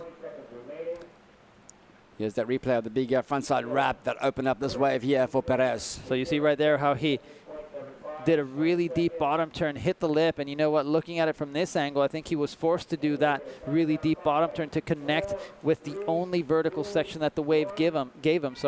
And well, you can see how he hops with his surfboard with a narrow stance and then opens up his legs a little bit more to create that pivot point. So, scores.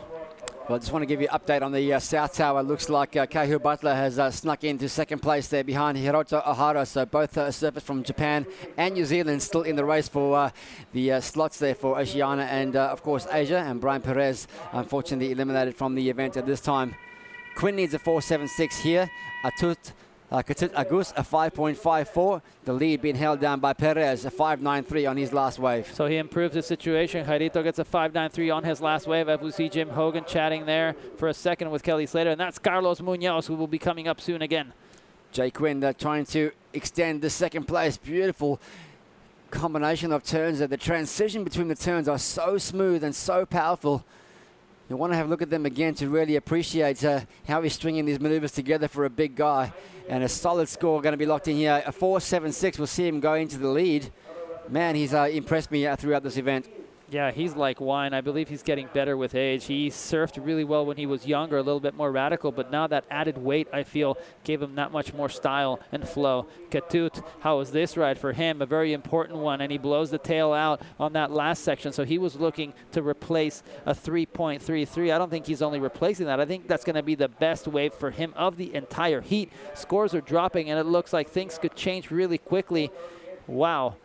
Once again, things being turned upside down in the last few exchanges. 4 minutes to go. This is going to be another clutch finish. We've had some of the most exciting heats I've had the pleasure of calling over the last couple of days, just going down to the wire and seeing those lead changes. And of course, there's so much more at stake here as we head down towards the final couple of days of competition from Miyazaki. Big heat before those scores come out has entered the water now on the South Tower. There are two surfers left in contention for Africa. One of them is Michael February. He's the only one that's in the repechage round. If he loses this round, I stand to be corrected, but I think Ramzi Boukheim will book himself a provisional slot for Africa via Morocco. Goodness me, so an important heat for Michael February and for Ramzi Boukheim. I'm sure Ramzi Boukheim, is actually watching this intently. Jairo Perez up and riding. Here we go. Perez from Costa Rica.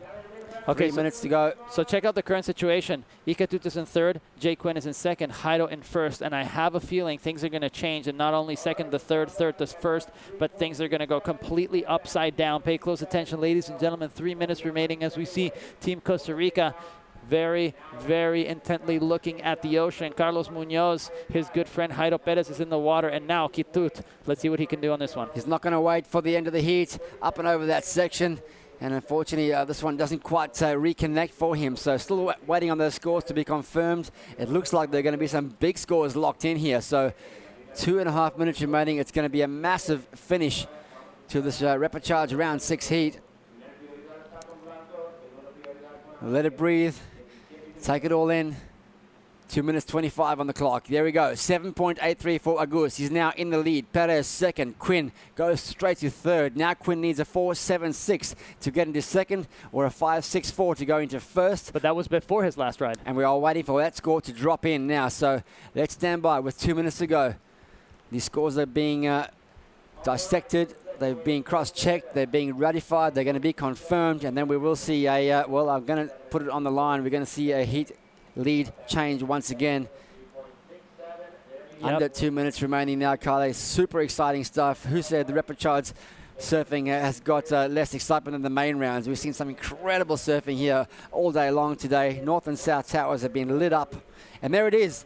6.73. Jay Quinn goes from third to first. Katut Agus is in second. And now Perez, who's been strong this whole heat, now needs a 6.38 to go into second with only 90 seconds remaining. Costa Rica, their hearts sink as the time sails. 1:20 on the clock. Wow, the land of Costa Rica, the land of Pura Vida, now needs a wave. You have to send it to Jairo Perez. You can see Carlos Munoz actually standing a little bit taller on that pedestal. He wants a closer look. His good friend needs a ride. Leilani McGonigal, Eva Woodland. That is the entire Costa Rican team. The McGonigals are there. Jim Hogan. Yeah, this is a tight one, of course. Battle for the continental spots here as well between Great Britain. We've got Indonesia. We've got Costa Rica, of course, who falls under the Pan American Games. So Indonesia and Europe for Asia. And, of course, Europe, Great Britain there. This is clutch stuff with 35 minutes remaining. Can Quinn and Agus hold on and keep their dreams alive? Well, right now, the priority is with red, as you can see on screen, bottom left-hand corner. Second priority is with Jairo. So Jairo, as long as he's surfing a peak that or as part of the lineup that Jay doesn't want. He can take off on a wave, and it looks like he's paddling for this one. He just paddled with intent. Goodness me, does that mean that priority has changed? Well, you can tell by the body language of the Costa Rican team there. Yes, it has. He's dropped to third priority, and I can tell you now the heat is being closed off. Jay Quinn, dramatic last-minute heroics with a 6.73, goes back into the lead.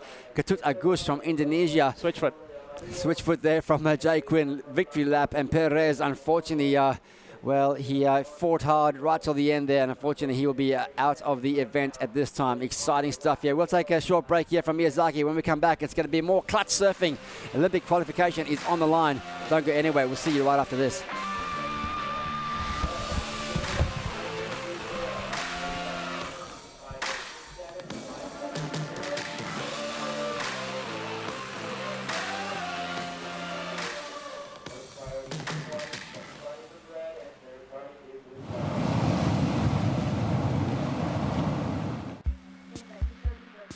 We make skate shoes, really grippy skate shoes. So we thought, why not make a skate shoe for surfing? A super grippy one. A surf bootie so grippy, you'll want to wear them all the time. Introducing the Vans Surf Boot High. My name's Layla Hurst, and I surf for Vans. I'm Jenny Menard, and I'm a footwear designer at Vans. Getting the opportunity to work with Jenny has always been one of my favorite things. We're always really excited about creating something that we both are passionate about. I grab a lot of weird, random inspiration. I bring it to Jenny. We sort through it and we try to make something that's cohesive and really speaks to who Layla is.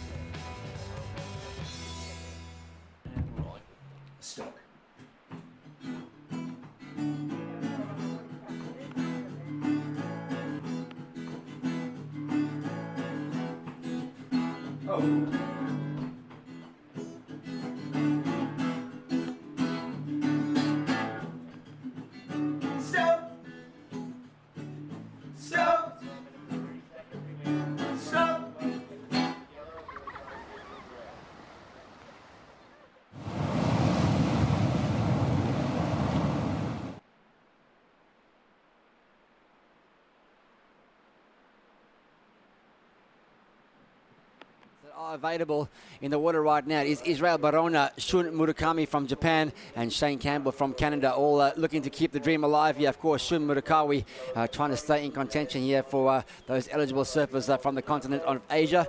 Brad Bricknell here alongside my man Kale Carranza for the call. 18 minutes of action coming up, and a few scores have been locked in. But what an exciting afternoon it's been. We're seeing Africa, the slot for Africa really tightening up, and of course tightening up as well for the European continent. And one man that is keeping his dream alive, he's representing Great Britain. His name is Jay Quinn, and he's with Jody Nelson. Thanks, Brad. Jay, what a back and forth battle at the end of that heat. Describe that heat for us. Yeah, I got a decent wave sort of early. Then I thought, just going off what other heats had sort of been going through, I sort of thought I'd back it up quickly, and that didn't happen. A few waves in the threes, and yeah, I just decided that I'd just go back to the original sort of plan and wait for another wave. And while that was all sort of going on, the other boys were sort of to and froing in that first and second position, so I was just glad to get the 6-7 at the end there and sort of seal the heat. Now we're pretty far into this event. Are there any athletes or stories that have really impressed you so far? Boys from Afghanistan, like can only imagine where they've come from. So it's pretty amazing to see them here and competing. Hopefully they can bring the love of the sport to the country and get sort of a full team for the coming years. And your game plan for tomorrow? Well, I've got another one in a minute, so. Oh, that's right. Yeah, so we'll wait and see. Hopefully that one sort of runs in the same way as that one did, and then I can make game plan for tomorrow. All right. Well, good luck to you in the next round, and we look forward to more entertaining surfing from you. Thanks, Jay. Guys, back to you. Thanks, Jody. The rapid charge heats are coming thick and fast this afternoon. Here goes Shane Campbell on the inside. This is his final turn to lock in his wave. Number 2, 317 opener for him, 5.0 from Barona. And I'll just bring you up to speed quickly with the South Tower Olympic provisional Olympic qualification on the line here for Africa, the continent of Africa. Cody Young from Canada leads. Marky February is keeping pace right now. He's in second place. And Thomas Tudela from Peru is in third. Here's the replay of that opening exchange. All right, have a look at this powerful regular footer representing Canada. Unfortunately there, a little bit of a stumble, but the Baronas have been on an absolute tear. Mimi competing for Ecuador on the women's side, and now Israel on his backhand. He's very powerful. He loves surfing right-handers, but I feel like he's got a little bit more of a dynamic attack on his backhand. As we see our surfer from Canada, once again, this is going to be wave number 2. We're still waiting for scores to drop, so a little bit more vertical on that inside section for wave number 2. Yeah, 15 minutes to go in this one. Just looking forward to the next heat already. Jay Quinn just won the last heat, Kale, and he's going to come up in the next heat again after this one. So he's coming up against Kahu Butler, of course, which is going to be massive in terms of that Oceania qualification slot. Likewise there for Vicente Ramiro. He's gunning for the European slot from Spain. And then the defending champion for the event from Argentina, Santiago Muniz. A massive one coming up next. But let's pay attention to this one. This is Shun Murakami from Japan, the host nation. Of course, he's vying for Olympic qualification at this event here by virtue of the continent of Asia. So here we go. Big roundhouse wrap through the inside section. There's so much at stake here. And we're trying to make sure we keep you up to date with all those storylines and threads as the day unfolds. 14 minutes to go. So there you have it. I really like that difficult foam climb that Shun Murakami had on that last wave. He is the lone goofy footer on Team Japan, and he's been surfing really, really well. 14 minutes to go in this one. A few scores being dropped in. Barona 5, Murakami 4.5, Campbell 317 opener plus a 414. Still waiting on that second score to be ratified though. So a very interesting change in the conditions. It started to rain and then it backed off again. The wind continues to stay strong, and we were expecting this. Our partners from Surfline saying that the wind will intensify throughout the course of the day. Maybe a little bit glacier tomorrow in the morning, but it looks like we will still be having strong winds all the way throughout the course of the weekend.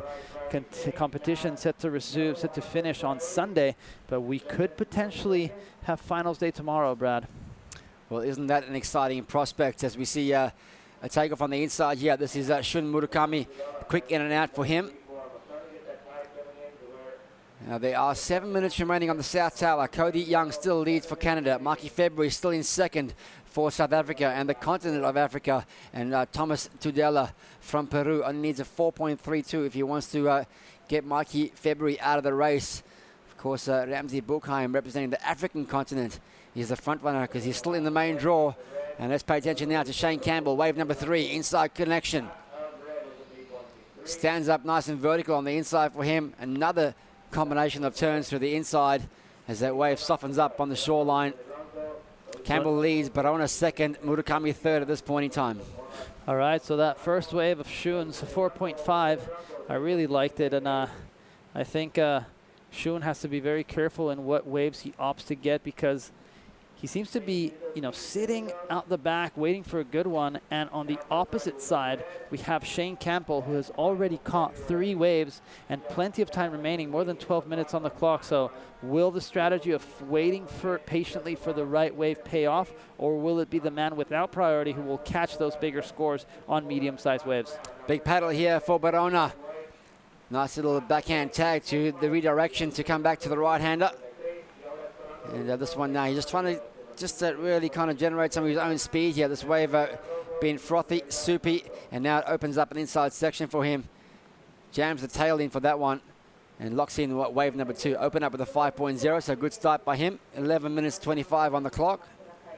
Yeah, that was a well-read wave for Israel. I'm sure his sister Mimi is watching on the beach. She was, I believe, a couple spots shy of qualifying for the 2017 Women's World Tour. Had an extraordinary result over in Cabo San Lucas. So I'm sure Israel is learning a lot from his sister, and she is passing along the knowledge. Both surfers obviously from Ecuador, a beautiful country with incredible waves. And, well, let me tell you, everywhere around the world probably experiences these onshore conditions. I know Nicaragua has offshore for 310, 320 days a year, but that being the exception, everyone else gets to surf in these conditions. Just up to date on that south tower. Looks like Mikey February's extended well, the distance between himself and third place, Thomas Tudela. Thomas now needs a 6.81. Cody Young from Canada leads. Mikey February is in second. He needs a 5.33 to go to the lead on the south tower, and Tudela a 6.81. So February keeping his hopes alive here for the African continent qualification slot. Of course, Ramsey Buchheim, the other African in the mix over here. So this is a very tight and very significant heat happening on the south tower. And they started a little bit sooner than us, so they only have less than 5 minutes exactly remaining. Right. So tense times there. 10 minutes remaining in this one. Shun Murakawa from Japan, of course, keeping his hopes alive for the Asian qualification slot. So much going on here this afternoon. It is Campbell leading, though, but on a second. And at this point in time, Murakami's in third. He requires 4.48 to go into that second place for a 4.64 to go into the lead. 9.5 remaining. And now we see White up and riding. This is our surfer on his backhand. It is Shun. Big opening turn for Shun, but unfortunately that wall doesn't quite reconnect with another section on the inside. So 9 minutes remaining. He's going to go back to the beginning. Go back and try to find that 4.48 or that 4.64. You don't think it's going to come from that wave? I don't think it's going to come from that wave. Nice turn, but got a little bit hung up on the way down. It's a 3.47 for that last of Murakami. So situation remains the same. Campbell leads, but on a second. Murakami fighting to stay in the event. And there you have it. The powerful regular footer from Canada. Probably a little bit angry that his fellow teammate Pete de Vries fell short in that previous heat. So we'll see what happens. Pete de Vries, remembering that he lost to Santiago Muñiz and Roberto Araki. Maybe it is that is what is fresh on Shane Campbell's mind. And well, Canada very solid on the team standings. They were at the beginning of the day 8th, and safe to say they're going to keep on moving up the rankings. You see there Pete de Vries holding the flag. Team Canada, nervous moments for them. This is their last surfer in the draw. And, well, what a surprise it would be to have Canada in finals day. Yeah, exactly right. We saw a great run there from Pete de Vries, like you mentioned. He was a giant killer in those early days, taking down some big championship tour names. And Shane Campbell now flying that Canadian flag. 4.23, 4.9. So we haven't really seen a scoreline really open up here just yet. Haven't seen one of those 6s or 7s or 8s that really blow these heats wide open. So while we wait for a little bit of a set, let's give you a little bit of information on Shane Campbell, 24 years old, comes from Vancouver but lives in Sydney. And here we go. Let's see what Shun can do. Here we go. Frontside wrap. He's facing the wave there on his front side, being a goofy footer. But again, that one not going to open up for him. So that one's not going to go into his top 2. He will still need a 4.48. 7 minutes remaining. This is getting tight. Campbell leads, but on a second. Only a few minutes remaining on the south tower. Can Mikey February hold on? And that's how you can keep up to date. Of course, if you're watching in the north tower, you want to know what's going on the second tower, hit the live button, and you can push the south tower feed. And of course, from there, you can watch those live scores come in. 7 minutes remaining. Let's see what's going on over on that south tower. 1 minute, 15 seconds remaining. We hear the call. February still in second, keeping pace. Cody Young first. Tudela looking for a 6.55. So close. 6 minutes and 50 seconds remaining on the north tower.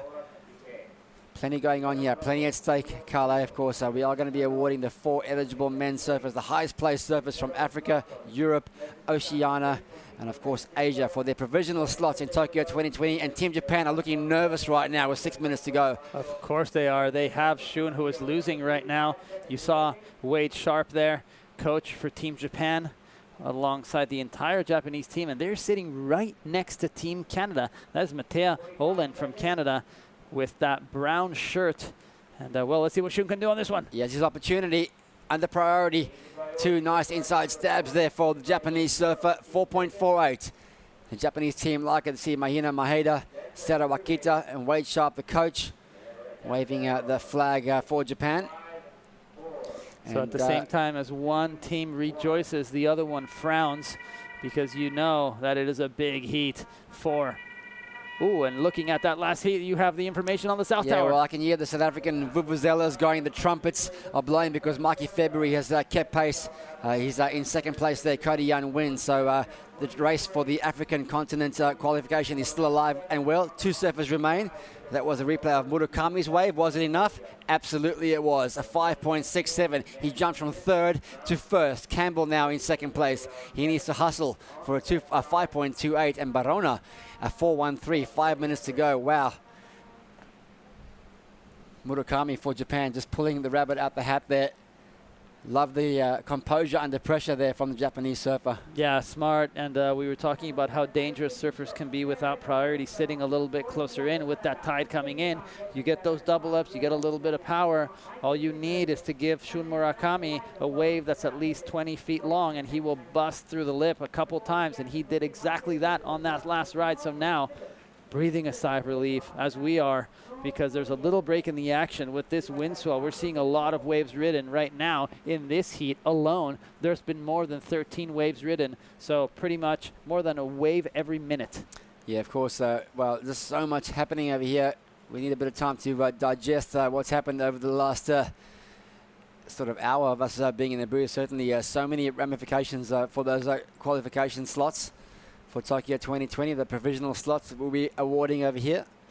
4 minutes to go now. It is Murakami in front, so he's keeping his nose in front here for Asian qualification. Shane Campbell for Canada, Israel Barona.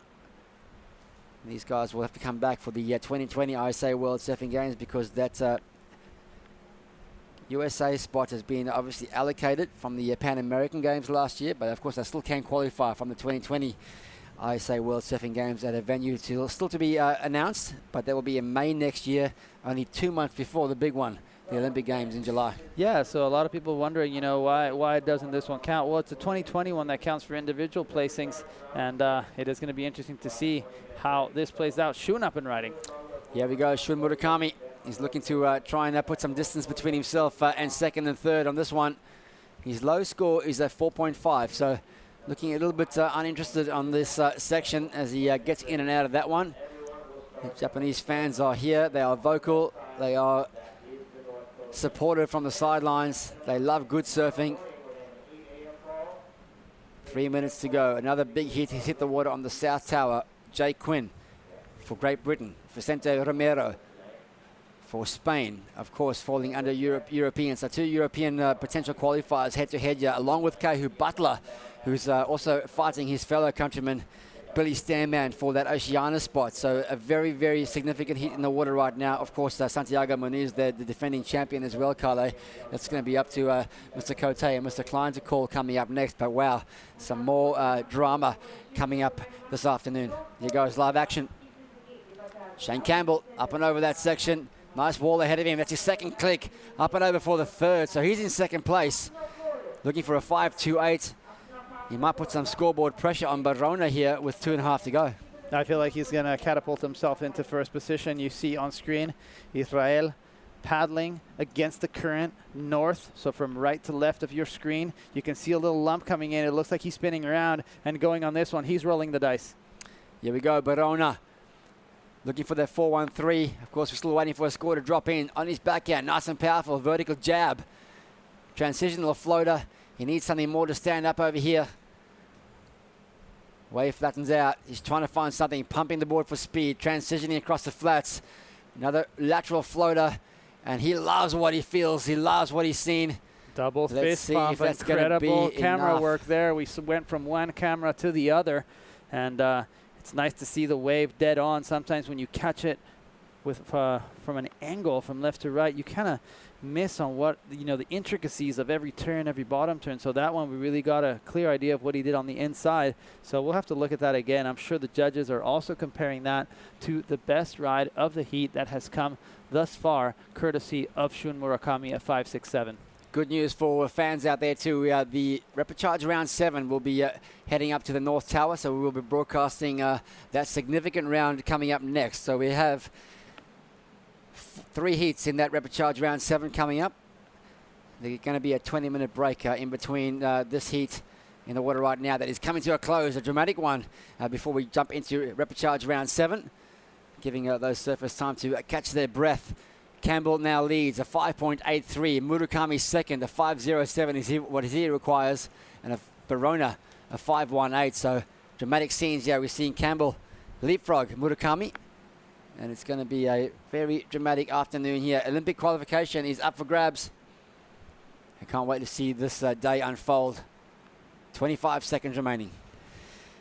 Goodness me, and it is going to be Ecuador who is going to be chasing a wave in the dying minutes. He does not have priority, so could he be dealt the fate that Shun Murakami had towards the middle of the heat where he needed a score and got one without having priority? It looks to be Shane Campbell who is looking, Shun Murakami up and riding. Here we go, Shun. Nice little frontside jab. Opens up the shoulders for the wrap. Back into that power source. Looking for the 5.07. But looking like he has booked himself a place in repechage round number 7. Team Japan likes it. And it looks like we are going to say goodbye to Ecuador's Israel Barona right here. Yeah, congratulations. Shane, you surfed extremely well. Shun Murakami showing us what you're made of. And commiserations, Israel Barona. Adios, Ecuador. And congratulations to everyone moving on through. Still a few more rounds, 3 more rounds of competition.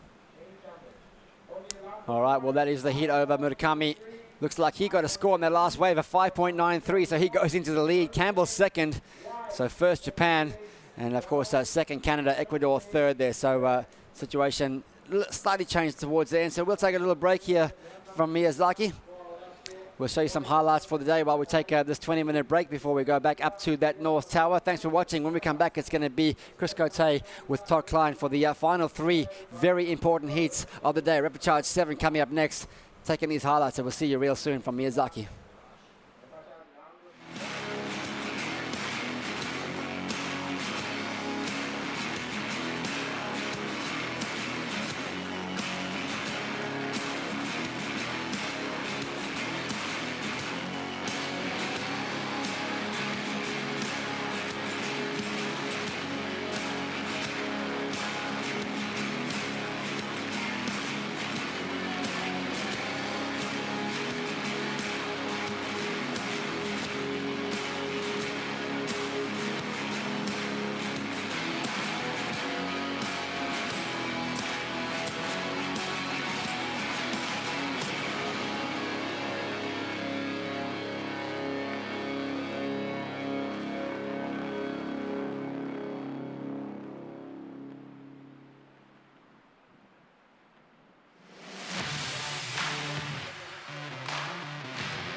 The competitors, 12 minutes to start with the heat, 12 minutes to start. With the first deliver start round 7 to the heat. Be ready to follow out. Santiago Domínguez from Argentina, Vicente Romero from Spain, Jake Green from Great Britain, and Chico Butler from Argentina. 12 minutes to start with your heat competitors. 12 minutos para empezar la primera serie de la ronda de representación número 7.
Competitors, 10 minutes to start with your heat, 10 minutes to start with your heat.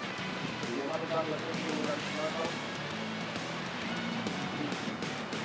vamos a dar la sesión. Vamos a estar en 10 minutos, nuevamente, competidores.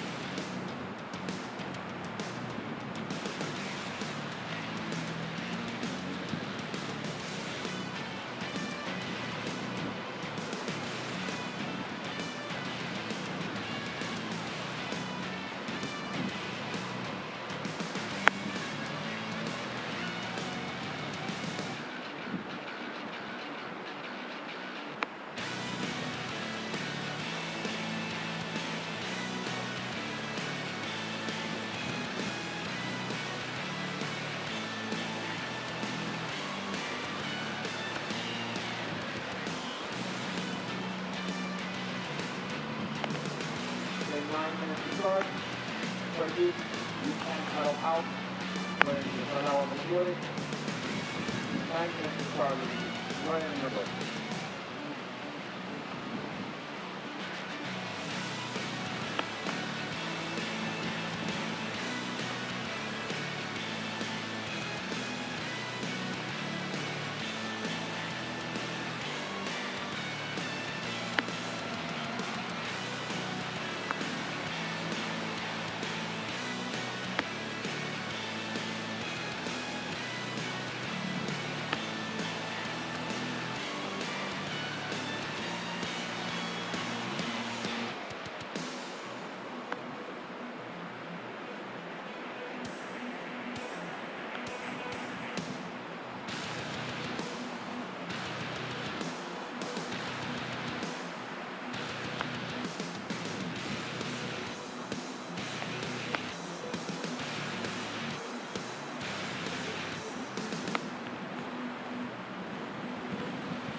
7 minutes to start.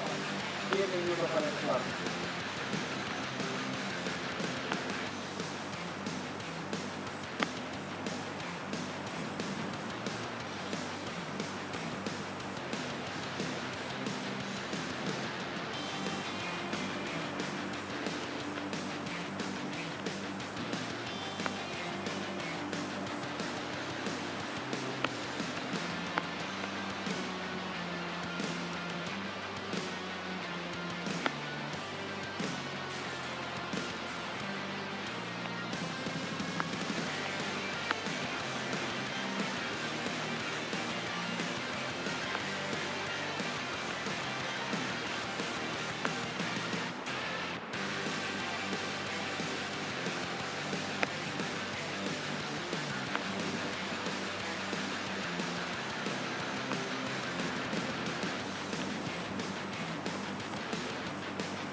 Minutes to start, 5 minutes, 5 minutos.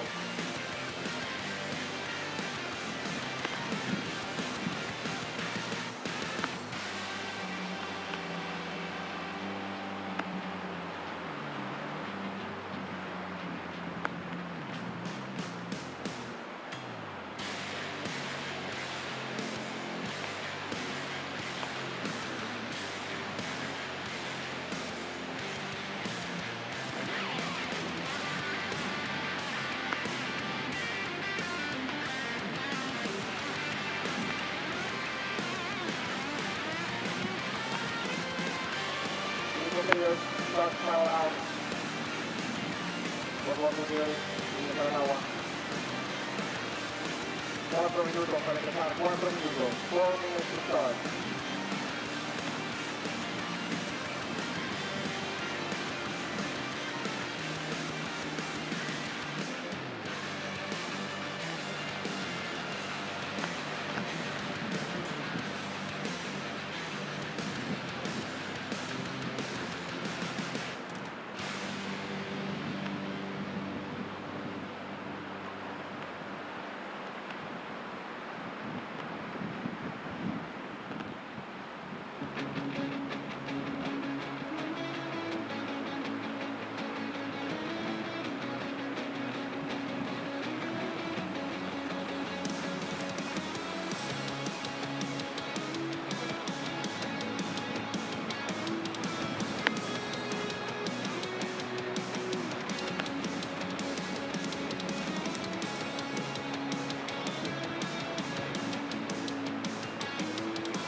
Minutes to start, 2 minutes, 2 minutos para empezar.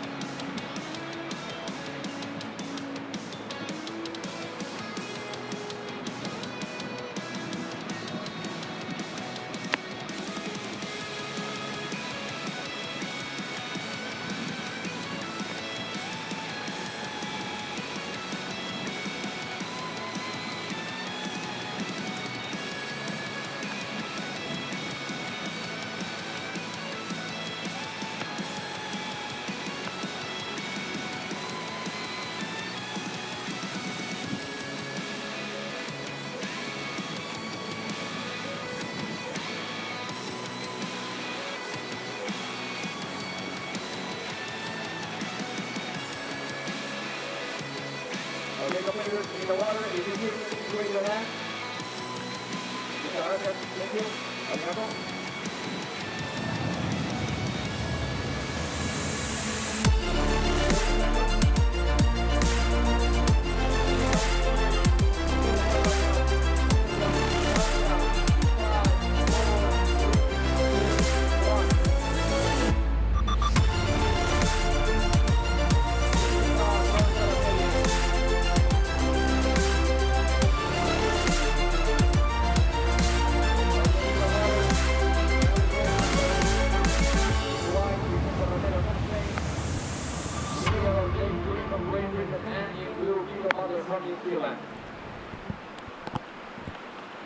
Welcome back to the 2019 ISA World Surfing Games presented by Vans. Chris Cote here with Todd Klein as we near the end of today's competition. Huge stakes heading out into the lineup. This rapid charge round has been incredible, not only in terms of what we have for finishers here today, but also for potential Olympic qualification moving forward. Yeah, it's funny, Chris, because there's been excitement on the north podium. On the south podium, the surfers are going from one podium to the other. That's why we had a slight break there between the transition from the reps to the main and back and forth.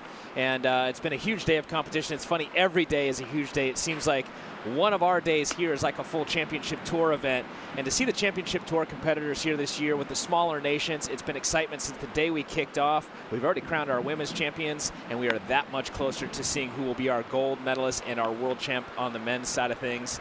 And, well, we're getting ready to kick off this heat. I think we're already underway. Yeah, we are straight into it. 20 minutes on the clock. We got a big matchup here. This is last year's big finisher, Vicente Romero, representing Spain. And Vicente has been on a roll in these rapid charge round heats. He was relegated there earlier this week, but he's been battling through. Santiago Muniz will be representing Team Argentina. He is our 2018 ISA gold medalist. He'll match up with Jay Quinn, a powerhouse representing Great Britain, and Kehu Butler from New Zealand. So all these surfers have to quiet the noise about qualification, about the Olympics, about medals here for tomorrow potentially, and they got to continue to concentrate on the task at hand. Get good waves, surf them well, pack some big scores on your line. I'll tell you, these guys, they're going to have to use all of their mental fortitude to make it through this heat. Chris, I know Red Bull is one of these sponsors, and I'm pretty sure you got into one before we kicked off this next series of heats. And you're coming in fired up, and so are these surfers. And I like that transition that we saw for the New Zealand surfer, Kehu, really setting the rail a couple of times there. The surf has really come up. As we made mention when we kicked off this morning, it was much smaller, and we had the forecast coming through courtesy of Surfline that it was supposed to come up throughout the day, and the winds were supposed to increase. Surfline once again nailing it as it's done both. The winds are really gusting out there now. We've got some passing showers, knock on wood. Luckily, they haven't really come through the event site, but we've seen them go to the north. We've seen them go to the south. Let's get caught up on the action here. This was the opening wave for our gold medalist from last year, Santiago Muniz, representing Argentina. Taking off on the backhand, getting up into the lip there a couple times. And that'll be a somewhat decent score. It's probably going to come in around that average good 5.0 range, something like that. We'll let those scores settle in, but that's what the initial scores are indicating, that that'll be his first score. Getting the best of the opening exchange, though, was no doubt the surfer in blue from New Zealand, as he had very nice smooth transition from each maneuver, as well as putting some rail in the water. Look at the size of the waves now breaking out the back as we look in at Team South Africa. Yeah, Michael February there patiently waiting. He'll be in the next heat going up against Shun Murakami, Billy Stearman, and Roberto Araki. Here's surfer in white, Vicente Romero. This guy is super consistent. Great flow and style, and obviously some power there with a big finish. His first wave was a 3.67. You see the wind has kicked up a little bit, dark foreboding skies. I'm gonna tell you, plenty of opportunity out there, almost too much opportunity. Now it's gonna be about finding these diamonds in the rough. You see peaks coming from every direction. It's up to these surfers to decipher this vexing lineup. When you see scores like 6.17 come across the board on the first waves, you know there is opportunity out there. Chris, that was a great little picture we saw there of a lot of the women competitors still sticking around to support their fellow countrymen that are still competing on the men's side of things here. We know that we wrapped up 2 days ago with the women with Sofia Milanovic, our gold medalist. We also know that the Aloha Cup was won by Australia, but the last of the medals being handed out will go to our men, and this was the first 617 you just talked about a moment ago. Look how smooth the transition was from the outside to the inside, and you can tell he's still riding an epoxy board, even though the waves have come up a little bit. And these waves, or sorry, this board really suiting these waves right now, and looking like he's a strong start here with that 617 in this 20-minute heat. Yes, we're already past that 5-minute mark. So we get down to 14 minutes, 50 seconds to go. Scores dropping through. Vicente Romero with a 5.77 and a 3.67. Keep your eyes on Surfer in Blue with that 6.17, a solid start.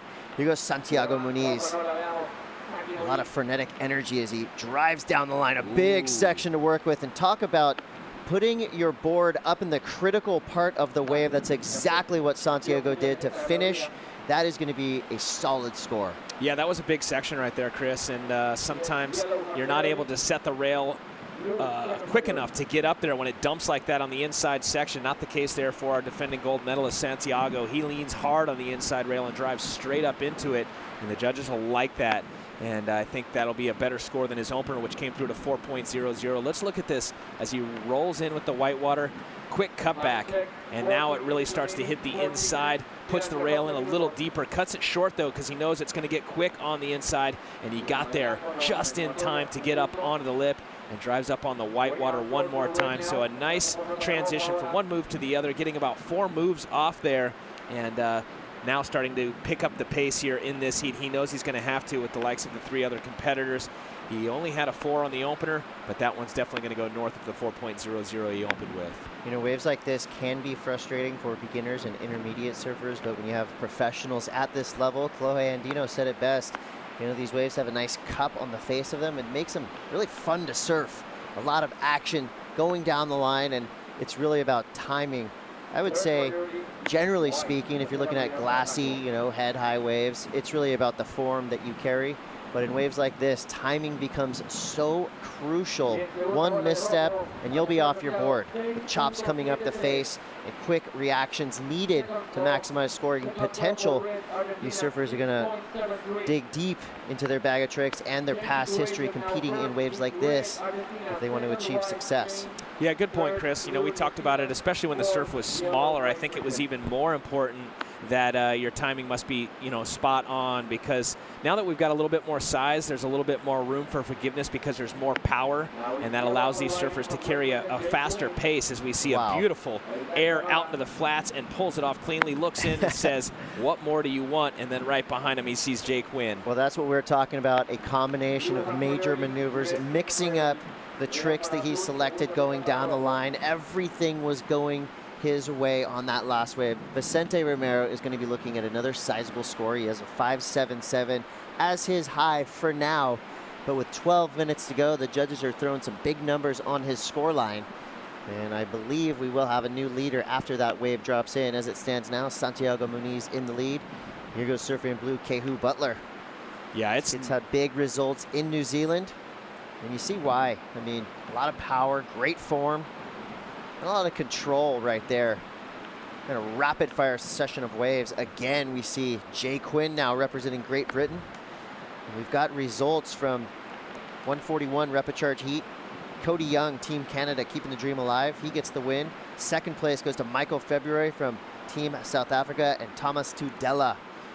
He bows out for Team Peru. Chris, it's non-stop action out there right now. The consistency has definitely picked up. Shorter intervals with this wind swell now building as the winds have increased throughout the day.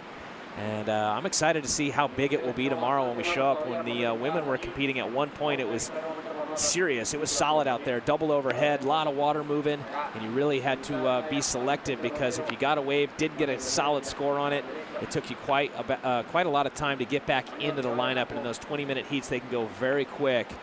And so you're even seeing that come into play right now as we're halfway through this heat almost, with 10 minutes, 50 seconds to go. And Butler going to get a solid backup to his 617 as we saw him a moment ago. Let's look back at the last wave here for Vicente. This is where he got a couple of maneuvers off and then goes for the big forehand air reverse. Nice slice to set it up straight up into that section. And then right here projects off the lip. No grab, lands out in the flats, engages the fins. Nice transition into the next move and feels very confident with his performance on that one. That's going to be a solid score for him. And then he looked behind him and he saw Kehu on his second wave. Nice transition again and throws the fins. So I really like how this board's suiting these conditions here for Mr. Butler representing New Zealand. And then a nice drift to the fins up and over on the opener here for Quinn. He puts the rail in the water. Nice reform as this wave's kind of doubled up there. He took the low road, good read of that wave, and it gave him an opportunity to get a couple more moves off there. So most of the surfers, or I should say all of the surfers, have had an opportunity to get at least 2 waves. And now we kind of let those scores settle in, and we'll see who's playing catch up as we're halfway through this heat. Yeah, motivation is not going to be a problem for any of these surfers in the lineup. They know they're so close to potentially grabbing a medal here at the ISA World Surfing Games presented by Vans. A lot of it's going to come down to stamina. These surfers have been going heat after heat after heat today. Most of you watching most likely have at least tried surfing before. You know full well it takes a lot to paddle out in waves like this. So these are top-notch athletes, among the fittest in the world, no doubt. As you see surfer in blue, Kehu Butler from New Zealand flying down the line. Do have a change in the leaderboard for now, but Santiago Muniz is going to make this interesting with another wave ridden. He's up and out. Current leader Vicente Romero. He just dropped a 6.67, pairs that up with a 5.77. Now in that top spot, Santiago Muniz drops to second. Jay Quinn in third. His last wave of 5.77. And Kehu Butler waiting for a score to come through. He started strong with that 6.17, and that could be a difference maker in his score line. And just to confirm for our viewers, this is the reps. So unfortunately, if you lose out, you are out. And one of those 2 South Africans are still going there. It is Jordy Smith still representing for South Africa. And unfortunate there for Beric de Vries. Yeah, no easy road. Even this deep in the contest, these rapid charge heats, they would be finals anywhere else in the world. And this is where we get down to the wire. And of course, tomorrow morning we'll have an update on the team standings. You got to think Team Brazil still in the driver's seat. And if you don't want to wait until the morning, you guys can check them out. They'll be updated this evening on isasurf.org. As quick as that information comes to the press, it goes up first on isasurf.org, so don't be the last to find out. Be the first, as we see our surfer in white. Beautiful surfing right here, and another finding a very nice pace is once again Vicente. And wow, he is bringing the A game. He saved the best for last here in this, and once again shows a lot of passion as he kicks out of that one. So Vicente Romero, he is riding AJW surfboard, and it looks to be working, cutting through these sections like a knife through butter, and you just see him with every turn on that last wave. He was gaining momentum, building steam down the line, throwing a ton of spray. Big scores coming, Chris. I tell you, the judges, basically, they saw exactly what they wanted to see with that last wave for Vicente Romero. It almost had a wedge. Tough wave to read as well. I mean, this thing looked hard to ride, but he made it so easy. Actually, I was going to say the opposite. It seemed to be the first one that really actually had a lot of face there, and it even was a bit of a wedge as he took off, and it continued to just be vertical face. He did not have to connect many dots, and with that said, he was able to transition from one maneuver to the other, and that's why this score is going to go way up there. This will be the best wave of the heat, Chris. It's already in. It's a 7.77. He hits the jackpot on that last one. Big flex there for Vicente Romero representing Spain. And that switches everything up. Kehu Butler now in second place. Santiago Muniz drops to third. Jay Quinn now in fourth. You look at the needs for these surfers. Santiago Muniz, he needs a 4.61. Jay Quinn, a 5.58. So these scores well within the range of these extremely talented surfers. Yeah, it's interesting as you look across the board there at the scores there on that graphic. They've all got a solid one, but you see Vicente has the backup with the 667. That's why he's leading the charge, and it's going to come down to the backup waves, I believe, at this point. Unless someone can get something up in that excellent range, which is an 8 or above, then you'll start to see them separate from the pack. They will lead the charge, and it will become that battle for second place. You know, while the pressure is at an all-time high for these surfers, they have to just lean back and do what they do best. Go to that muscle memory and just ride these waves to the top of their abilities. So far, Vicente Romero, he's got 6 waves ridden. And he's got a couple solid scores in his scoreline for now. Santiago Muniz, we know this kid has no quit in him. He will fight till the end. Not just in the heats, but on each and every wave. He'll try to milk every bit of scoring potential out of every wave he catches. Here goes Jay Quinn, Great Britain. Nice wedge to work with there on the takeoff. This is where he'll have to do some work. Big finisher there. Super stylish, powerful. Spends most of his time training in Australia, but flying the flag of Great Britain. Judges working overtime in this heat. A lot of scores coming through. And they are really doing their best to decipher each and every wave. Vicente now sitting on a 14.44 total, 777 and a 667. That's a huge heat total there. Kehu Butler with an 11.34 total. He'll be looking to better 517 or 617. Santiago still needs a 461. Jay Quinn, that last score comes through a 473.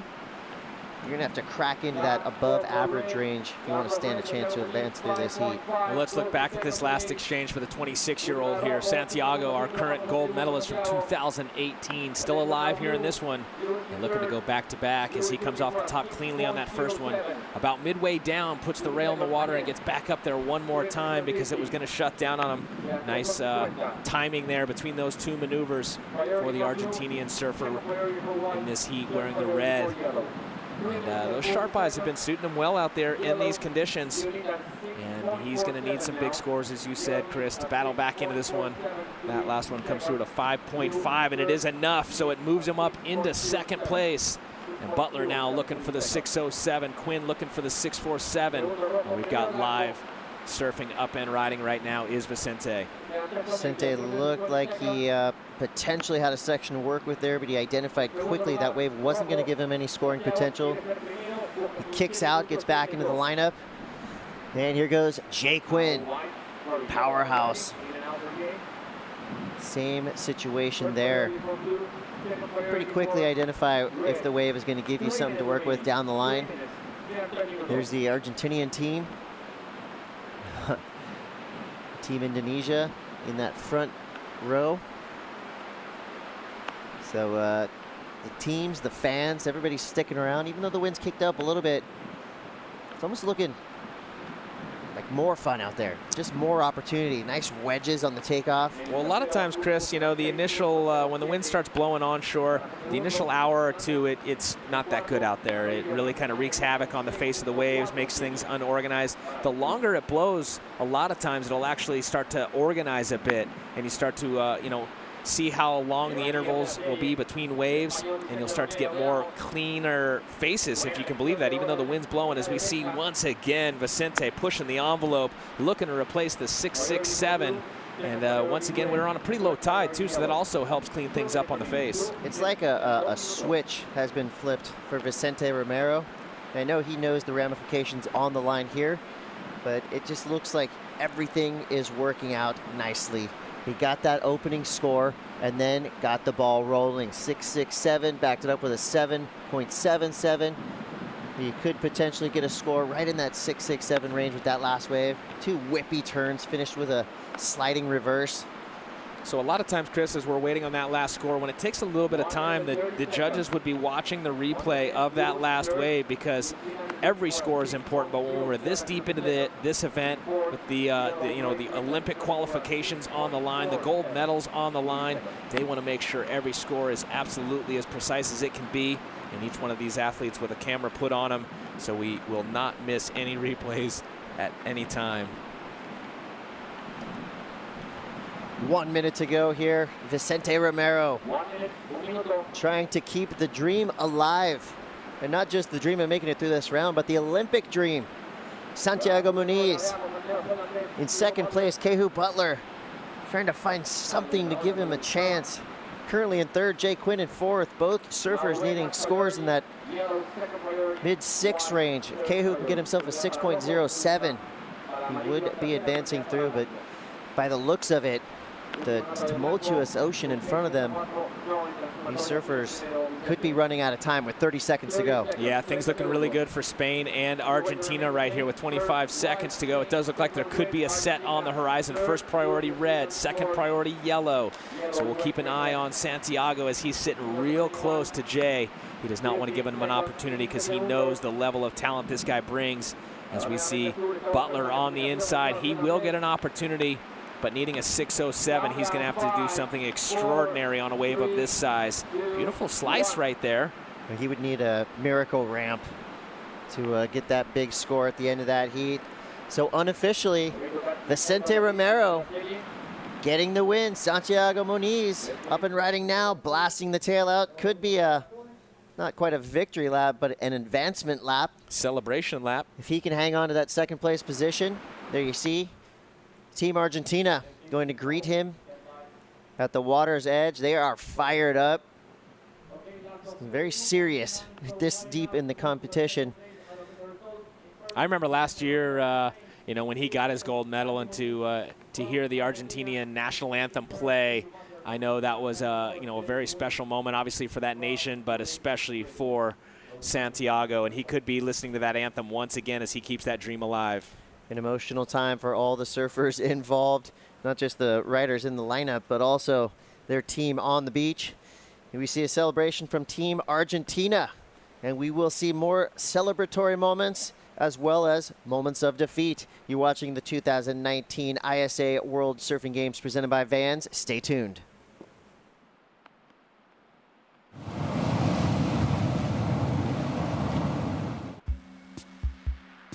We make skate shoes, really grippy skate shoes.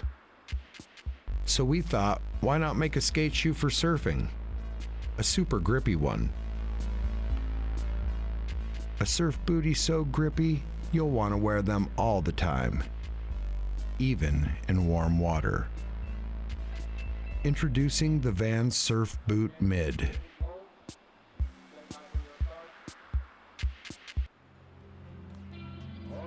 No one's front looks like this. There's sensitive stuff down here. Board shorts have always opened and closed like pants. But pants weren't designed to be comfortable while lying on a surfboard. These were. Introducing the Vans Surf Trunk, a different way of looking at board shorts. So there's just different levels. There's like little slams, there's nicks, there's cuts. Then there's, you know, the torn ligaments, the knees and shoulders and that. So when you go through any of it, it just makes you feel alive. That's what it is. Wiping out just makes you feel alive.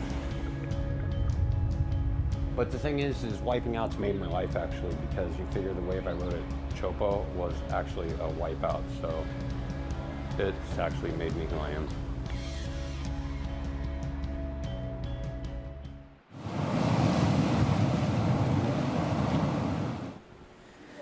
Welcome back. We are on the razor's edge of the action here at the 2019 ISA World Surfing Games presented by Vans. Chris Cote here with Todd Klein. We got 20 minutes on the clock for this super heat featuring the surfer you're watching right now representing Chile.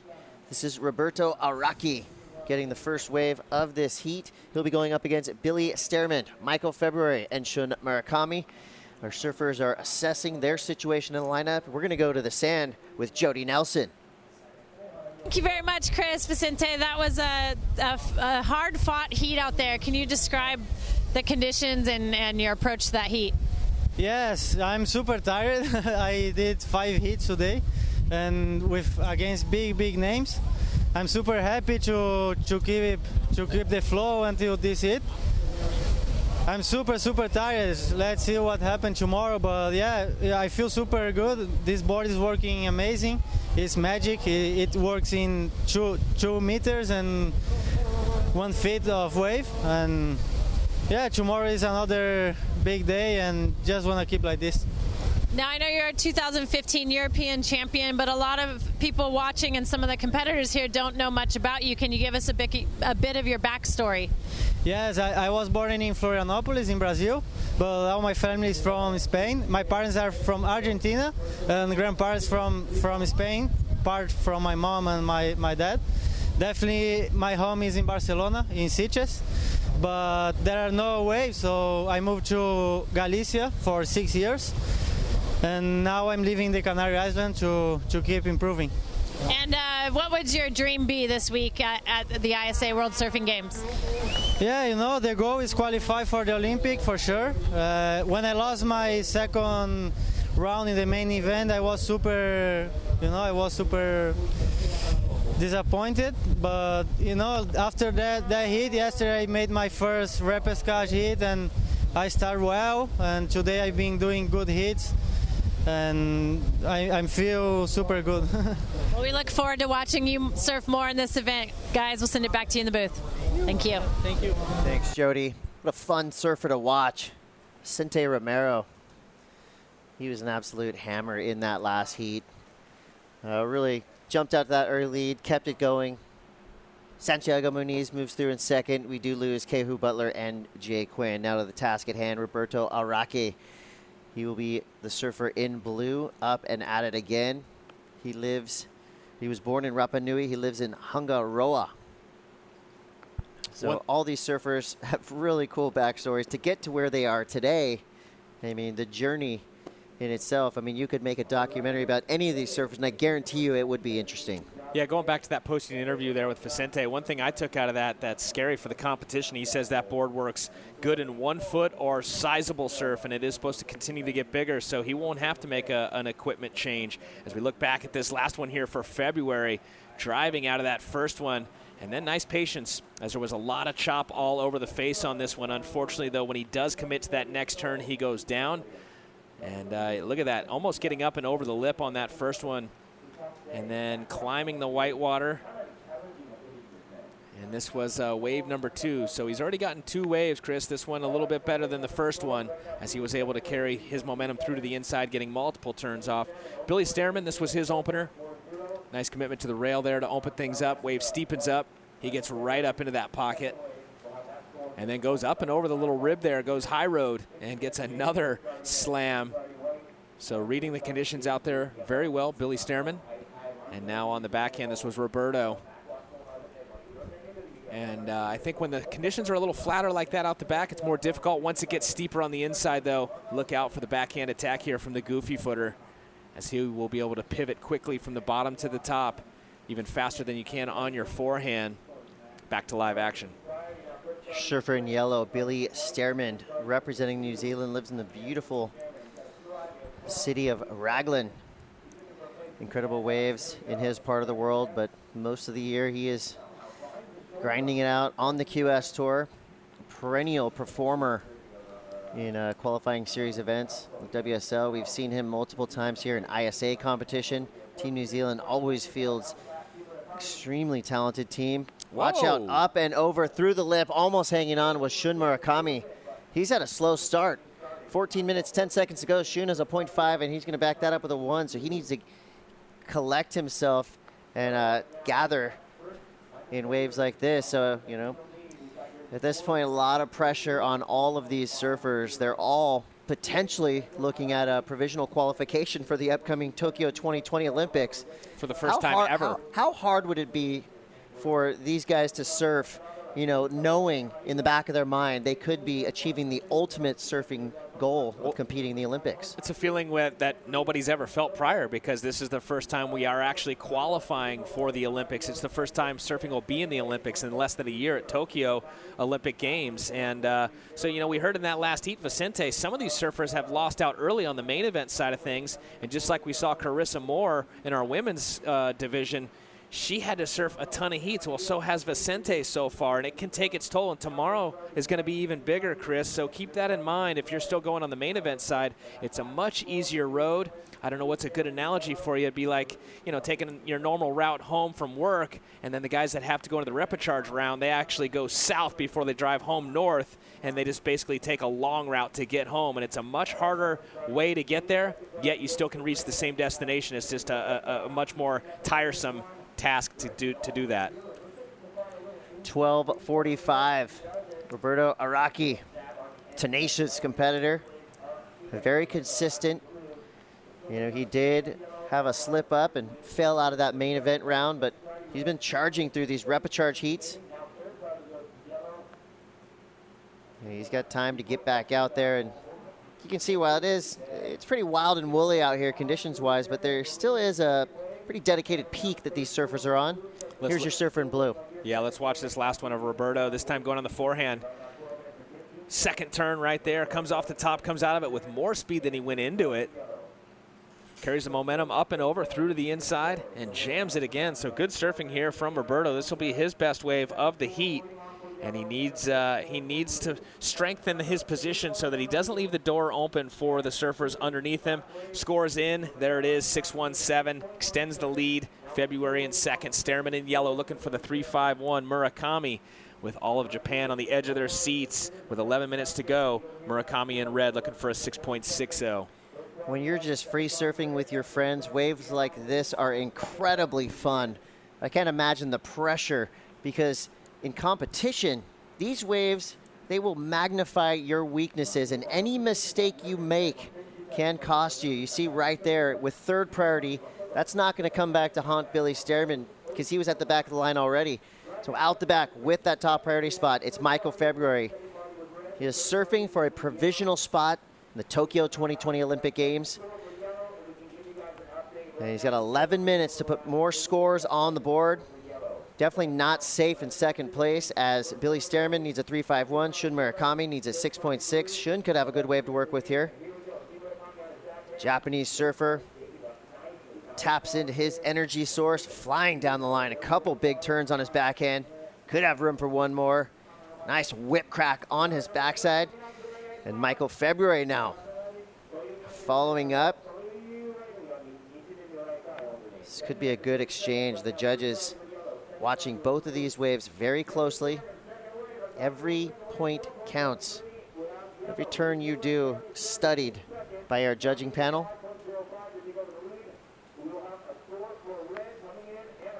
And scores dropping through. Couple of big numbers. Shun Murakami most likely getting the better of it. Last wave for Roberto Araki is 6.17. So he's now in the lead. Stearman in second. February needs a 4.14. He'll most likely get that score with his last wave. But Shun Murakami is the surfer most in need of a score. He's going to drop a big number. Here we go, February. He's looking left, looking right, and then realizes the opportunity is going to be on the left. Look at this. Really leaning into that bottom turn and goes straight up onto the section. That was about as clean as you could do that right there on that particular section to open things up. Once again, shows a lot of patience. Look at that style right there. Nice knock knee, bottom turn as he drives up into it again. This is going to be a solid score here for February. Two nice turns out the back. With 9 minutes, 30 seconds to go, he's going to continue to lean into this one. And this was a good wave here for Murakami, too. One thing we haven't talked about for this young man right here, Chris, he made the finals last year. He was the copper medalist at the 2018 ISA World Surfing Games presented by Vans. And so he knows that he can get to the podium, and he wants to go better this year. He saw his fellow countryman Kanoe Igarashi taking the silver, and the combination of those two making that final went a long way for the Team Japan to get the gold last year. And how about this left right here? Just kept coming together for Billy Stearman. As you said, coming from Raglan, he's no stranger to the backhand attack and the long lefts down there in Raglan. And that's going to be a great exchange between those three surfers, Chris, at a very important time in this heat. Shun Murakami now feeling the urgency. Wow. He whips it up into the lip on his backhand. So only 2 moves on offer for Shun, but he's waiting for a number to drop as our beach announcers are relaying the information, most likely in 3 different languages. As Shun Murakami from Team Japan now. I like what he's doing. He is just turning and burning on any wave that comes his way, and it's working out for him. A 5.13 on his previous effort, a 4.07 coming across the line. Still in 4th place, but he made his ask a little bit lower, needing a 4.81. Billy Stermund still waiting for that score to drop in. And it's looking like he could be locking in a big number, so the situation is going to change after that last exchange. Yeah, it just dropped. Look at that. For Shun Murakami, a 6.20 on his last effort. Now the number we're all looking at, waiting patiently for, is that last wave from Billy Stermund from New Zealand. He's looking at a 5.05 for his need. He's going to get that and some. Yeah, the Japanese, 22 years of age, Shun Murakami, as we made mention, making the finals last year, taking home the copper. And he wants to make those finals once again. He wants to get a gold and possibly secure a spot for those 2020 Tokyo Olympic Games. And it's exciting times. I went in and listened a little bit to the broadcast of the Japanese, and we're hearing that record-breaking numbers of viewers tuning into the entire broadcast, but especially here in Japan. And we've seen record-breaking not only numbers of participants here in this event, but also record-breaking numbers of media. It's been a whirlwind of media around all of the athletes, but especially our Japanese competitors, knowing how much is on the line towards that qualification for the Olympics. And, well, we are not far away from crowning our champion. Could it happen tomorrow? We'll see. Forecast looks good. Swell is supposed to continue to grow, as well as those winds picking up, and we might even have some weather in the area. So that's the one side of things that the officials are looking at from the ISA. That could be a bit of a challenge for us tomorrow if we have challenging conditions. The good news is I think we only have about 6 hours of competition left total, and so it would be an opportunity for us to really pick the eyes out of the best conditions between tomorrow and Sunday to make sure that we send our surfers out there in the best conditions that we have on offer. Yeah, that's the upside of running dual podium areas and starting early and finishing late, is you give yourself the luxury of finishing in the best waves possible. I mean, the local time right now is 5:15 p.m., Chris, and it's going to be interesting. Going. Yeah, we might have to pull up a van and turn the headlights on, but the surf is pumping, and it's exciting times going down as we see our surfer Roberto up and riding. 5:40 to go.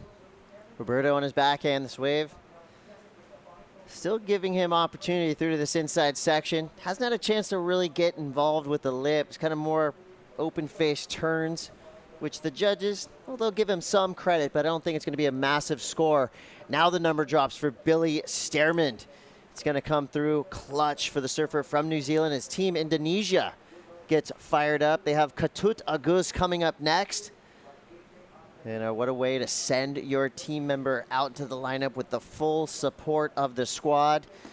So as Billy Stermund is hustling towards the horizon, he's got a 7.17. That puts him in the lead. Now Shun Murakami in second. February drops to third. Arakai drops to fourth. Another big switch up in the standings with under 5 minutes to go.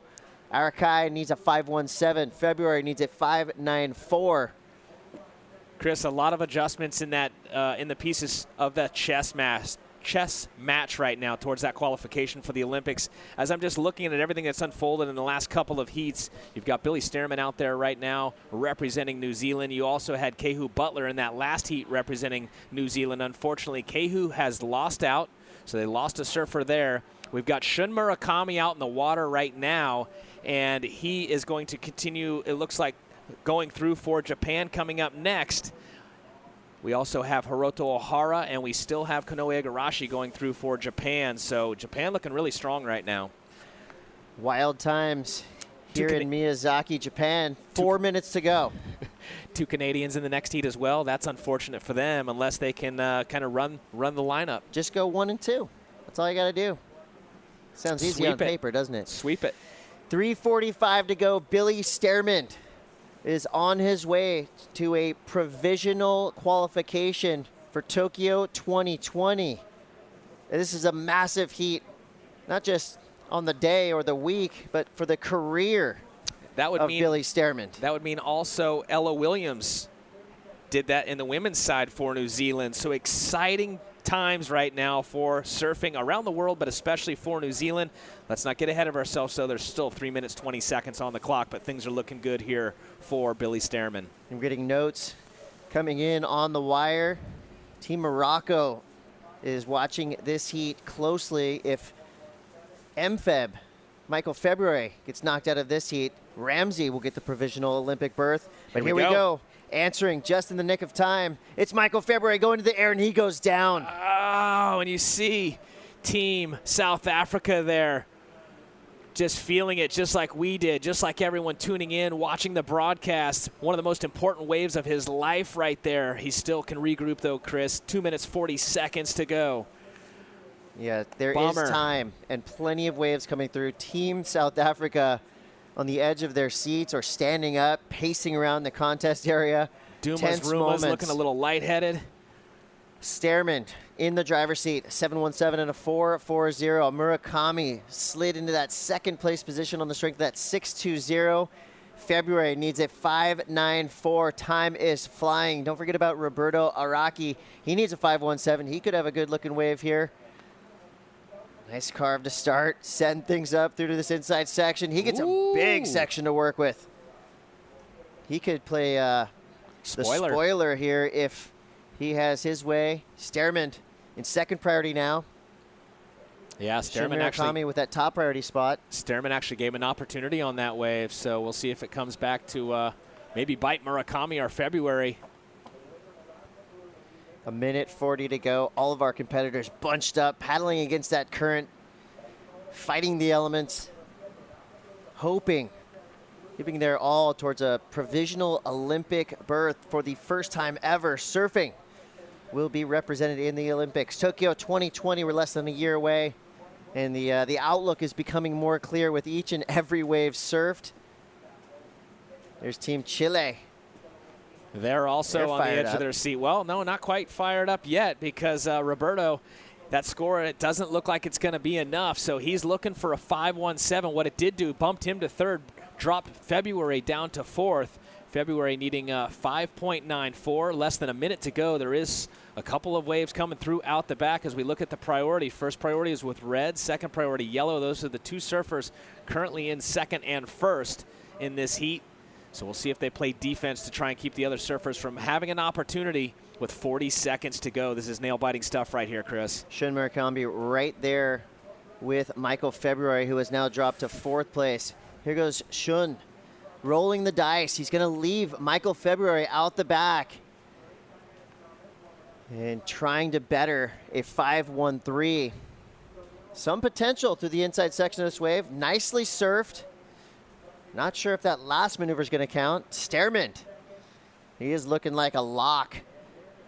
With 10 seconds left, where is Michael February? Who, unfortunately, Chris, it's going to finish the way it started before. Oh, wait a minute. Hold up. That was the other surfers in the next heat sitting out the back. I thought this was Blue that was out the back, and he's got a shot here. This is Roberto Araki. He's fighting till the bitter end. As he would. So time is up. We're going to wait to see if this score is going to count. Looking like Stearman's going to better his score line. Well, Stearman was on a tear through that heat. And win, lose, or draw, Team Chile is going to go greet their surfer on the water's edge as he's going to wait for a score to come through. Yeah, what a great run for him if he does not make it. Once again, congratulations to every one of these athletes just for qualifying to be here and representing their nations. That's a feat in itself, Chris. Absolutely. All these surfers can be proud. And if you look down the list, you know your surfer from Hungary, representing hard. Surfer from the U.S. Virgin Island, number 54 on the leaderboard for now. Well, so much happening. Billy Stearman potentially celebrating a provisional berth into the Tokyo 2020 Olympic Games. We're going to crunch the numbers during this break. We'll be back with more action. One more heat to go on the day. Coming up next, Hiroto Ohara, Katut August, Cody Young, and Shane Campbell. Stay tuned.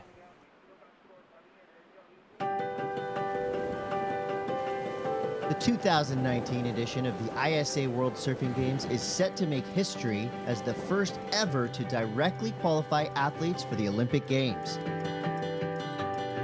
The event will not only feature the thrill of chasing gold medals, but will provide the added bonus of a chance to compete on the world's greatest sporting stage at Tokyo 2020. At the 2019 ISA World Surfing Games presented by Vans, the top eligible man and woman from Asia, Oceania, Africa, and Europe will earn their ticket to the Games, a grand total of 8 athletes.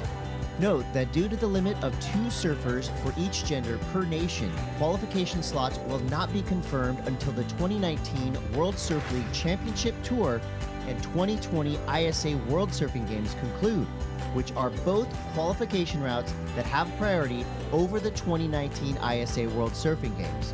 Enjoy the week of competition and keep an eye out for the surfers that could become future Olympians.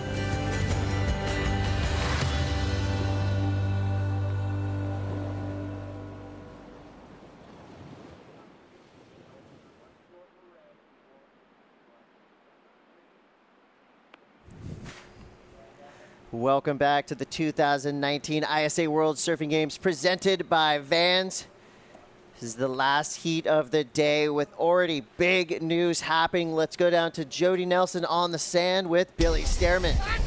Thanks, Chris. Billy, that was a big heat for you with the Continental slot up for grabs. What are your thoughts on possibly securing that spot for New Zealand? Yeah, I mean, it's crazy. I don't know. I just want to keep making heats. I don't want to say anything or like jinx it or anything. But yeah, I'm super stoked. I mean, I'm the last guy in, so I guess that's a good chance that I'll get that slot for a little while anyway. And yeah, I don't know. I'm pretty I just had a good heat. I was really pumped up, and I really wanted to win that heat and make that heat. And yeah, I've got another day tomorrow. Hopefully I'll just keep going into the final and yeah, just keep making heats. It's been a lot of surfing for you today. We've seen a lot of different conditions today, that being the messiest but the biggest swell. What was that heat like for you? Yeah, that was my 5th surf today, my 5th heat today, so I'm pretty tuckered out, but every heat I just knew I had to just reset and forget about the previous one and just move on to the next one. And yeah, I didn't really look at my heat draw or who I had or anything. I was just taking it heat by heat, and yeah, hopefully I'll probably just go home this afternoon and like fully crash out, and then I guess a big day tomorrow. So yeah, no, it's been an awesome day, and stoked on the team being here, and stoked, really proud of Kehu and Ricardo and all the girls obviously, and Ella getting that spot. So yeah, it's been a good week so far, and hopefully keep going. All right, well, things are looking good for Billy Stearman, guys. We'll send it back to you in the booth. Yeah, that's got to be a real energy boost when you get that news that you have provisionally qualified for the Tokyo 2020 Olympic Games. That's going to settle in later tonight. I don't know how he's going to sleep, but he has to, because tomorrow's going to be another huge day for Billy Stearman. Well, he and Ella Williams from New Zealand, provisionally have lock slots for those 2020 Olympic Games. So once again, very exciting times for those two athletes. Also very exciting times for their nation. And, it is going to be tough, but it's been cool. We see them every night at our hotel at the buffet. The team of New Zealand showing up, rocking their T-shirts with their names on the back and their flags. And, well, we might potentially see those uniforms and flags now at the 2020 Olympic Games. Very exciting, Chris.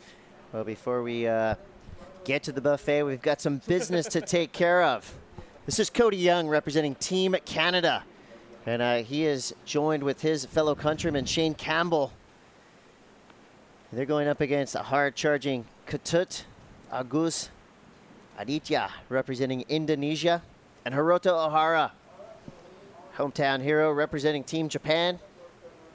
Another incredibly stacked heat. For these two Canadians, this could be a historic heat if they can both continue this roll. Wow. Hiroto Ohara, he's got other ideas. Yeah, he's doing it for Team Japan, slicing, dicing his way from the outside all the way to the inside. Chris, the Olympics are going to take place in his backyard. How bad do you think he wants it? Yeah, and I don't mean that in a broad term. I mean literally in his backyard where he grew up in the small area, the prefecture of Chiba. And his home beach of Shida, that is where the Olympics are going to take place. That's where he's growing up surfing. I mean, there is no better story than that if he could qualify. So he can walk to the Olympics from his house. He literally could. He literally could. Another incredible story. Happens only here at the ISA World Surfing Games presented by Vans. 16 minutes, 50 seconds on the clock. First indicators come through. Cody Young with a 3.5 and a 3.33. He's in the lead, but this will all change. Lots of time left, and, of course, a lot of waves will be ridden. Let's take a look back at that wave from Cody Young. Yeah, we'll get caught up on the action here. The Hawaiian representing Canada. He's won events at Sunset, but he'd really like to win one here. As we see a beautiful opening turn, nice power, gets up underneath it. One turn, doesn't give him quite the opportunity. Look at this opening turn here for O'Hara. And then straight out onto the open face, puts the rail in the water. And once again, this guy's won on some big stages before. He's won the U.S. Open in the United States, which was a massive win for him. And now we see live action. This is Shane Campbell. Big, powerful surfer. You see he's got the ability to redirect on a dime right there. Just a little bit frustrated that that wave didn't give him more. He got one big turn out the back. And that feeling when you ride a wave and you stand up and you get that first big turn, you build that momentum. If the wave dies underneath your feet, it would be very hard not to feel frustrated. We see Team Canada there, and behind them you see the light board, and you see the 1, 2, 3 with colors there. That signifies the priority. And so a couple ways that these athletes understand the priority. The beach announcer lets them know, but if for any reason now that the winds have really picked up and they can't make out clearly what the beach announcer is saying, it leaves no question now that they have that light board, which is an awesome addition that's just come about in the last couple of years here with the ISA. And so what that priority means, being that white has first priority, any wave that comes through, white has first right away, and the other surfers must not impede the scoring potential on that wave. So what that means, obviously they can't ride it, but just as importantly, they can't even paddle for it, because if it crumbles down in front of the surfer, being that surfer in white, and that means it would impede the scoring potential, that individual would be out as far as their second score. They would lose their entire second score because it would be deemed a priority interference, Chris. And at this point in the event, you definitely don't want that. Better safe than sorry. Don't even look at it. Just let the surfer get the right of way. 14:44 to go here. Hiroto O'Hara in the lead. Cody Young in second. Campbell third. Needs a 3:16 to get up into that qualification spot. Ketut Agus, 18-year-old surfer from Denpasar, Bali. He is your WSL Asia champion for 2018. His dad is a lifeguard, and he puts it clearly in his bio. I love surfing, and it shows. Ketut has been ripping in this event. He's got a big surfer to deal with here in Shane Campbell, who goes for a searing roundhouse cutback. Wow.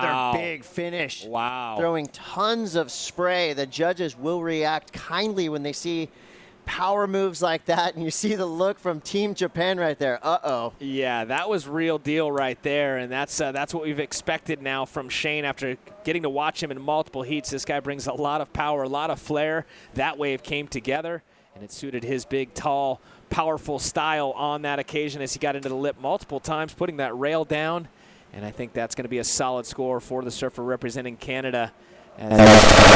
He just posted a score of his own. He's got two wins. He's got two scores of a 3.5 and a 3.33, and I think he might be getting surpassed now by his fellow countryman Shane after that last performance. But looking back at the last couple of heats, threes are not going to cut it. You got to have at least a 6 in your scoreline if you want to stand a chance. Hiroto O'Hara, he's got one.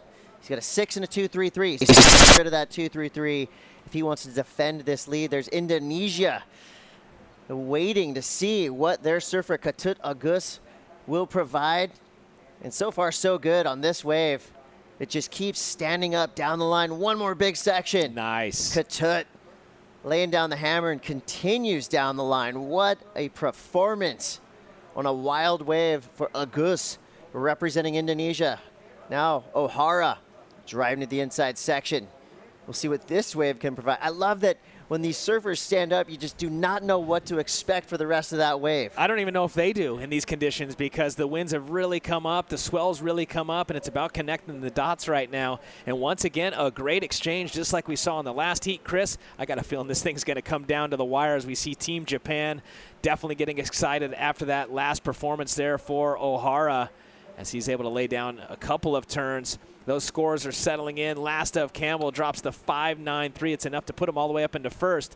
Last of O'Hara, it looks like, the wave prior was a 6. He's going to replace the 2.33, and it looks like he's going to go to first potentially as well, Chris. Yeah, we're going to see this leaderboard switch throughout the rest of this 12 minutes. Cody Young now needs a 4.84.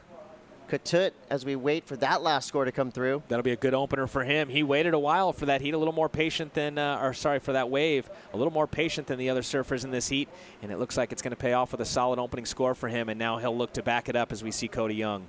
And again, it's not how many maneuvers or tricks or turns you can do on the wave, it's how many meaningful maneuvers you can do. The judges want to see big power turns.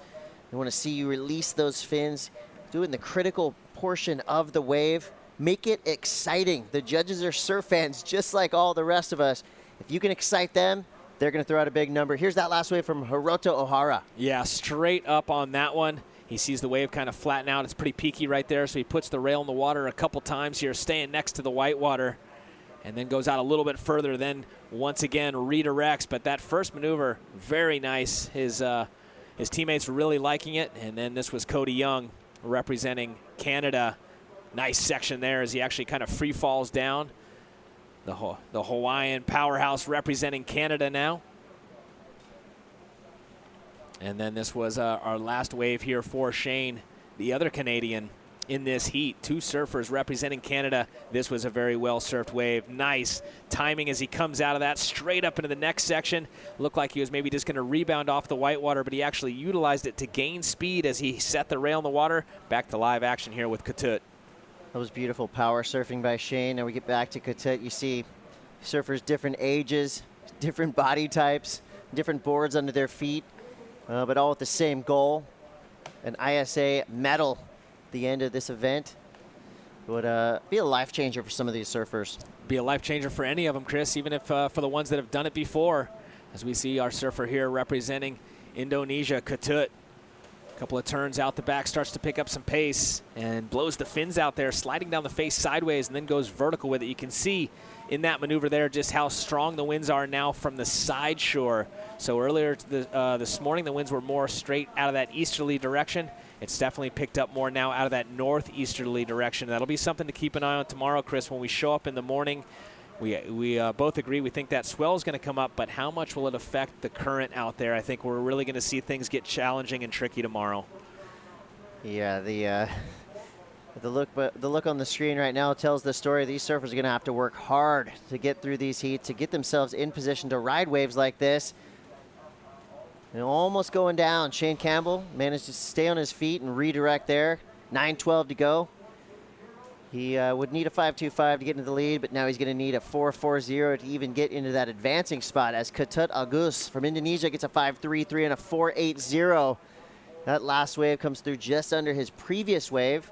Yeah, Katut, after waiting and being a little patient before he opened up with his first wave, then immediately catches his second and now has jumped up into the second position, putting the pressure on the two surfers from Canada. Both Shane and Cody now needing scores. Shane, as you said, needing the 4.40. Cody needing the 5.44. As we see our current heat leader there, O'Hara, kicking out of that one. And the surf continues to increase with 8 minutes, 30 seconds to go in the heat. Yeah, time is flying for our competitors in the water. They're fighting against the current. They're fighting against each other. They're fighting against their own stamina, just trying to keep this dream alive. Yeah, medals over the necks of four surfers: gold, silver, bronze, copper. And you can get there from this repecharge round. It's not going to be easy. The surfers in the main event, they have a little bit of an easier path just in the form of less heats. But I'll tell you, these surfers, as we see them walking by when they leave the competition area, they are absolutely cooked. Yeah. And it's been a long day for these surfers, especially in the repecharge. Billy Stearman saying he surfed 5 heats today. Still, I think the record is with Carissa Moore. Yeah. But Stearman working hard nonetheless. Yeah, and it's paying off. You could tell he was trying to contain his emotions in that post-heat interview with, now him securing a provisional spot into those 2020 Olympics. Watch for something big right here from our surfer representing Japan, O'Hara. I thought maybe he was going to go for the air, Chris, with this wind blowing up the face there, kind of side shore. It really is conducive for those forehand aerials there for O'Hara. But a wave kind of backed off a little bit there, I think, as he was just about to commit to the lip, and it backed off on him, so he does not go to the air on that occasion. 7 minutes to go. He is still our current heat leader, looking to better the 5.17. Cody Young, former U.S. Open Pro Junior champ, finds himself against the ropes here with time winding down, needing a 5.44. as well as Campbell needing the 4.44. So very similar scores there needed for the two Canadian surfers. And, well, the good news is for both of them, well, not both of them, actually. Cody's got first priority in the yellow. Campbell's got third priority in the blue.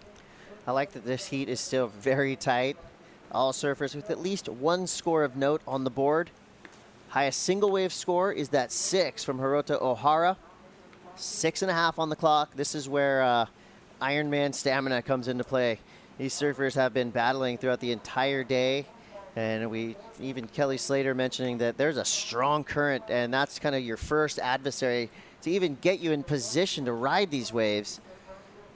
So 5 minutes usually, that starts to mark when the urgency really starts to, shock these surfers in the lineup. We're getting there quick. 6 minutes on the clock. Yeah, it's kind of like the fourth quarter in some of the stick and ball sports. It's all or nothing at that point because that clock waits for nobody. It's going to continue to tick away, and if you're in first or second, it can't tick quick enough. If you're in third and fourth, you want more time on the clock, and again, it won't stop for anybody. So we'll see if the Canadians can find another opportunity out there.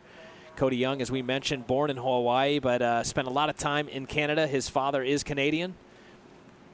And so representing Canada here is Cody Young, the Hawaiian powerhouse, honing his skills there in Hawaii. Well, as anyone who's ever tried it will tell you, surfing is a physical challenge. And I would say one of the most physically challenging sports on the planet. And these surfers right here, they're showing us a lot of guts, and it's not easy to continue to get out there and repeat what you've done throughout the day. So I got to hand it to all of our competitors, especially this late in the day, braving the elements. These waves are not death-defying by any means, but I tell you, they will knock you into your place if you end up on the wrong side of the peak. Yeah, it's interesting you say that. I got a point that we'll make in a moment. Look at the size of this wave here for Ohara. Ohara, can he come down with it? Oh, my goodness. Hey, if he would have pulled that one single maneuver right there, we were going to see something up in that 9-point range for one maneuver. Look at this, Chris. 100%. Huge section. I mean, one of the biggest sections we've seen of the event for the men. Upside down, underneath it, flying out to the flats. The lip literally comes down on him, and it looked like he had pulled it off, and then the whitewater just grabbing maybe his board right there, and he goes down. But, oh, my, that was unbelievable right there. Our Japanese competitor throwing caution to the wind and nearly riding out of it. That was awesome right there.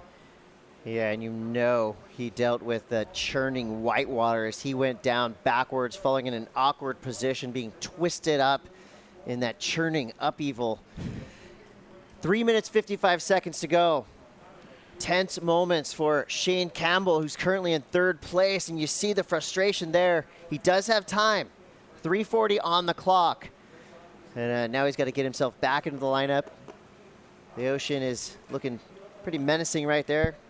There's Dom and Pete DeVries from Team Canada trying to will a wave to their competitors right now. This is not where they wanted to be in third and fourth place. No, definitely feeling some pressure right now, and it's unfortunate if they lose both of their surfers. It'd be a bummer, if one of them couldn't make it through because both of these guys have been a standout. They've gone deep into the event. Here we are in the Repecharge Round 7, Heat 3. And, time's winding down, though, with 3 minutes, 10 seconds to go. Our Canadians needing scores, and with a higher priority going to yellow. He was number one, so the other surfer there in white had to get out of his way, and Cody may be trying to say that it interfered with his scoring potential.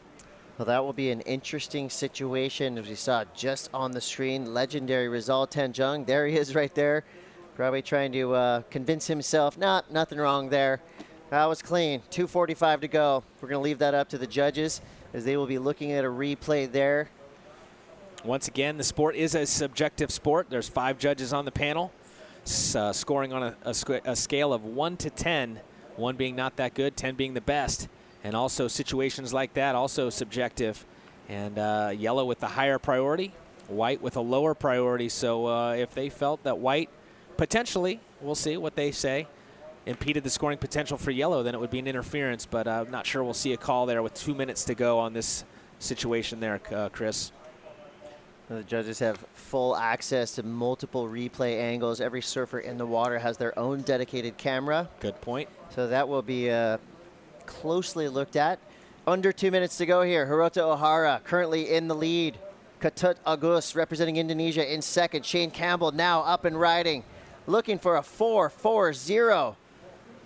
Second turn was good. That wave dies under his feet. No more opportunity. That could be a heartbreaker for Team Canada. Yeah, they can see the port. It's just that close, but unfortunately they're losing some wind in the sail. And how about that turn there for our Indonesian surfer, carrying the momentum and just looking so strong here for Ketut. Right behind him, our Japanese competitor. It's exactly what Team Canada did not want to happen. Wow. Both surfers in the first and second spot, potentially increasing their scores. O'Hara whipping it around with a quick reverse, and that beautiful opening salvo of turns from Ketut could potentially get him further into the lead.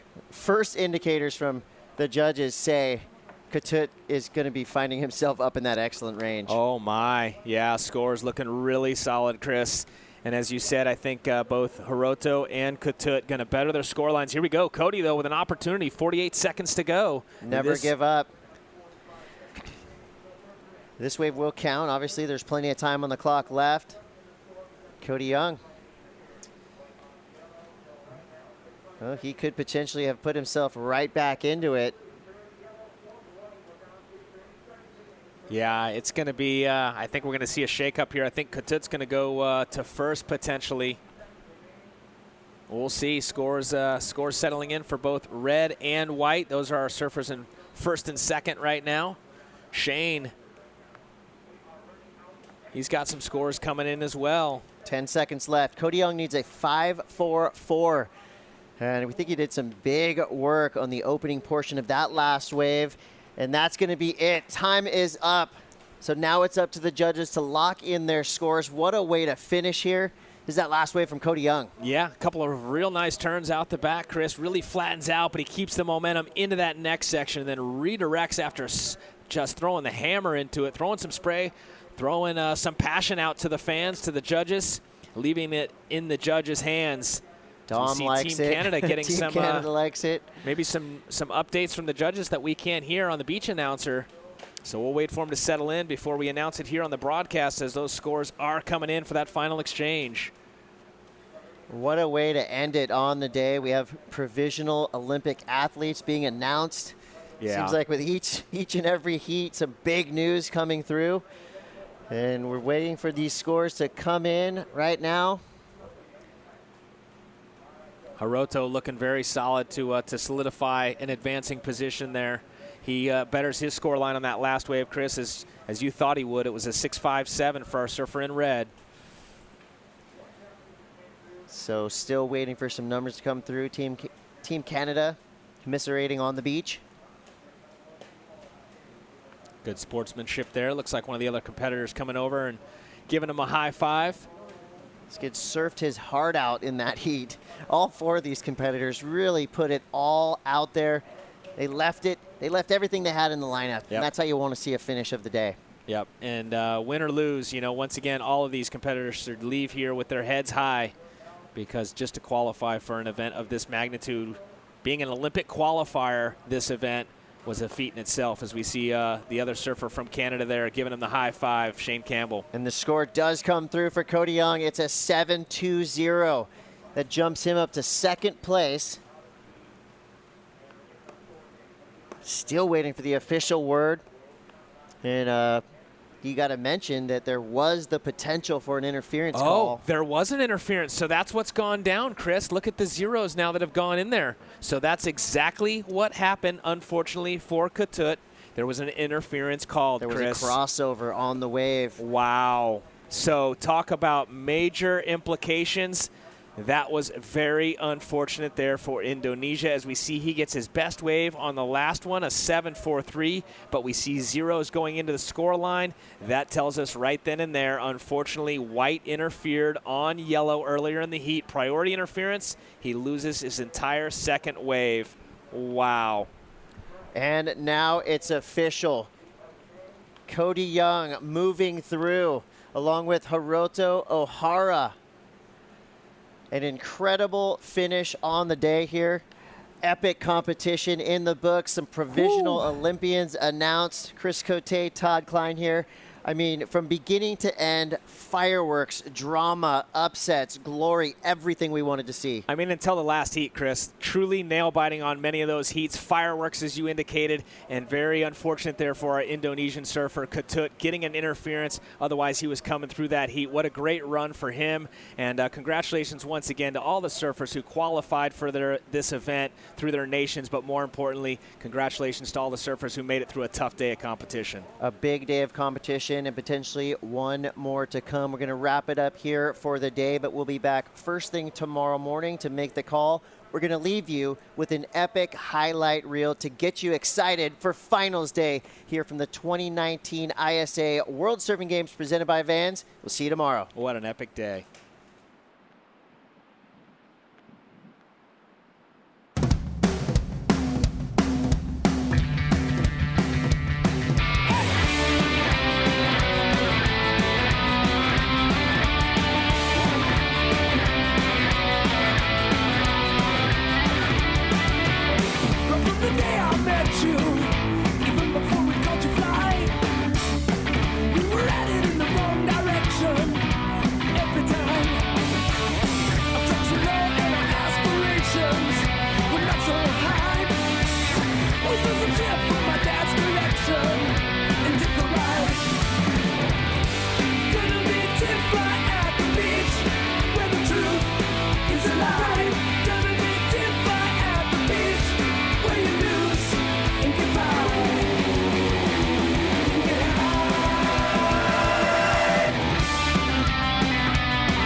He used to rouse 100 degrees, 20 miles from the beach, getting heckled by the painted louse. Beat it, crew. You go on tour and you carry a camera. I guess it's not so bad. You what to do with the on the road.